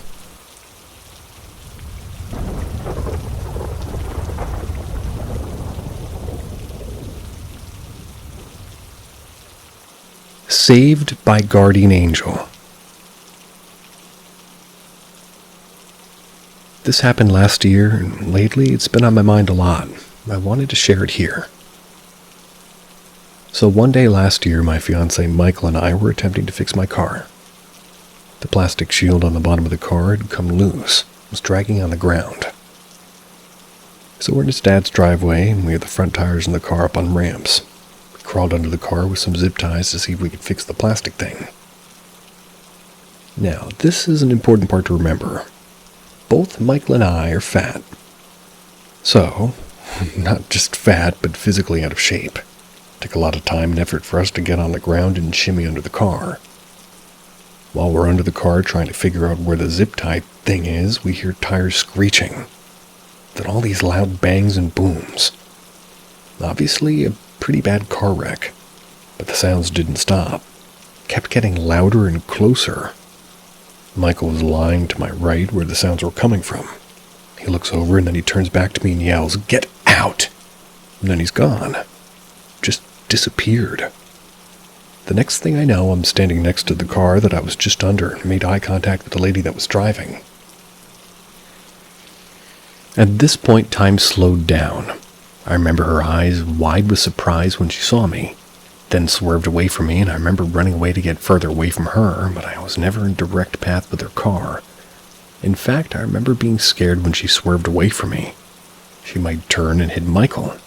I had no idea where he was. Michael ended up far away from the car on the other side. Turns out the lady had lost control of the car while making a turn too fast, then panicked and kept accelerating. She totaled her first car and she totaled the first car that she hit, which was the next door neighbor's.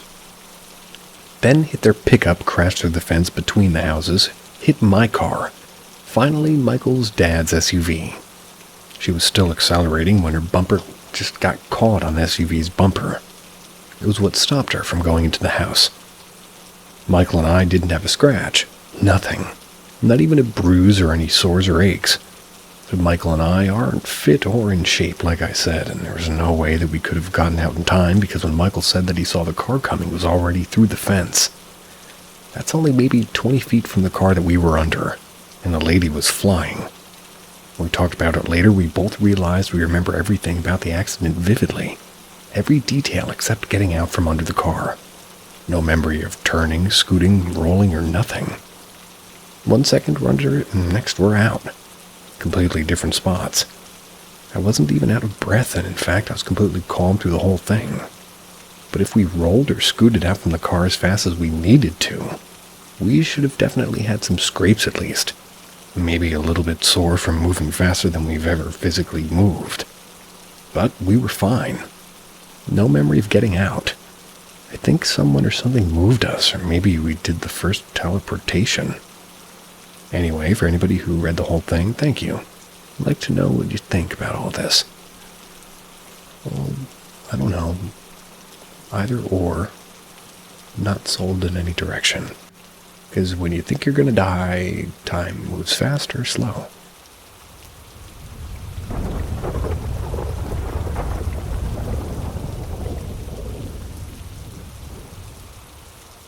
An unknown entity asked me to gift is something. Buckle up. This really unsettled me. I was laying in bed a few nights ago and I was turned on my left side. My left ear was smushed into my pillow. I was contemplating some things happening in my life when I heard someone whisper. They were extremely clear at first. The sound was coming from the ear smushed into my pillow. The whisper greeted me, waited for me to respond, and I was able to converse with it mentally somehow. It asked me to give it something. I told it that I wouldn't be giving it anything until I knew who I was talking to, and understood what its intentions were. I was freaked out, but I just mentally shouted that. I also asked it to leave me alone, but it kept whispering. I asked who it was again, and it answered, but the answer was garbled and impossible to make out. It was strange, since everything else said was super clear. I got frustrated, so I demanded that it identify itself to me or I was going to stop listening. I got more mumbled and garbled speech. Then I told it that if it didn't tell me right now, I was going to stop listening. And it very clearly spit and hissed out a no. Then I sat straight up and stopped listening. Since then, I've been worried. I don't know if this is real or not. Spoke to my psychiatrist about it, and he tells me the only explanation is high stress levels. But in all honesty, my life is amazing right now, and I've not been feeling stressed at all. The opposite, actually. It confused me a lot. I also spoke with my therapist about this, and she also couldn't really come up with the explanation that I may have experiencing maybe acute extreme short-term stress. Except I was meditating and happily contemplating my life. I wasn't stressed. After that happened, I absolutely felt some kind of weird emotional shift in the room. It didn't feel right. Ever since then, every time I place a snack or a treat of some kind down in my room, I feel this weird energy shift. It's the best way I can really describe it. It's like a feeling of extreme excitement. Since this has happened every time I set stuff down in my room that could be mistaken for a gift, I have to mentally say it's not for whoever spoke to me and specify its use. And that energy shift changes from excited to neutral or sort of broody pretty quick. I'm not sure what to do. Feeling I got when I talked to whatever this was wasn't like anything I've ever really felt before. It felt, well, ... other. I've checked the room. The house has no TVs. No one else was home using devices that could have made the whispers. No radios were on. I can't explain it. If anybody else has some good explanations, I'd love to hear them. It would really settle me to have this explained away logically at this point. And also I'm here to ask the question, if this is some otherworldly thing or a ghost or something, what the hell do I do about it? How do I handle it? It gave me a bad feeling, and I didn't get a good feeling from the fact that it was hiding its identity, but also asking me for something, so how do I proceed? What if it's good? I need some help.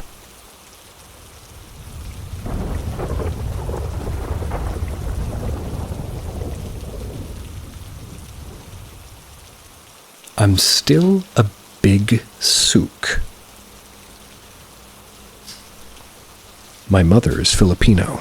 She was born and grew up in the provinces around Caramon. Her father was a fisherman. Her mother, my Lola, she's just one of 11 children. Their house was small, no bathroom, and they cooked outside over a fire. When my uncle was born, it was late at night. My Lola was cooking my Lola something to eat after she had given birth. He threw the sheet that she had given birth on. It's a vom pelt with the afterbirth, whatever that might mean. That was over a nearby baby coconut tree for him to clean and take to the river to wash in the morning. As you can realize, it was pitch black out, back in the 1950s, only the moonlight and a small fire. I told my mother that he could only speak Tagalog, so he had to translate for me. He was just minding his business cooking when he heard the slurping sound. He looked around and saw a black figure with red eyes eating the afterbirth from the sheet. I didn't know how he didn't just freeze or run away, because I sure know I would have run. He was able to use his shirt to pick up a hot rock from his fire and threw it at the beast. He hit it and ran off into the forest. He said he could hear this deep grunting sound coming from the dark. He took this time to bury the sheet to stop it from coming back. He put the hot rocks over the site before going to bed. When he woke up in the morning, the site was dug up and sheets missing. Another story I was told, that was when he went fishing one night with a friend. They were in the ocean and I was still. They saw someone floating over them, a man. Now they have stories of witches and mermaids back in these days. I don't know what they call male witches, but he called him a witch. This man then started to dive bomb. He was trying to capsize their little boat.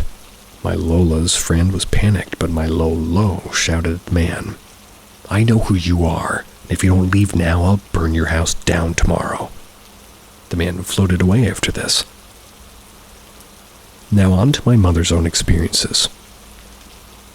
She was only about 7 years old playing with her brother, 6 at the time, my uncle from the above story. They both found this little tiny bottle. They thought it was cute as it was sealed and had little pebbles inside that looked like little eyes. So, being kids, they took it home to show their dad, who was planting something in his field when they approached. According to my mom, my Lolo took one look at the bottle and threw it as far away as possible.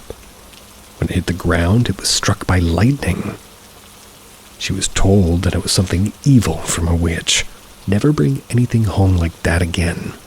She also said when she was older and working on the farm that she heard a sound and looked over to the sky to see a little tiny man. No taller than her knees. They were lugging a pig into the forest. Last one, I probably would have just gone back inside, but the others would have been made me moving far, far away from there. No wonder my mother came to Australia. I'd been to the province a few times as a child, and the only thing scary I'd seen was a giant rat running over the exposed beams of the house that we were staying in.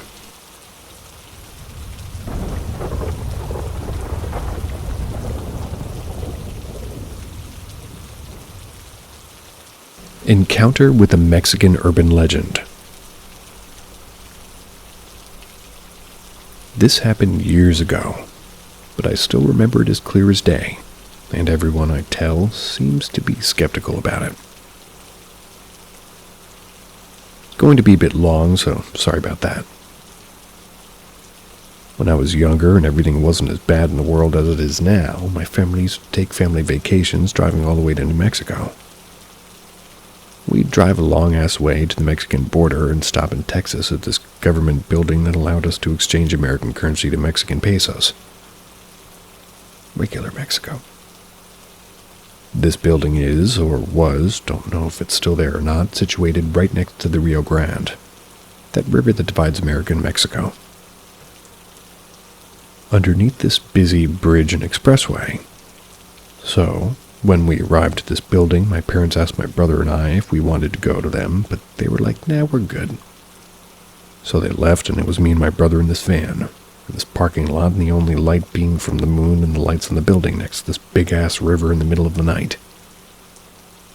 So while we're waiting for our parents, my brother and I decided to make ourselves sandwiches from the cooler that we had stocked with sandwiches, making supplies, and breads and ham and such. We're just chilling, being fat, when all of a sudden I noticed everything getting eerily quiet. Like no noise at all, no sound from the river, no sound of the cars that had been passing above us. No noise anywhere except us moving. Then came the crying. I heard it at first, and I told my brother about it, and I was like, hey, do you hear somebody crying? So we stopped moving, and we both just listened for a bit. Then we hear it again. A perfectly clear sound of a woman just wailing. I remember my brother just turning completely pale, and he whispers, La Llorona. So I'm like, what? Next thing I know, this asshole just jumps out and starts sprinting toward the building. Seeing him panic and run, I jump out and start running after him. The whole time I'm running, I have this terrible feeling of dread. Meanwhile, the crying's getting louder and closer. Then when I was running, it felt like it was right behind me. My brother made it to the building first and went in super quick, and as for me, I made it to the building but stopped underneath one of the lamps hanging off a wall and looked back at the parking lot. To this day, and even now as I type this, I get really bad chills. When I looked back, I saw something staring right back at me. There was this feeling like a pure hate in the shadow of these two big Jeep-looking vehicles. After a bit, I turned and left, and soon after, all the noise in the vicinity came back. I don't know what that was, or if I came close to meeting a real legend, but truth be told, I wouldn't want to have another encounter with whatever that was. I told my parents, and they don't believe me. They think I imagined something. I know what I saw, or sort of at least, and it's up to you if you believe me or not. For those that don't know, La Llorona is an urban legend about a woman who drowned her kids and was punished by God to roam the earth until she finds their remains and brings them back or something. She's known to roam near bodies of water, particularly rivers, and is known for her distinct loud crying and moaning.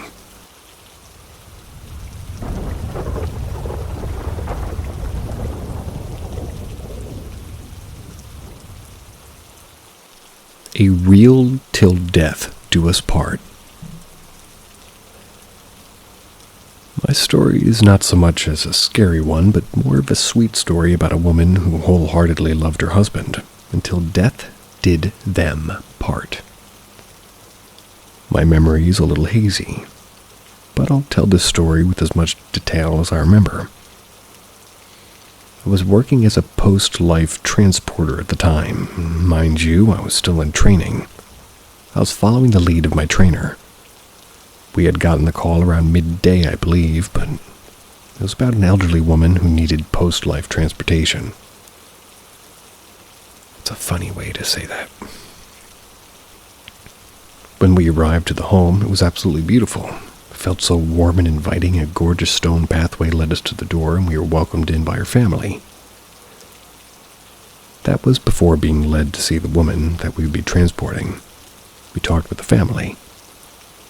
One of their requests was that we try and get her ring from her finger to give to them. They had already tried and had no luck. Of course, we agreed, and we were led down the hallway to meet her. Upon entering the room, we saw this beautiful elderly woman lying peacefully in her bed.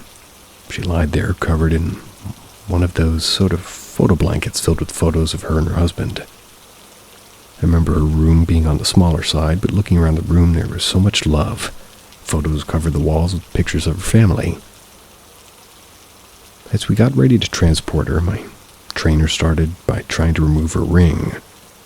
She tried every trick she knew to get this ring for what felt like 15 to 20 minutes.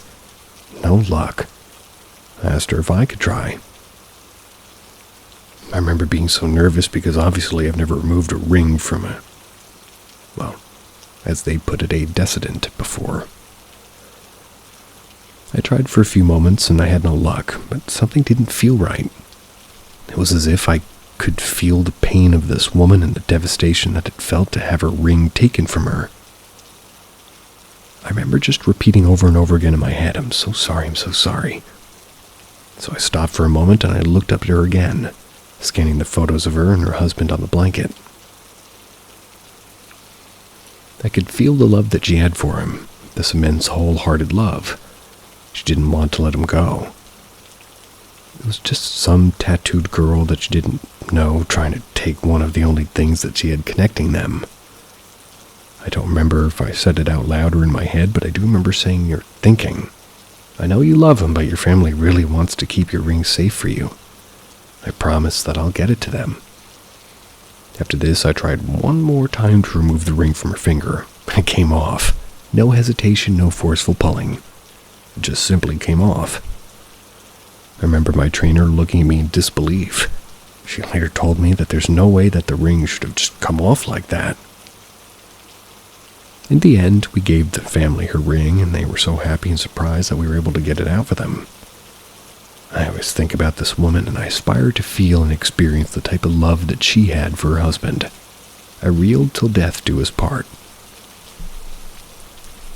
That's a good one.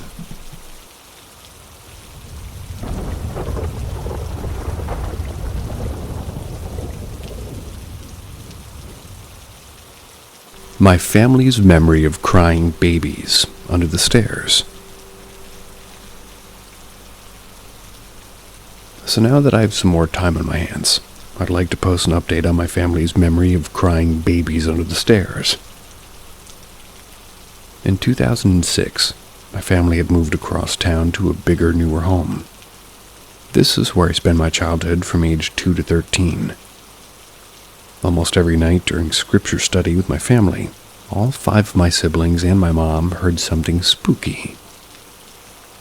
My dad, being hard of hearing, claimed he was closer to God, and that's why he didn't notice anything. We had to practically force him to check it out. Nothing ever came of it.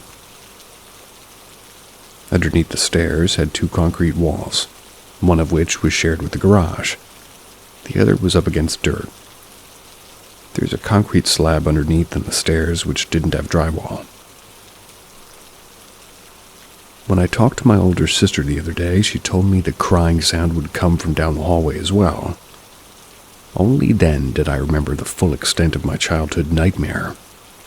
In fact, a whole flood of memories came back to me at once. It was almost like those flashbacks you see in movies. The ones where it shows you images of clips of what they're remembering. And now my fear of the dark is a lot more present. I remember the feeling of walking down the long, dark hallways. I remember all the creepy things I saw in the shadows. I remember exactly how the cries sounded. And all sorts of other noises as well. I can assure you that I'm not making any of this up. The sounds and physical things that we had experienced were in no way something that could be explained with logical thinking. We would on multiple occasions have home blessings through our church, usually once a year, but if it got bad enough, we would do it more. Sometimes even when, some of my siblings were having horrible dreams or seeing things, we would have blessings done to ourselves. Never mattered what time it was, if we needed it, we got it. And this being said, I now realize that the other ward members probably knew something was seriously wrong. I, on the other hand, was oblivious to really how messed up this whole situation was. I was homeschooled and very sheltered, so I didn't talk to many people outside my direct bloodline. This was the leading factor of never really doing anything about it. A normal night for me and my family was sitting in the living room doing scripture study, when out of nowhere we would hear a faint but apparent cry of a baby's voice. The sound would come from under the stairs or down the hallway, but never in both places at the same time. At the end of the hallway was my little sister's room, which was directly across the hall from my parents. With that, I think it's safe to assume it was a child's room. Either way, every time we approached the room, the crying would suddenly move. It sounded like it was coming from below the stairs and vice versa. Okay, honestly, talking about all this is freaking me out, so I'm gonna go leave you guys with this. More later. Smiley face.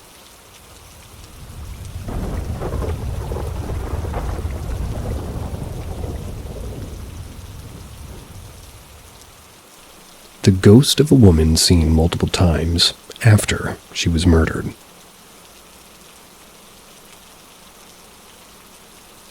My mom says that she says that we are more open to the spiritual world, as she has experienced very weird and unexplained things the same way I have. This story is one told by my grandmother. I have not encountered it myself, but I'd like to hear your thoughts on the story. My grandmother lives in a small village in Serbia. There's a lot of weird things happening there. I remember her first telling me this story when I was a bit younger. We still talk about it. I get creeped out every time that we do talk about it, so here it goes.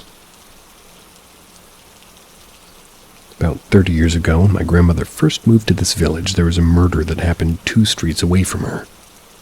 An elderly couple that had been married for 40 years got into a big argument. The wife turned away from the husband mid-argument to go outside. He took a heavy metal pan and hit her on the back of her head. She immediately fell down, and he said he couldn't find her pulse. They claimed that he didn't want to kill her and that he just wanted to stop her from going away. He knew that if he called the police, there was no way he could get out of this. He rolled her body in a carpet, buried her under cement in the basement of their house. 2 months went by. His consciousness got the best of him. Or his conscience.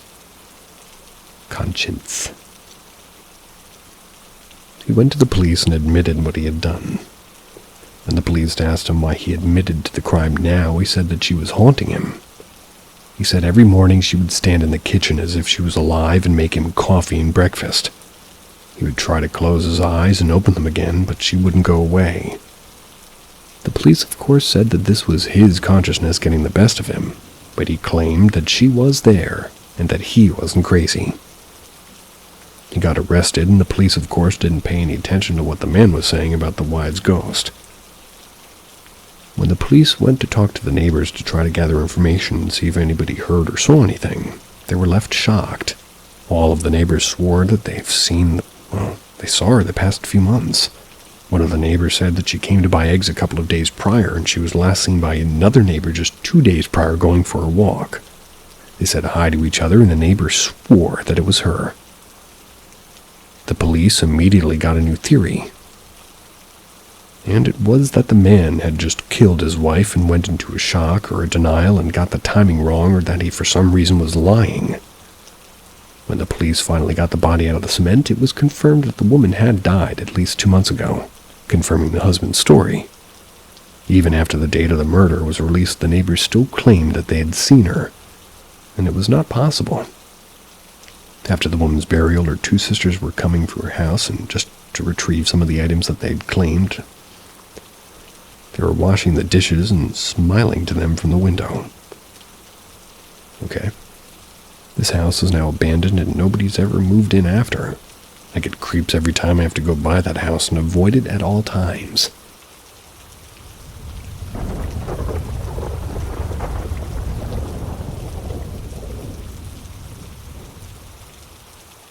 I saw my grandma after she passed away. Hi guys, I'm back almost after 2 years after my last post here. there's something that's been on my mind since the last year. So my grandmother passed away in 2021 due to a cardiac arrest. It happened just a week after my family put her in a centro de cuidados, as we call it in Spain. It's basically a nursing home. That's because she had a very developed Alzheimer's. When she died, I was very shocked. It's because in the medical examinations it was shown that her heart was very healthy for somebody in their 80s, approximately. And still today, I think she died because a nurse or a staff member gave her pills in a slightly high amount and that caused the cardiac arrest. I think it was a mistake. So after 2 years, I was walking one afternoon to hang out with one of my friends. That's when I was near a Plaza Italia in my city, and I saw a woman looking exactly the same as my grandma. Not just a coincidence in the face marks, it was in everything. She walked just like my grandma did because she had an iron bar in the right leg because she had polio when she was young. The face, hair, height, expression, facial wrinkles was exactly the same as hers. She was walking with a blonde old woman by her side. When I saw her, she changed her laughing face to look at me with a face I can only describe as when somebody smiles not to be rude. It wasn't natural. So I keep walking and I leave her behind. I only stared at her for maybe 2 to 3 seconds, and I was 2 meters away from her about. After this happened, I learned some things about my grandma. It's because of her multiple illnesses. She was like 20 years in the city hospital, and she only saw her 2 sons, my uncles and her daughters, my mom, twice a week. My uncle told me that I only saw her in the years that she was gentle, and my other uncle told me she was a very nice mother and a nice woman. Nowadays, I think my grandma was very nice at first, but she was sad or depressed in the inside. I only remember one time she was like this, when she was bothered or she would get angry or cruel. I used to be with my grandfather all the summer holidays in our village. When I was 6 or so, I was playing while walking with her near a road. She stumbled with my leg and fell in the road, and when one man stopped and helped her get up, when I got home, I remember that she had a scratch on her knee. While she was putting on a band-aid, she told me this, and sorry, all of this is broken English, so I'm elaborating. A neighbor that was my friend, your friendship is over. Quote. I didn't say anything, and the next day she was in a good mood again. I don't know how to explain what happened, but definitely I'm not a schizophrenic or something like it, so I need someone to please explain what happened the day I saw her 2 years after her death.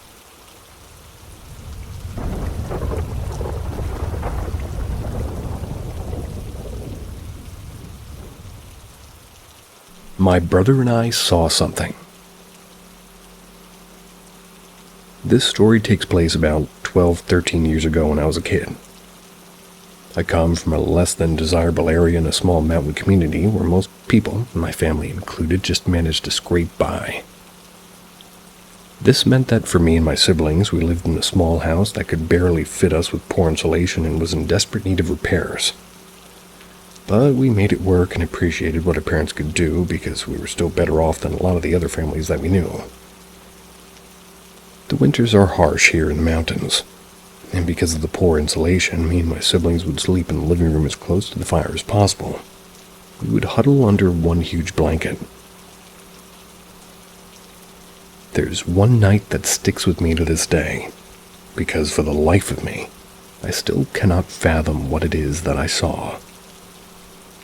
It was late at night, and I've always been a very poor sleeper, so I would wake up through most of the night already, not to mention we were struggling to keep warm when I woke up very suddenly. Felt like there was someone or something there. I initially shrugged this off because we had, a few busted windows and holes in the floor, which, would allow for the occasional possum or stray cat to wander in. And with it being winter, this really was actually a fairly common occurrence. With the light of the TV that was still playing, I looked around, and to my left, I saw this thing. It had the body of a turtle, but was rather edgy and spiked, but not to a point. More like Mayan temples and like a face that's mostly comparable to, I guess, a sort of lion-dragon mix. Almost like an alligator snapping turtle in that it was large and frightening, but it had ooh, that's a big word, brachycephalic nose, and was a mouth with teeth, not a beak. I was looking at my little brother, and I moved his head slowly back and forth out of fear I would cause it to bite one of us if I noticed I was awake. I laid there with my eyes barely open, just in case it was aggressive. I could wake my brother up before he could hurt us. All he did, though, was glance between us a few times and very slowly walk to the stairway that led down to the bathroom, and somehow went down the steps without making us any sounds or anything. This was confusing, since my dad's friend has a large sulcata tortoise, and I knew that an animal with a shell that large, this would have been close to the size of a juvenile sulcata, about 45-60 pounds. It wasn't graceful, and should be clunking down each step or at least the first drop. I choked it up to a bad dream, and later thought like night terrors or sleep paralysis was possible, but that still didn't quite fit. Years later, my brother and I were hanging out with our friends, and they were talking about ghosts when my brother starts telling the same story with the same description, and how he just shut his eyes and prayed it would leave. This is why I thought he was still asleep, and I had never told him or anyone else the story.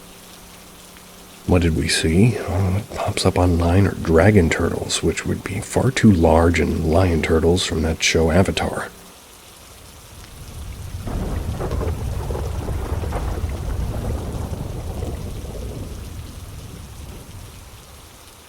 Stalked in the woods. A couple of days ago, my boyfriend and I went camping in East Germany. We had found an incredible spot to set up our tent. It was right by a river in the woods. We parked the car about 20 meters away from us behind a bush. After we set everything up, we sat by the river and enjoyed the sunset. It was getting darker, and we could hear the animals around us getting more active. We were well aware that we would hear some creepy noises at night. Anyway, my boyfriend decided to bring our food to the car to not attract any more animals at night, so I stayed at our spot enjoying the view. As soon as he walked out to the car, this strange feeling got to me. A feeling of fear and alertness. I kept checking on my boyfriend, who jokingly said something like, "Please keep looking after me," which is also untypical for him. Maybe it's worth to mention that neither him nor I are easily scared. We're both tough and had a knife with us too. When he got back to our spot, he kneeled down next to me and said, "I heard something really heavy walking in those woods." I thought he was joking, trying to scare me, but he was serious. I could see how uneasy he was, and he said that we should have a look with the knife and flashlights. So we did. About halfway to the car, I could hear it too. Some really heavy footsteps. First I thought, oh, well, a deer. But not soon after, I noticed that it clearly sounded like bipedal footsteps. In that moment, I got the chills, and I felt an insane moment of panic. We stood there, frozen, staring into the woods. When we moved, it moved. When we stood still, it stood still. It clearly mocked our steps that went on for about 2 minutes. "We've had enough." I rushed back to the tent as my boyfriend stood guard with the knife on hold. I grabbed everything valuable and necessary, and we rushed to the car. As I grabbed the stuff, I could still hear it moving in the bushes. As soon as we were in the car, we locked the door and drove off to gain some distance. We parked the car in the parking lot and talked about what had just happened. My boyfriend said that when he bought the food to the car, he already had a weird gut feeling of something or someone lurking. The reason for him asking me to keep checking on him. As soon as he had heard the steps, he said he literally got chills down his whole spine. He also saw some sort of vague outline of something, but couldn't identify anything really. He's never felt more altered and panicked his whole life. Neither did I. It was pure survival and gut instincts to get away from whatever it was in the bush. We slept in the car that night. Now, he thinks it was a creepy human who was up to no good. I think it was, well, at least a possibility. But I think it might be something different. Do you guys have any ideas on what might have been apart from it being human? We don't have any large predators in Germany, only wolves, which they're pretty rare. And they're not bipedal.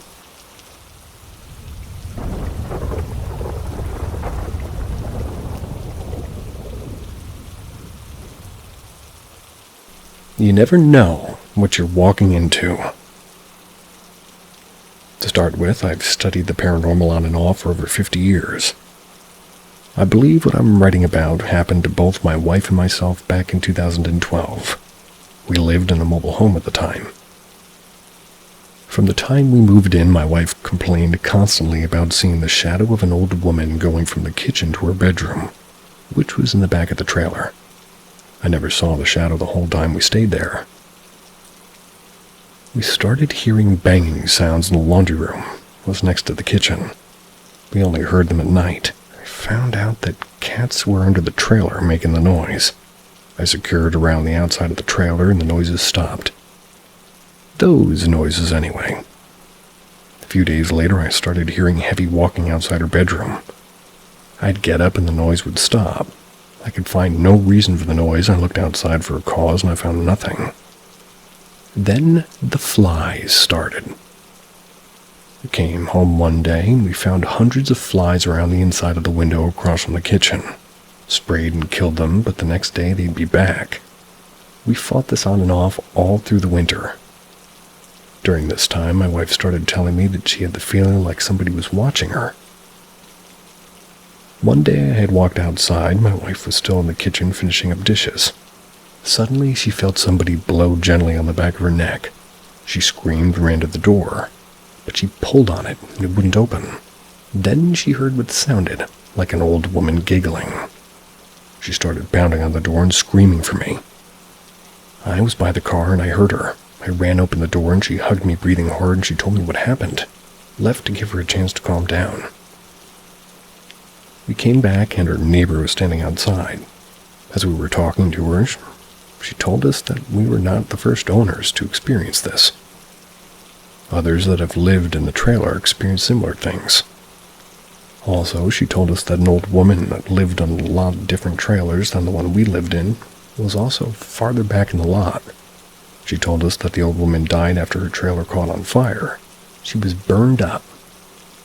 After hearing this, we went into the trailer.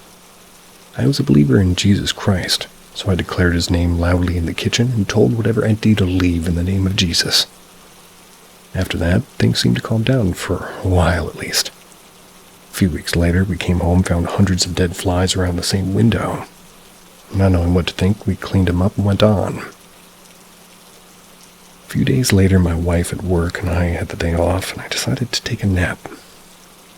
Later that afternoon, I woke up and walked out to the living room and found the glass top of her coffee table shattered. Glass was all over the living room like something had been violently thrown through it. There was no evidence of this at least under the coffee table. There was nothing heavy on the coffee table that could have caused it. Stunned for a few seconds, I evoked the name of Jesus again. After that, nothing else happened. A few weeks later, we moved out. See ya.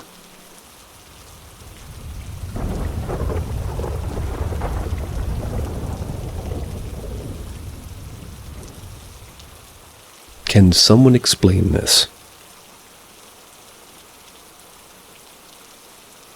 I used to not believe in the paranormal at all. I believed ghosts or anything of that nature were just not scientifically possible. Since going to college, I think I've had a change of heart. I've had many creepy experiences, such as seeing people that I was pretty sure weren't there, but there's one thing that still kind of freaks me out. So this event occurred in the spring of this year, and this sub just got recommended to me, so I thought I'd tell my story. Basically, me and my friends decided to go ghost hunting, as we called it. Basically, we would just Google haunted locations near us and just drive there to see what happens. The adventure of the day was driving to a road aptly named Shades of Death Road. Aptly. We figured the name sounded cool, so we should go at like 8 o'clock maybe, something like that at that night. I decided to drive because I had always brought my car to campus, so we get there, pull off the road into the clearing, get out to look around. As we walked around, the only thing that seemed unusual was a few sounds out in the distance. We were surrounded by woods, so we figured it was just deer or something. That changed quickly. Now the road was mostly dark until we came up to the streetlights. There was one light on each side of the road, and they were pretty bright. We started to walk toward them when all of a sudden something was standing there. There was a big space between the light that had suddenly gone black. It was almost a ball of pure darkness. There was light on all sides of it, even under it, but we couldn't see through the dark shape. Oh, we just stood. We stared at it for a second, completely confused. Then the ball started to move, went up and down, then left and right. Now we were really perplexed.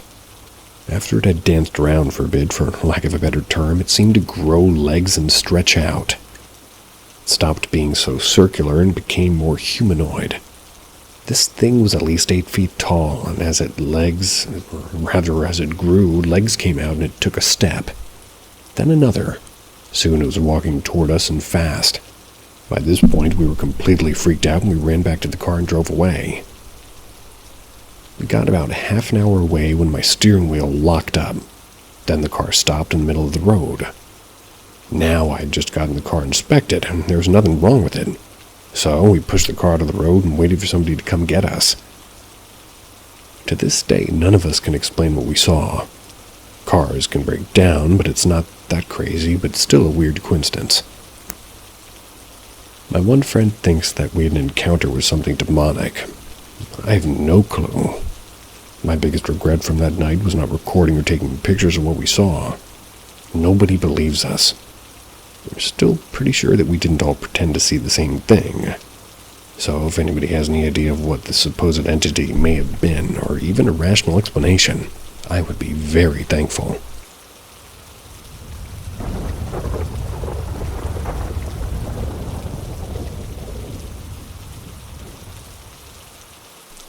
Rez. I was a city girl, born and raised up until Kokum moved my cousins and I to the reservation when I was 14. We went from having all the amenities of the city, such as access to malls, roller rinks, and recreation centers that was just across the street from our place, to living in the country where everything was an hour or two drive down dusty roads. We farmed our own vegetables, collected water, and collected wood for the wood-burning stove that we used to cook on. It was an adjustment for sure. Our neighbors' houses were through the bush, and they were a worn-down trail that connected the houses. It was the middle of summer when the heat was at its highest during the day. My younger cousins were sorting the wood that I was splintering into small pieces for the stove in front of the house. They were making piles against the house from each wood that I finished with. We were quietly doing this when I glanced up to see this man making his way to face us from the bush trail in the distance. He was tall, and I remembered thinking how, hot he must have been because he wore this long trench coat. It looked like it might have been made out of black leather. It was long and went almost down to his boots. And boots, another odd accessory. On his head, he wore what looked like an old-fashioned cowboy hat or a fedora. He walked in long strides, and I wondered how he managed to stay completely in the shadow. The sun was high overhead. It dappled through the trees, yet the light didn't touch him at all. I couldn't make out any features on his face, and it was just dark. He was definitely solid, definitely a man. I told Kokum, who was behind me, that it looked like we were going to have a visitor. Maybe she could put on a pot of tea. She looked up and her expression changed. She got this intense look on her eye. Kokum told us to get in the house. Quickly, she snapped. Kokum never really spoke to us like that in such a sharp, impatient tone, so we booked it into the house. Once inside, she yelled at me in the locked front door and she locked the back door. I was alarmed and did as she told me. She closed the curtains. I was confused. My little cousins left to the back bedroom to close the curtains, and my little cousin maybe was 9 years old. She came to me and said that the man was peeking into the window back there. The man never spoke, no hello, no nothing. He didn't knock on the front door either. Our youngest cousin told us that the man was peering into another window on the other side of the house. Got the creeps as I imagined him trying to look into all the windows of the house, and I was so disturbed by what was happening. Kokum didn't offer any explanation either, and also weren't allowed out the rest of the day. Things like this didn't happen to us in the city. It was only years later that I found out that people have seen that man too. It was some paranormal thing that I still don't understand. Who and what was it? Why does it show up like that? It was in the middle of the day too. You'd think things like that wouldn't be around. Have any of you Step ever experienced into the eerie this? world of Paranormal M. Subscribe and activate notifications to keep up with our latest thrilling mysteries. Brace yourself for a journey into the unknown. Paranormal encounter. So I need to preface this with saying that my partner's in the military, which is how we ended up where we were on our date. Yesterday on our date, we visited a warship from World War II, and had taken in D-Day as soon as we got there. I felt super horrible anxiety, but I just pushed it down because this is my partner's interest and I didn't want to ruin his fun. My partner was talking to one of the guides, so he gave me the ship map. I wandered off and I just went exploring on my own. Not really too familiar with the proper terms for certain rooms on a ship, but there's a room that was sort of lit by a red light that you could see the stairs going down into it. I think it was the engine room. Not 100% sure, but it was roped off, so I looked down into it. I saw a person, but I felt super uneasy and felt a chill. The weather couldn't have been a factor either. I was dressed pretty warmly. We went away later on that day, so there was very few people on the ship and whatnot, and I caught a glimpse of it in the downstairs room. It wasn't dressed like an employee. I just kind of froze for a few seconds before walking away, but the anxiety kept getting worse. I didn't say anything to my partner, or anyone. I knew that he would be excited about being on the ship and looking around. Now, this is important for context. I'm at school for something that requires being in heights, and I've never in my life had a fear of heights. But that changed in the ship, and it was the first time in my life I felt like that. As I went deeper into the pit, it grew. Or rather, they're saying as they went deeper in, the pit grew. I talked to one of my friends who's been on the ship today, and they also said that they've had some experiences on the ship. However, I told them about the whole climbing ladder thing, and the anxiety I felt. And that I've never felt this way. My friend thinks that somebody may have passed from falling off the rigging, and that may explain the sudden fear of climbing at heights. Not really sure what to make of this, but I'm sure I saw something, and it definitely wasn't a tour guide or another person. I was alone on the floor, and the only other people that were there were my partner and a tour guide. They were talking in a whole separate room, and I double-checked the hallway and all the rooms to see if it was another person. It was empty, and dreadfully silent, and I just never felt anxiety like this before in my life. I'm really not sure what to make of this. One last final note is that I went and rejoined my partner, went to explore the ship further. I had a feeling of being followed, but there was no one there, and the guys just kind of gave you a map.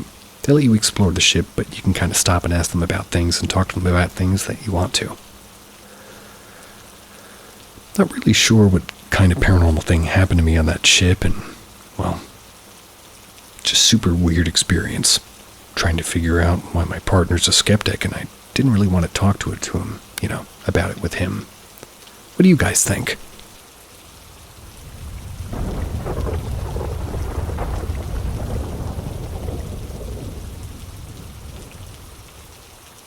Shared nightmare. I guess I'll start by admitting my long-time interests in all things paranormal or unexplained, since admitting this piece of information seems disingenuous. Having said that, I must also add that deep down I never really truly believed in any of it. I enjoyed the curiosity stories and the captures provided, but would always convince myself that there was a rational explanation, even if I couldn't come up with one at the time. Now, with the necessary disclaimers out of the way, I'll get to the point. About a year ago, my husband and I moved into a recently renovated apartment in the town I grew up in.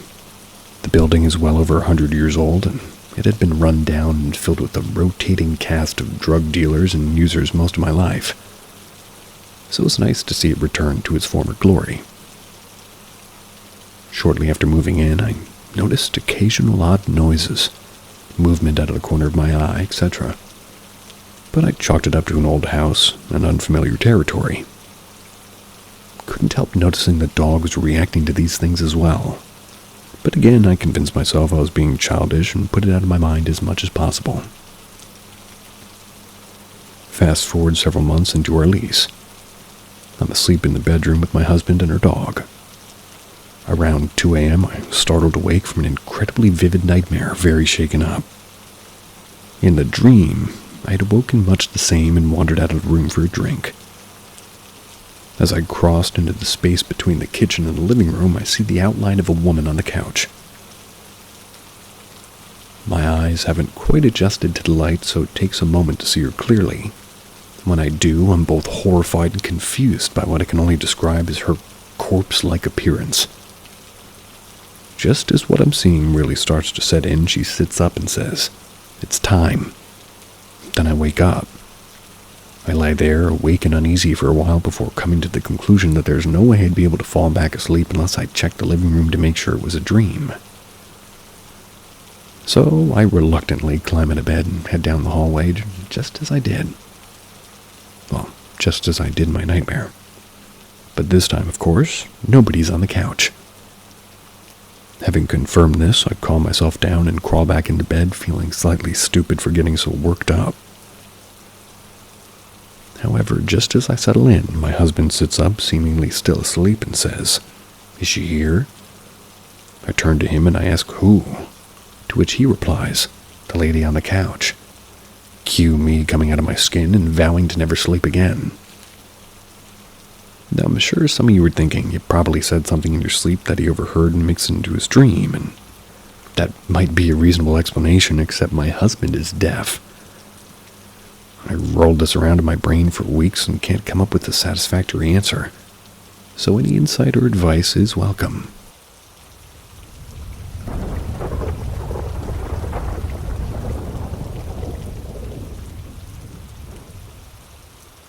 Anyone else have a crazy shit happen to them in the Edinburgh vaults? This happened years ago, October, maybe November of 2011. That's when I was living in London and working as a study abroad advisor for American college students. It's been on my mind a lot recently. Every semester at the program I worked at, there's an optional trip to Scotland that starts and ends with a night in Edinburgh. There's a tour of the Highlands in between. A couple of students wanted to do the walking tour of the haunted vaults. I used the quotation marks because that's how I felt at the time, like, sure, haunted. Yeah, right. I told the students when to meet outside of the hostel if they wanted to join, and was surprised when nearly every single one of them came down. It was around 30 or 40 altogether. Most of the tour was interesting, but because of the history. But I thought the ghost stories and the haunted aspect to it were pretty gimmicky as the tour guide took us through 3 of the underground vaults. But the students were having fun, and, well, I was just glad that they weren't getting too drunk at the hostel and embarrassing me, so I was happy. The guide started talking about this entity that lives in the 3rd vault. No one really knows what this thing looks like. There are a lot of reported ghost sightings, but the entity's different. Only that there are several stories of people leaving the vault and finding scratches on their bodies. 2 Canadian tourists apparently left the vaults covered in scratches. There's a handful of other stories, and then one creepy story the guide told where a woman took her younger daughter on the tour. When the flashlight went out on the 3rd vault, the mother realized the daughter had moved all the way across the room. The daughter said somebody with 3 fingers grabbed her hand and walked her there. When I was there with the students and other tourists, the vault was super cold. The guide's flashlight went out. It was spooky because that's a spooky-ass setting, but again, I thought it was sort of a cheesy tourist trap. We finished the tour and I went back to my room to Skype with my stepdad, a history professor. Wanted to tell him all about all the cool things I'd seen. After our call, I went to change into my PJs, and as I took my pants off, I noticed 3 long, perfectly straight scratches that basically wrapped from just above my knee up to my thigh around toward my butt. They looked like a cat or kitten scratch. Hadn't felt a single damn thing when I was on that tour. It scared the shit out of me. I called a best friend in London and made her go on Skype to see them. Then I went down to where the students were hanging out and asked a couple of the girls if I'd become closer to come look at the bathroom. I felt like I was going crazy, and a couple of them saw the scratches and were like, nope, bye bitch, I'm out of here. A little bit later, one of the male students came up to me and was like, hey, me too. He had 3 scratches behind one of his ears. That seems like an easy place to scratch yourself.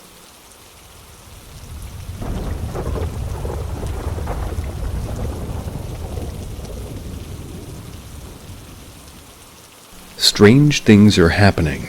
I am not alone. We live in a newer home that we had built. We moved in 2018. Ever since we moved in, I would hear things like footsteps or scratching. I would see what appeared to be shadows. It got to be as much as a forceful tap on my shoulder. This has gone on since we moved in. When I'm home most of the time by myself, my wife and daughter are gone during the school hours while I work from home. I have 2 dogs that mostly sleep all day and a dog bed behind me. And this means I should not hear anything occurring outside of the immediate room that I'm in, so... Recently, my daughter has said that she no longer feels safe alone in her room at night. Also in the basement. She's 9. I explained to her that there's nothing to be afraid of and that she has both dogs to keep her company at night. She replied that the dogs no longer feel safe either. That's a hard one to understand. So in the last 2 weeks or so, we moved her furniture upstairs. My office remains down there. However, since moving her room to the main floor, she claims to feel at ease and that she can sleep at night. One big thing, however, is now I feel somewhat terrified to work downstairs during the day. And that's kind of hard to explain. I feel like all day I'm being watched. I feel brushes of cold air when the fan or air conditioner are off. One of the dogs, Luna, came down the hall the other day and froze halfway. She got really low to the ground and basically crawled into the office. She had this terrified look about her. She looked like someone was yelling at her or about to hit her. For the record, we do not hit our dogs, but she just had that look like she was getting swatted. When she got to me, she was shaking. So I called for Daisy to come into the room, our other dog. She came down the hall and started to growl as she walked past the part where Luna had just been. She went quickly around the corner, turned around, her back to me. She stared down the hall.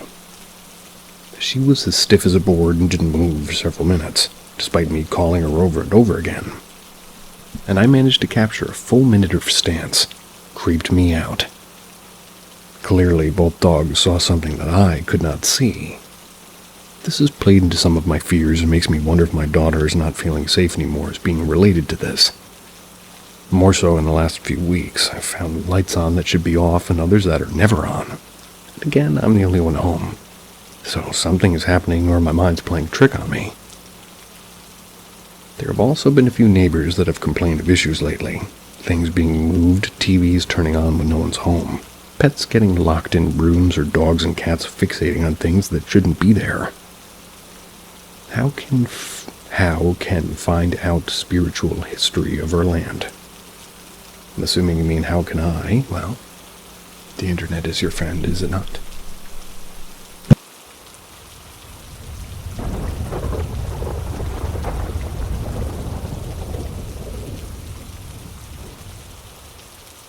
Friend took out an entity of me, and I can't believe how much my life has changed.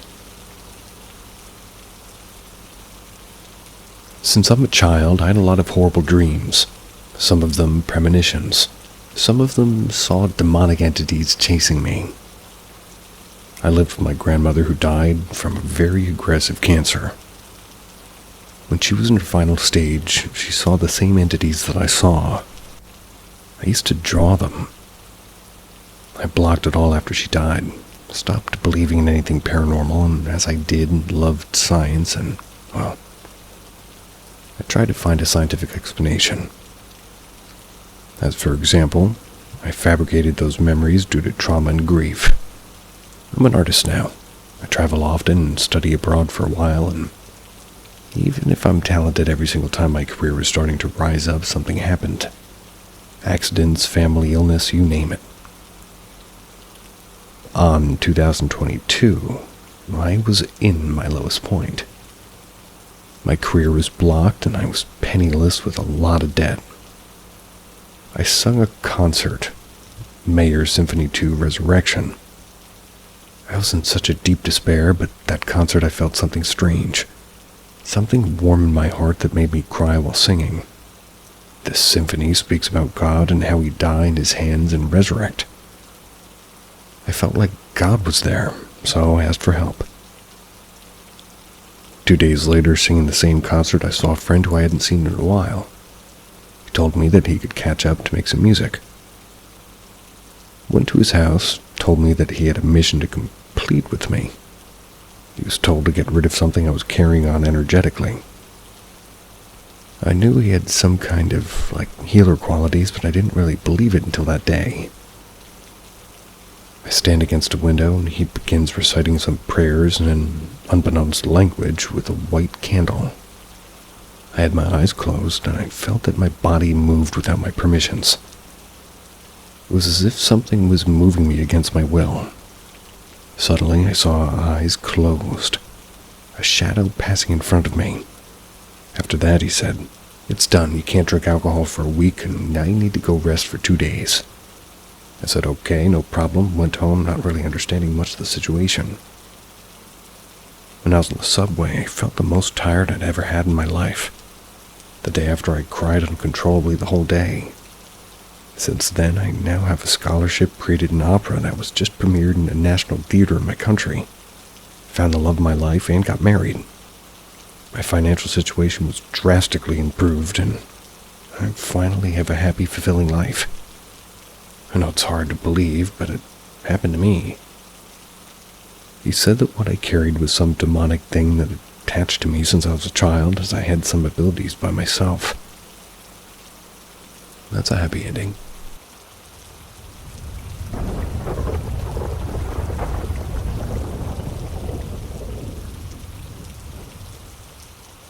Scratched by a demon-like entity.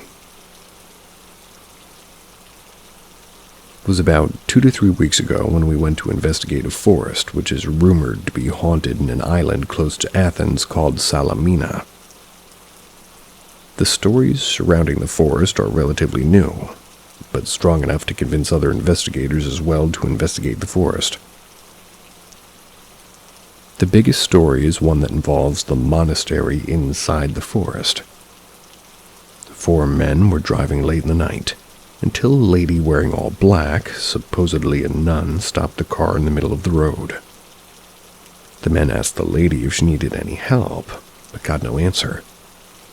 She looked both of them and said to the guy, not wearing a cross, "You will come with me." The guy, hypnotized, left the car and followed the lady to the woods. His friends at first thought that he was joking, but when their friend didn't return, they went out looking for him. No, they didn't find him. There's also rumors about black magic and a homicide that took place, if I'm not mistaken, in 2013. When we were investigating the forest, the activity wasn't that strong to convince us of anything. We had 1 to 2 locations that people around the area were able to give us that rituals had taken place in. So we moved toward them to check them out. The energy was a bit off, but nothing that unusual. We set up candles trying to resemble a ritual and set them like an EMF right up in the middle. We were constantly asking questions to anyone or anything that might be listening. Around 30 minutes go by, and other than some spikes on the EMF and maybe 1 or 2 voices on the spirit box, nothing else happened. That was until one member started provoking and being disrespectful to the spirits. I can remember the mood getting heavier and my friend being visibly upset and not in the right state of mind. We were all too scared to stop him. When I decided to step foot and stop him, I grabbed him from his arm and told him to stop. That moment I felt my arm getting hotter and hotter, not knowing why. When I looked at it, I saw 3 scratches in my arm. The same arm that I grabbed my friend, and my friend zoned out just looking at these candles. I tried to wake him up while the other guy blew out the candles and picked up the EMF. When he woke up, he was super tired, like somebody took out his energy. Didn't remember anything about the last 30 minutes. We went home looking at the scratches, and I tried to remember if I ever accidentally scratched my arm before the investigation or at the investigation. Couldn't remember.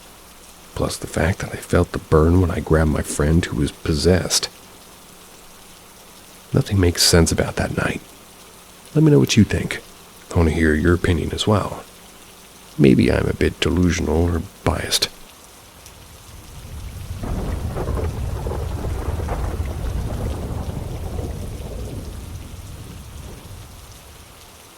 The Haunted Beach House. I've always been interested in the paranormal, but I've never had a paranormal experience until now. My boyfriend's mom rented a beach house in Washington for a few days last summer for a family vacation. Including myself, there's a total of 8 people in a small 1-story beach house. About halfway into the trip, I was playing card games with my boyfriend and his brother in the living room.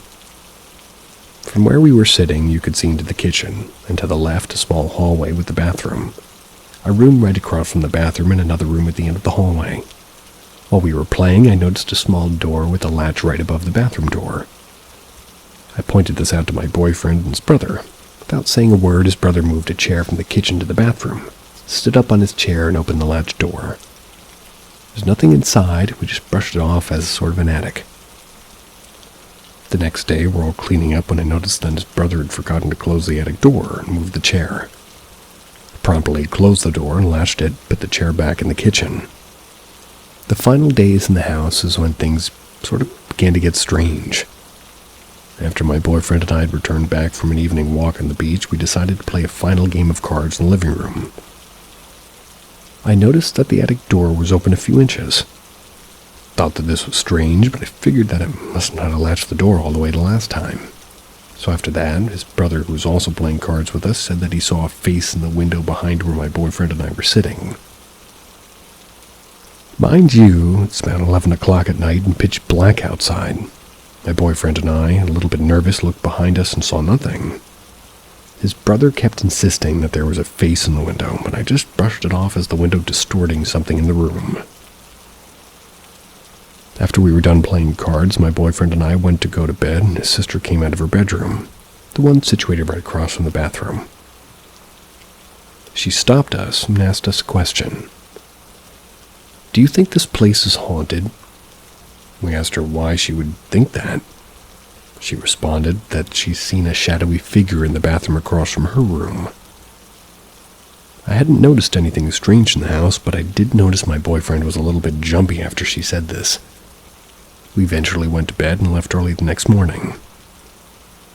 Later that night, my boyfriend told me that right before his sister had told us that she had seen a shadowy figure in the bathroom, he thought he had seen a shadowy figure dart from his sister's bedroom into the bathroom. I then told him about how the attic door, which was above the bathroom, had opened without anyone touching it. The following morning, everybody who was at the beach house gave their personal stories at the beach house. While we're not certain that the beach house was indeed haunted, we all thought it was strange that my boyfriend and his sister both thought that they saw a shadowy figure. While I didn't personally notice anything strange besides the attic door, this is the closest thing I have to really a paranormal experience.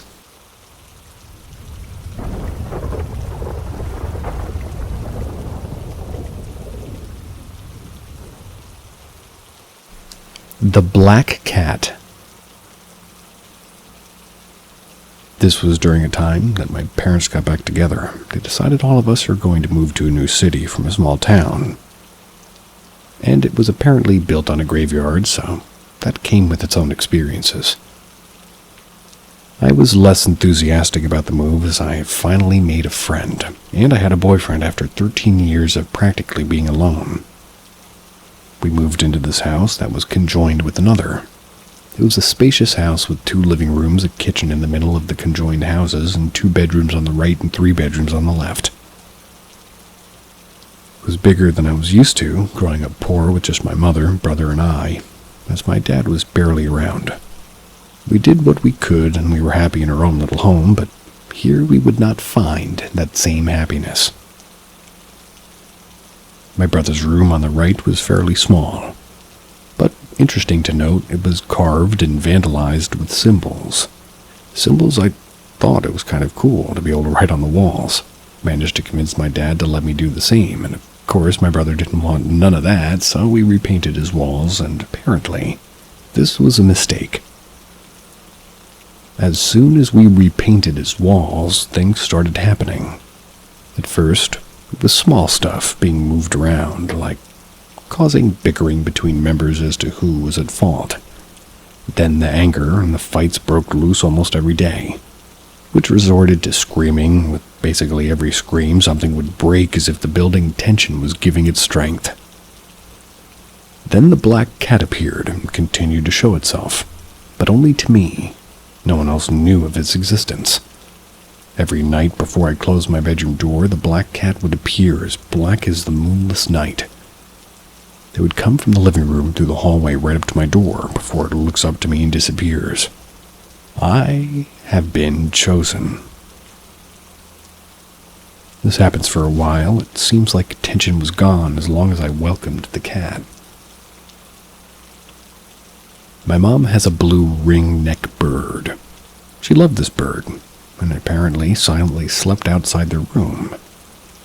But soon the silence would be forever, as this one particular night I did not welcome the cat to my room. That very night the bird had died, his neck broken like something tried to grab it from beyond its cage. We all woke to the shock and horror to the sight of my mom's beloved bird. She cried as she went to bury it, but all I could do was stand there frozen as the whisper echoed through my mind. This is a warning. Do not disappoint us again. Since then, until the day we moved, I welcomed the black cat. This is one of many experiences I've faced during my lifetime. I wish I could say that it was all made up, silly little fiction to scare people.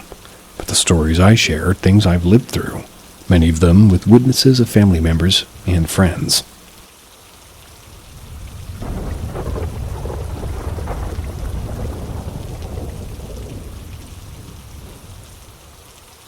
Mom came to see me after her passing. My mom died from cancer in the home that they had lived in for many years. This was her wish, and I was glad that I could make it happen. Even ill, she looked pretty in her pink nightdress and robe. Still makes me cry almost 30 years later. I mean, we expect to have to bury her parents at some point, but that she had to go that way still breaks my heart. Anyway, the second day after her passing, we had made the final arrangements with the funeral home. Went shopping for a suit for my dad. That night, my mom came and sat on the bed with a gentle smile on her face. She was radiant, wearing a pink nightgown and robe. She said that she really would like the charcoal gray suit that Dad bought. We had ended up buying 2 suits, one black and the gray one. I told her that I couldn't do that right now because it was still so hard that she was gone. She told me everything was going to be all right, and that poof, she was gone. I chalked it up to a dream in my mind looking for a way to comfort me. I was doing my best to keep it together for my dad, who lost his life mate after being married for so long, and I wasn't going to mention seeing Mom because I thought he would just give me that look of his, many soldiers over the years of all of us kids had this look. He was ill too at the time too, mind you. And Dad was a career military man, and it was usual to find him up drinking his black coffee at 4 a.m. I got up because I couldn't sleep, and as I was walking to the bathroom, he was sitting in his recliner with his mug of coffee in the dark so he wouldn't disturb anyone. He stopped me in my tracks when he said, Your mother came to see me last night and said that she really likes the charcoal gray suit you picked out for me. It blew me away. She visited both of us the same night and said almost word for word the same things. Dad slept in the RV because he couldn't bear sleeping in their bed without her. I really felt her presence for several weeks after she passed. Finally, Dad said he was going to hit the road in their RV because he couldn't take all the reminders of Mom. Mom passed in April, and I planted daffodils for her. She'd always had lots of the plants. The first daffodil had bloomed not too long after her funeral, so I took it to the cemetery. I left it in a vase. We got a late ice, then snowstorm the next day, so it was a few days later that I went to the cemetery again. And guess what?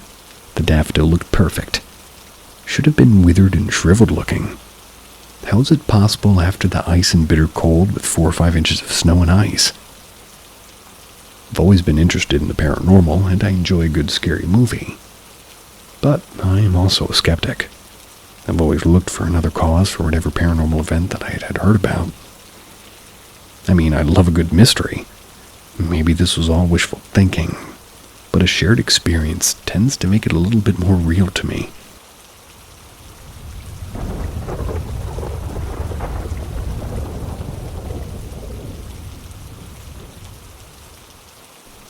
Intrusive/weird thoughts. That is actually precognition.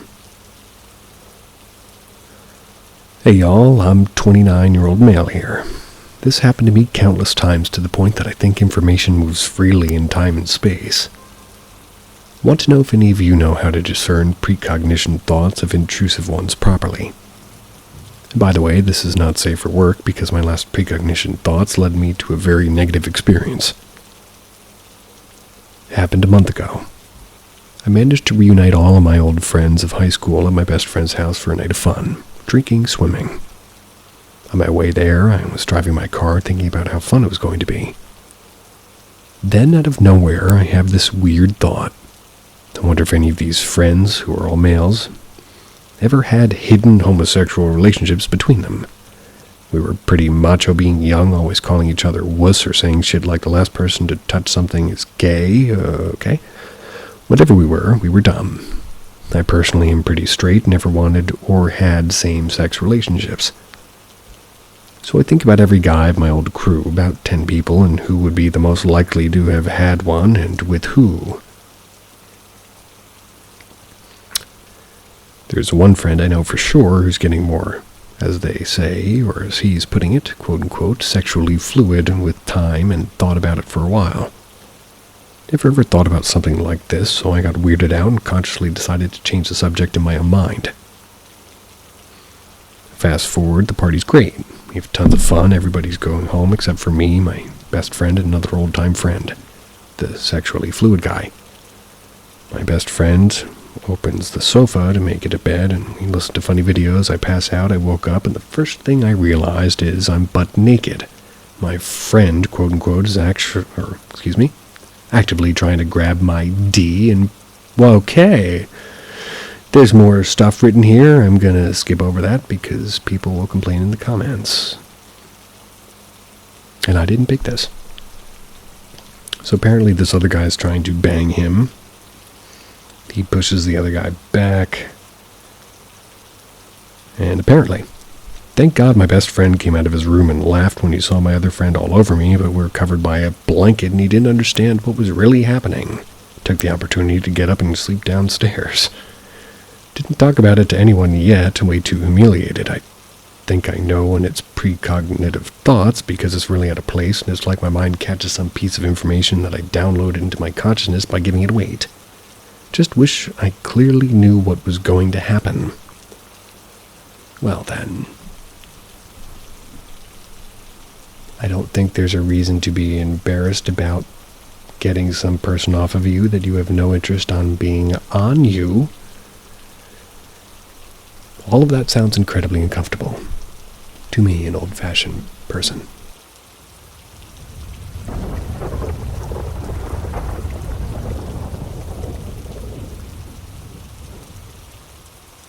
Dreams/encounters with dead relatives.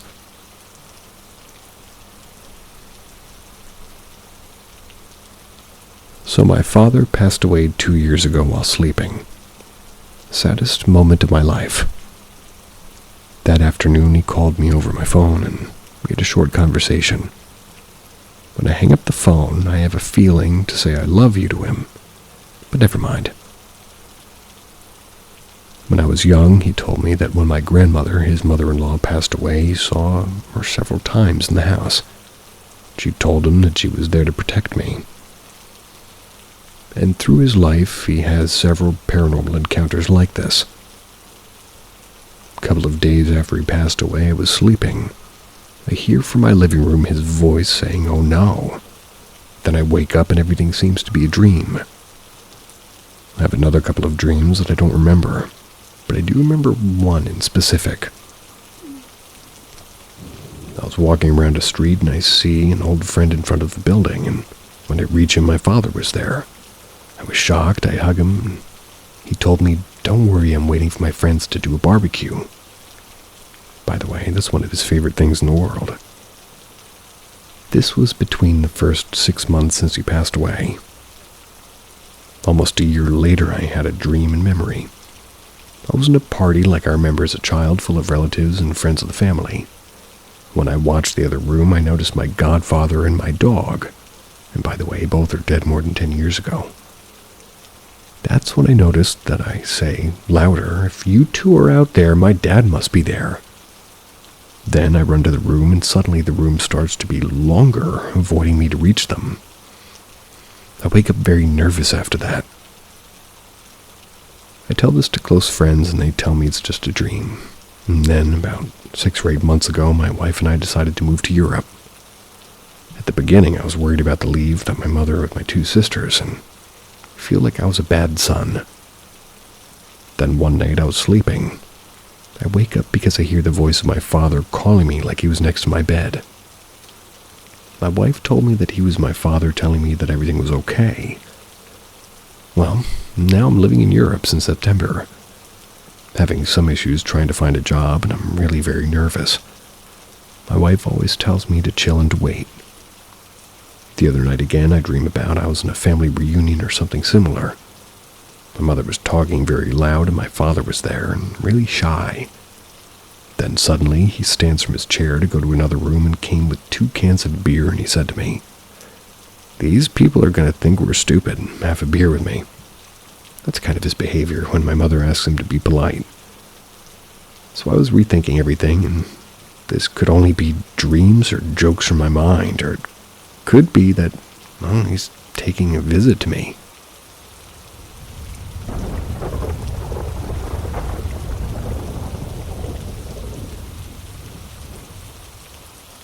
The Woman in the Mirror. During a telemedicine appointment last week, I explained to my doctor the unusual amount of hair loss I've been experiencing as of late. The doctor attributed it to excessive stress. Nevertheless, I insisted that even for the amount of stress that I am under, the hair loss was a bit too extreme. Please set the ick factor aside. Trigger warning. I told the doctor that I'd left the chunks of hair in the shower since we had an appointment coming up and I wanted to show the amount of hair that had fallen off. I said I didn't really want to touch or disturb the hair, so I'd be as accurate as possible. I placed the hair in a corner of the shower so that way it wouldn't be disturbed. A little bit weird already. I then proceeded to tell the doctor that the hair was still in the shower and to please just see. The doctor agreed, so then walked into the bathroom to show the doctor. Remember, this is a telemedicine appointment, so the camera's on at all times, so. Got to the shower, switched the camera view for the doctor to see the clump of hair. And at that point, the doctor agreed that it was indeed not normal hair loss. So I switched the camera back to me so we could keep discussing my hair loss issue. The doctor paused for a few seconds, and I thought that we were having internet issues and that the connection had frozen, so I asked, "Are you still there?" "I'm still in the bathroom at the front of the shower." The doctor hesitantly said yes. The doctor then told me that the telemedicine sessions are supposed to be private. Confused by that statement, I said, "Of course, there's nobody here." The doctor very seriously asked me who was the woman behind me. I immediately turned around to see. just the bathroom mirror and me on it. As I'm turning back around, I'm explaining that it's just me in the bathroom mirror and there's no one else in the house. To my extreme horror, when I looked at the telemedicine view, there was in fact a woman behind me in the mirror. Turned back around and she wasn't there. I then turned back to the telemedicine view and there she was. At this point, the doctor's equally shocked and terrified by this. Per my suggestion, we went through some basic questions, that way we could both answer at the same time. Hair color, attire color, skin color, eyes. All answers were on point. The eyes were completely black. At that point, the doctor told me to leave the bathroom and go to a more public area of the house, even though nobody was home. As I'm leaving the bathroom, I saw the woman in the mirror from the corner of my eye. Tried to take a screenshot, but the app doesn't allow screenshots. I'm not easily frightened by any of this, but since the doctor was rushing me out of the bathroom, I didn't even try to take a picture or a video of the mirror as I was leaving the bathroom. I'm in the family room at the end of the telemedicine appointment, and the doctor says to me, "I'm not a religious person, but I think I need a church. Do you have any suggestions?" "Catholic." I said Catholic.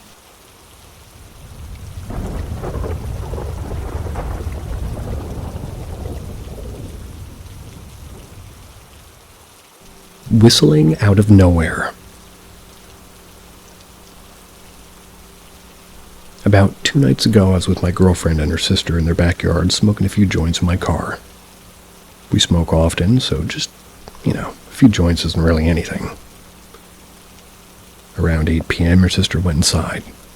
We live in New York, in the Bronx to be exact, so the sun has been setting at around 7 p.m. and completely dark by 8.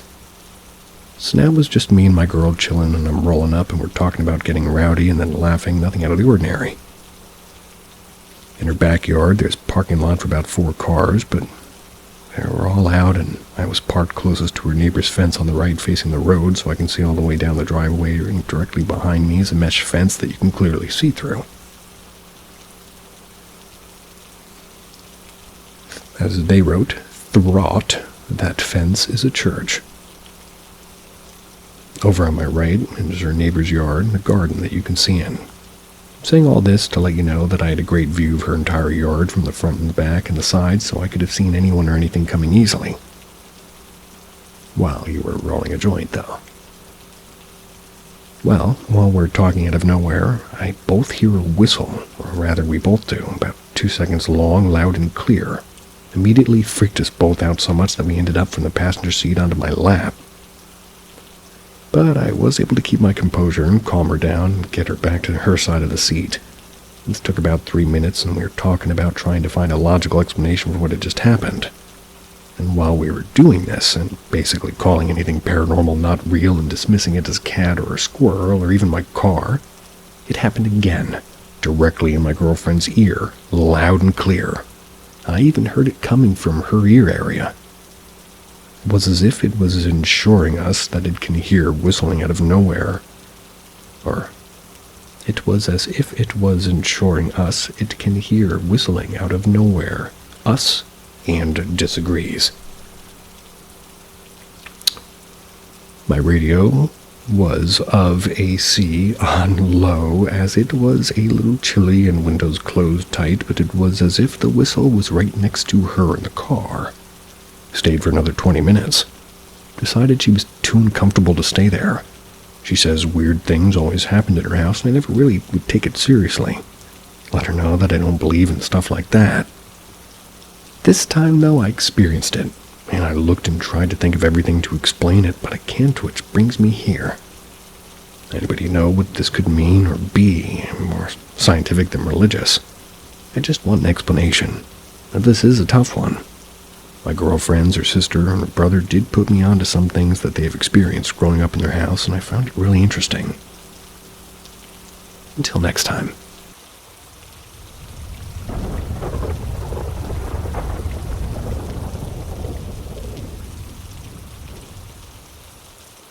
Doppelganger and my recurring dreams as a child. When I was a child, my mom went to take a shower. I stayed in the bedroom watching TV. The bedroom window faced a small indoor courtyard of the house. The bathroom window also opened to this courtyard. Because of this, I could see the bathroom light on and I could hear the shower running. After a few minutes, my mom walked past the TV wrapped in a towel. I found it strange because I could still hear the shower running and see the bathroom light on. I said, "Mom, the shower's still on." She remained silent and continued walking toward the window on the wall. Then, to my shock, she simply walked through the wall. About 2 seconds later, my mom, the real one this time, entered the bedroom and walked the same path, doing the exact same actions as before, but this time it was actually her. Told her what had just happened. We prayed together and never talked about it again. Another story I have is about a recurring dream I used to have as a child. The dream of the faceless man was always the same. There was this man wearing a gray suit with thin blue stripes and holding a briefcase. His face existed, but it was completely hidden in shadows. In the dream, nothing ever happened. He would simply stand there inside my house watching me, not speaking or moving. I always felt intense fear and anguish in the dream because he was a stranger inside my home. I couldn't figure out who he was. I would scream and try to throw something at him, but the most he ever did was calmly cross hands over his briefcase. The unsettling part was that every time I dreamed of this man, something bad would happen to my family or me shortly after. Unexpected deaths would appear, somebody would get sick or pass away, or accidents would happen, or fights would break out.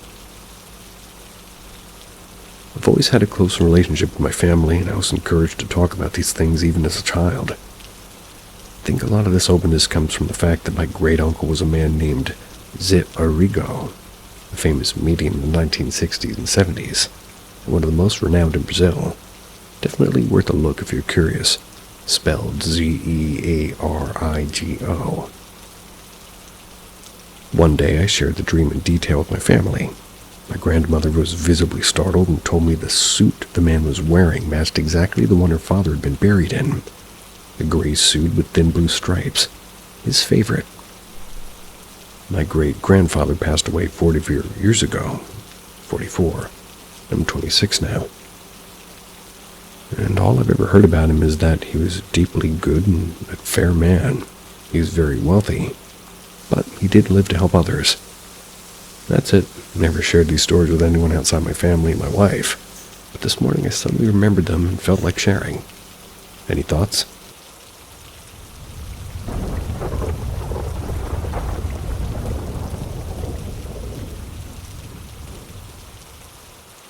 Haunted bed and breakfast in Savannah. More than 20 years ago, I and my then-wife took a trip to Savannah. We stayed in a bed and breakfast that was comprised of 2 large townhouses separated by a beautiful lush garden. The innkeeper told us stories of strange happenings that occurred in the building. Of course, just about every bed and breakfast is haunted, and as they tend to increase the appeal with the kind of person who likes to stay there, myself included. The inn was built in the 19th century. Sits in a beautiful historic district close to Forsyth Park. Savannah is supposedly a very haunted city, with ghost tours and stories galore. If you spend time there among the old houses and moss-draped trees, it's easy to start seeing ghosts. The inn is beautiful. Thinking back, it might have been the second time we stayed there. My favorite place in Savannah, and always a wonderful experience. The staff was very friendly and professional. I don't necessarily enjoy chatting with all other guests, but I do like to talk to the staff. The room we were staying in had a little balcony overlooking the street. We went out there after dinner, and within 30 seconds a very large flying beetle smacked right into my forehead. Okay, time to go inside. We didn't experience anything ghostly or unusual at all that evening. But the next morning, the bathroom had a nice clawfoot tub with a shower curtain around it. I was showering the next morning in the tub, and I step out and I caught a glimpse of my reflection in the mirror. My heart almost leapt out of my chest. The mirror over the bathroom sink was covered with a light coating of condensation, but I could still see my face clearly reflected. The odd thing was that my eyes appeared almost completely black. The effect was, for lack of a better word, demonic. It was my face, but the eyes were downright terrifying. When I overcame my initial shock, I took a closer look at the mirror. I figured out that although the features on my face were reflected accurately, for some reason the pupils of my eyes were hugely magnified so that in the reflection they appeared to fill the entire diameter of each eye. The effect was really frightening. I examined my reflection, trying to determine why this was happening, but I couldn't. I didn't, and I still don't believe how this worked. Never seen it before, and it's never happened again. Called my wife in to show her and observed the same thing happening with her eyes. I guess this might not be a real ghost story, but it was really strange and inexplicable. Wish I had a photograph of the effect, but I don't. Anybody else ever experienced anything like that? Once with really, really, really old glass. Like, really old glass.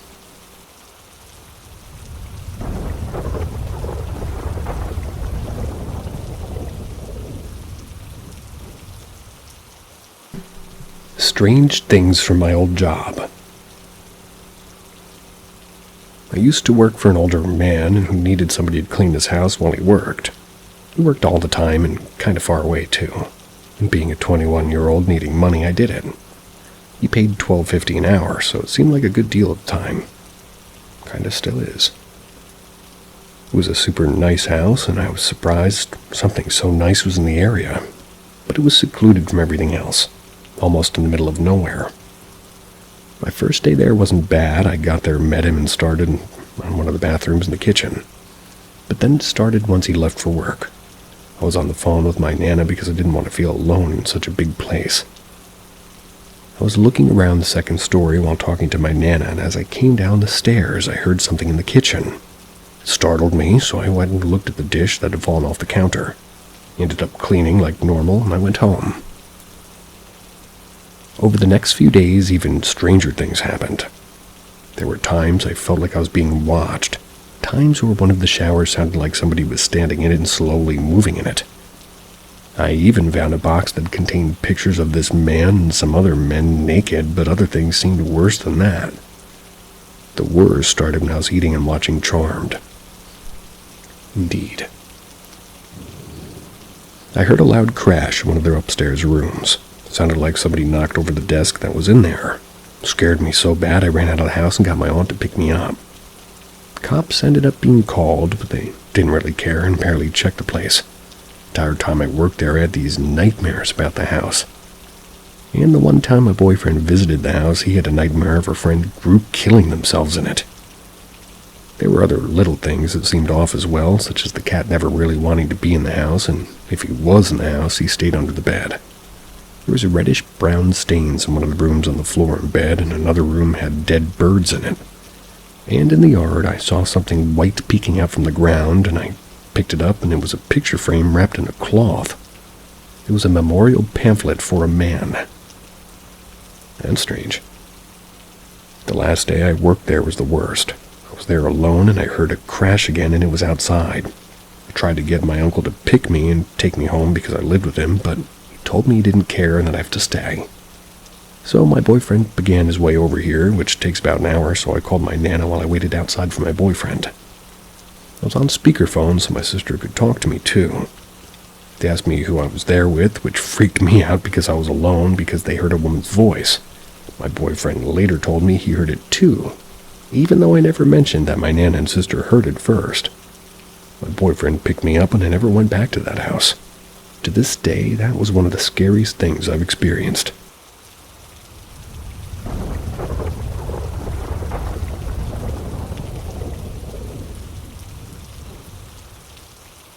Is it possible that a house can make you obsessed with it and have a hold on you? I don't know how others can really explain this, but we feel like something about our house causes an obsession, but this house has a hold on me and my wife. I felt a draw to this house years before I bought it. Used to walk by it and just be in love with it. It was listed for sale, and it was more than I planned to spend. About $150,000 more.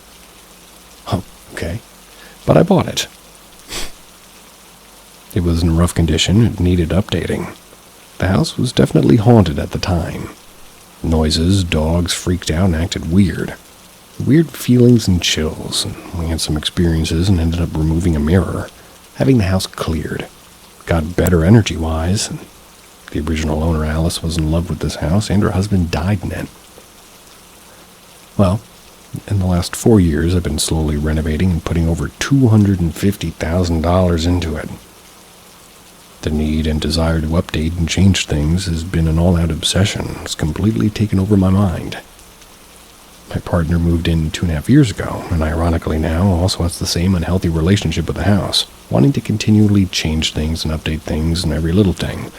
I have to pause for a split second, but if you spent $250,000 on a thing, you're going to be into it and you're going to keep making it better because you just spent $250,000 on it. Sorry. I would. We have had a lot of issues with the renovation. Always something going wrong to the point that it feels like a joke at this point. I've had major issues with every job that we've done in this house, and we've had burst pipes, insurance claims, holes in the house. We got rats at one point. We also had a fire in the yard that if we didn't catch it would have burned down the house. Dog got sick while we were here and died. Other dog has behavioral issues, and my wife had severe depression and anxieties through the roof. What is the most intense part is that we can't think about anything else other than this house and buying things for it in projects and to-do lists. We have no social life and don't want to leave the house. It feels like a ball and chain to me. It's completely taken over our lives and we're now miserable. I love it and hate it, and I'm frankly terrified to sell it. Something inside me keeps telling me that there's something with this house, like it has some weird hold or ownership over us. Something isn't right. Is this possible? And if it is, how do I stop it? I think since I'm grumpy and hungry, my own opinions are overtaking me during this story.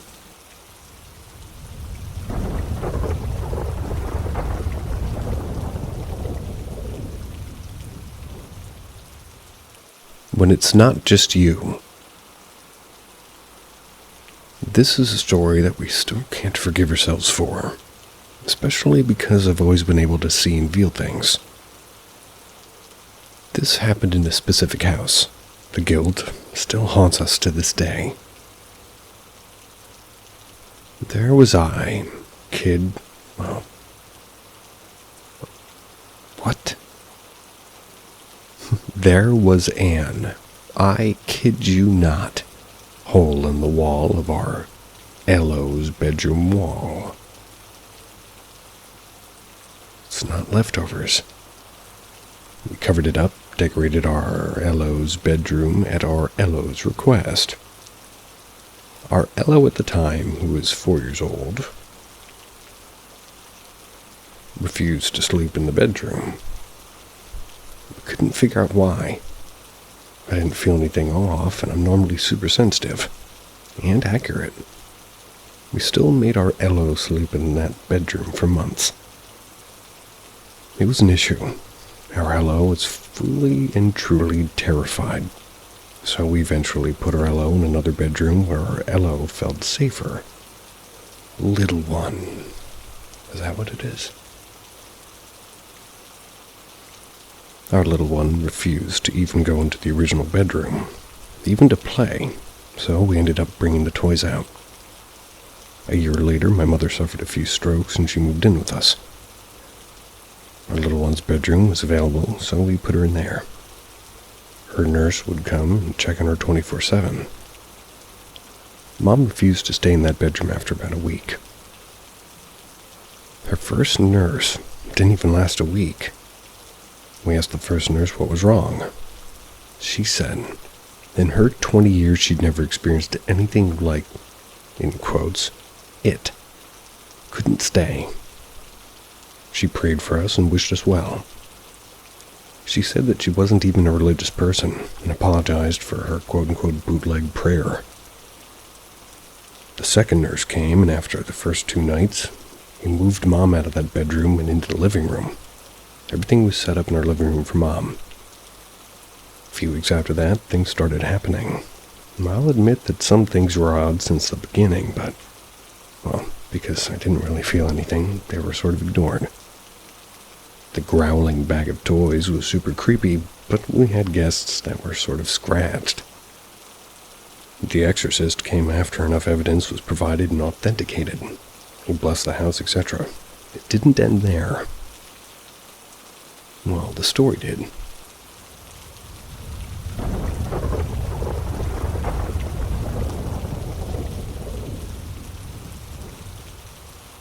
Anyone else have any memories that couldn't be their own? I have a very clear memory, as clear as any of the others whirling around in my skull. I don't know if these memories originate from some forgotten movie I watched as a child, but this is doubtful because these memories are detailed and certain smells can trigger them. It begins as I pull up to a brownstone house, in what I believe to be in Detroit, Michigan. This is odd as I've only been to Detroit once. Basically just drove through. Pulled up at the house and I go in, and it's New Year's Eve. I don't know the year, but I assume by the vehicles parked along the street to be sometime maybe in the 1930s. As I walk in, children are running around. Inside the door, I'm looking at the staircase of dark-stained wood. I smell food cooking and somebody unseen smokes a pipe. Seems to be cherry tobacco. Nice. To my left, the vestibule is separated from the main room by a 3-piece door. There's stained glass on the door and 2 stained glass panels on each side. The door is propped open, and the living room is crowded with men and women dressed in suits and dresses. The men sit around the couch, and they stand around the room talking, smoking, and laughing occasionally. The ladies are all involved in the in and outs of helping the host prepare for the gathering. There's a general buzz of activity going on around me. I don't know anyone, and I'm dressed more casually than all of them. I feel a little bit ashamed. That's when a voice draws my attention to the staircase where the most beautiful woman I'd ever saw comes gracefully gliding down from the upper floor. She sees me and smiles. I smile too, and that's it. There's a brief memory of walking outside into the front stoop and looking down the road for 3 blocks or so, and all of that separates this idealistic residential street with its large shade trees lining either side from a heavy industrial section with smokestacks rising up here and there. But on this particular where I lost my spot, and I'm not going to stop the recording. Smokestacks rising up here and there, but on this day, the factory set were empty. And traffic is light. That's what they wrote. I assume for the holiday. If you're from Detroit or any of this, maybe it lights a candle in your mind. I'd love to know the street name, but I believe this marked my first date with my wife. Or his wife, I guess, and this is just information that drove into my mind at the time, and it was just first developing, so I don't know. But when these memories are triggered, they feel as if they're real and fresh as any others I have. Not sure what to believe on the subject of reincarnation, but if it turns out to be true, I know where I spent one New Year's Eve many years ago.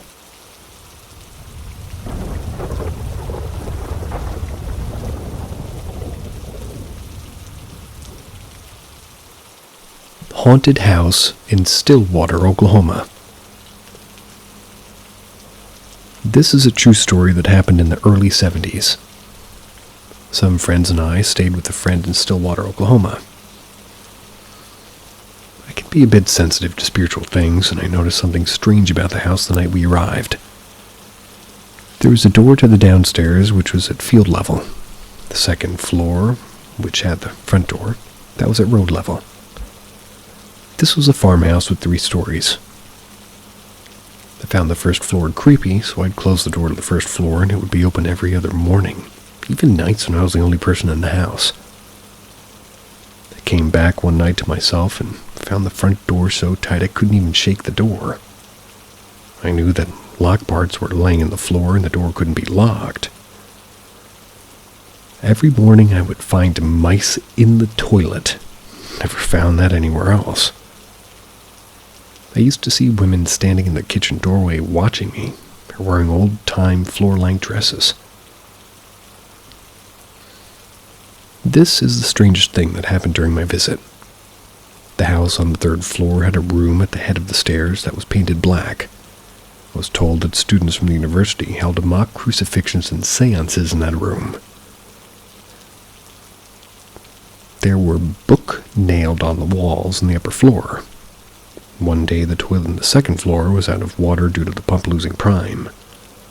Pulled the book that was nailed to the post at the top of the stairs to read while I was on the pod, and I sat down and opened the book to the first 2 black pages.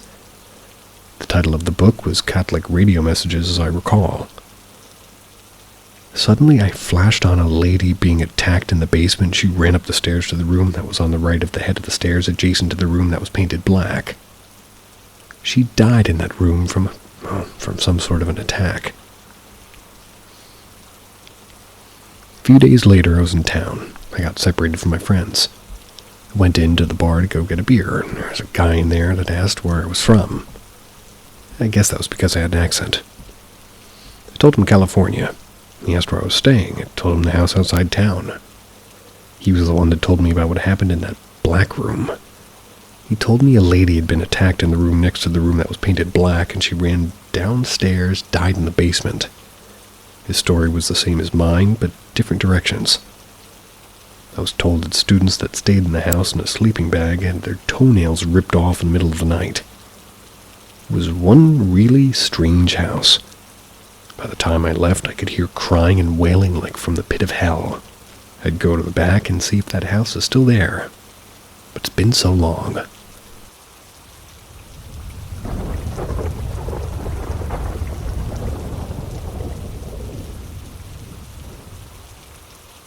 Confirming a haunted house. Way back in 8th grade, I had a friend, John, who years before had his house burned and deemed unlivable. Now, being a kid full of confidence and not fully believing yet, me and another friend, Jim, called bullshit on said burned house being haunted. Finally, one day John agrees and we see this house as his family still had the keys and it was on his way home. Walking up to the place, John had told us about several experiences in the house, from a large Civil War-looking soldier to energy balls and children laughing that would appear and disappear. Taking this information, we still called bullshit and went inside the house. The inside of the house was fine, as a garage had burned, making it a hazard but safe enough to explore. The inside of the house felt strange. Zero airflow, but no dust, and at first, dead silence. After walking in and essentially walking straight to the garage entrance and to the back door to show the fire marks and point out where John had found arrowheads in his backyard, we decided to look around more. Very soon after, we started walking toward their old rooms, and that's where we all very faintly heard music. Strangest part is that each of us heard entirely different genres, like rock, classical, and rap.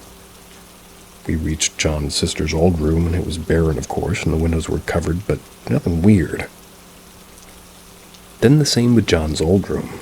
Between the two of them, most of the apparitions had started and then gone and disappeared into John's parents' room. And logically, that was our next and final stop of the tour. Confused by indescribable music, and getting nervous, we reached John's parents' room and tried the door.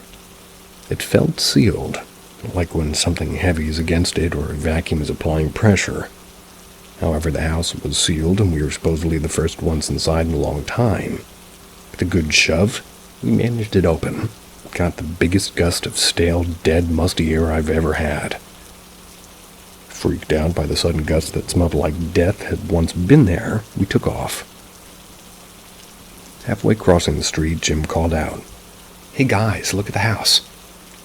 Nervous what we would find, all three of us turned and saw a huge apparition, easily 6 foot, plus and solid fridge build in the window. Solid looking, but you had to stare and squint hard to start to get the edges and the details. And it was watching us, staring us down from inside. Obviously freaked, we all ran to John's current house. And that's the story of my first haunting or paranormal experience, way back in 8th grade.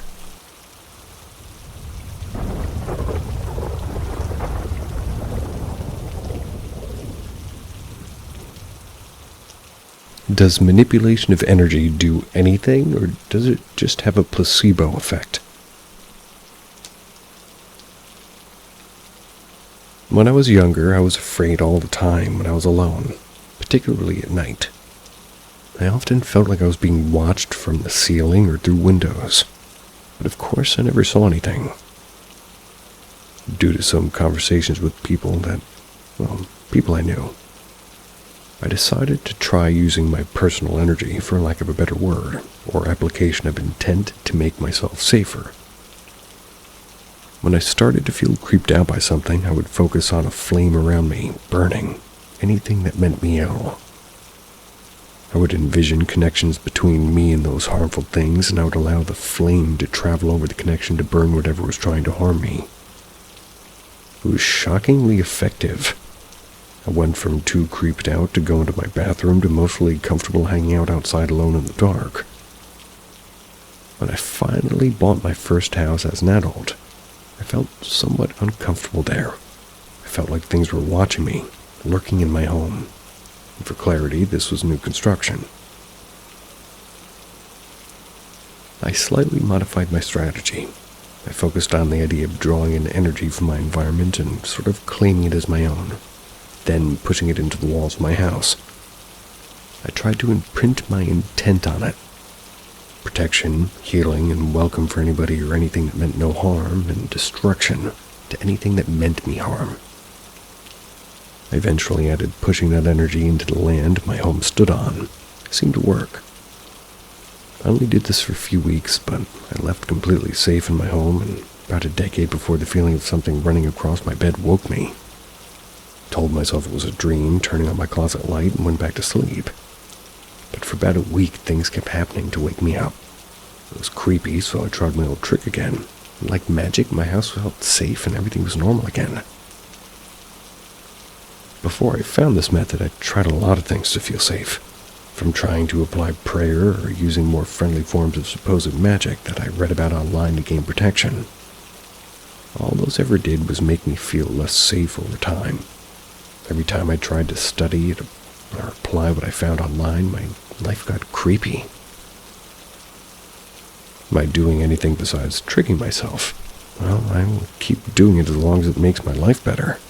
But the rational part of me makes me feel a bit silly doing it. I'm an engineer, and that mindset applies here. I don't do much care if it's real, as long as I get the effect I want. And I do. But knowing would be nice.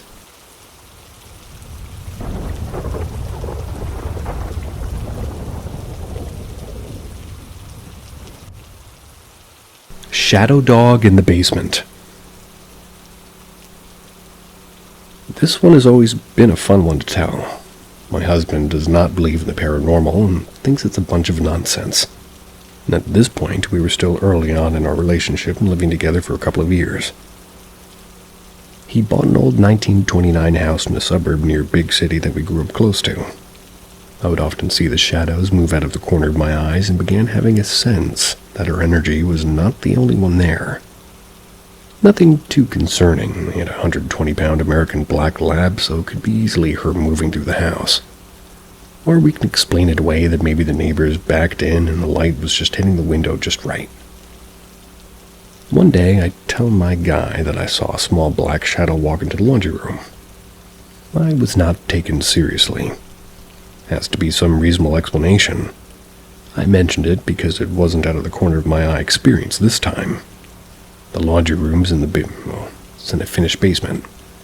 The only windows are glass block windows with a vent, and they're etched in foggy. They're 4x3 blocks, I think, whatever the standard basement window size is, and the part of the basement the windows face into our backyard. There's no lights coming in from traffic, and the houses were built in an old apple orchard, so the backyards were long, like half an acre. About 1 acre between our houses and the house ours backed up to. We had an 8-foot wooded fence along the property line. No outside light source a few weeks later, though. We're getting ready to go to the store together, and I was finishing some laundry, and he's in the basement finishing up something on the computer that was down there and to the left of the laundry room door. He asks me to put the dog in her crate while he finishes up. It'll just be a minute longer, apparently. The crate is in the basement just behind to the right where my guy is sitting. The laundry room door is open, all the lights are off now except for the hall light at the top of the stairs and the PC. Standing at the end of the stairs facing my guy, and he's looking at the computer, Black Shadow Dog walks into the laundry room, and my guy, I thought you put the dog into a crate. Nah, I thought you were going to. He calls the dog, and I'm looking at her dog in her crate. Now he's losing his patience since there are things in the laundry room he doesn't want to get her to, get into or eat. Can you please get the dog? What dog? Fine, I'll do it. And at this point, ask him to turn around and look at the crate. He looks at the crate, looks back at the computer. You saw it, didn't you? You saw the black dog go into the laundry room too. Only time he ever admitted that he saw something in that house. Now I don't know much about shadow beings, never really looked into it. We were in this house for 8 years and had our first kid here. Never anything malicious Paranormal or scary. and where mystery and the eerie come together. Subscribe and turn on notifications for updates on our newest spine-chilling stories. Brace yourself for a thrilling ride. My house is haunted suddenly after 5 years.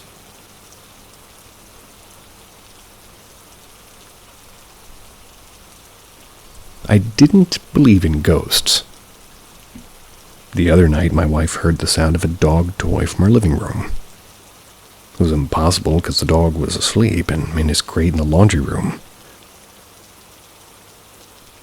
Got it off the bed and we took a look.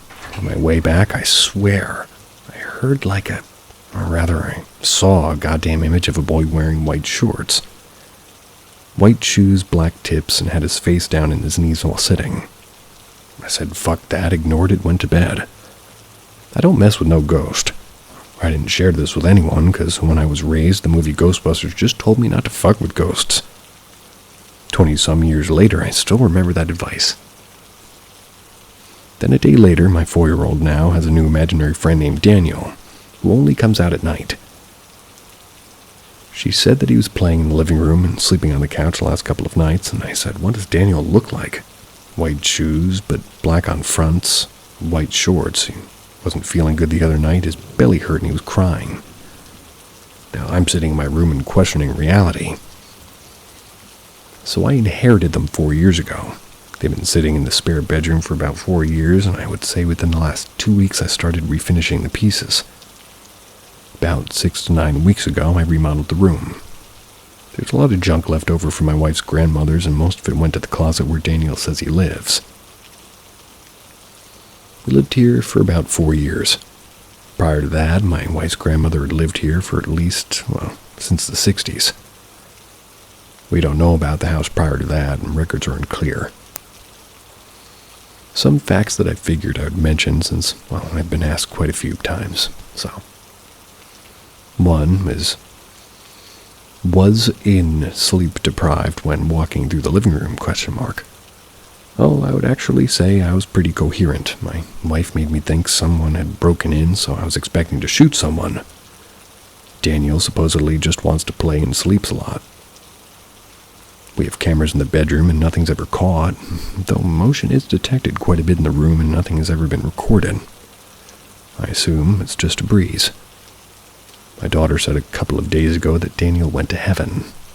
It was pretty random and out of the blue. My wife and I never really talked about her to Daniel, as we just figured the whole, ignored and it'll go away in its own type deal. My daughter said that he told her goodbye and that he was going to heaven. That sounds good.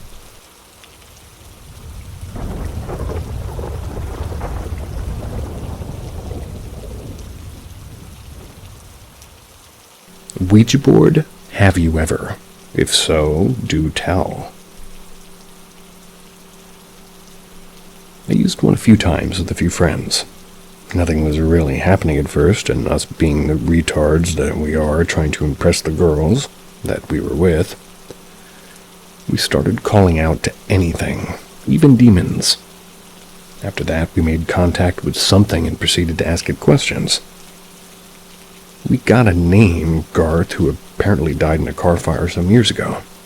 We began to ask it where the room in, or rather where in the room in was. Shouldn't have said rather. We asked for it to move an object in the room. Nothing moved, but we did hear a noise from the other room. I know that is a no-no as well as calling out demons, but anyway, after talking to Garth for about 30 minutes, we started to get bored and we were wrapping up the conversation and told it that we were going to end the session now. At which point, the planchette went to no. We asked it if it was alright for us to go and it went to yes. As soon as we went to say goodbye again, it went to no. After the second no, the planchette started to ask, or as they're saying, asked weird, and the atmosphere in the room changed. The planchette started moving in a circular motion and kept trying to go off the edge of the board, at which point we decided to just end it. Upon all four of us bringing it to goodbye, the planchette stopped in the middle of the board as if it were glued in place. The girls freaked out and took their hands off the planchette, at which point my buddy and I proceeded to end the session and bring it to goodbye. For about 5 seconds, the planchette didn't move as the two of us tried to move it, at which point my buddy and I had to put both hands like palm onto the planchette and forcefully drag it to goodbye. It took all our might to actually move it, and upon trying to move the planchette, the board itself looked like it was being pulled in the opposite direction. Now, some could say that it was my buddy messing with me, but we were sitting next to each other and the girls were sitting across from us. There's no way that my body could have been pulling in the opposite direction or holding it in place, as I could feel him just pulling my hand as well. Same way as I'm going, or he's going. I know we didn't end the session properly, and after typing this, I looked back and realized that 2 girls in the past 2 years, one lost her partner and baby daddy, and the other was just in a serious car wreck where she broke her spine. We'll make full recovery, though. Makes me start to think that if I had something to do with their hands not being on the board.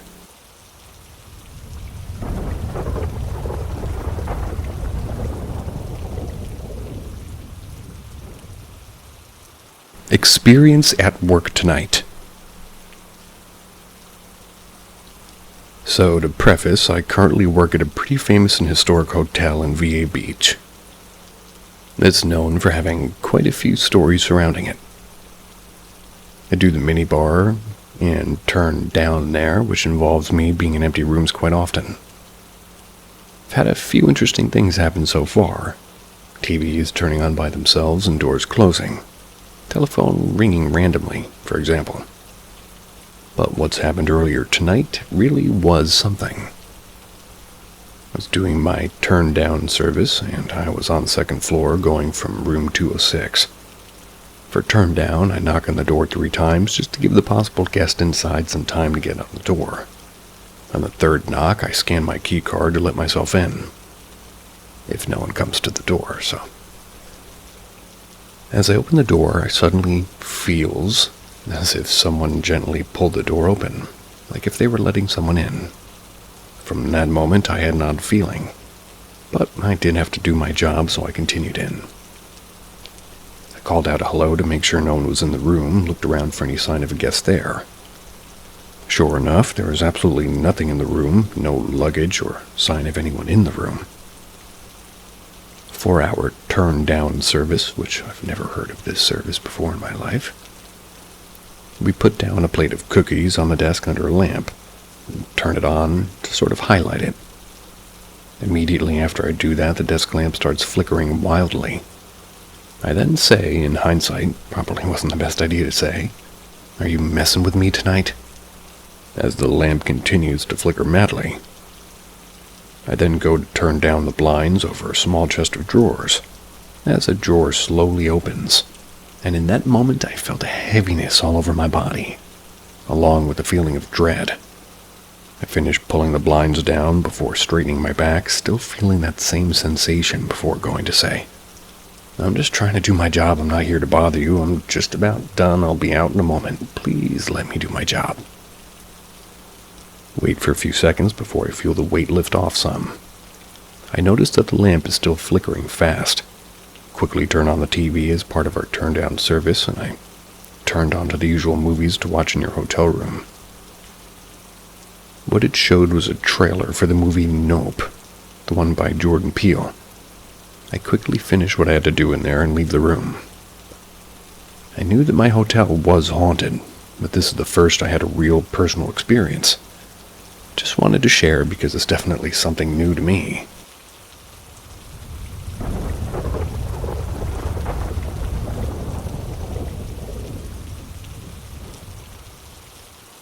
Reoccurring whistles from my property.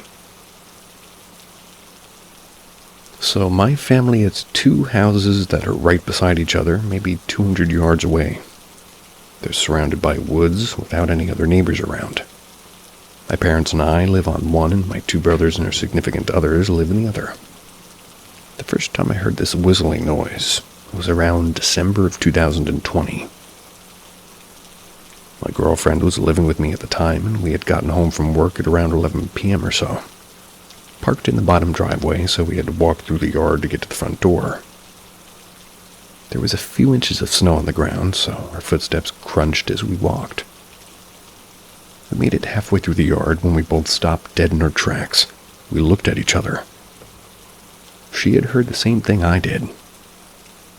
A whistle had come from the woods to the left of us. Not a whistle somebody would use to get your attention or something, but more of a rhythmic whistle. Didn't last very long, maybe 3 to 4 seconds max. We made it inside and just convinced ourselves it was some kind of wildlife to make ourselves feel better. Cut to around 2 months later, and my girlfriend and I are still seniors in high school taking online classes. The whistle has become a bit of a joke to us, and I would always tell her the whistle was going to get us. Up to this point, there really wasn't any more experiences, so we didn't take it very seriously. The next whistle scared the hell out of both of us. We were nocturnal people, so we'd sit in the kitchen late at night and do schoolwork on our laptops. The basement steps are a few feet away from the kitchen table. So one particular night, we're sitting there typing away when we heard a whistle. This one was a little bit different. It was one single whistle, as if it was one note, and it rang out from the basement. We sat in silence for several minutes, then agreed to act like it didn't happen. Over the next year and a half or so, I personally haven't heard it since the basement whistle. My 2 brothers would claim a few whistle occurrences at the other end of the house, but I can't confirm nor deny, as, well, their experiences aren't mine. But just this week, I was up at around 2:30 a.m. sitting in my room with the house to myself. I was on my phone scrolling through Twitter when I heard the same single one-note whistle come from the living room this time. Perked my head up, accepted it as another whistle, and went back to minding my own business. Mind you both, my grandfather and my grandmother passed away in this house. I don't seem to recall them as rampant whistlers from my childhood, though I'm not so sure if this has anything to do with these events.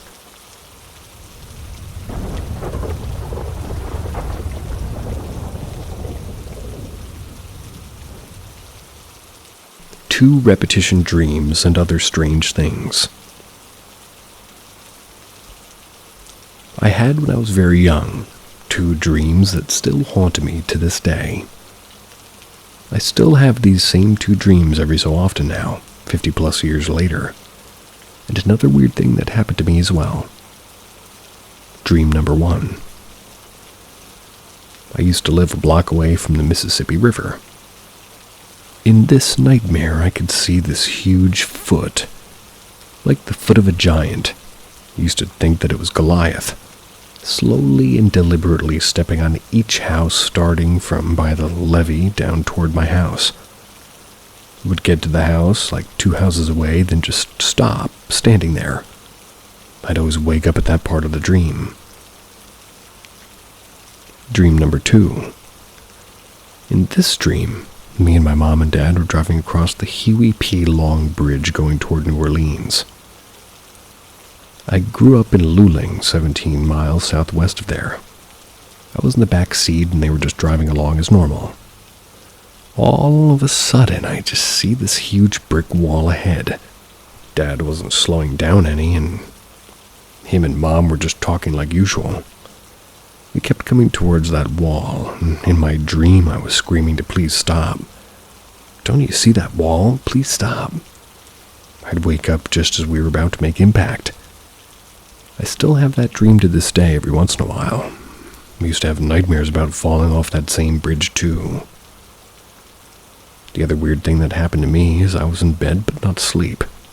I could hear a scraping noise on the street closest to my window.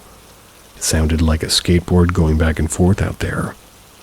Every time I got up and looked out the window, there was nothing and no one out there, but I could still hear the noise. I finally quit looking and curled up in the bed as closest to the door as I possibly could. One last thing. A friend of mine, several years ago, told me they kept having dreams about me. I almost told him to leave me alone, but I'm grateful I didn't know. He told me that it was me in childhood and I had gone to a funeral way out in the country.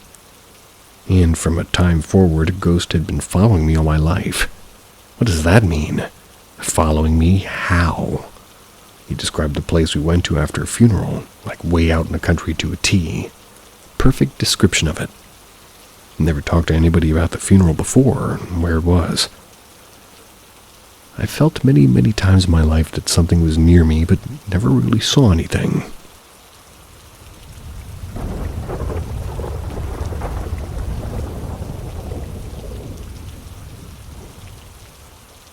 The fight over the TV.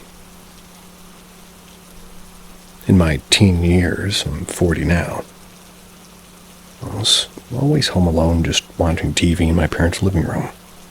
While channel surfing with the old cable remote, I saw that there was a good movie about to air on HBO. Excited about the prospect of watching something good on a boring Saturday evening was going to be the highlight of my night. At that time, we had a pretty set-top cable box. Or, not pretty, but we had a set-top cable box. And when you turned it on, you had to manually turn on the TV right after those old boob-tube televisions. I'm in the living room with the lights on, sitting comfortably on a beach chair when all of a sudden the TV turns off. That was odd. No big deal, so I just reach in front of me, grab the TV remote, turn it back on. Then place the remote back on the coffee table. I sit back and I get comfortable. Then, about 15 minutes later, it's turned off again. Annoyed, I pick up the remote, turn the TV back on again. I'm mostly pissed off at this point because I hate being disrupted as I'm watching something good on TV. Then, a few months later, it turns off again. Logically, I'm thinking that maybe somebody's playing a prank on me. And that has happened to me in the past, where my cousins would prank call me or do something mischievous. Then I ruled that out because I was the only person in the apartment. I thought that it could be interference from both remotes being in close proximity to one another. It's never happened before. Maybe the next door neighbor was using the same remote and somehow turned off mine. But the apartment walls are made of concrete, thick concrete. I was just rolling out every known possibility I could think of as to why this was happening. At this point, I say out loud, "Nope, this is unacceptable. I refuse to be interrupted." So I turn the TV back on, and now it's immediately shutting off. Playing tug of war here, almost as if I'm playing a video game. On, off, on, off, on, off. As fast as I'm clicking the button, it's turning right off.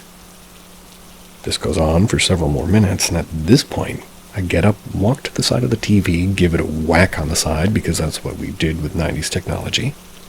True. Just sitting in the living room, fighting with some unknown force over control of the TV. Then finally it stops, and I presume, or resume is what you meant, to watch my TV program. I don't know what this unknown thing was trying to prove, to fuck with me, but I wasn't backing down, and after that night, this strange experience never did happen ever again. Take a slight victory.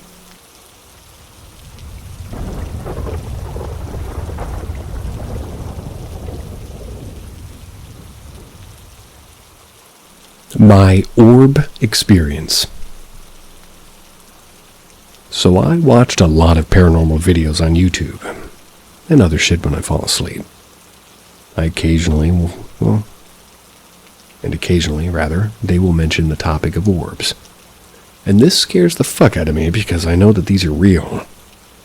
Here's what happened. It's not really super interesting, but I can assure you that it is 100% real. I've also seen a UFO, so I know that those are real too, and this opened my eyes to silly topics such as Dogman and Bigfoot being real. That is the name of my dog. I gotta look this up. And my dog is not named after some sort of a ghost. He's named after the fact that he's a male and he's a dog. Gonna look that up later. I was in my apartment drinking a beer in my computer, and at the time I had a cat named Jamal. I ended up giving him away because he deserved a clingy cat lady, not some guy who just got a cat for fun. But I digress. Jamal started freaking the fuck out, and they made me inquire about him, and I went and tried to pet him, but he wasn't having any of that. I suddenly saw a ball of white light start to fly around, and it came close to us, then backed away, then went towards my door and just dissipated. I have no idea what the fuck it was, but it actually scared the fuck out of me. It seemed like it had intelligence, and it was like looking at us, if that makes sense. I ended up comforting Jamal and calming down, but that was a mindfuck. What was it? I did research, and ball lightning is the thing that comes closest to describing what me and Jamal had seen. Makes me laugh to describe Jamal as if he was a human, but it's true. So essentially, I saw an orb and my cat confirmed it. I was freaking the fuck out before it actually became apparent to me that something was going to happen. And no, I don't believe in ghosts, but I am open to the idea. Somebody asked me, did anything paranormal happen in the apartment? Well, yeah, actually. I'd always go run downstairs to go get my Uber Eats orders and shit, and sometimes the door would lock by itself. I fuck you not, I tried to replicate this, and it literally wouldn't budge. That lock was solid. I have zero fucking idea how that could happen. Even the guy I called from, like the apartment company that I was leasing from, joked that it was a ghost. This has happened a total of 3 times, so if that was a ghost locking my door to fuck with me, it was an asshole, because I'd have to wait an hour or two for somebody to come unlock the door for me.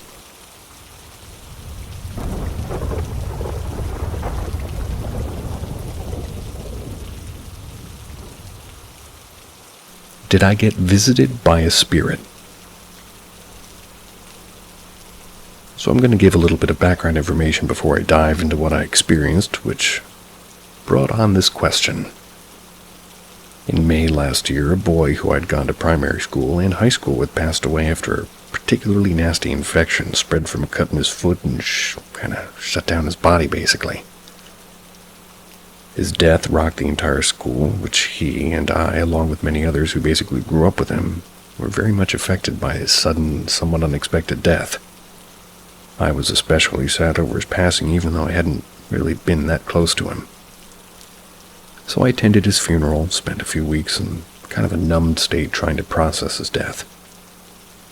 After this afternoon, I was asleep for a few hours before waking up to what felt like sleep paralysis. Except I could talk and hear myself saying things, but I couldn't move at all. There was a person sitting at the end of my bed, so I asked who they were, and they turned their head to look at me. It was the boy who had passed away. He and I spoke for a few moments about our school, my life. He gave me advice on a few things, and finally I asked what he was doing here. He replied with just checking in. I do that quite often to make sure everyone's okay, before joking that it was easier for him to talk to people in this state than, it was in my state.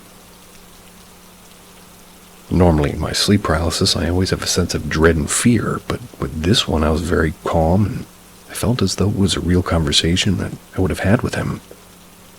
He was very kind and just sat there at the end of my bed playing with his shoelaces. After our conversation was over, he reached over and touched my hand and said to me, "My time here with you is over, but I'll make sure to let you know if I come around again. I'll look out for you," which was one of the last things he said to me before he passed. Goodbye for now, before disappearing right in front of me.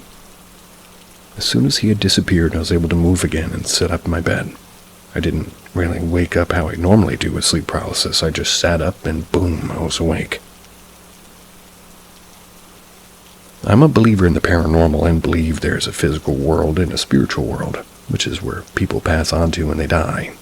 I think that sometimes people's spirits get trapped in a sort of limbo between the two worlds, and that's when we, as beings who are alive, are able to see and communicate with beings who are spirits.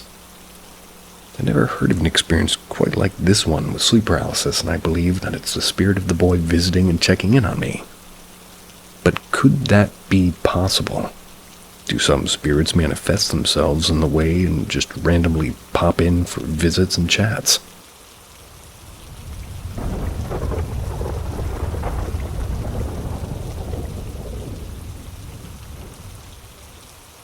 I'm a complete skeptic all of my life, and I think I saw an apparition. Maybe it stayed around. Like a week ago, me and my girlfriend got home from thrift store shopping. We were in our kitchen just putting down our bags, casually talking with her, and I feel someone coming through us, then going out to the kitchen door into the living room. I live with my nephew, so my brain immediately thinks it's him trying to make sense of it, but he's not home. I feel this weird haze and dizziness, and I faintly see the back top of someone's torso with a blue Hawaiian shirt and blondish to white shoulder-length hair. They just rushed right into the living room. I felt confused because I've never seen or felt anything like this, and I'm in my 30s. I let my girlfriend know, and she just talks to him, saying that if he's going to be around, be nice. She believes in these things more than me, and she had some experiences before, apparently. Just I'd trip out and I'd laugh it off. A few days later, we're in our room and about to watch a movie. That's when out of nowhere she moves on the bed and there's a random pile of beach sand there. We had made the bed before and eaten there without seeing this. We track back and think, how could it have gotten there? We have no idea. We had been to the beach, or rather, we had been to the beach like a month ago, but had done laundry and put away everything we used. And now today we're sitting in our living room scrolling through our phones, and all of a sudden we hear some keys fall in our kitchen. My girlfriend jumps up to go to the room because she doesn't have pants on, and we again think it's my nephew coming in. I go check, and my keys are on the floor with my sunglasses. They were on the hook in the wall with a carabiner, and now they lay on the floor. We grab them, put them back, and kind of fling them around, push them, and they're not falling from that hook. Weird. So, like I said, I'm a skeptic, and I don't really believe in paranormal things, but ever since we went to that antique shop and brought back some stuff, these unexplainable things had been happening. Trying to find logic and physics to them, but they're kind of not making sense. I'm not scared, just intrigued. And there must be an explanation, but definitely boggling my mind a bit. Stuff we got, if anybody's interested or has dealt with something similar. A 1970s mug, 2 trinket boxes, 1 wood, 1 metal with Egyptian decor. A candle holder, a book, Do Cats Think?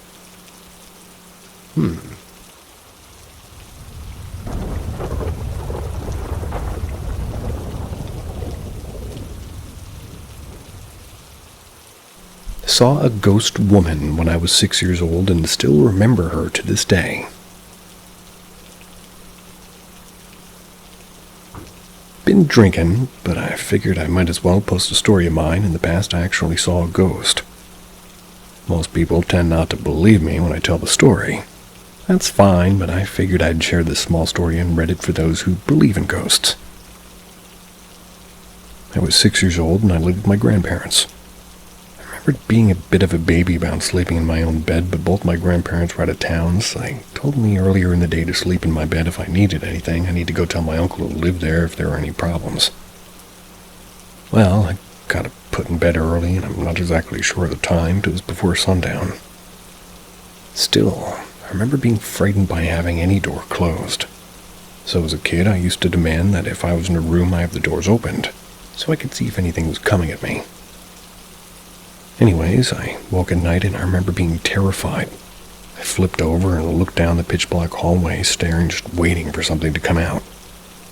I wanted to scream for my uncle, and I got plenty of trouble for bothering him in the past, so I just sat there horrified some monster would come out. Well, I remember laying on my right side looking down the hallway. I blinked once and opened my eyes to see a translucent figure in the hallway. After confirming what I saw with my eyes, I froze in terror, trying not to scream. I didn't want this figure to see me. Just as I gained a bit of composure as best as a 6-year-old could, the figure turned to me, where I could make out more of its figure. It was a woman, most likely in her early 20s. She had a longer bob haircut, donning a spaghetti-strap dress that expanded out of the bottom just above the knees. Slender outline, but I couldn't make out the color or intricate details. All I know is that she was translucent, with the only color I could make out being white, as if she was a cloud formed to like a human outlining. After I caught most of her details, she lifted her arm in a very gentle manner, did a bit of a long wave goodbye toward me, and descended down the stairs at the very edge of the hallway. I remember getting up, turning on the lights, and screaming for my uncle, who had a room down the stairs from me. He never came upstairs to check it out. I remember getting so worked up, but so fearful to leave my room, I just crawled under my bed and fell asleep. Anyways, figured I'd share this experience, and I was wondering if anybody saw something similar in their lives. I tell people this, like a 30-year-old man, and people with coworkers to friends, and they just laugh at me for bringing it up in the first place.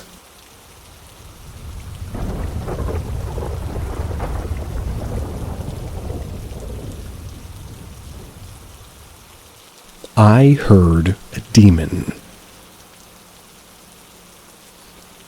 It's quite huge to just assume that I heard a demon. I don't know how to explain it, but when I heard it, I just knew it was a demon. I was 5 or 6 years old, 2010, 2011, and I was in Morocco during vacation. I was visiting my family. I live in a building that my dad and his brother built. At the ground floor lives my aunt and my grandfather, and a woman with her husband and her baby. I live in the first floor, and my uncles with his wife and 2 sons live on the second floor. I was at my aunt's house, and she told me to go to my house because it was already 12 p.m. My mom should have soon finished cooking lunch. As I go up, I suddenly heard a voice calling me by my name. I automatically turn around, but no one's there.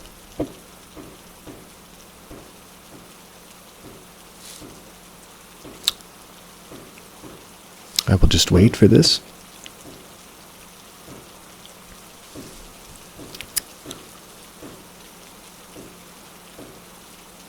Jeez. We're at like over 30 now?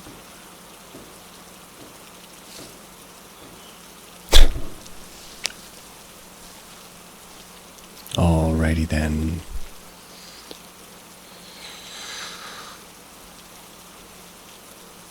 Where was I before that? It's already 12 p.m. My mom should be finished cooking lunch. As I go up, I heard a voice calling me by my name, and I automatically turned around, but no one's there. I got scared, not because no one was there, but because of the voice. I never heard anything similar in my life. It's not something a human could ever imitate. Maybe with technology it can now, but honestly don't even know if it's the case. It's impossible because the only technology we had was the television. When I heard it, it just somehow felt that it was not human. Still wanting to be sure, I thought that maybe it could be my cousins, even though I knew that they were playing outside. Maybe I didn't see them come inside, so I looked at the second floor and spiral staircase, but there was no one, and also the voice clearly came from behind me. It was getting more loud and angry and close. So as I heard it, and it was just behind me, I went inside my house and locked the door. I did tell my mom right after, but she wouldn't believe me. She'd just say I dreamed and that I'm young every time I would tell her something weird happened. Those were fireworks, not guns.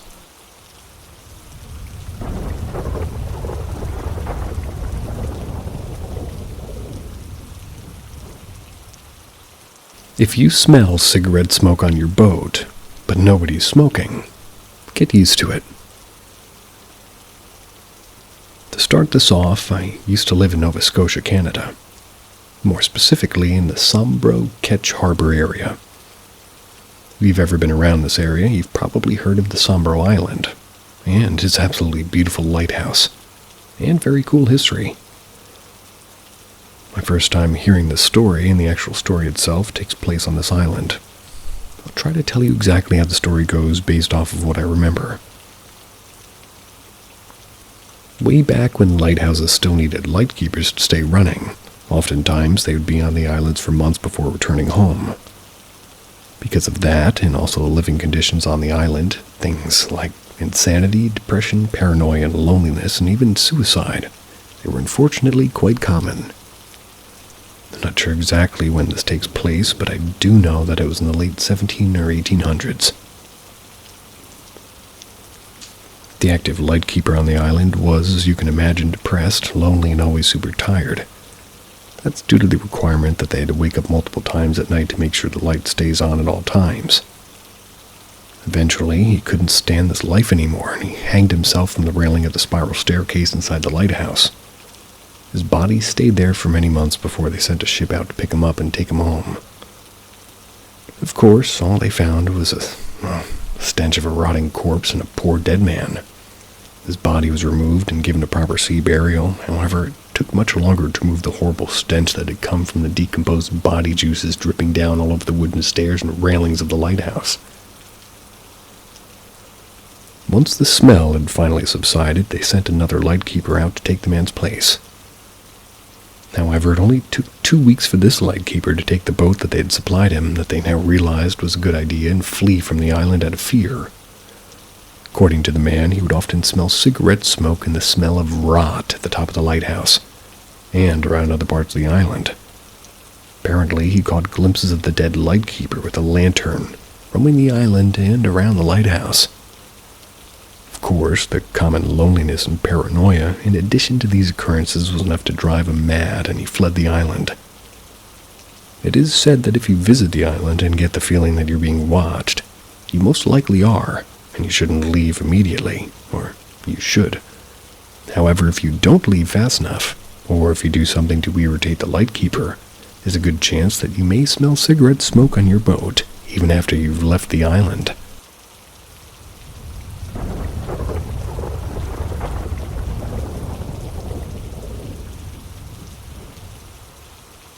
Weird things happening.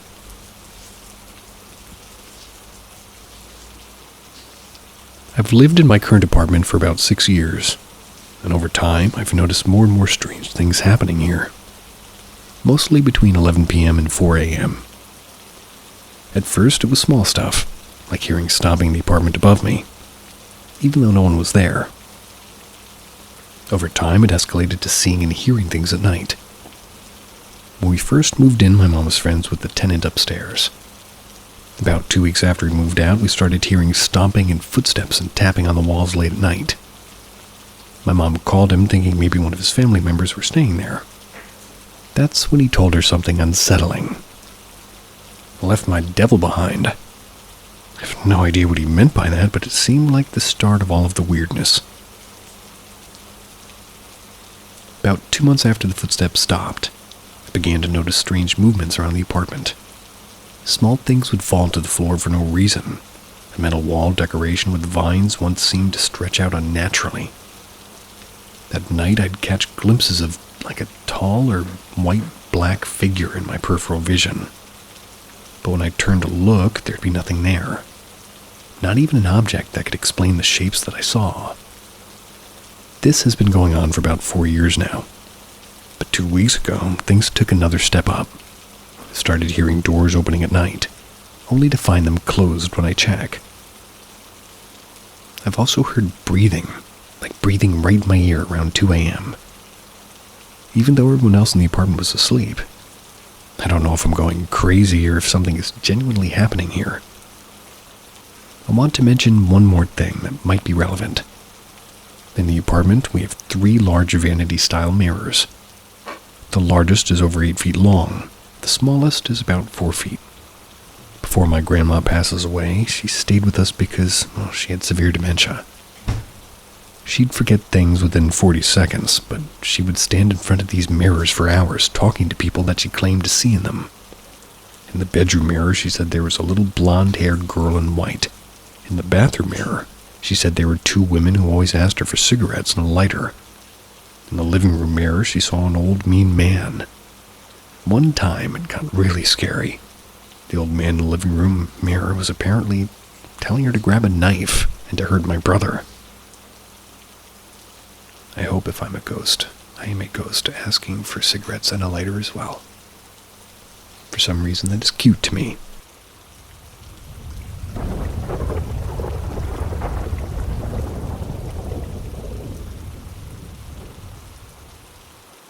I can't stop seeing them. I've been seeing a black mass lately. They emanate from my walls and they run out of the corner of my eye. I've been taking anti-anxiety and antidepressants since 6th grade. Recently, around 6 years later, I've been able to start dropping some of my medications. I used to these masses, whatever that might mean, when I was younger. But not a lot. I can have very many predictive dreams, some I can remember and some I can't, which always come to reality in some amount of time. My father's always told me stories about my grandmother and how she was a sensitive. I've never met her. She was terminally ill and passed when my father was 24, 16 years before my birth. She could hold any random object and tell you facts about it, and she was an overall feisty and spiritual person. Her baby picture and my own are almost identical.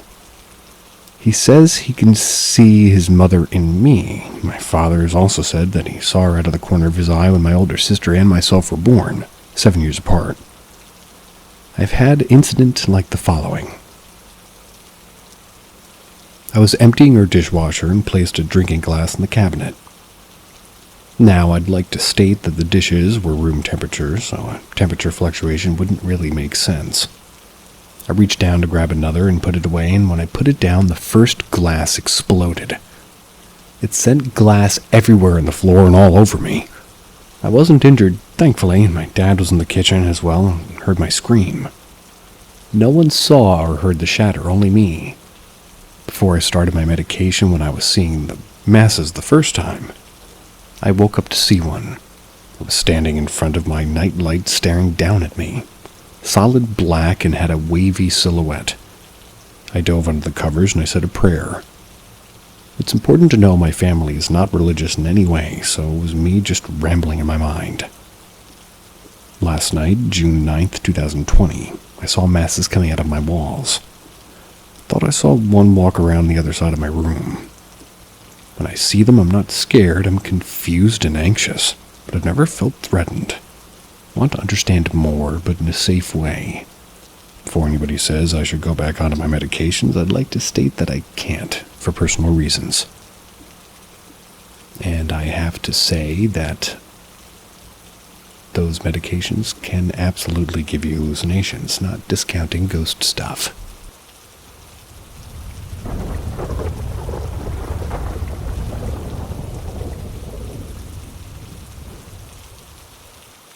The Invisible Wall. When I was younger, my grandmother used to share loads of scary stories and paranormal stuff, and most of those were explainable, except one. It wasn't really a story, but rather something my grandfather experienced. This happened in a Serbian village, late 60s or early 70s, considering that he was in his 20s. One night, my grandfather and his group of friends decided to go out for some drinks and have some fun. Now, my grandfather never drank alcohol. As far as I know, that's how it's been his whole life. So he was the only sober one that night. They didn't go by car and instead walked. They walked to one cafe, or as they call it, a kafana. They had a good time, good laughs, but soon enough it was time to go home. The village roads at the time were very scary and dark, but still visible to some degree. They had each other and didn't really think about that. They talked on the way, had some more laughs, but all of a sudden they stopped. They had noticed my grandfather wasn't with them anymore. They turned around, saw him behind them like 10 meters away. He was just standing there looking up with a terrified expression. They asked him what was wrong and why he stopped. He responded saying that he can't see them. All he saw was a huge concrete wall. Looking up, it seemed as if it had no end. Same with looking left to right. It was a gigantic wall that he saw.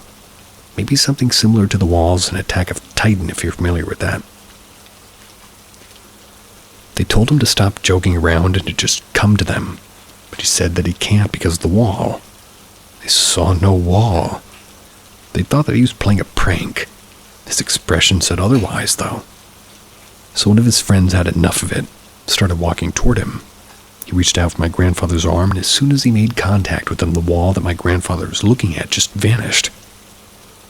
It wasn't a slow disappearance, but rather something that vanished in a blink. They made fun of him, but he was still scared, 100% sure of what he saw. Sadly, he passed away. Never got a chance to ask him about it. But grandmother said whenever he talked about it, he was dead serious, went into real details about the wall. At the time, he had no illness or anything that could cause him to see something like that, especially for a whole minute. If this blows up, I can ask my grandfather about it again, since the last time I heard the story was like 10 years ago. Maybe I missed something. Grandmother.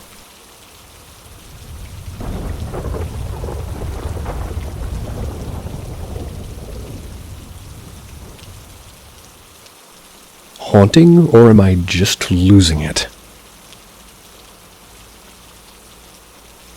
My family and I moved into an old farmhouse, almost 7 years ago now. 6 of us live here. The house has cornfields surrounding it for miles around, making the house pretty secluded. Anyway, a few months after moving in, the whole house's vibe changed. I started to get sleep paralysis every night. I would see the shadow man and an old pale-faced woman. She'd always run at me. Even when I closed my eyes, I could see her.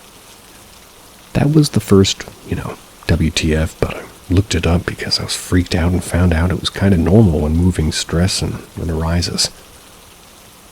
Okay. The first thing I experienced is when I was changing my shirt. From my room, you can see the staircase. I look over and I see the top of someone's head and a pair of eyes watching me. I saw hands resting by each side of this head thing. Thought it was one of my 6 siblings being weird, but when I went to see who it was, no one was there. If someone was there, I would have heard them go down or up the steps because the house is old and creaky. Of course, my family brushed me off when I told them about this, so I put it out of my brain. Second experience was a few months later, and, sleep paralysis was still ongoing. I stopped sleeping on my back out of fear, and I was walking up the steps, and I saw a shadow of someone standing in my room from the light coming through the window. When I turned the corner to slowly walk into my room, I looked to the wall again, and the shadow was still there. But once I enter, no one is there. Once I step out of my room again, no shadow.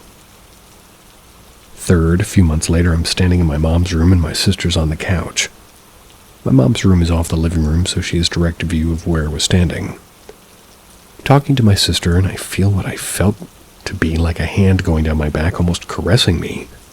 I jumped and ran to the living room, creeped out.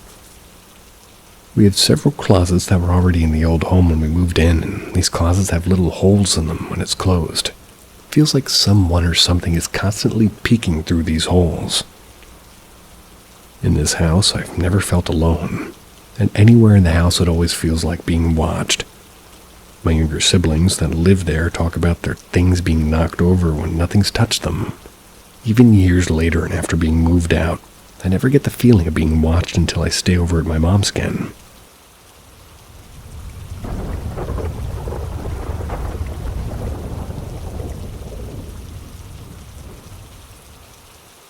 Is Mommy home?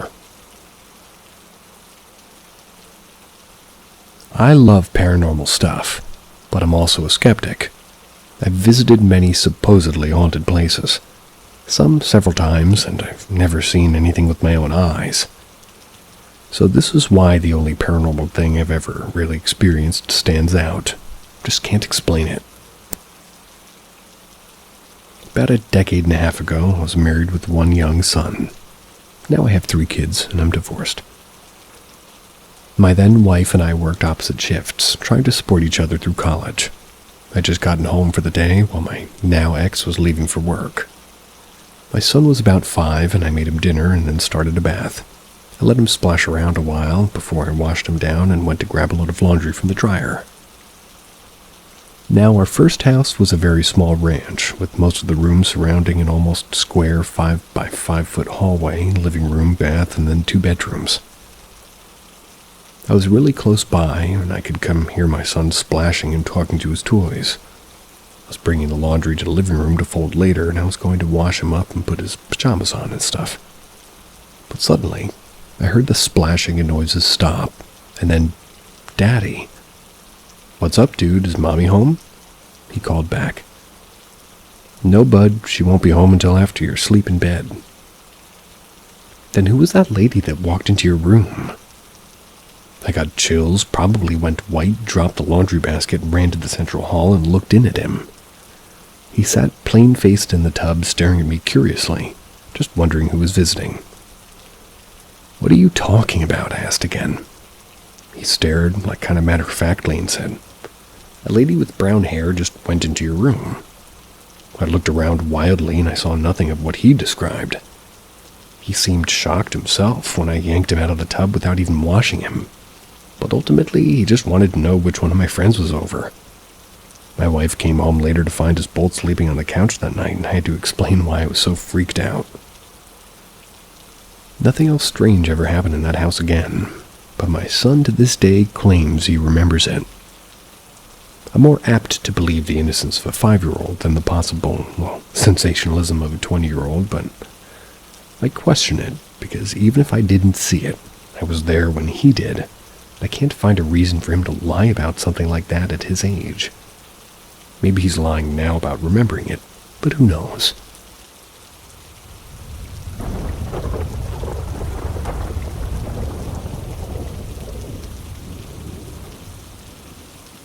Sleepwalking and paranormal experiences. I've been sleepwalking since I was a little girl. At the time of posting, I'm 27. I've continued to sleepwalk as an adult. As a kid, I'd sleepwalk into my parents' room to sleep on the foot of the bed, and sometimes I'd commonly did this when I woke up in the middle of the night after a nightmare. On multiple occasions, I also sleepwalked and fell down sets of stairs at home and didn't know I'd gotten out of bed before falling. As an adult, it isn't uncommon for me to sleepwalk to the kitchen for a bottle of water or to the bathroom, both of which had been reported to me by my grandmother and, before we moved to different states, my sisters as well. I believe I got this from my dad, who, at his current age of 60, also still sleepwalks and would sleepwalk as a kid. As a kid, I didn't really associate this with anything paranormal, just a normal growing kid who had a habit of getting out of bed without knowing it and doing things. Not weird. As an adult, it changed a little bit. I'd stopped falling downstairs for the most part, give or take a few occasions. On most occasions, when I fell down sets of stairs sleepwalking, it felt like I did when I was a kid. As far as I knew, I was sleeping in my nice warm bed, and then I was actually throwing myself down a set of stairs. Never ended up injured, minus a bruise or two, but nothing noteworthy. Well, that's amazing. The change happened when times almost fell down the stairs. I'd be walking from my room, which was down a hallway and around the corner from the stairs, when I'd feel a hand on my shoulder waking me and keeping me from continuing. I would look around me to see who was in my family that had woken me up to find me sleepwalking and kept me from falling down the stairs, and always found no one. My sisters were always in their rooms, which were near mine, and my mom was still asleep in the master bedroom, which is near the stairs. My dad usually worked nights and was usually at work when these incidents even happened. I'd like to think that these hands were just part of whatever dream I'd been having before waking up, that my mind added them to make sense of why I was near the top of stairs and was waking up there. I was fully awake when I started looking around for who had grabbed me, and I'd still felt that hand there on my shoulder stopping me. Can't seem to make any sense of what would have grabbed me and stopped me from falling if there was no person in the room. And if there's any chance that on these occasions a spirit could have known that I was going to fall, that it needed to stop me those nights because it knew it was going to be another one of those occasions when I couldn't navigate the stairs.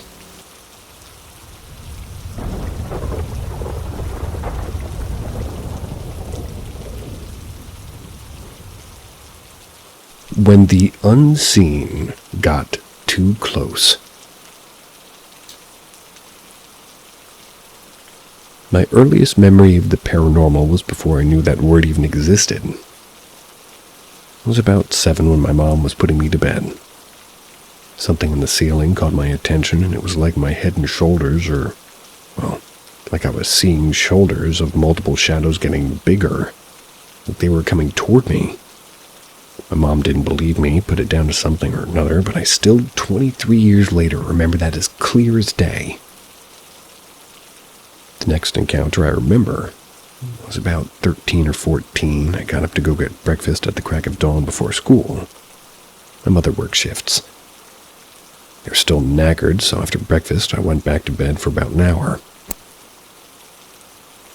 No sooner than I had gotten in bed, got comfy, started to doze, did I feel a presence in the room. It was laid facing the door with the other side of the bed to my back, and whatever was there got in the bed behind me. I felt the bed springs dip down, and felt like there was a presence behind me. And no, I did not frickin' look. I got up without looking back. Never happened again, too. But I remember my mother saying she woke up one night and had a tall, dark shadow that she had, with a top hat standing at the bottom of her bed. She didn't feel scared, and I have no fucking idea why not. She also mentioned that she had a ball of light follow her from her toilet back to her bedroom, and then it just did a little spin and flew off into the west, or whatever that emoji means. The worst I heard was my cousin, and again a teenager. She was just laying in her bed, and her bed shot across the room with her in it. When she tried to get out of the bed, her wardrobe doors flew open, and when my uncle and her mom came to see what was going on, she couldn't get out of her door. My uncle would also just be sat in the living room, and the Christmas cards would start spinning in the air and be slid across the window ledge, and the house always had a heavy atmosphere. I still don't have enough knowledge on the quote-unquote paranormal, because it's, let's just face it, there's nothing normal about any encounters. Maybe some souls just choose not to move on, or maybe it's remote viewing. After all, CIA confirmed that they can do it. I think that kind of weirds me out more. But anyway, thank you for reading my experience. Be interesting to hear if anybody's encountered something similar.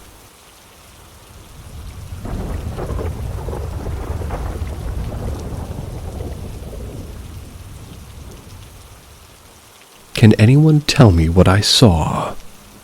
Took place in an army training area. Early 2023, I was doing a training exercise in the woods of Fort Gregg Adams, formerly Lee, in Virginia.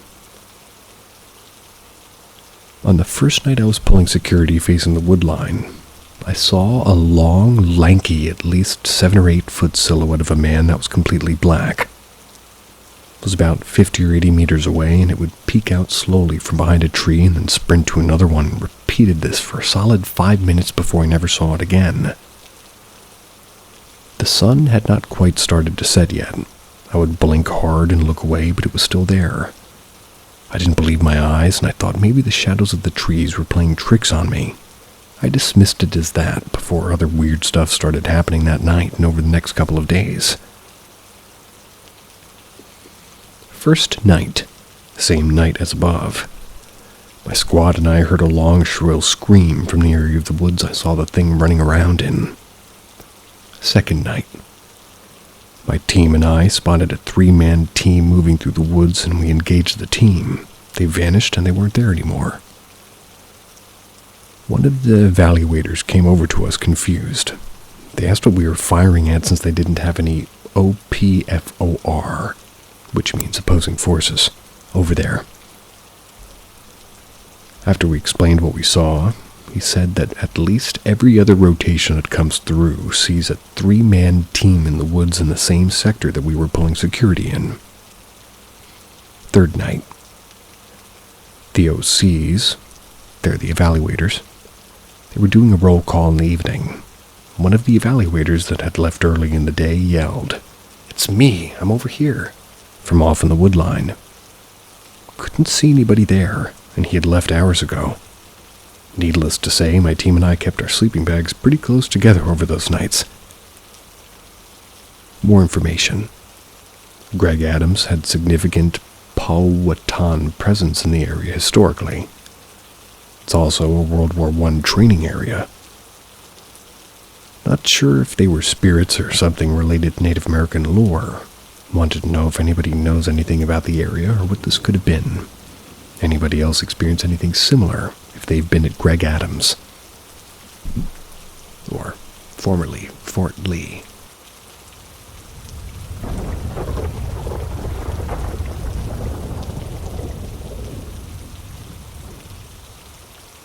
I saw what looked like a brown bear in the pines, but I'm not sure what it was. So I'm a little bit confused right now. I live in South Jersey near the pines. Buck week for deer hunting starts tomorrow. Me and my uncle go every year as a sort of a bonding thing, and also just because we enjoy hunting a lot. We were driving to our spot in which we have a trail and all these cams set up. We parked the truck and he asked me to go out and check the cams while he stays back and does whatever he does. So to picture it, our cams are set up around our tree stand. I have to walk through a small sort of foot trail to get to the tree stand, and it opens up to sort of an area of 4 to 5 trees. I spot one of our trail cams that's closest to the tree stand, and I have to get my SD card out of it, bring back to my uncle so we can check on them on the laptop. So I'm not really paying attention to my surroundings because I'm too focused on getting the card out, and then I hear like an almost distorted grunt of the beginning of a roar to my right. That leads to an open dirt field of sorts, which isn't really used very often. I'm taken back because I've never heard of an animal like that in these woods. I'm looking around through the brush, but I can't really see anything. I'm hearing sticks crack and the same sound over and over again. So I get freaked out, climb up and over the tree stand to get a better look. I'm up there and I look to the open road area and I see what looks like a giant brown bear walking across the ground. Now, we have black bear, but very rarely will you see them, and around this time of year you won't because of hibernation. So I'm just in awe of this beast of a machine walking around, but still confused and scared as to why it's even here. Then something stands out to me. There's these white patches on its fur, almost like a fuzzy mold. Then it turns its head to the side, and I see that it doesn't have a face anymore on that side. Just skull and bone. No lips or anything, just bare teeth. So I'm thinking maybe it got attacked by another bear or got hit by a car or something. Then it turns to the other side to walk into the other side of the woods, and I see it doesn't have a face on that side. So just bare skull on its face region. Then after that, it walked into the woods, and I went back to my uncle and told him everything. Not sure where to post this, but I figured here, because really wasn't sure if it was alive or whatnot.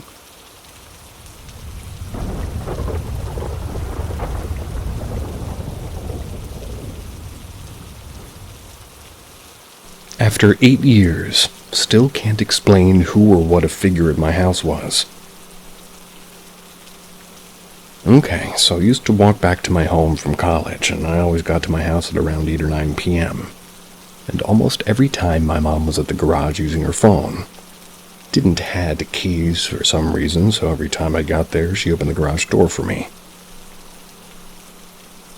One day I got to the garage door and I saw her, or what I thought was her. But as soon as I told her, "Hey, can you open?" she stood up and went into the house and closed the door. I was cut off. So I was like, okay, that was weird, but she probably didn't hear me. Then I called my brother and told him if he can open the door for me. So he came and I went inside the house looking for my mom to tell her, "Hey, I was there and you didn't hear me." But I soon realized that my mom wasn't there. Asked my brother if he was at the garage, and he showed me that he was playing video games. It's hard to describe how odd this feels to me because I'm pretty sure that what I saw was a person, and it wasn't one of those times where you kind of see some shadow in like a split second. This time I had plenty of time to look at the figure, I'd say 10 seconds or more. Until this day, there's no explanation for that. One thing that I'd like to add, well, is that my grandma took a few plants, and that must be really old, I'd say 50 plus years. That's from her mom's house, and she died in 97. And one of those plants remained in an old plant pot. So my grandma was moving the plant to a new one, and when she dug up, she found a little glass jar was wrapped with some papers. And that papers had something written on them, but nothing readable. The glass jar also felt and sounded like it had some type of liquid and some rock or hard thing inside of it. As soon as my grandma saw it, she said, "That's witchcraft." She was pretty convinced and didn't allow me to open that jar at my house, and she showed it to her sister, and she told her that it was definitely a hex, and that she can call a priest to get rid of it and clean her house. I sometimes think about that jar, and it looks so weird, and it was crazy how my grandma quickly knew it was witchcraft. But in the country I live, people are really superstitious, and also my grandma told me that she's seen one of those before.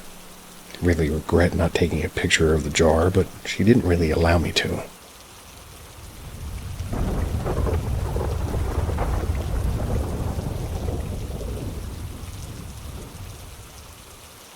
Ghostly pranks. I was reminiscing with my partner about our old church youth group last night, and I was reminded about this experience. I feel like every middle school had a ghost story of some sort. In ours, the girls' locker room was haunted by a girl who died after a medical emergency. But I never saw or experienced anything there. The middle school that was just a mile up the street had haunted bathrooms, apparently. This school had a really nice field and people liked to play soccer there. Our youth group was participating in a soccer tournament with other, local youth groups that year. So we used that field to practice. The quote-unquote haunted bathroom happened to be near the field that was left open during the daytime.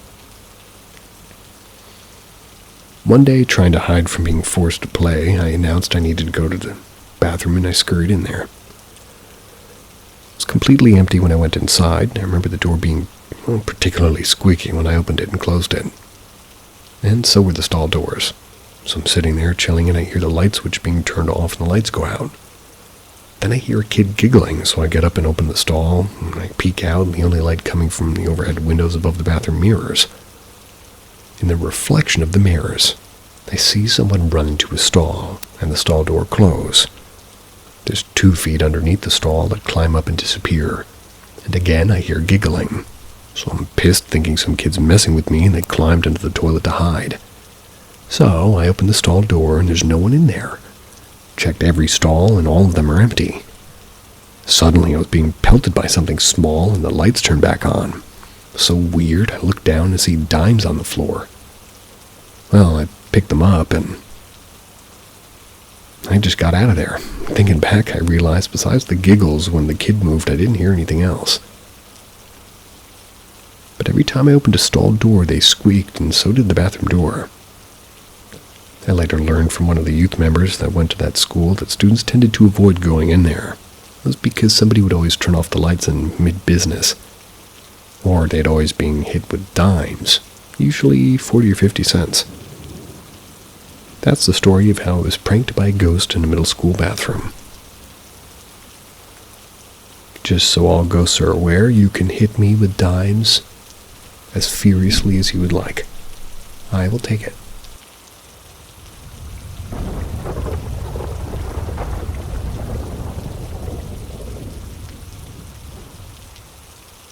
Dark figure appeared to me. I recall an experience in August of 2013. I was staying with family in Ohio for the summer. That way I can attend summer class at my university.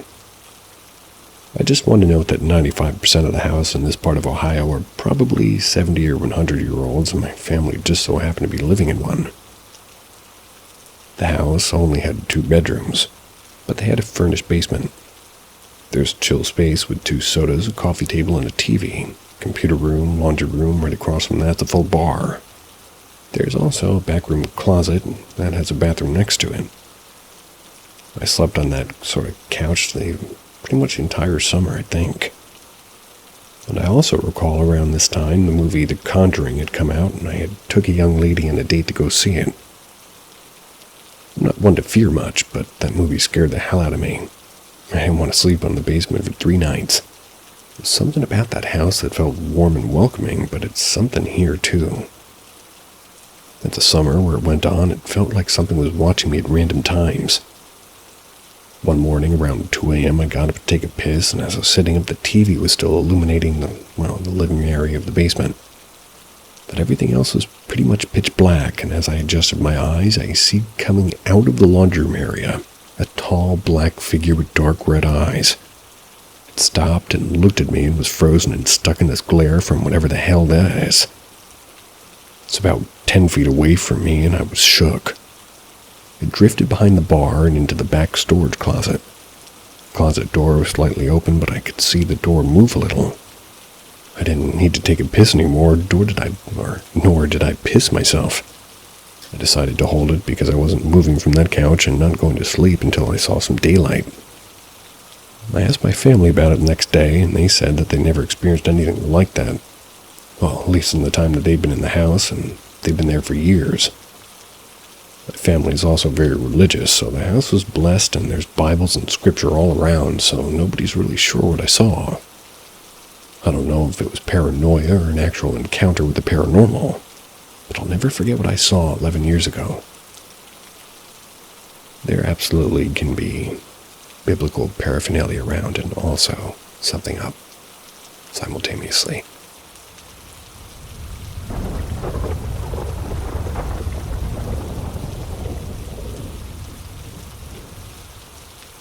House definitely no longer dormant.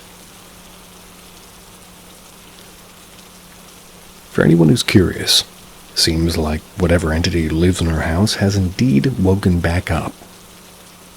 There have been a couple of incidents in the last few weeks that have assured me of this.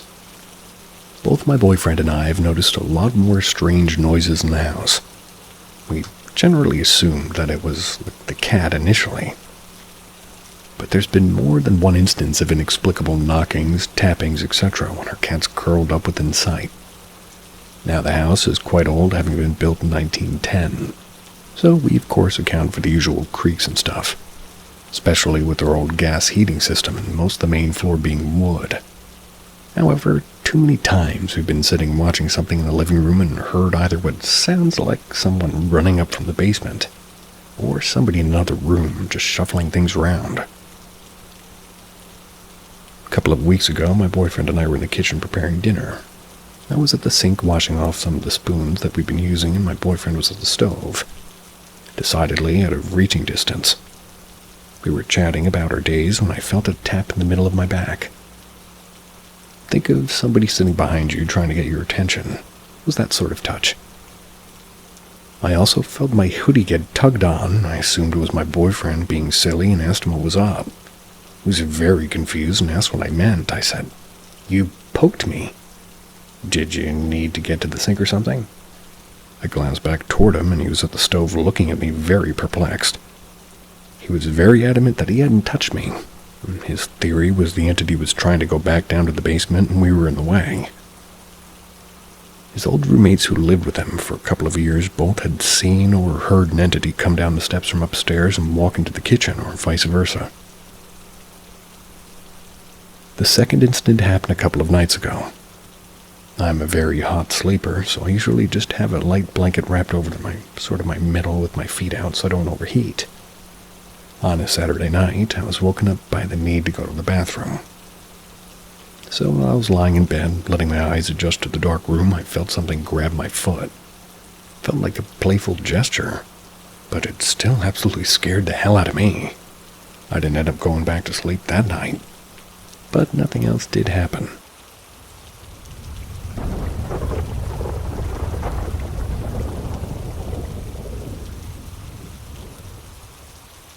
Froggers or ghosts? I don't know how to put this, but I'd like to know what you think about the following. Ever since we came home from a 3-week-long holiday, I've been hearing strange noises. For example, Almost every night when I've been alone on the balcony, I've heard footsteps on gravel. There's only one spot in our garden where there's gravel, but the trees and bushes are in the way, so you can't really walk through there that easy. The footsteps were heavy, and there's no way this could have been a cat. Well, we own one, but we never hear steps, even up that close. Animal steps would be much shorter and lighter, I think. You would think correctly. I've heard doors being closed upstairs. I've heard footsteps upstairs. I've heard things drop upstairs. But the thing is, I've never seen anything. The cat is most of the time outside, and I've experienced these things when she was outside or lying next to me. That doesn't rule anything out or in. It never happened when there were more people around. Every time it was only the cat and I around, and every time I looked at her, she looked as if she heard something or heard me, and every time she got startled or looked all spooked in the direction of the noise. Also, the security system's not working, but we don't know why. It always says activated disturbance. Today I discovered that one door is so old and not in shape you could just open the door sort of from the outside where there's no doorknob. Well, that's a problem. During our holidays, we've had some friends watch the house and the cat. They didn't sleep there, but they live near and came over to pretty much every day. We also invited them to use the pool so they could spend several hours depending on the day at the house. Never really spoken to somebody about this since it's not really my home. It's my boyfriend's parents' house. I don't want to make a weird impression on them even though we've known each other for over 3 years. I get to house sit like every 2 months for some days, sometimes with my boyfriend, sometimes alone. I'm deeply interested in what you think about the situation. Could it be ghosts or possible froggers? Spelled with a PH. Oh, froggers are people who live in someone's home without their knowledge. Froggers.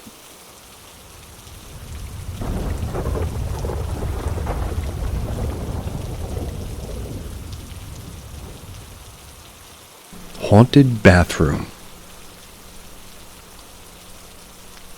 So this just happened to me last week at work.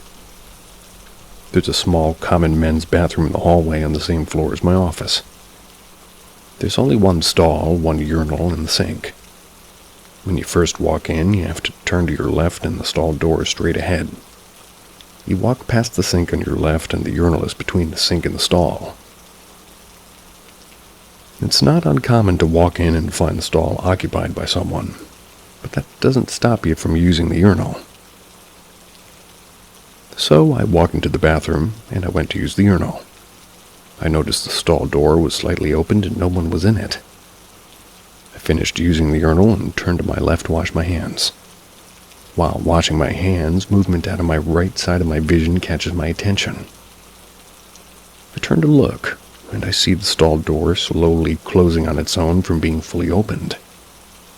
I just stared at it while it was just happening, and I started to think that my movement must have caused it to start closing. Then I remembered that when I walked in, it was already nearly closed. So while I was standing at the urinal, the stall door apparently completely opened itself, and while I was at the sink, it was closing itself. There was no one else in the small bathroom for sure. The main door makes a very distinct and loud sound both opening and closing. So I know nobody walked in behind me and walked out without me noticing. I can get if the door closed on its own from whatever it's predisposed to from this angle of the hinges, but couldn't figure out how it would have swung all the way open and shut again. One of those directions would be against gravity. There's no vents that blow air in there either. I've had other weird experiences in this building when I work alone at night. I told a coworker what had just happened when I returned because I found it interesting. I started to tell him some of the other odd experiences I would have at night, like footsteps in the hallway when no one's in the building, and other similar things. To my surprise, he also confirmed the same experiences when he worked alone in the building at night. So who knows what could be going on? Regardless, I find the experiences fascinating.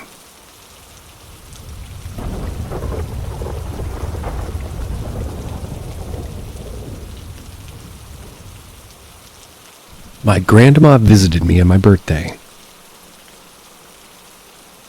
This happened back in 2014. She passed away in November of that year. She was in a medically induced coma, so doctors could see what they could do while she was down under. But the doctors noticed her condition was getting worse, and she was unable to wake up. As you can imagine, it broke my heart knowing I couldn't hear her tell me that she loved me one last time. Eventually, with my family's decision, they decided to let my grandma pass, so she didn't have to suffer anymore. So the next month of December was my birthday. I'm actually born on the day before Christmas. So anyway, in my dream I encountered this little boy who seemed quite familiar. If you've ever seen the Christian or Catholic depiction of the child of Jesus, El Nino, he looked strikingly similar to him, although details are much more blurry in my dream. I didn't recognize that he looked like El Nino until after awakening. In my dream, the child told me to carry out 3 tasks, and he'll give me a gift.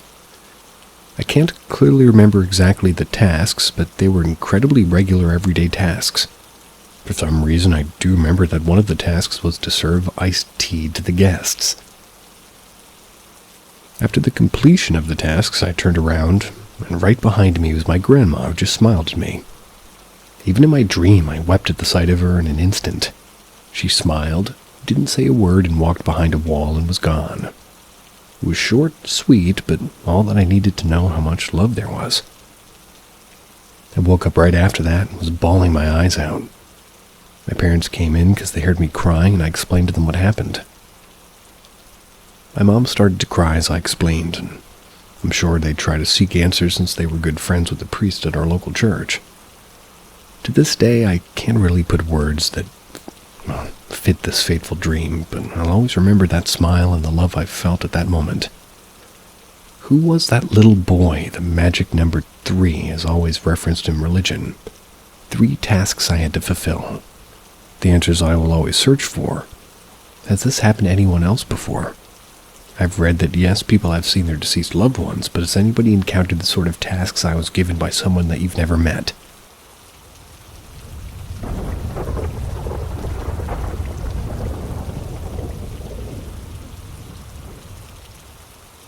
A friend's experiences. I have a friend who's had something weird happen health-wise recently. A few months ago, she started having a few issues. Her blood sugar was too high and her kidney function was way too low. This friend drinks anywhere between 12 and 20 sodas daily and was informed by both friends and her doctor that she needed to seriously cut back on the soda, which she has, to the best of my knowledge at least. She sees her primary care doctor around once a month or so they can monitor some degeneration of the discs in her back so they know where to fuse more of them surgically and to keep track of how the gnarly painkiller she's been taking affects her health. Fast forward to about a week ago. She's wandering about the home that she shares with her parents and her child. I believe her child would have been with her ex-husband since he has weekend custody, and she basically gets extremely violent and incoherent. Her parents dial 911. She gets taken to the closest ER, which is a town or 2 over, and they find out that she needs to be put on heart medication for life and needs a heart monitor as well. Neither her or her doctor, who she's seen days before this, had any reason to believe that there was anything wrong with her heart before this point. She's noticed some signs of haunting in this home her entire life. Been hearing about them for the 8 or so years I've known her. Most of the stories I've heard had involved toys without batteries or wiring or any ability to move on their own moving across the room. Her daughter also has one of those toy lawnmowers with plastic balls on the top that make noise when the kid pushes it, to which made a noise a few times when her daughter is very notably at her ex-husband's for the weekend. Mr. Bucket. She lives in Minnesota, which doesn't have earthquakes, that I know of, and these incidents have always seemed to take place outside of tornado season. And as a teenager, she's now in her mid-30s, she remembers seeing a black shadow behind her in the mirror as she brushed her teeth. She'd turn around and the shadow would be gone. She wouldn't see them again for at least the rest of the day. She seems attached to the idea that despite not seeing these things for more than 10 years and never being able to look directly at them, that they might be linked to her heart problems. Anyway, they could be linked.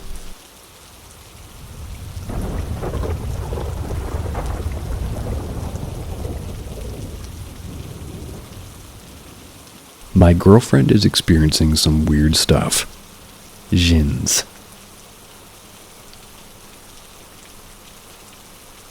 So my girlfriend is experiencing some weird stuff since a very long time. However, it's not as bad as it has become now. She told me that she used to go on the roof of her house and talk to somebody. Her mother said that there was no one and she was talking to thin air. Fast forward to 4 months ago. She started having dreams, smelling something bad in her house. Day 1. Dream. A small baby is scared and she's trying to comfort it, but she's very scared herself. She can't find the entity from which they're scared of. Then she saw me, I took the baby away and left her there, and she woke up with scratches. She told me that her mother gave her a shiny ring. My girlfriend is a Hindu. Day 2 dream. The entity is visible. It's a huge dark shadow of a man. The baby is louder and my girlfriend is even more scared. I didn't appear. She woke up with scratches on her back. The ring became all black and hollow. I was very skeptical until she sent me a photo of the rings before and after. Then with coming days, the shadow came closer and closer. The baby eventually died and the entity kept coming closer. The scratches got worse. She said that she was able to feel like somebody's breathing right on her face, like she could feel the gust of wind on her face. Apparently, she has a distant cousin who lived in Canada and supposedly she's a medium. She told my girl that this is because of an Ifrit jinn. And that has the jinn behind my girl ever since she was little. As my girl is Hindu, lives in India, she has no idea about what a jinn is, and what to do about it. She sometimes randomly sees a human hand on the wall, hears loud banging on the door, hears somebody walking. She's consulted 2 doctors, as both of us were very skeptic. But there's some stuff that we can't explain, like the ring and the scratches. I'd really appreciate any advice, and I just want her to stop having these experiences and to be happy again. Can we somehow get rid of the jinn?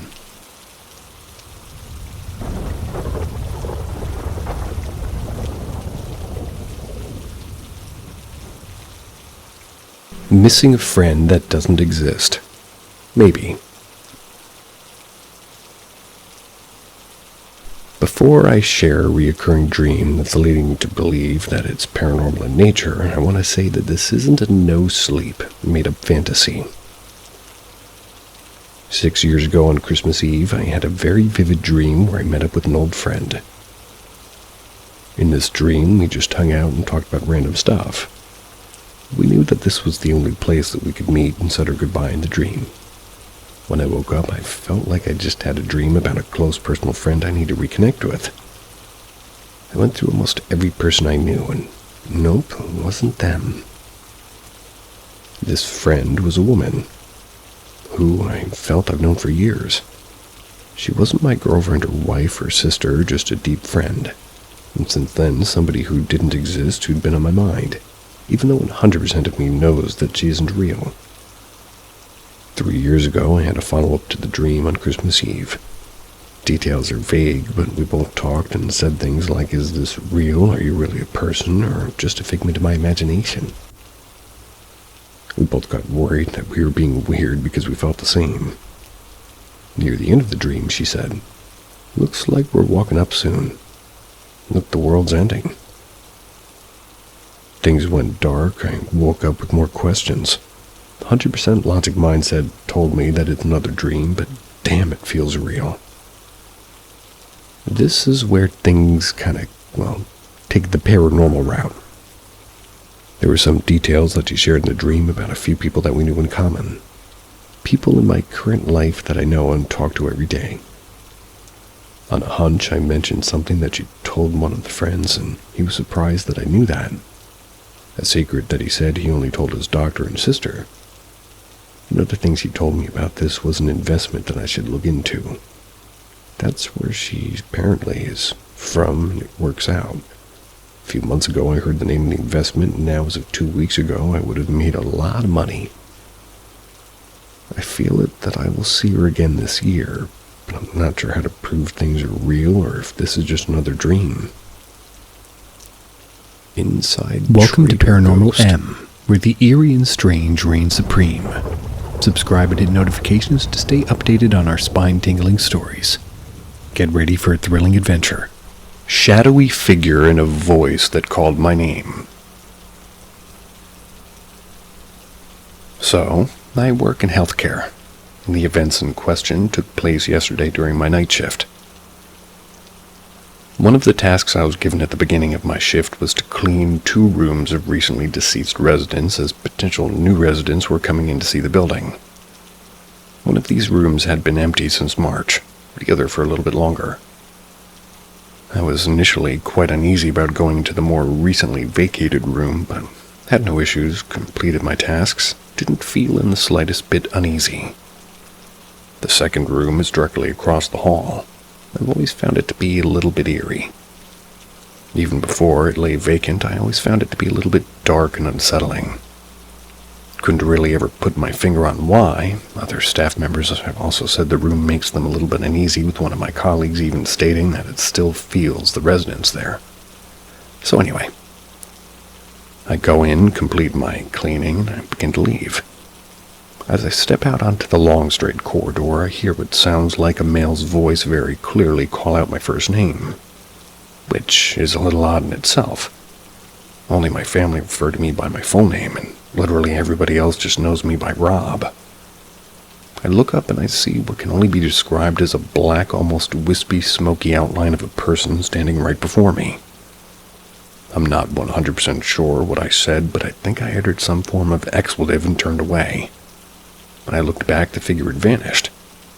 I stood frozen for what felt like ages, but must have only been a few seconds trying to rationalize what had just happened.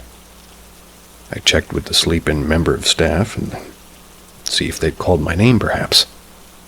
I thought that to be pretty unlikely, as they were already asleep and the voice was male, but she assured me that she hadn't said a thing. I finished what I was doing and didn't return to that section of the building. I've had a few paranormal experiences in my life and have always been quite flippant about them, just sort of brushing them off. But this one genuinely scared me. My hairs are standing on end just writing this and thinking about it. But even with that in mind, I didn't feel threatened. I was unnerved for sure, but I don't think whoever or whatever I saw wanted to cause me harm.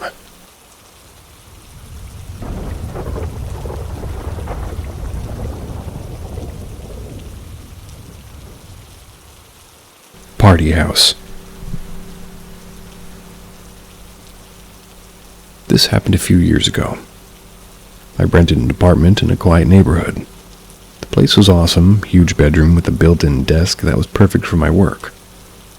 I checked the mailbox the first day, and there was a little piece of paper where my name would eventually go that said deceased. So I assume whoever lived there before passed away. It did freak me out, but I was like, whatever. Probably didn't even for at the place, you know. I do not know what you mean. So a couple of months go by without an incident, and then out of nowhere I started having these dreams about being in the same apartment bedroom, but there was a party. There were lots of people I didn't know. The smell of cigarettes was strong, and there was a lot of laughter and conversation. And in general, clinking of glass sounds and similar sounds. The interesting thing is, at the time I had this dream, what would wake me up was the smell of smoke. I would still hear the other noises while waking up for a good 20 or 30 seconds. Never had any paranormal experiences, and I'm not sure this was either, but it happened so frequently. Always the same scene. So one time in my dream I asked, "What do you want from me?" One of the people at the quote-unquote party turned around and said, "Well, we need your help to communicate with our loved ones." I remember being super freaked out that he turned and talked to me and acknowledged me, so I quickly screamed, I can't help you at all. Please stop showing me this dream over and over. Then everyone in the room stops talking and looks at me with disapproval. The man said, I'm very disappointed. I thought you'd help us. We won't bother you again. I never smelled smoke again or heard those noises while waking up or even really dreaming about it again. Was that just me being paranoid and my mind playing tricks, or can somebody tell me something else? This was also the same place where I've had my only 3 experiences of night terrors. Never in my life and never since then, but it happened a lot later than this dream. This dream happened pretty much within a couple of months of me moving in.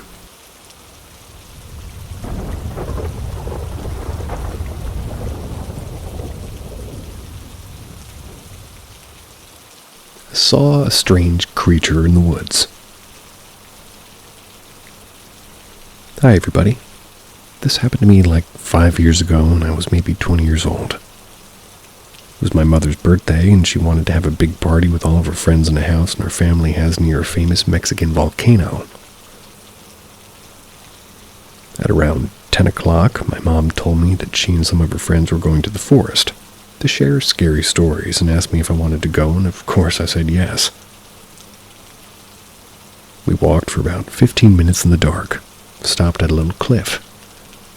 Didn't really know how to describe it, but we were on top of a dirt path, and there was another path like that, but down a couple meters from us. There was just a lamp post down there, which was the only light source near us. I faced them in that path, and they faced a wall behind me, and I started preparing to tell the story. The story when I see movement down there on that path. Warned my mom about it, and she and a couple of her friends looked back, and we all saw a small and strange creature. I'm not really sure how to describe it, but it was like a meter tall, stood on 2 legs, had 2 normal goat-like legs, and the other 2 were really tiny, like a T-Rex. His head was tiny and also goat-shaped with horns, but with more human features on the face mostly, and his torso was really short, like it almost had none. His legs were like 80% of his body. It saw us and it started to walk away. But it stopped sometimes to watch us over, and it's like watching over its shoulder with curiosity. I assume because of its body language. And then a dog came out of nowhere and started chasing it away, and then went into the dark. We immediately decided to go to another less scary place and didn't really talk about that strange encounter. We eventually returned to the house, and my mom said something like, "Everybody who saw the creature, draw it on a piece of paper so we can compare." Everybody did, and it was the same drawing in everyone's paper. Around 10 people saw it, including children and adults. And to this day, we have no idea what that was. I have other paranormal stories with my mom if anyone is interested.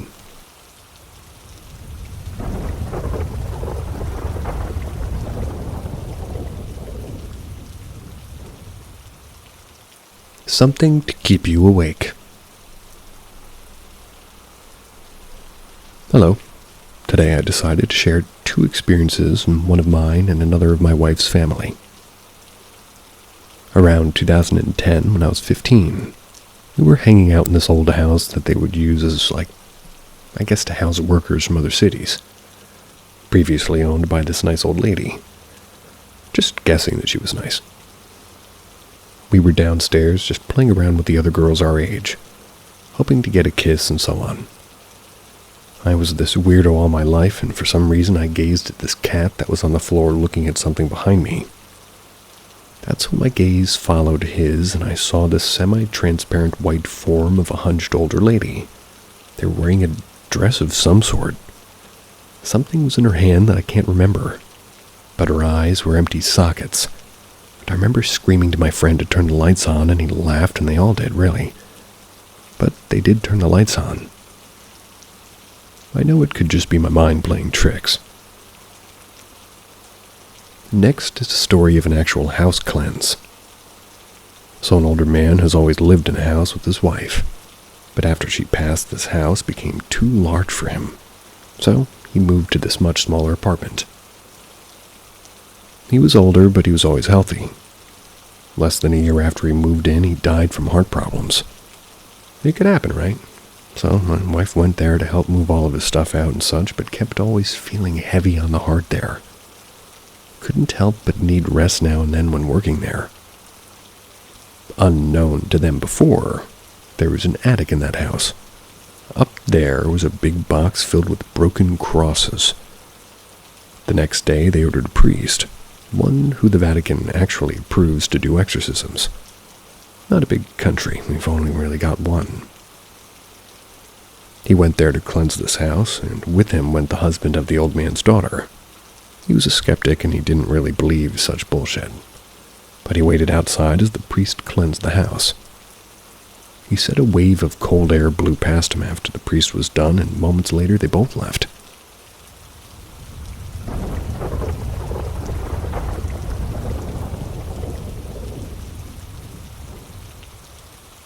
The third bridge in Colorado.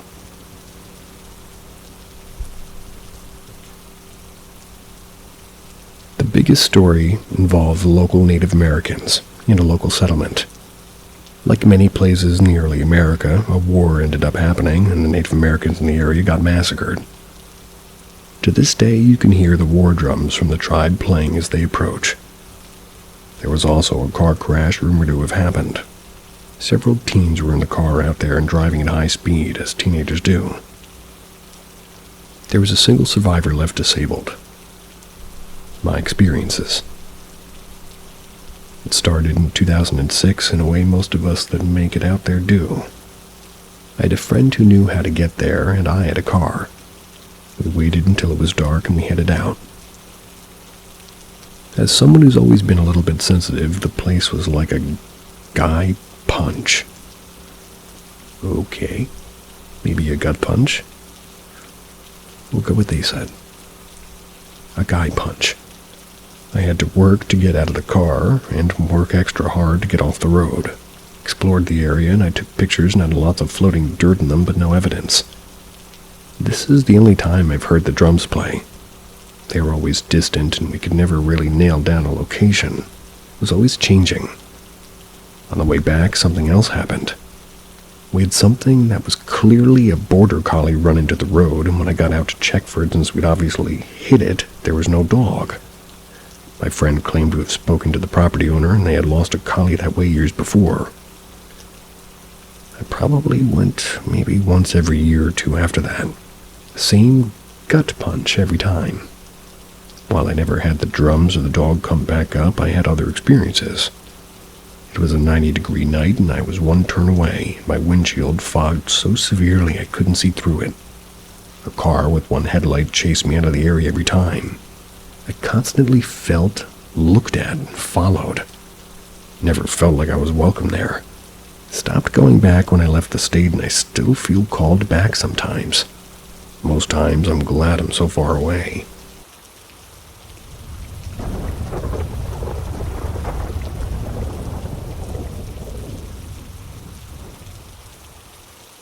I saw a faceless man.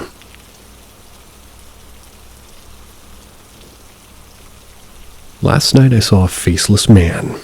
For context, I've had a handful of paranormal experiences throughout childhood and adulthood. Deceased relatives visiting me, and even lived in a haunted house. Nothing malevolent. A kind of previous owner passed away in his dream home, and I didn't really mind. But what happened last night was a first. I was driving my boyfriend home, and it was around 7 p.m. He lives in a house in a residential neighborhood in Los Angeles. About 2 blocks away from his house, I saw a man in a hoodie standing completely still in front of the fenced house. I did a double take, but he was paying attention to an audiobook that was playing, and I mentioned what I saw to my boyfriend. He said he didn't see anything, and I dropped him off and kissed him goodbye. I made a U-turn, decided to pass by the same house to ease my mind, knowing I saw at least a resemblance of a face that would, help me know that my imagination was just getting away from me. This time I drove a little slower. As I passed the man in a hoodie again, I let the side of my headlights illuminate the space where the face should be. He had no face, and I mean darkness where a face should be. I mean a blurred-out, flesh-tone face.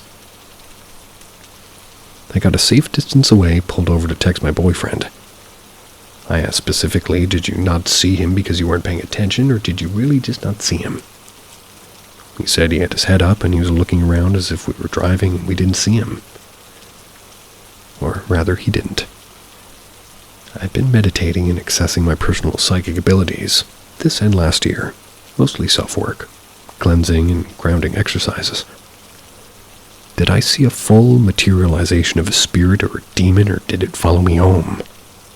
Can't share this with my parents because they're very Catholic, and anytime I've talked about any experience they get uncomfortable. I don't want to freak my boyfriend out, and we have a solid relationship, and although I know we can talk about anything, I don't want him or my family to worry about me, but I would love some feedback. Hope his house is still standing. See ya.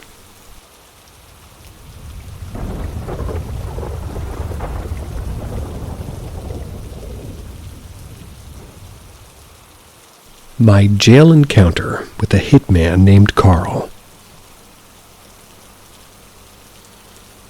There was a time in my life that I was running weed from Mexico through Nogales up in Tucson. I was arrested several times, and this is what happened during the last time I was arrested. I was arrested in Nogales that spent some time in the federal cell in Tucson. This was maybe the early 70s. I had a top bunk next to the guy that ran the 2-for-1 store, and his name was Carl. Now, when I was in high school, I read a story in the March 4th, 1966 issue of Life magazine about a guy that killed some people in Tucson. He was called the Pied Piper of Tucson. His name was Charles Schmidt. That article reported some details that stuck in my head that's pretty important. So Carl rolls over one day and he tells me that he was out in the desert practicing with his guns. Carl was a hitman, and that was why he was in jail. He tells me he's coming back when he sees this girl along the side of the trail. She's wearing a bathrobe, and Carl describes it more or less as matching the article. Carl can see the desert through a hole in her head. She's saying, help me, and he realizes she's an apparition, so he walks on. Sometime later, he's going back out to shoot his guns when he sees some guys digging in the trail that he's on. Now, Charles Schmidt was one of the only mass murderers that was ever really convicted of a murder where the body wasn't found. After his conviction, he led authorities to the location of the body, which happened to be about a trail where Carl saw the apparition. Carl was a quiet, dead serious type. When you're behind bars, you get a feel for the types around you. You could tell Carl played for keeps. He wasn't the type to beat you up or he would kill you. To illustrate that point, there was an incident in the cell where something happened to a card game. I guess one guy was facing off with about 6 or 8 Mexicans. The guy was a big, strong, crazy type, but only one guy. He called Carl to help him. The Mexican just disappeared in their bunks. They would fight the crazy guy, but not Carl. He had that aura.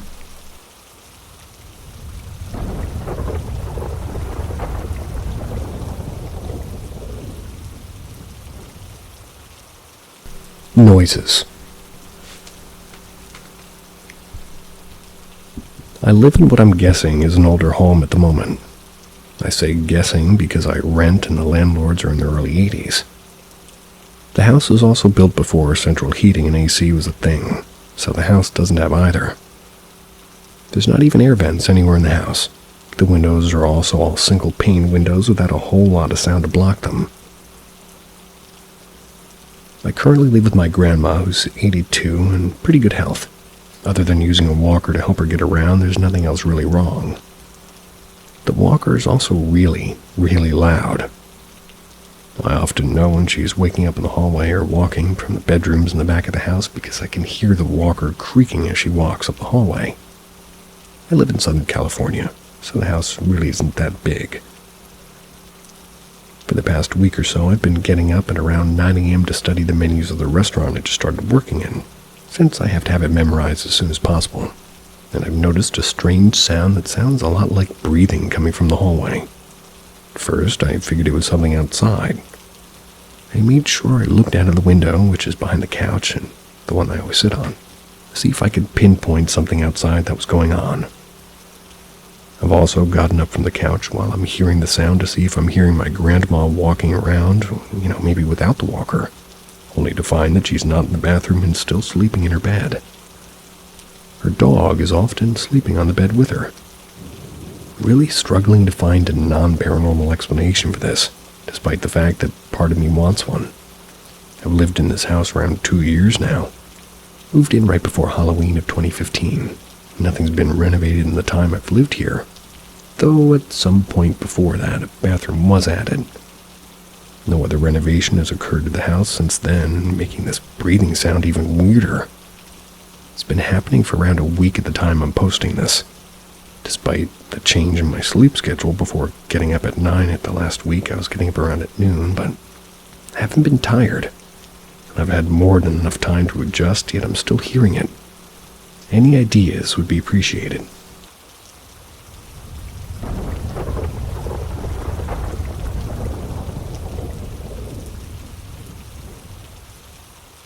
Saved or just lucky? A few years back, my boyfriend and I were in a bad accident. I was driving my Jeep Cherokee and we stopped for gas and I thought I heard a whisper say, "back tire." I cocked my head and stopped, listening for it to repeat. It did. I told my boyfriend, he shrugged and said that we'd get it looked at tomorrow. We filled the tank, hopped on the interstate, just headed a couple exits down to the hotel. It was dark and just starting to rain when we hit a puddle and pretty much just hydroplaned. I'm a pretty experienced defensive driver, so I let slowly off the gas and steered through. We headed for the center wall. I turned the wheel and overcorrected, and I did this in time. We didn't hit the wall. We spun around a few times across the highway, but when the Jeep stopped, we were in the shoulder facing oncoming traffic. I was looking at headlights coming down the highway. I took a breath and looked to my boyfriend before we could say anything. The world went dark. Suddenly, we were flipping tail over nose. Wrapped my arms and knees around the steering wheel and held on. I had my eyes open the whole time, but I saw none of the headlights I had seen a few minutes ago. It was like someone wrapped me in a blanket, an oddly warm and protected feeling. I'm not gonna lie, I was scared as hell, but I knew I would be alright. When we stopped flipping, we were upside down, still in the shoulder. One of the cars had come past as we were flipping. One of the first passerbys stopped and said that she saw the whole thing. From her point of view, we drifted toward the center wall, turned suddenly and spun 3 times toward the shoulder, then flipped 4 times, tail over nose. She thought we would have been dead. We were both fine, not even a scratch from broken glass. When we inspected the Jeep the next day, all the side windows were intact and rolled up, and the roof was crushed to the seats. The windshield and back window were shattered. One back tire was blown. I still get cold chills thinking about that night. I absolutely refused to drive in bad weather or darkness. Do you think we were saved by something, or was my choice of vehicle what kept us safe? They do have a roll bar, which definitely saved you.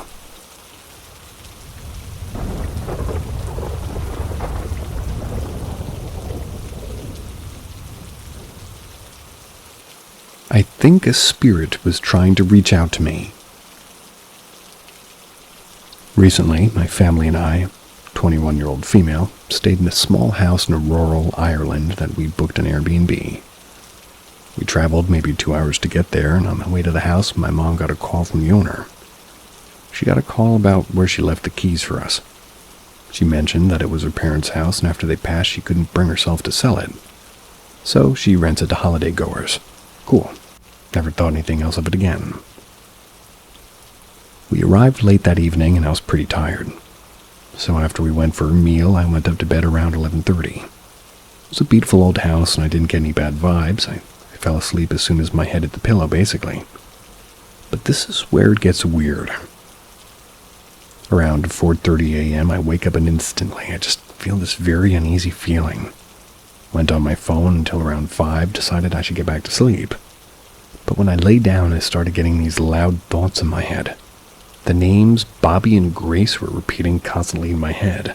They were so loud that I couldn't get back to sleep. Just Grace, Bobby, Bobby, Grace, over and over until I eventually fell back asleep. We went out for drinks the next evening. I was telling my sister what had happened and how weirded out I was by it. Later that evening, when we got back to the house, we sat in the kitchen all night playing cards. At one point, I went to the one cupboard to look for something, and I found this huge old Bible. Like it was ancient and really freaky looking. We looked through the pages filled with what we assumed were previous owners' signatures, some dating back to as far as the 1920s. After about 15 minutes, we flicked to a page and signed at the bottom as Robert. Let's say the last name was Mills, and it said Boston, 1935. Then it clicked. Bobby is short for Robert. It wasn't even one signature. There were so many pages with that name written on it, we freaked out, put the Bible back where I found it. Never found the name Grace, but I'd like to know if this is just a weird coincidence. I don't know really what to think, so if anybody could shed some light on this experience, I'd appreciate it.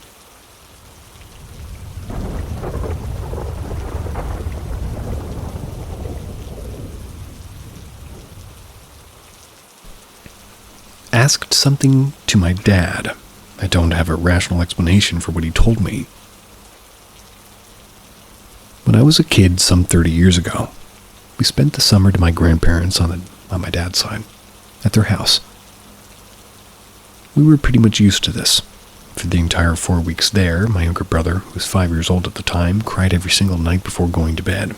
He would say, "I'm afraid to die," until he fell asleep exhausted between my mom's arms. I remember my dad particularly concerned about it, much more so than my mom herself was. One day after lunch, my brother came out of the patio where we were, telling my parents that there is a black dog in the hallway. I remember the exact words and how pale my dad's face became. For the rest of the holidays, my brother kept crying, my dad acting extremely strange and anxious. And in general, I remember it as the worst summer that we all ever had. For 3 decades, I kept thinking about it from time to time. I never saw my dad like that before. Definitely never after. The past weekend, we were both together for a small fishing trip.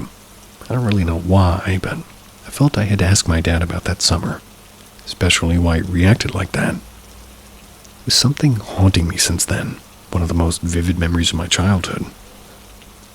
After trying not to talk about it, my dad started crying. He finally explained to me that my grandma let herself die from anorexia and depression. She felt in that state because she kept telling my grandpa she was seeing the black dog in the hallway and she was afraid to die. My grandpa was convinced she was crazy. She died years before I was born, my grandpa the year before that summer episode. That truth was known just by my dad and my grandpa. My mom knew nothing, still doesn't. Nor me or my brother. My dad explained it to me just some days ago. I have no idea how to make sense of this stuff, but I can't fucking stop recalling all about it since those days.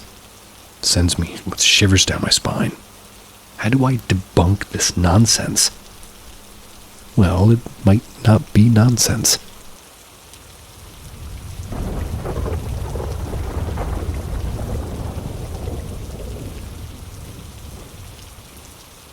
Grandmother Ghost. Firstly, I'd just like to state that I'm not a believer in ghosts. I've had a few weird experiences, but I've always sought an earthly explanation, and normally can find one. But this one is still a mystery. My grandmother died nearly 15 years ago. We were very close, and I was really upset when she died, but after the funeral, I soon got over her loss, and although occasionally I would think about her, I would largely forget about her for the most part. Just after she died, my wife and I separated, and I soon met another woman. One Friday night, I was staying for the weekend at her place, a good 150 miles away from my house, and in the middle of the night, I was woken by a shaking, like a sort of shoulder. Well, something was shaking my shoulder. Something was sounding very scared. She told me that she had woken up to see a woman sitting on my side of the bed just looking at me. She was apparently glowing slightly gold. I was very tired, and it was the middle of the night and there was nothing to be seen. So I just assumed that she'd had a realistic dream, so we slept on it. When asked her more about it in the morning, she described this woman as quite old with a kiss curl over her forehead. But the oddest thing was she noticed that she kept touching her nose as she had a permanent runny nose. This is where the shivers went down my spine. My grandmother had a kiss curl that she'd had since she was a young woman. She was the only person I'd ever seen with one. And she also had this odd habit of constantly dabbing her nose with a handkerchief.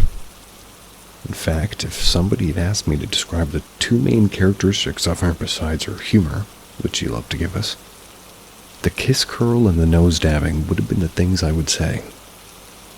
My new girlfriend and I have never met my grandmother. Well, I never talked about her, so it seems more than a coincidence that this woman she saw could be anything other than her.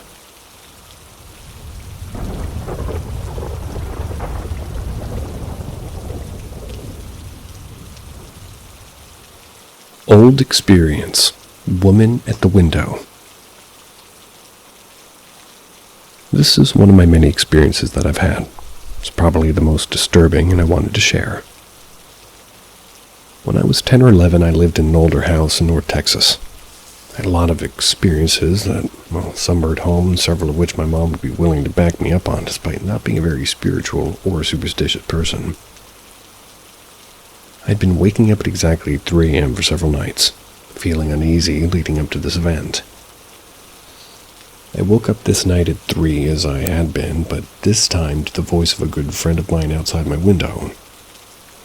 It kept saying, "Come outside and play with me," and such. I knew something was wrong, and I was responding to it, telling it no, and that's in the middle of the night. It wouldn't stop every time I went to the window to figure out what was going on. When I pulled back the curtain, I saw the figure of a naked woman, extremely emaciated and dirty, with stringy hair covering part of her face. Her chest was torn open and gaping from her sternum to the belly button. She was visibly lactating. Ew. The combo, ow. Now I hit myself. She also seemed really tall to me, but I was a kid, so it couldn't just been that she was like a regular adult height. She continued to talk in my friend's voice until I ran out of the room, obviously freaked out. She was gone by the time I had gotten my mom, and I never saw her again. My sleep pattern returned to normal the following nights. I never managed to forget what she looked like, and I've drawn her several times since then. But I didn't include any pictures here because I feel like the description was enough. Agreed. I think it was that area that was super haunted rather than my actual house, although I don't live in that house as it was haunted. We had several pretty normal ghosts. Messed up looking spooky guy that peeks around corners and a haunted Raggedy Ann in the attic. Anybody in my house can attest to that. I also have seen a haunted Raggedy Annie.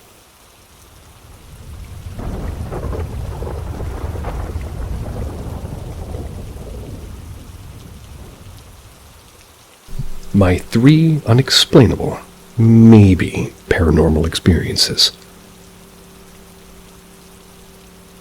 So the first one isn't exactly paranormal, but more so a miracle. My mom was pregnant with me and my sister. We were identical twins.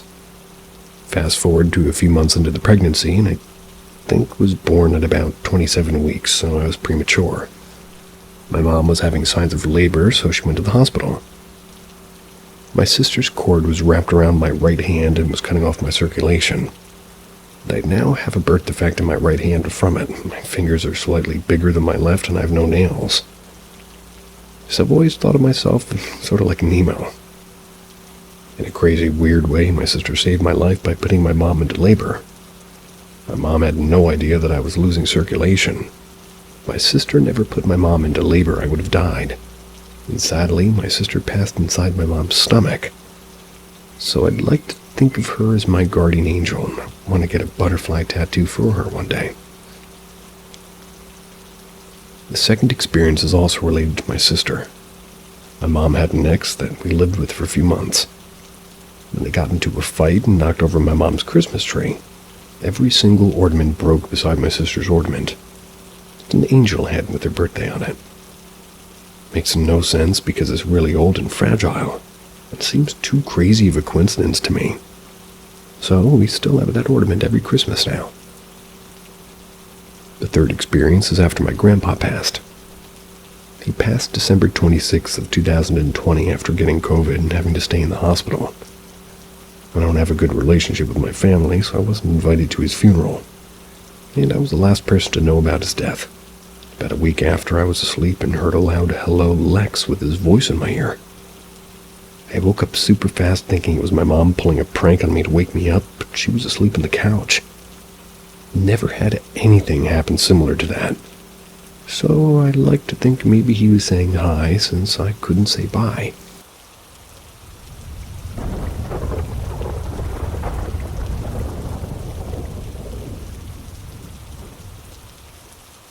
Has anyone ever heard of this type of thing? I don't know if I should post this because everybody's going to think I'm crazy. It's happened once already when I said something a couple of months ago when it all started. I'm seeing letters and symbols. And that's not even the crazy part yet. My ex-wife has my kids and I haven't seen her in 5 years. So I don't know what's going on with her, but I started to look at the letters on the floor. I saw X everywhere, pretty much. I said X, and then the name Kim popped up. As soon as legible letters appear, they're almost always scribbled and jumbled over by something else. I don't know if Kim died, I said to myself. Ex-wife? Then the floor felt as if someone was jumping up and down, almost as if somebody was excited. So then I said Kim, and the floor started slightly bouncing. I say bouncing, but I don't know the right word. Imagine someone right next to you jumping up and down. You can feel it, you know? So I started trying to communicate, and I don't get full sentences. Lots of names are appearing. Maybe they were always there, I just never really took the time to really stare and examine them. The name Roy, and then help followed by hell. I can feel them pass through my body. It almost feels like pins and needles. And one also, I have ghost cats that jump up onto my bed at night by my feet. I'm not making this shit up, man.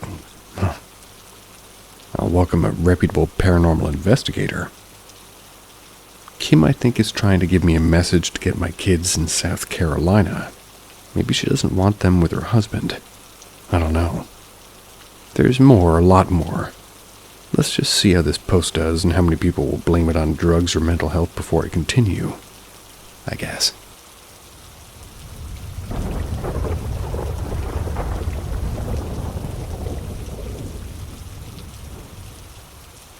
Scared the heck out of me and didn't even leave a tip.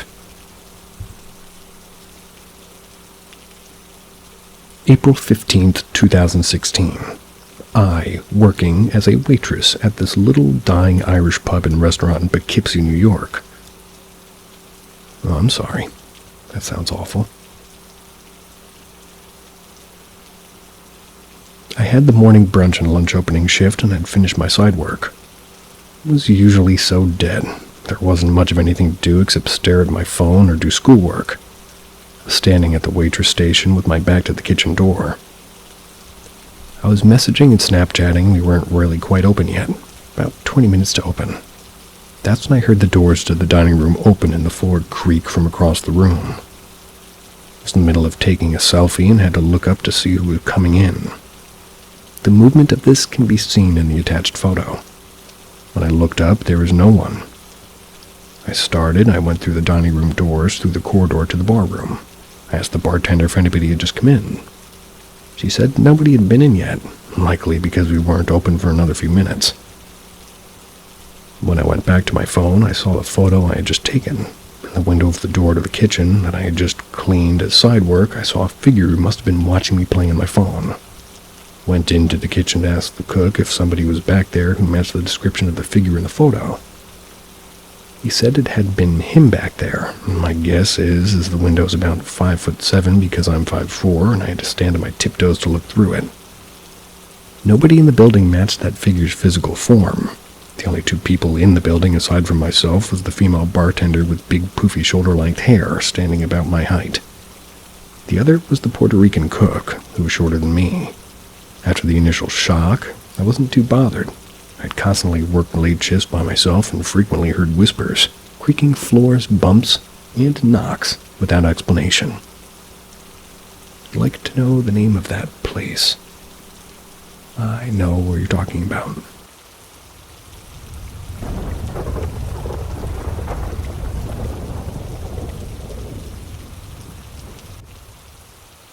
Not surprised that the Pentagon confirmed UFO sightings because I've seen them too. Well, I'm actually surprised that the Pentagon would admit UFO sightings. But I'm not surprised that they're out there. I've seen 2 of them so far.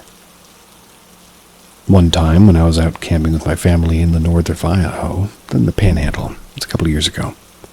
My dad and I were the last 2 people up sitting around the campfire. When he looked up at the sky and he said, "Whoa, what is that?" I looked up and I saw this yellow light zigzagging along the sky. It was far too high up to be a drone, and it was making such quick back and forth motions across the sky it seemed impossible for a human to be able to survive traveling like that. We both watched it until it went out of our eyesight. It seemed like maybe a minute or so, and we were able to watch it traveling like that. We both couldn't figure out what it might be. Perhaps an unmanned drone, but there aren't any large cities or anything for hours. We thought maybe it was some type of secret government test or something. Maybe that's why they were flying it out in the middle of nowhere last night, but let me know in the comments if you have any other ideas. The other sightings was at the 4th of July, a few years prior in southern Washington. It was near the Idaho border. Before the fireworks show started, my friends and I noticed this purple stationary light high up in the sky. Again, way too high to be a drone. It looked kind of like a star, only purple. We thought this was strange, commented on it throughout the night, and other people around us did too. But it stayed stationary throughout the fireworks show. But once the fireworks ended, it took off very quickly in a straight line and just zipped off out of our sight. My friends who were all with me, they all witnessed this as well, and none of us could figure out what it might have been. Both times I saw the UFOs, I was with someone else who saw it too, so I know it wasn't just me.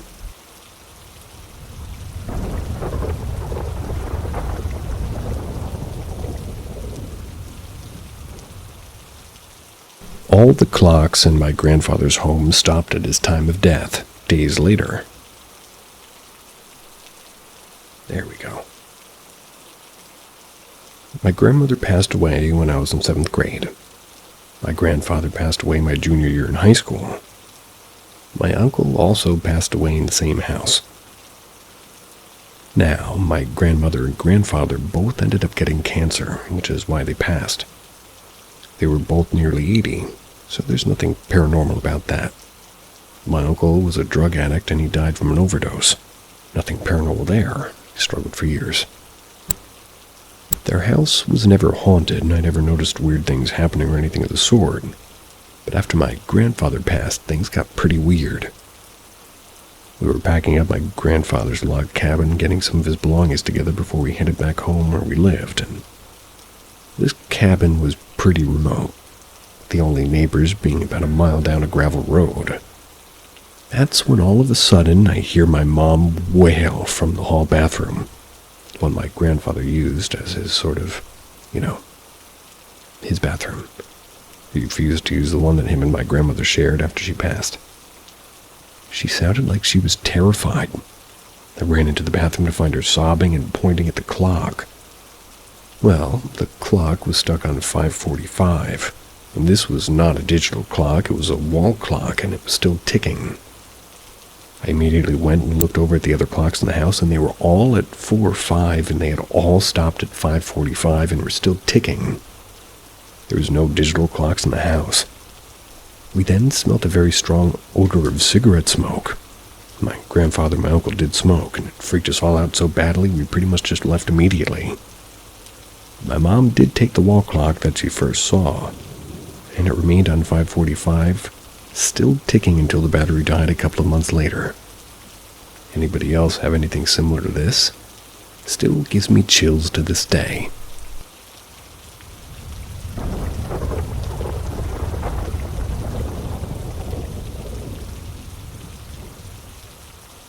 Something freaky just happened. So I hopped on Discord with my friend. Before we even started chatting, and we had our cameras on too, I said, "I'll be right back. I need to get my water bottle from my car. I'm fucking thirsty." I stood up, took my headphones off, walked outside. Walked inside, went into my kitchen for a second, hung my keys up, looked for my computer, and I see my friend looking terrified and freaking out. So I run to my headphones, sit down, ask what's wrong. And in his point of view during all of that, he said as I stood up and went outside, he started singing to himself super loud. He heard my voice in his headphones go, "I'm so fucking hungry."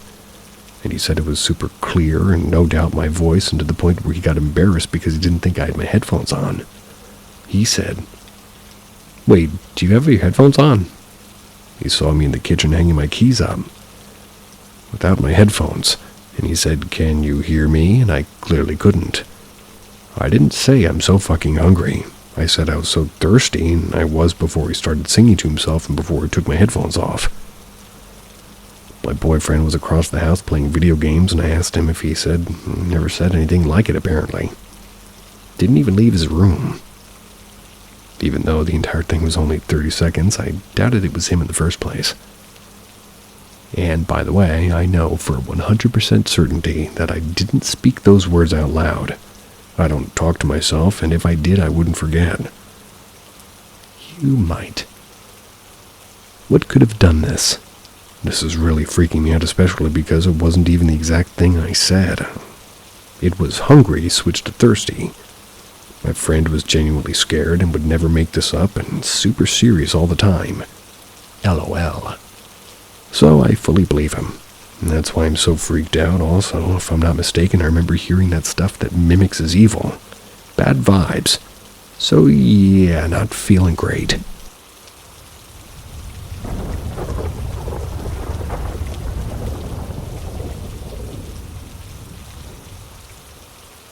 Ideas for strange howling. I've lived in my home for about 10 years now. Never had any strange experiences until the last few months. A bit of relevant information. I'm familiar with all dogs within at least a 2-block radius of my house. Most are smaller, not your typical howling breeds, and there's a collie 2 houses down across the street. Never even heard bark in the 10 years I've been here. There's also 2 larger Mastiff-type mixed dogs directly behind me. These 2 I have a pretty good line of sight to, and I can see them from my kitchen, dining room, and son's room when they're in their backyard, so I can also see into the den that they hang out in my neighbor's house. It's got glass doors. So either way, a few months ago I started hearing a random howling. It sounded kind of muffled, like it was through a pillow. I first ignored it because there are dogs around and it really wasn't a prolonged thing, and eventually I noticed it would only happen in the morning after I was the only one at home. It was still a little bit sporadic enough that I didn't really think much of it. Little by little, it's gotten to me. I've been getting an uneasy feeling whenever I hear it, and I started paying more attention to it. Sounds like it's coming from outside, from the direction of the 2 large dogs. So I started checking up on them. First, I noticed that as soon as I'd go outside, I can't hear the howling. It's almost like an inside noise that's been made to sound like it's outside. Second, whenever I check on the dogs, they're outside lounging and not in distress. I've even checked the outside security cameras to see if I can catch them howling, but it's clearly not them. Really only tried not to think much of it, especially since it's only happened when I'm alone in the morning. However, on Monday, my son had a day off of school. He heard it as well. This time I poked my head out the door, and I could not hear any howling. but my son insisted he could hear a muffled howling inside at the same time.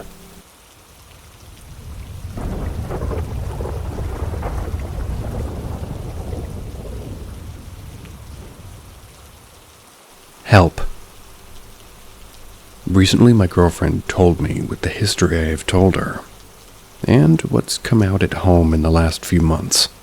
Spirits touch me, orbs seen by the dozens at points, black and white smoke wisps from nowhere, my bed getting punched, grabbed, and pulled.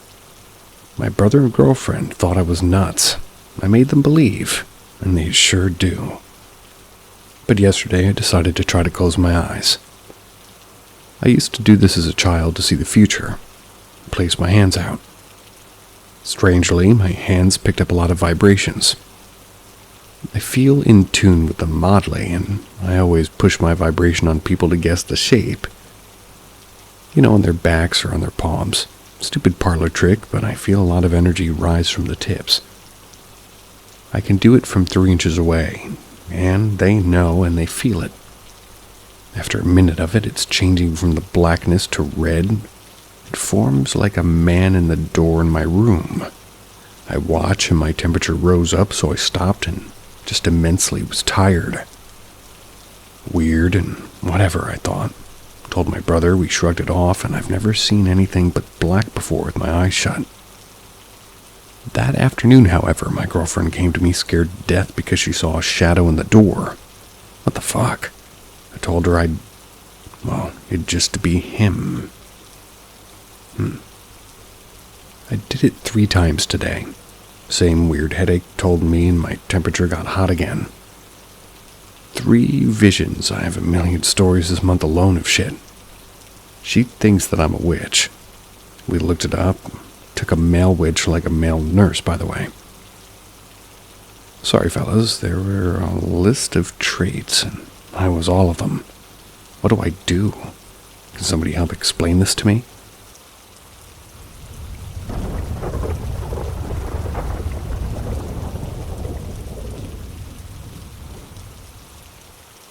Sometimes investigations are hard to explain. In all my years of investigating, the experiences can be very hard to explain. It's very rare to see a full-body apparition. It is also rare to capture activity on still camera or on photos or video. The majority of the time, a haunting can be little more than sounds, feelings, and at times confusion. While investigating a location in Illinois, I asked questions like when did this start and has anybody been hurt? Most investigations may give some type of voice capture or peek around the corner form. On the investigation, nothing seemed amiss. I figure I would let the owner know that there was nothing here. Then everything changed. The house went silent, no HVAC sound, no ticking of a wall clock, nothing. Like a hearing test in a soundproof room. This is a very frightening feeling. I have no idea where I was, where to go, because I couldn't hear. That ended a few seconds later. Could have been hours for all I know. And there were sounds in each of the rooms, shuffling feet, hard-soled shoes walking, and when I reached a room, the sound would stop. This continued for a while, sound all around me, and nowhere at the same time. Like I felt watched, confused, and helpless. I tried to get my bearings, but I couldn't. I can hear, but not in the direction of the sounds. As soon as they began, they stopped, and I walked the entire home with no further experience. Family told me afterwards that they'd heard whispers and footsteps, but what I encountered was well outside of something that simple. I've had similar experiences like this many times, some worse while others not quite as intense. Don't know what happened that night, but I also know that not all things can be explained. And I like how you spelled the soles of your shoes, like the soul of a person.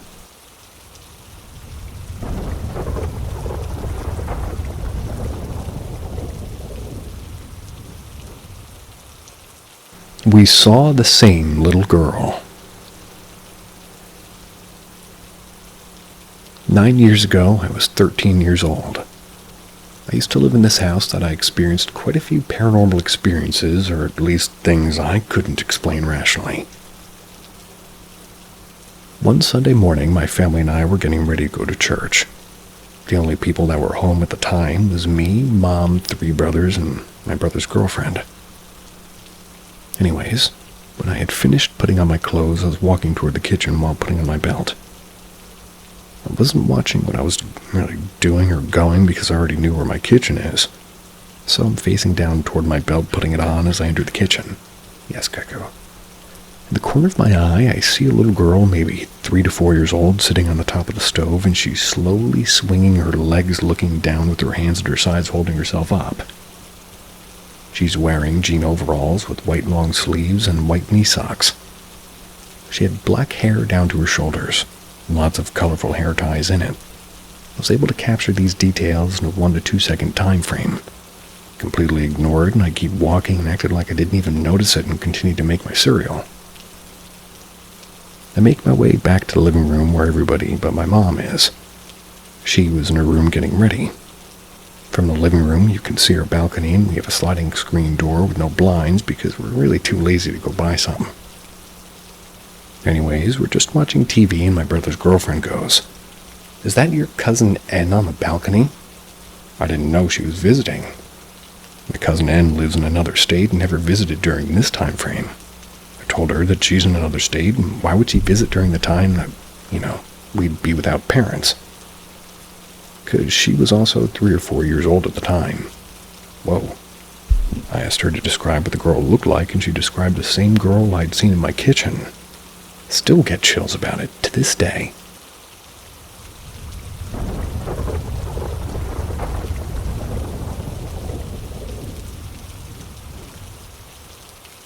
Spirits keep following me. So ever since I moved into this house in 2018, everywhere I go, even at high school, I hear what has got to be a spirit following me, and it mimics people I know. And usually it's somebody I know that is alive. Sometimes even my parents' dogs, and I'm not even a dog person, and I think the spirit knows that. But the mimicking of dogs started to happen when I had to move out of my house in 2021. And ever since, the spirit never leaves me alone. Coincidentally, this only started occurring after my grandfather passed from cancer in 2020. Now in my new house, that spirit keeps mimicking my dad's dog and barks loudly once and sometimes scaring the hell out of me. Literally just happened right now before we made this post. But I have managed to learn about this dog by its bark. It's only one very loud bark and then it stops. When my dogs normally bark, it's usually quieter, but more than once. I'm always inside when they're outside. One weird thing. The spirit has never mimicked my cat. No joke, I have a theory that could explain this, and no, it's not because it's a black cat. That's not how this works. Or does it? Because I don't know. I think cats have some kind of a meaning towards spirits, or at least this particular spirit. The internet calls these kinds of spirits mimics, but anyway, maybe the mimic might not mimic my cat because 1, the cat is nearby constantly, therefore being no reason to mimic the cat, or 2, I love the cat so much, maybe making the spirit, I don't know if this is true, but not want to mimic what I love. The spirit hasn't mimicked my parents for maybe 1.5 months, and I love them too. I will say, from reading over 1,000 of these stories, or over that even, that's almost specifically who mimics mimic.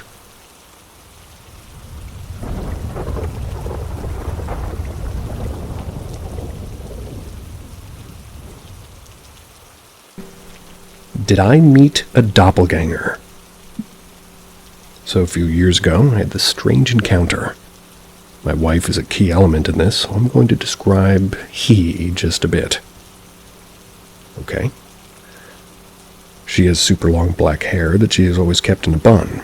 She wore these pajamas, or at least these pajama pants that were patterned like cartoon sky with clouds and all that.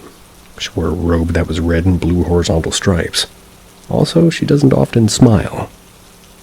So I went to bed, and my wife stayed up and watched TV with my black cat sort of curled up next to me, and I dreamt that I was in a hospital with Tyrion Lannister and Lord Varys from the Game of Thrones.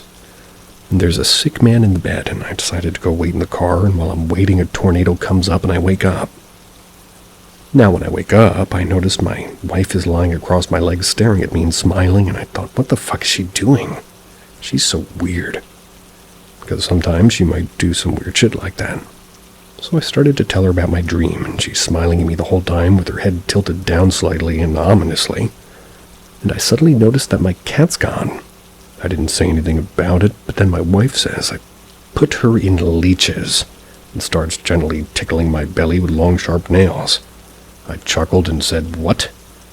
She said it again, tickling my belly, and I noticed that her robe and pants pattern were swapped, and her hair was down and not in a bun, and then I noticed her smile. Just a tad wider than it should be, and I started to become terrified. I woke up again. My cat curled up next to me. Strange thing is that I'm not the only one who's encountered this entity. 2 others have also seen this wicked version of my wife in a semi-dreamlike state. Swear to the gods that I was awake during this encounter. Nothing about it felt like a dream. But I woke up a second time, and it's never happened to me before. Has anybody else ever had an encounter like this one before?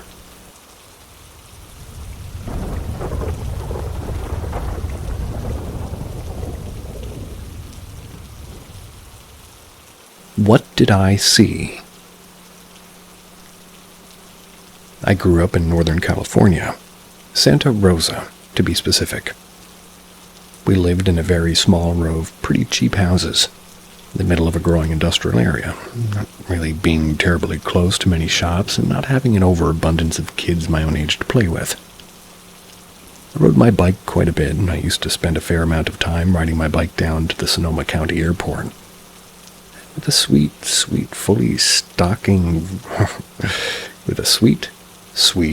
a second time, fully stocked vending machine. And then back to our own street. It was on one of these treks as a 9-year-old that I saw something that I still can't explain. It looked, for lack of any better description, like a golden oval at a slight angle. Whatever it was, it definitely wasn't touching the ground. I could see space underneath it.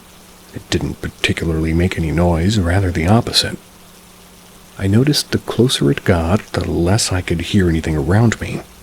Again, we were in the middle of a busy industrial district with a cement factory and a gun-stock manufacturing plant within 2 blocks.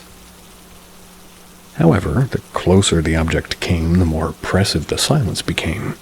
It was spinning and moving about the same speed as a car as it came toward me.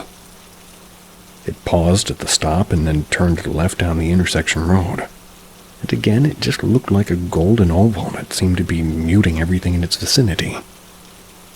My lizard brain told me to get away from it. I pedaled with all my might back toward my house, continued down the road until I was out of sight. At the time, my best guess was that it was some kind of angel. I'd read that it might look like wheels, and it seems like the best fit to me. Since then, I've read a lot about other people's encounters with the unknown, but I've never seen anything quite matching what I saw.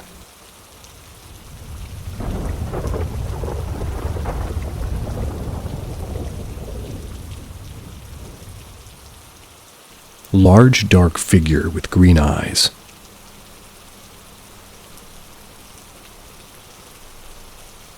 I've been too embarrassed to share this encounter with anyone, but I'm tired of not knowing what I saw.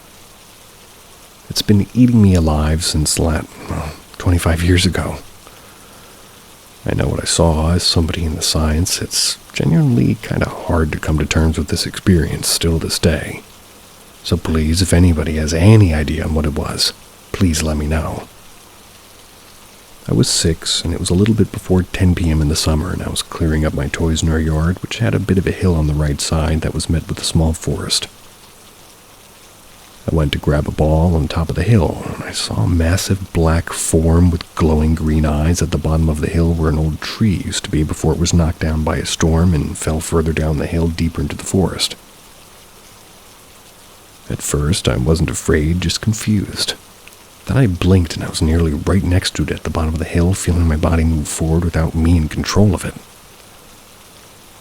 By the time I was about 3 feet away, I was the most afraid I've ever felt. I could taste the adrenaline and it was reaching out a hand to put on my shoulder. The fingers were long and gray and white, and I felt a bolt of electricity run through me, and I was finally in control of my body and ran up the hill trying to scream, but too frightened to. Everyone thought I was just confusing it with something else, like maybe it was a code on a tree, but I'd never dreamed of or imagined anything like that before. Or ever imagined anything really before. Like, I knew I wanted to be a scientist, and I had no nonsense attitude even at 6, but I'm going to be honest. After that night, I could feel it near me sometimes, like my eardrums would feel warm, like I'm hearing something even though it's quiet. It's probably more psychological, but thought I'd add it. The spot it stood on never grew grass, and snow would never stick to it.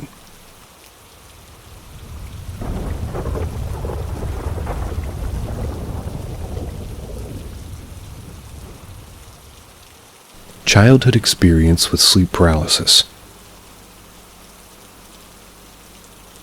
I woke one night in high school unable to move. I was sleeping with my back to the room on a sunbed. It was my brother's room, as I was afraid to sleep in my own room, for reasons I may get to in another post. And his room was very bright at night due to outdoor floodlights. He was off at college, so the room was available. I was completely unable to move. But my perception was that I was physically able to move. My mind couldn't command my body to move. It was odd and terrifying. Eventually, I was able to move, and I turned to look at my alarm clock. I took note of the time, but my first priority was turning on the light. The room was empty, and nothing creepy happened. I stayed awake until it was time to get ready to go to school the next day. In the car on the way, I asked my sister if anything odd happened to her last night. She told me a story of waking up unable to move. And, I can't really remember the time now, but she mentioned the same time down to the minute when she was able to finally move and check the time. I realized that human memory is garbage, and that sleep paralysis is real and natural. But why the fuck did it happen to my sister the only time ever on the same night it happened to me? That wasn't the only question shared with you. Well, that wasn't the only quasi-shared experience that we had. But it's the one time I remember taking, care to not taint her experience. I'd never had sleep paralysis before and didn't explain my experience first. I only asked my sister if anything odd happened to her that night. I had another experience of sleep paralysis paired with a dream and hallucination while sleeping in that room. She's never had another.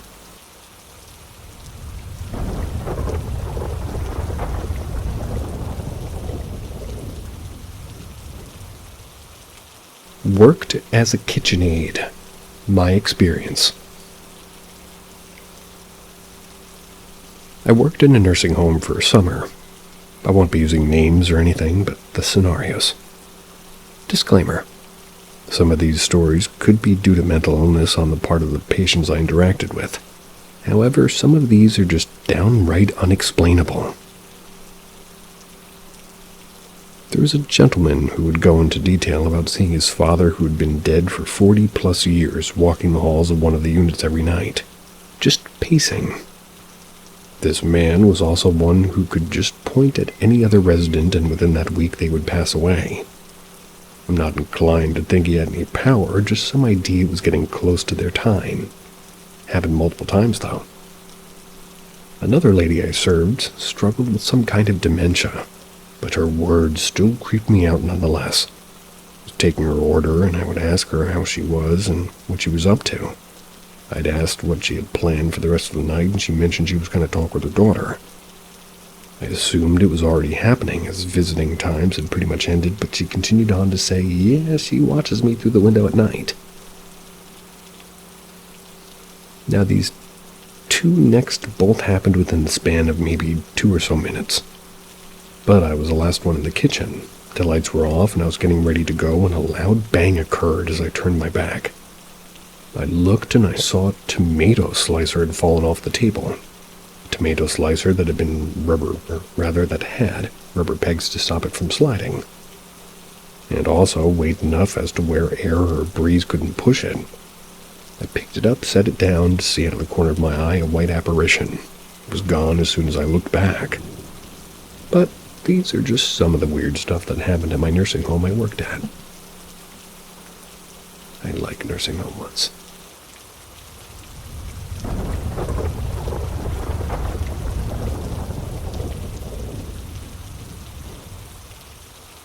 The closet door. I've always believed my house was normal. Nothing strange or creepy about it. It's a relatively new building built in the 90s and I live alone. I like the idea of, not having neighbors too close. So I chose a house in a more isolated area. But for the past few weeks there's been something I can't explain. I am jealous. It all started one night when around 2 a.m. I woke up suddenly. There was no noise, but I had that strange feeling of not being alone. I turned toward the door of my bedroom, and that's when I noticed it. The closet door down the hallway was slightly ajar. Now, I always made a habit of closing every door in the house before going to bed, just to avoid waking up and seeing a half-open door in the dark. Thought maybe I'd forgotten to close it, so even though I felt a little bit uneasy, I decided to get up and shut it. Closed it properly, pulling it up until I heard the click of the latch. I went back to bed, trying not to think about it, but it took a while before I could fall back asleep. The next night, same thing. Around 2 a.m., I wake up again and the closet door is open again, even though I had closed it. This time I got a chill down my spine, but I tried to rationalize it. Maybe I hadn't closed it properly. In the following days, though, the situation worsened. Every single night I woke up at the same time, and every night the door was open, no matter how carefully I closed it. One evening I decided to place a chair against the door so I could hear if anything moved.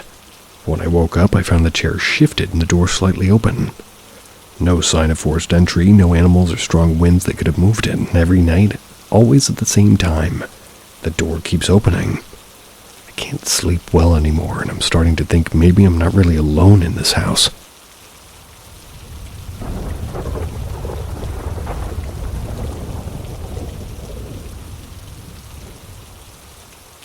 Unexplained knocking. So this actually freaked me out when it happened. A couple of days ago, I was in the bathroom doing bathroom things. Elegant. Door was closed. My brother and I are just talking through it, and that's while he feeds the cats. I hear him walk away, and maybe 5 to 10 seconds later I hear 2 distinct knocks on the door. 2 quick raps. Knock, knock. Immediately I say, "What?" No response, so I repeat myself louder. "What?" Thought it was my brother. He acts deaf sometimes, so after no response again, I yelled, "What?" Then I hear him from across the house, asking something along the lines of what or what did I say? Immediately I'm like, what the fuck? If he's in the kitchen, who knocked? I yelled to him, asked if it was him that knocked, and he says no. I mentioned in other posts that my brother, who's 16, is not a prankster. He doesn't play jokes or mess around, despite being a 16-year-old boy, so he says he didn't do something. I tend to believe it. I'm freaking out at this point and leave the bathroom. Then I spend, Luke 5 minutes messing around with the bathroom door and try to debunk it. He's a skeptic and realist, whatever you want to call it. So mind you, we were home alone. We would just get home from school. Mom and stepdad at work, youngest brother at biological dad's place. It was just us two. We have pets, but a human knuckle knocking and a cat paw or dog paw against the door are very different sounds. This was a human. We tried to figure out what it could be. Well, I was kind of low-key panicking, but couldn't think of anything except him thinking I'm crazy and me convinced even more that we have ghosts.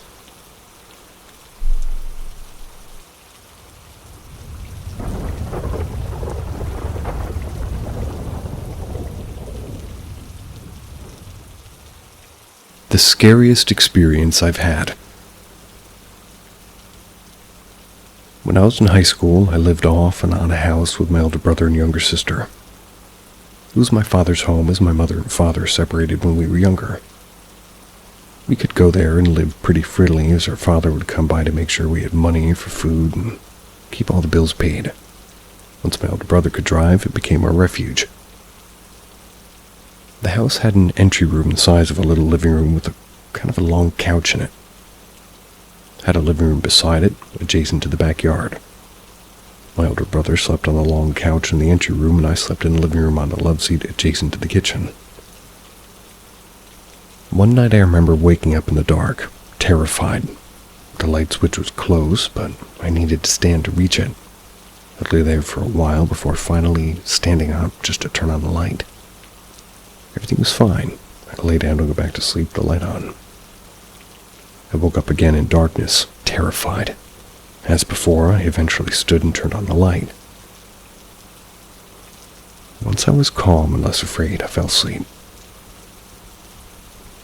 This happened many times, and each time I was more afraid. I tried staying awake, and I tried to wake my brother, and I even, huddled up in the corner between the couch my brother was asleep on and the wall. It doesn't matter. Eventually, I woke up again afraid on the love seat in the dark.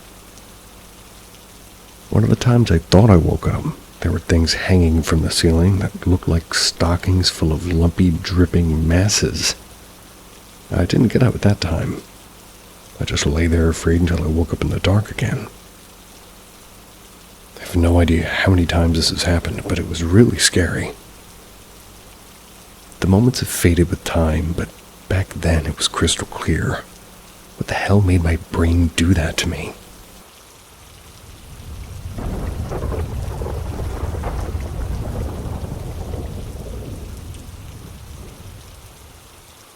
I saw a ghost for the first time.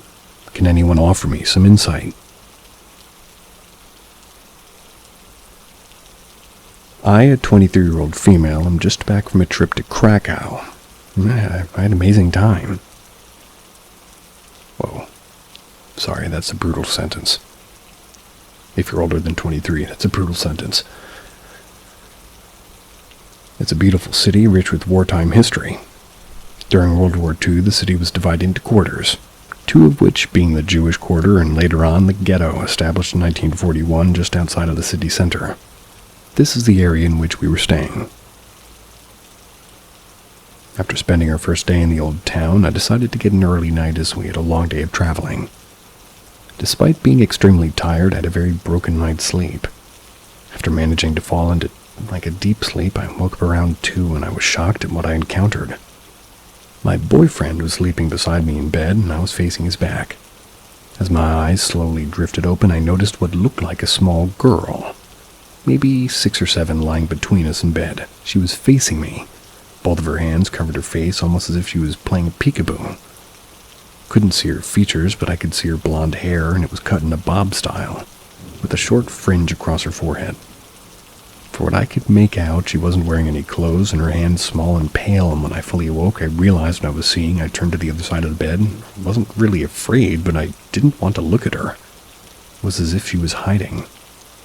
I didn't speak about her to my boyfriend or anyone else the whole trip, as I was afraid that mentioning her would make her appear again. I didn't feel like having another nightly visit. I just want to know why she would appear to me, especially in that pose. It's like she didn't want to be seen. One can only imagine. See ya.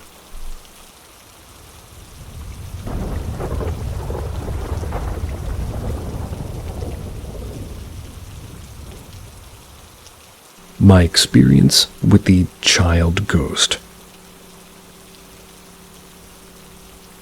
I'd like to preclude this story with the fact that my family on both sides has mental health issues.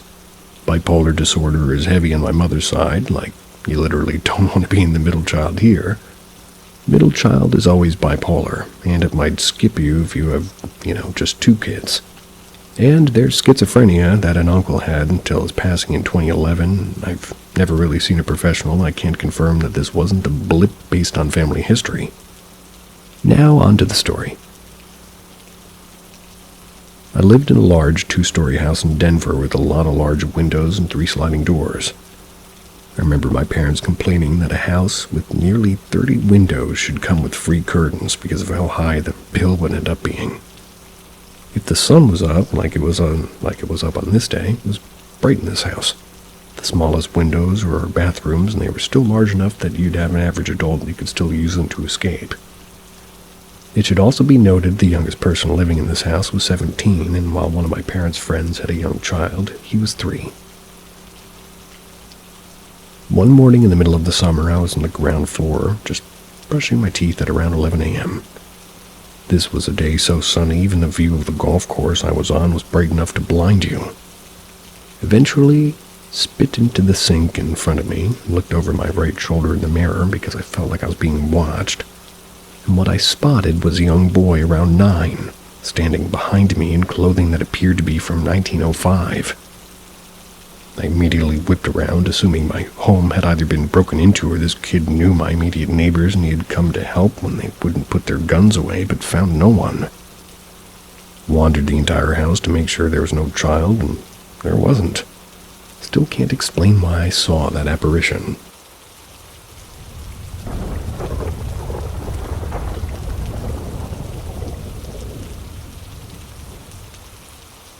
My encounter as a kid, and why it still gives me chills. So about 15 years ago, I had an encounter with what I assumed was something paranormal. I've told this story to friends, and some say a guardian angel, others say a ghost. My family and I would have a cool thing we did called movie night. We would set up the living room with blankets and pillows as giant makeshift bed. We'd go over to Blockbuster, rent a few movies, and grab snacks. Well, fast forward to the end of this night. I'm the only one up. My entire family is asleep in the living room. To this day, I still don't know what it was, but I decided to get up and just go into my parents' bedroom.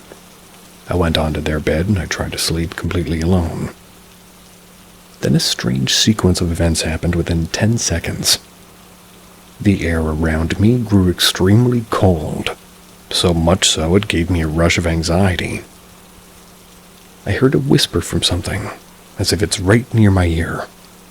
I don't remember the words.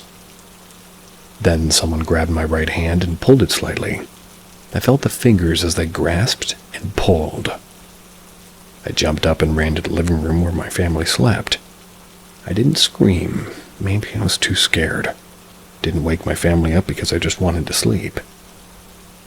The craziest part of the story is I had no clue what sign of paranormal activity were, like icy cold temperatures. I do now. This was the only paranormal experience I had, aside from a sleep paralysis event I had as a kid, but this event above always keeps that belief that there is more than just us out there, or here, or there. I just fell flat on my face on the last word, really.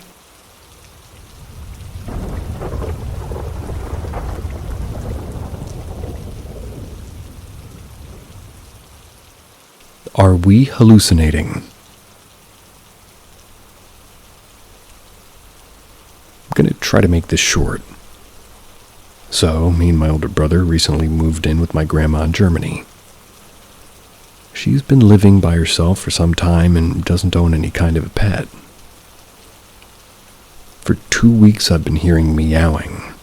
The first time I heard it, I was in the bed scrolling through reels when I heard it right outside my window. We live on the 3rd floor.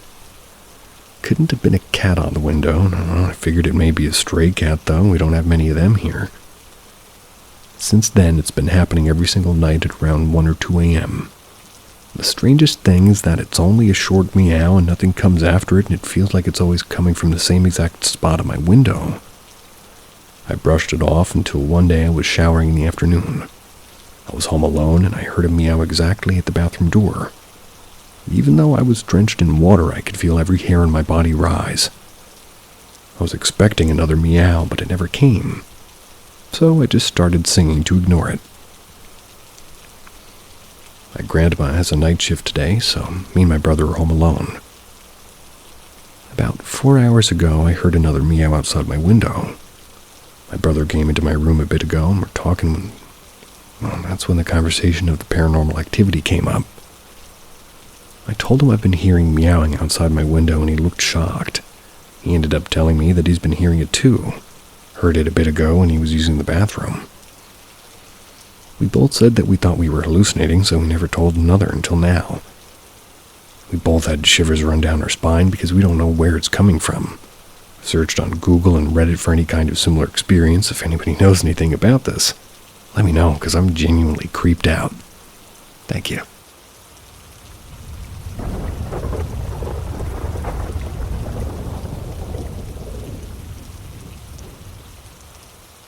Spirits.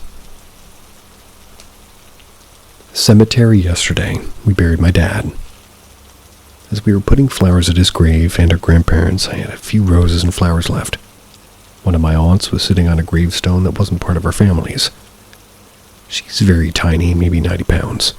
I gave her the roses and she made the comment that she probably shouldn't be sitting on someone else's grave. Since I had some flowers left, I put it on that person's grave. She was born in 1890 and died in 1945. Didn't look like anyone put flowers on her grave, but there was flowers on her husband's grave. It's a 3.5-hour one way to get there, and long way to get home. My dad's funeral was on a Monday. We buried him on Tuesday. On the way home, we were all quiet and all of us were exhausted. I was looking out the window and I heard a woman's voice. At first, I thought it was my mom. She wasn't talking, and my youngest brother was sort of just driving, and his girlfriend and I were in the back. She's sensitive like me and picks up on voices and senses spirits, and I whispered if she heard a woman's voice. She said no, but she felt a stabbing at her temple. The voice and the stabbing stopped. A little later, she heard a man's voice. When she told me it stopped about 15 minutes later or so, and I heard the woman's voice again. I looked at the direction where the voice was coming from, and she asked me if I could hear her. I said yes, and she never spoke again. Fast forward to later last night. Sitting on the couch, heard a growl. Turned to see if someone was on the couch, felt around, nothing was in there, so I said, I don't know who or what you are, but you're not welcome in my home and you need to get out now. So here's my question. Do you think one or more spirits went home with me? I didn't feel anything in my car when I left my mom's house.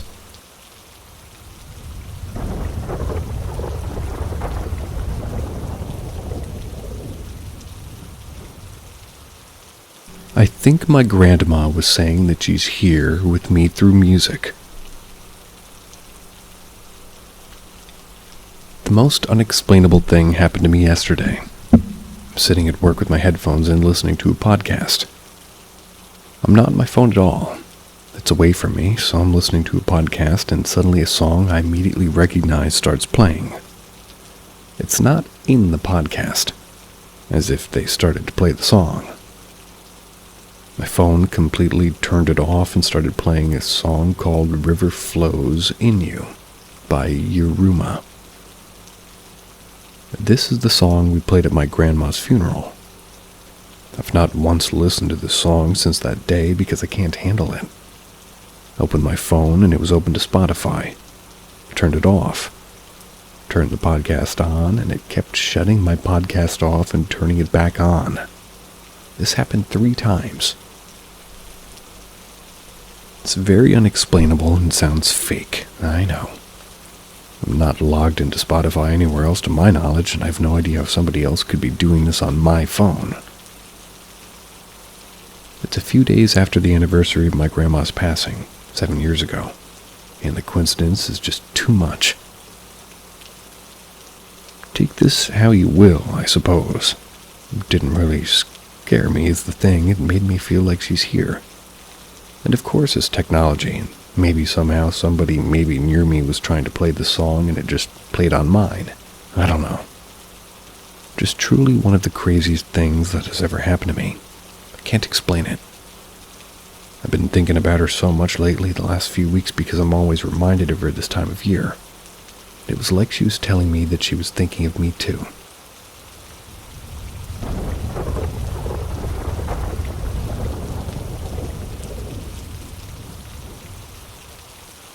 My apartment might be haunted. In August, I made the big move from the East Coast to the West Coast. I managed to find a decent apartment in a not-so-great area, but I was excited at least to settle in. My friend agreed to be my roommate, so I moved in a week early. The first few nights felt off. Kinda was getting this eerie sense that somebody was watching me. And every night around 2:30 a.m., I'd hear footsteps.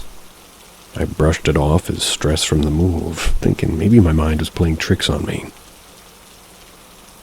When my roommate arrived, things seemed normal for about a week. Then one night we both heard tapping and footsteps at the same time. We chalked it up to noisy neighbors upstairs, but for me, things got a little weirder. The doors started shutting off on their own. One time while I was in the bathroom with the door wide open, it suddenly slammed shut. Figured it was just a draft, or maybe the door was heavy. But when I opened it again, it stayed perfectly still. Another time, while I was in my room playing video games, my door just shut by itself. I brought it up to my roommate, and he was pretty dismissive, but he seemed that you'd often hear odd sounds late at night again, precisely around 2:30 a.m. And on top of all of this, I've been feeling like unusually drained. My girlfriend and I fight more often when we're at my place over small, insignificant things.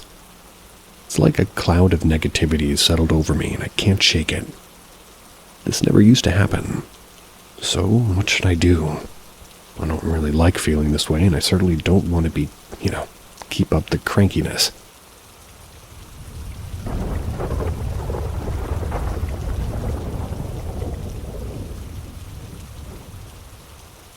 Racing blue orb. This encounter happened around 2012. That was while I was an undergrad. At the time, I was commuting 30 minutes to and from school and home, and this occurrence happened during the late-night commute home. The road home was mostly winding roads through small towns, cow fields, and forest. At a particularly dark area, I remember a very bright light appeared behind my car. My first thought was that it was a motorcycle with a halogen bulb. The light was a sort of a blue-white, bright enough to illuminate my dashboard and cast a shadow over the passenger's headrest. As the light appeared to my left, which is the driver's side, I realized that it wasn't producing any sound. The only sound I could hear was the sound of my own car.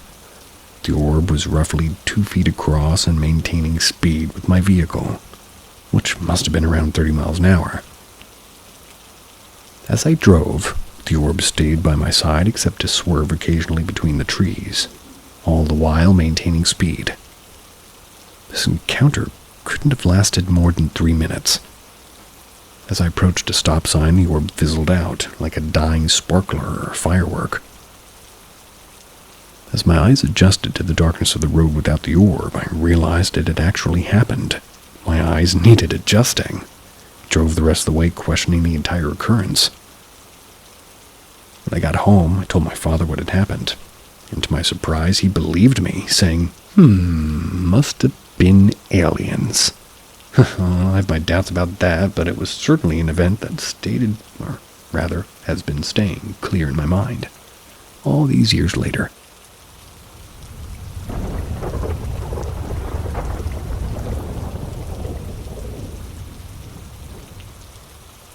I think my dog's spirit is staying with me. My dog crossed the Rainbow Bridge just over a month ago. He was my entire world, and the only reason I cared about being alive.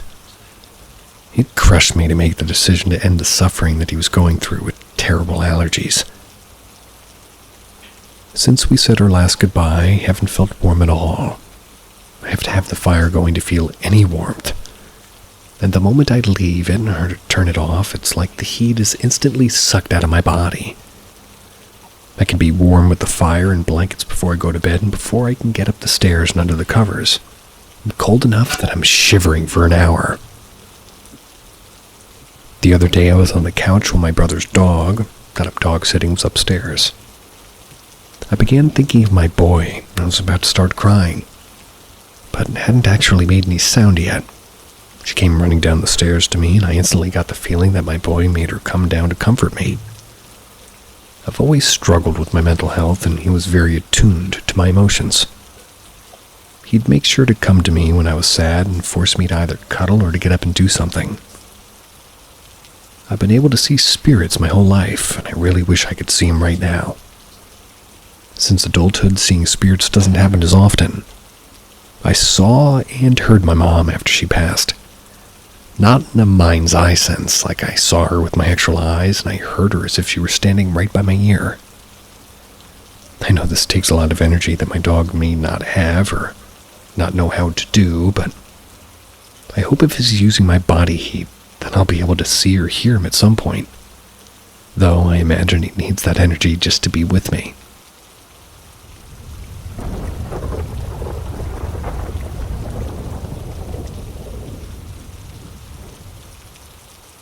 Father's doppelganger. When I was in my early teens, I had a younger cousin come visit my parents' apartment to play video games. During his visit, it was only me, him, and my father. Our layout of the apartment is railroad style. Parents' bedrooms in the back, followed by mine, bathroom, kitchen, and living room. Railroad style. As my cousin and I were playing video games, I mentioned to him that if he was hungry, because I was going to the kitchen to fetch us some type of snack.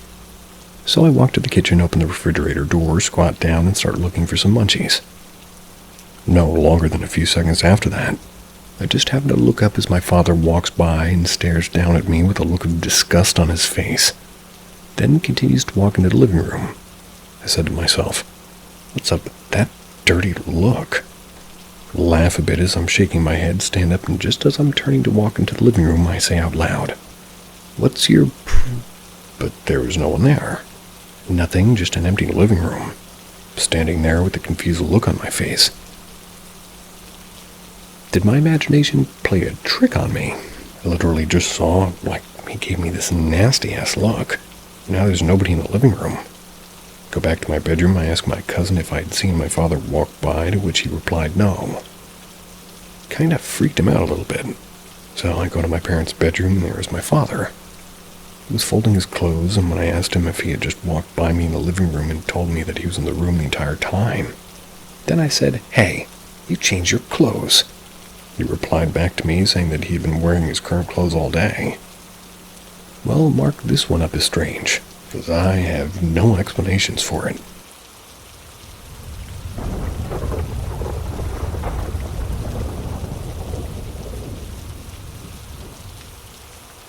I think the abandoned house of a mean old lady in my town is haunted. So in my town is an old house that's been abandoned and boarded up for a good 30 years after the old tenant died, and the council boarded up the house, seeing as she didn't have anyone to give it to according to word from my dad. My dad says he remembers this woman as being mean and cranky, and is one who'd yell at kids for walking past her in the later years and would yank her curtain open and glare out. Reminds me of the lady from Donnie Darko. Today I was walking down past that house to meet my stepdad after helping my mom with their Girl Guides group, so he'd dropped me off at the train station. And I'll start by saying this. The wind was blowing at the side of me closest to the house. One board was broken about a month or two ago, leaving the house open to be seen into. So probably druggy, dumb teen, squatter, or homeless person. The window is also pretty deep, at least a foot inwards of it, seeing as one of the older houses in town, so there wouldn't have been no modern heating systems. As I passed, I coughed slightly, and that's when it happened. Some unnameable force yanked the curtain. It wasn't one of those wind-blowing-it moments, especially because the window was that deep and the curtain was not too far back. Also, the movement was completely wrong for it to be that. It wasn't swaying or fluttering. No, this was something different, like an angry person tugging it aside. I didn't stop to see who or what it was, but I began to run. I wasn't stopping to see what was coming out of there. I didn't want to. I haven't run so hard in all my life. stopped where I'd meet my stepdad and looked back up the path and realized to my horror that nobody was standing on the path or going in or out of the house.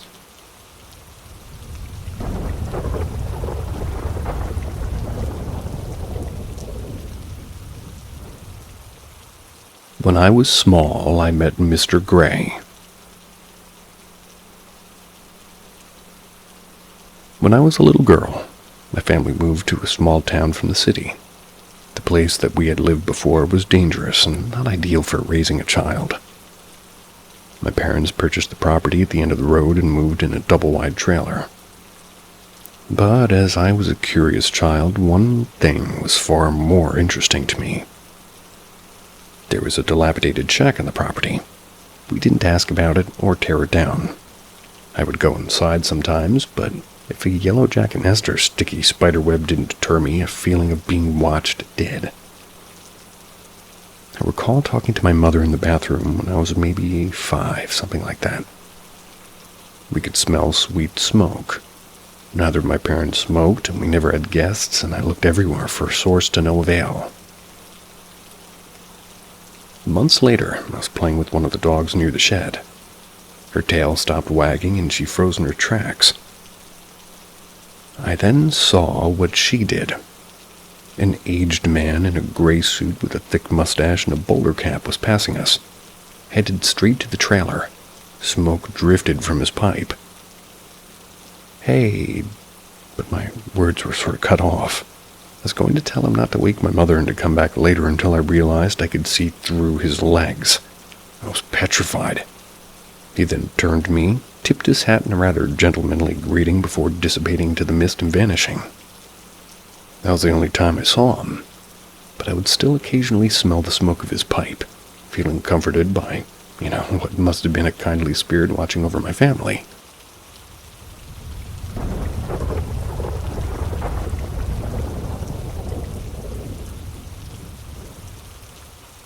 Night shift in a nursing home. So, for around the last 8 or so years, I've worked in nursing care, mainly in different care facilities for elderly adults, which at times includes end-of-life care. We cared for a patient who was an ex-Army officer and Queen's Guard, a very tall, broad, larger-than-life individual. They were very proud of their service and still wore their Army-issued footwear to special events.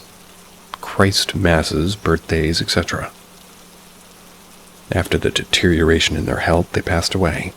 Their family came up to collect their belongings a few days before the funeral, but accidentally left the deceased patient's shoes behind. Her manager said that she'd keep them in her office for when they'd be able to collect them. Now, we were all fairly, quote-unquote, tuned in to the paranormal on night shift. I and pretty much all of my colleagues were all believers. Eventually, a new patient moves into this room. A few days after their arrival, they activate the help call at around 2 a.m. I respond to it, enter the room, which I find to be absolutely freezing. I switch the light on, and they're quite clearly distressed. I ask what the matter is, and they told me, "You must help, there was a huge man in here. He was in the corner and in my bathroom." I asked what he was looking for, and he said he wanted his shoes back. He just walked past as you came in. Now, it takes quite a lot to spook me, especially after some experiences I've had in the dead of night, but at that moment I felt the color drain from me. Tried to keep keep my head on for the sake of the patient. Reassure them that it was just a dream.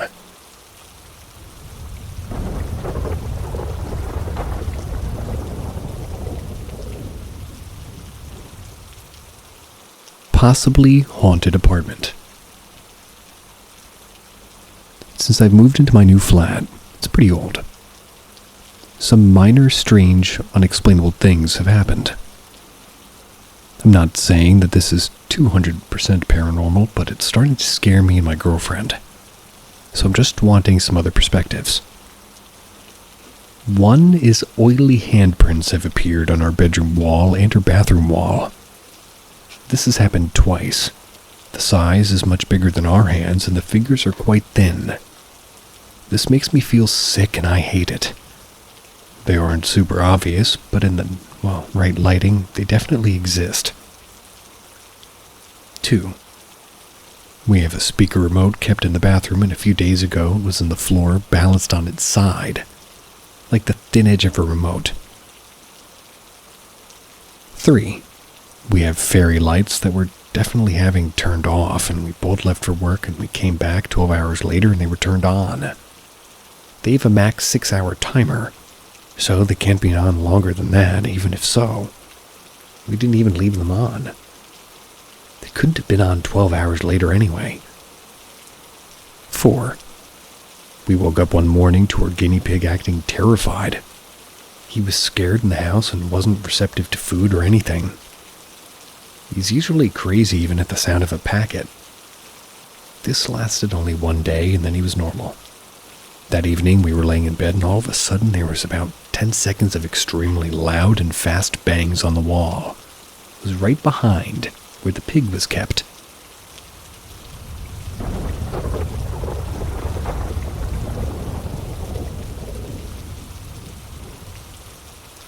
Has anyone in the medical field ever experienced seeing anything creepy while working in a hospital or nursing home? I was hired onto a job at an assisted living facility with approximately 20 or so residents. There was a few times I've seen this thing, but not as well as this one time. As I said, I've worked in this assisted living facility, working 2 p.m. to 10 p.m. When night fell, they were simply the worst times for me. While working or walking the halls to make sure my residents were safe, I felt watched, and not just watched by like other coworkers or residents. Mind you, the evening shift only had 2 staff members after 6, ending with dinner, till the night shift arrives. Well, as I said, I felt watched, and it creeped me out, and it doesn't help knowing that the facility sat basically surrounded by the woods, but the small town was haunted, known to be the most haunted in the U.S. To give you a hint on where, it's also known for the Salty House. So back to the story. It was one evening in November, and it was time after the residents cleared and headed off to bed, so for mine and my coworker working with me, as well as this night, it meant downtime. We decided to go outside for some fresh air and just play on our phones. And that's when something told me to look, and I turned my head and I saw a tall man. Doesn't describe none of our residents. They were in all black, facing us through one side of the door window facing the side porch where we were sitting. This man or thing had on a top hat covering half his face. I don't know what I did or why I had to look away for a slight second, but I did, and when I looked back, he was gone.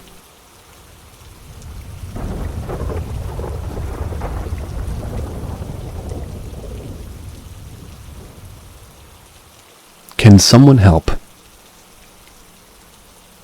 So I wanted to start by saying that I lived in Hemet my whole life. I recently moved out and I've been thinking about all of the paranormal things I've experienced.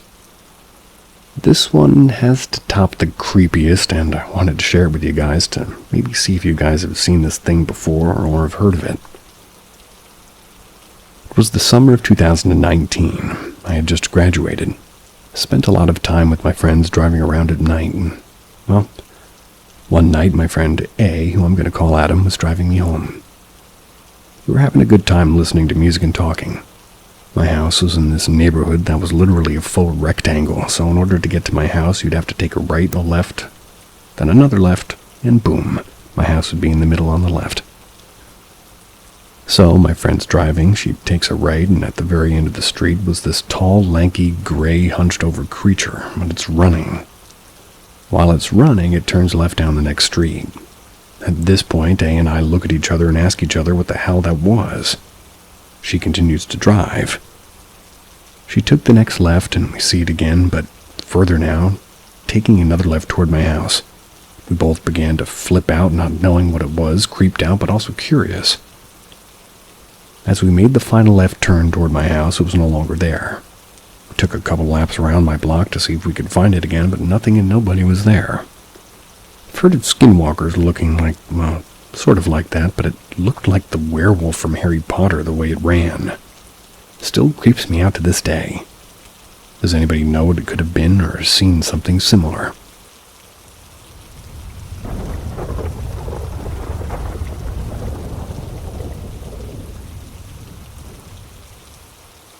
Have you ever had an undeniable experience? Hey, up everyone, long-time lurker, first-time poster here. Not sure if I'm really not the first or the last to try this, but I've recently started a YouTube channel where I shared true spooky stories while lounging on my beanbag by the fire. Honestly, I've had my fill of faceless, AI-driven channels and wanted to create something more personal and down-to-earth. I agree. Think Mr. Balin, but with a stronger focus on the supernatural and a chilled-out vibe like sitting with a mate, swapping eerie tales over a few cheeky ales after twilight. My goal is to build a cozy corner where people can enjoy spine-tingling stories and maybe even open their minds to the mysteries of the unknown along the way. Just released my first video where I talk about my personal encounter with the Hat Man. I'd share it here, but I know there's rules about self-promotion. It's a humble start, and I know there's plenty of room for improvement, but I'm keen to learn and grow with each story I tell. That's where you lovely folks come in. I'm on the lookout for true spooky stories that I could share on the channel. Of course, I'd give full credit and provide a link to the finished video once it's published, and additional heads up, I'll likely alter the script somewhat to suit my ridiculous Yorkshire voice. No good at putting on the spooky voice. That was a little bit more conversational in tone. Got a few personal experiences lined up, but I'd love to mix them in with stories from others to keep the content fresh and diverse. If you got a tale you'd like to share, please do post it here or drop me a DM. Hate to say, but I feel like I'm advertising somebody that should be me.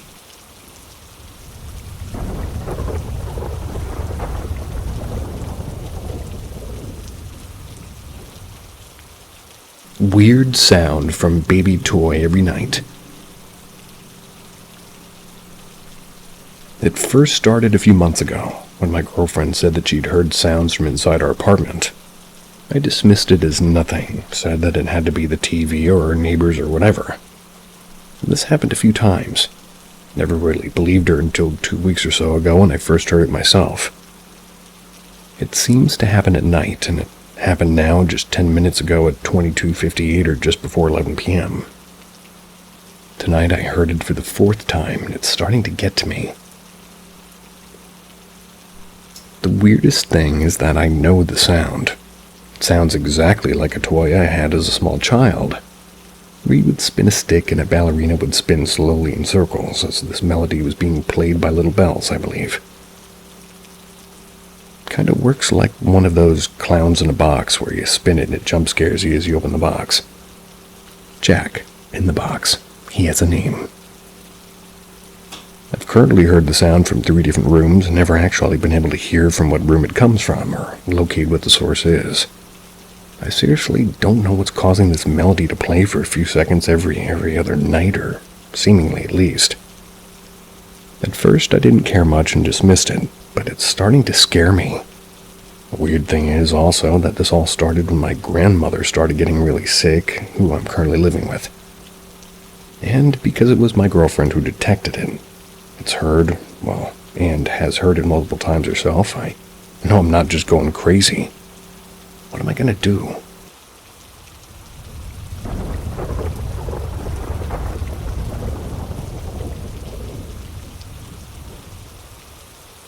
Ghost figures in hotels.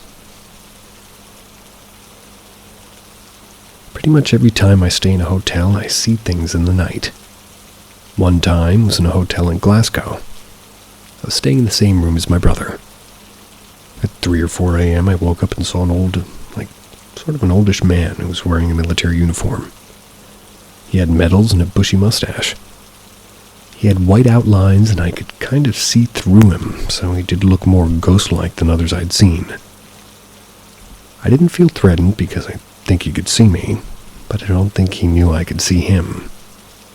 Because I opened my eyes and looked at him, I rolled over and went back to sleep. But I could hear my brother snoring, and I wear my Apple Watch to track my sleep, and it said awake at that exact time. Crazy thing is that hotel was built on top of an old Navy base along the Clyde, so the uniform matches the location. Didn't know about that before I saw him, too. More recently, I was staying in a hotel in Manchester with my friend. Woke up in the middle of the night and I saw someone standing up but hunched over, as if to pick something up, sort of. This person was wearing a band t-shirt and shorts and had very, similar long hair as my friend. I assumed she'd dropped something from the bed and got up to go get it, but as I looked at her bed, I saw that she was sleeping in it. Quickly shut my eyes, went back to sleep as if nothing happened.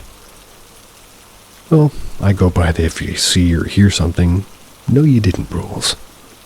Didn't feel like anything bad was going to happen, but I try to pretend that everything is normal just for the peace of mind.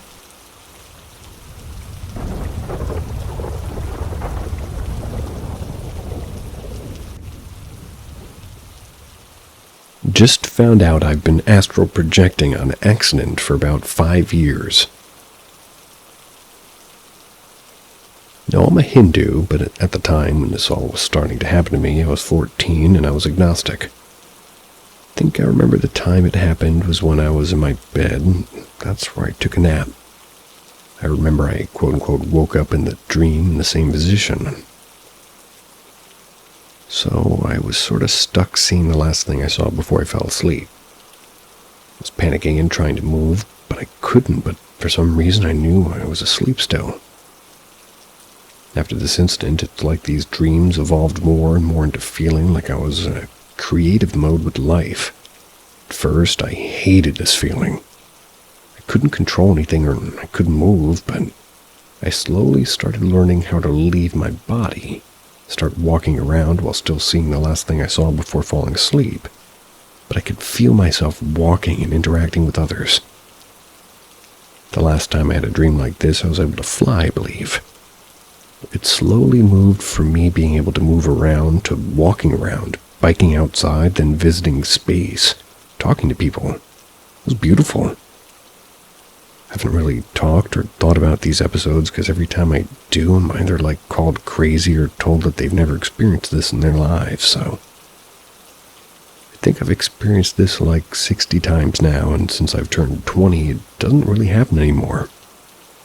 I don't really know what to make of it.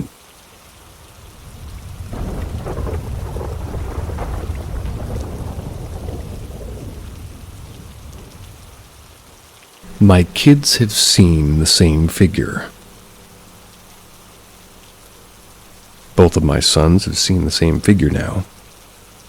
When my 7-year-old was between 2 and 3, he related that he kept seeing a man with claws in his bedroom.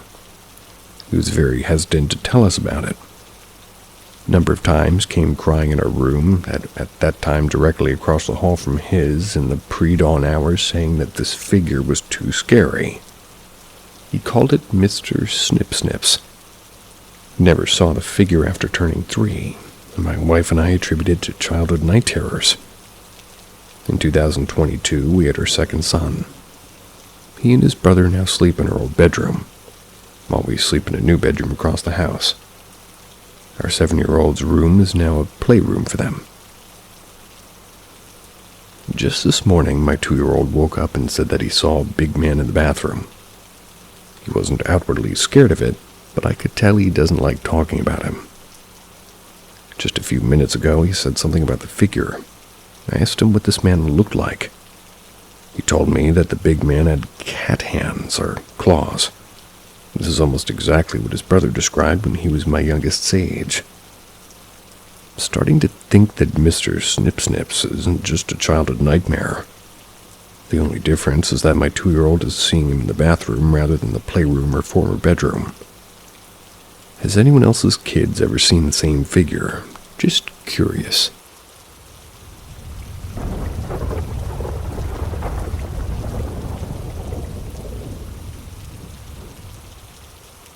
Weird stuff happening randomly.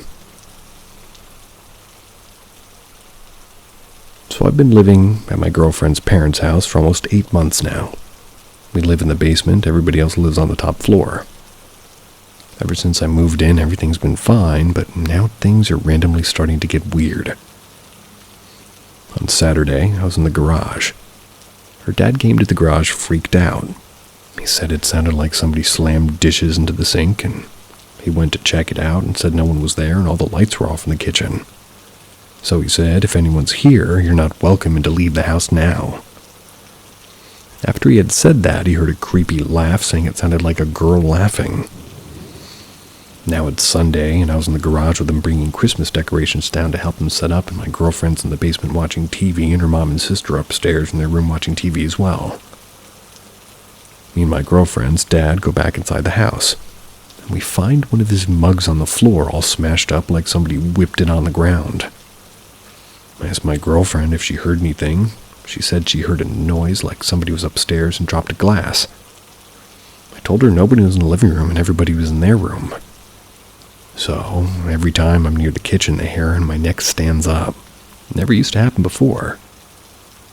Just wondering if there's anything we can do, or if there's somebody that might know why this would have all happened all of a sudden.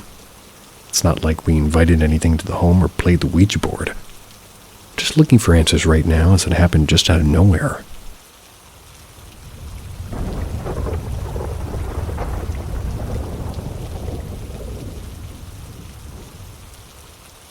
I woke up to talking and realized my neighbor may be haunted. I live in an apartment, and it's only me downstairs and a person above me. Next door is the laundry room, and I've been here for 13 years. The person who moved in most recently left after 4 or 5 years. They seemed to be the one woman who was quiet enough, but had weird habits at night. When they moved in, they did so very loudly, banging and whatnot. The problem is in the bedroom at around 12 or 3 a.m. I noticed they seemed to do things at night, very early in the morning, and sometimes it was walking. Sometimes it was loud and banging. I was reminded of them moving in and assumed that they were moving furniture, and they just seemed to have this as their schedule. It was always the same time frame. Today, almost 2 months later, they moved out and the same sounds occur. I wonder about the sounds, and I hear things about residual hauntings. Not sure what it is, but one day it was loud again, and knowing the apartment should be empty, I was more afraid of a drifter staying up there. The noises continued, but it wasn't until I woke up this AM after 12, like people were just talking in there. It'd be strange for my area at that time and never hear any sounds during the day. Muffled and was coming from upstairs. Only lasted about 5 minutes. We gotta go check.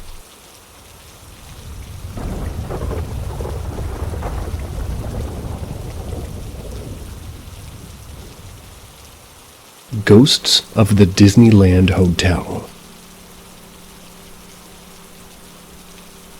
I've worked for the Disneyland Hotel for more than a year. I worked in one of the many departments that would need to deliver things from our department to the guests' room when they need them. One night at around 11:30 at night, I was making a delivery when I heard a group of children laughing from the pool deck, which is surrounded by a gate. Since I was headed to a guest room, and they'd been given a wait time so they knew when to expect me, I didn't stop to see who was playing in the pool and to check that they were being monitored by at least an adult. After delivering what the guests needed to the room, I headed back where I was supposed to be waiting. That's when I heard more children laughing from the pool deck, as well as some splashing. Since the pool water itself is well lit and the pool deck is poorly lit, I expected at least to be able to see some kids playing in the pool and something resembling an adult within easy hearing range. By the time I had walked up to the gate, which is covered in plants, the laughing and splashing had stopped, and I could see that there was no one anywhere near the pool or pool deck.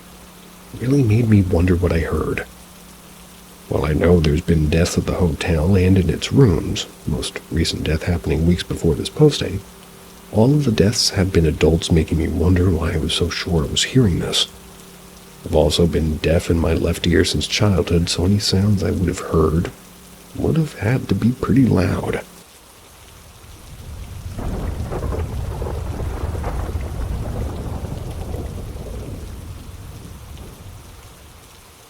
Have you guys ever randomly seen anything strange outside a stranger's house? Vague. While out walking or driving or something, have you ever seen anything strange while just passing by a stranger's house? Not like a known, rumored, supposedly haunted place, just an ordinary house that you know nothing about. Some years ago, I was with some friends. We were passing a house on the street about a block over from my house. We noticed that all the lights inside, that we could sort of see through the windows anyway, they were repeatedly flashing on and off.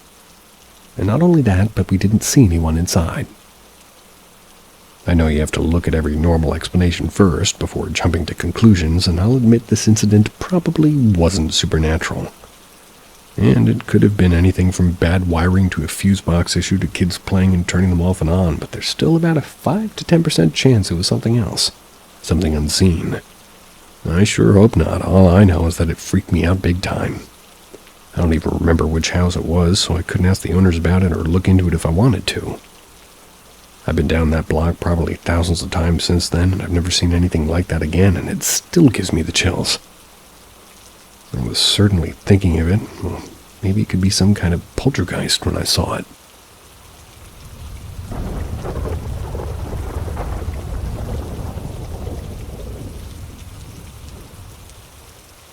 My cat came to say goodbye to me the day he died.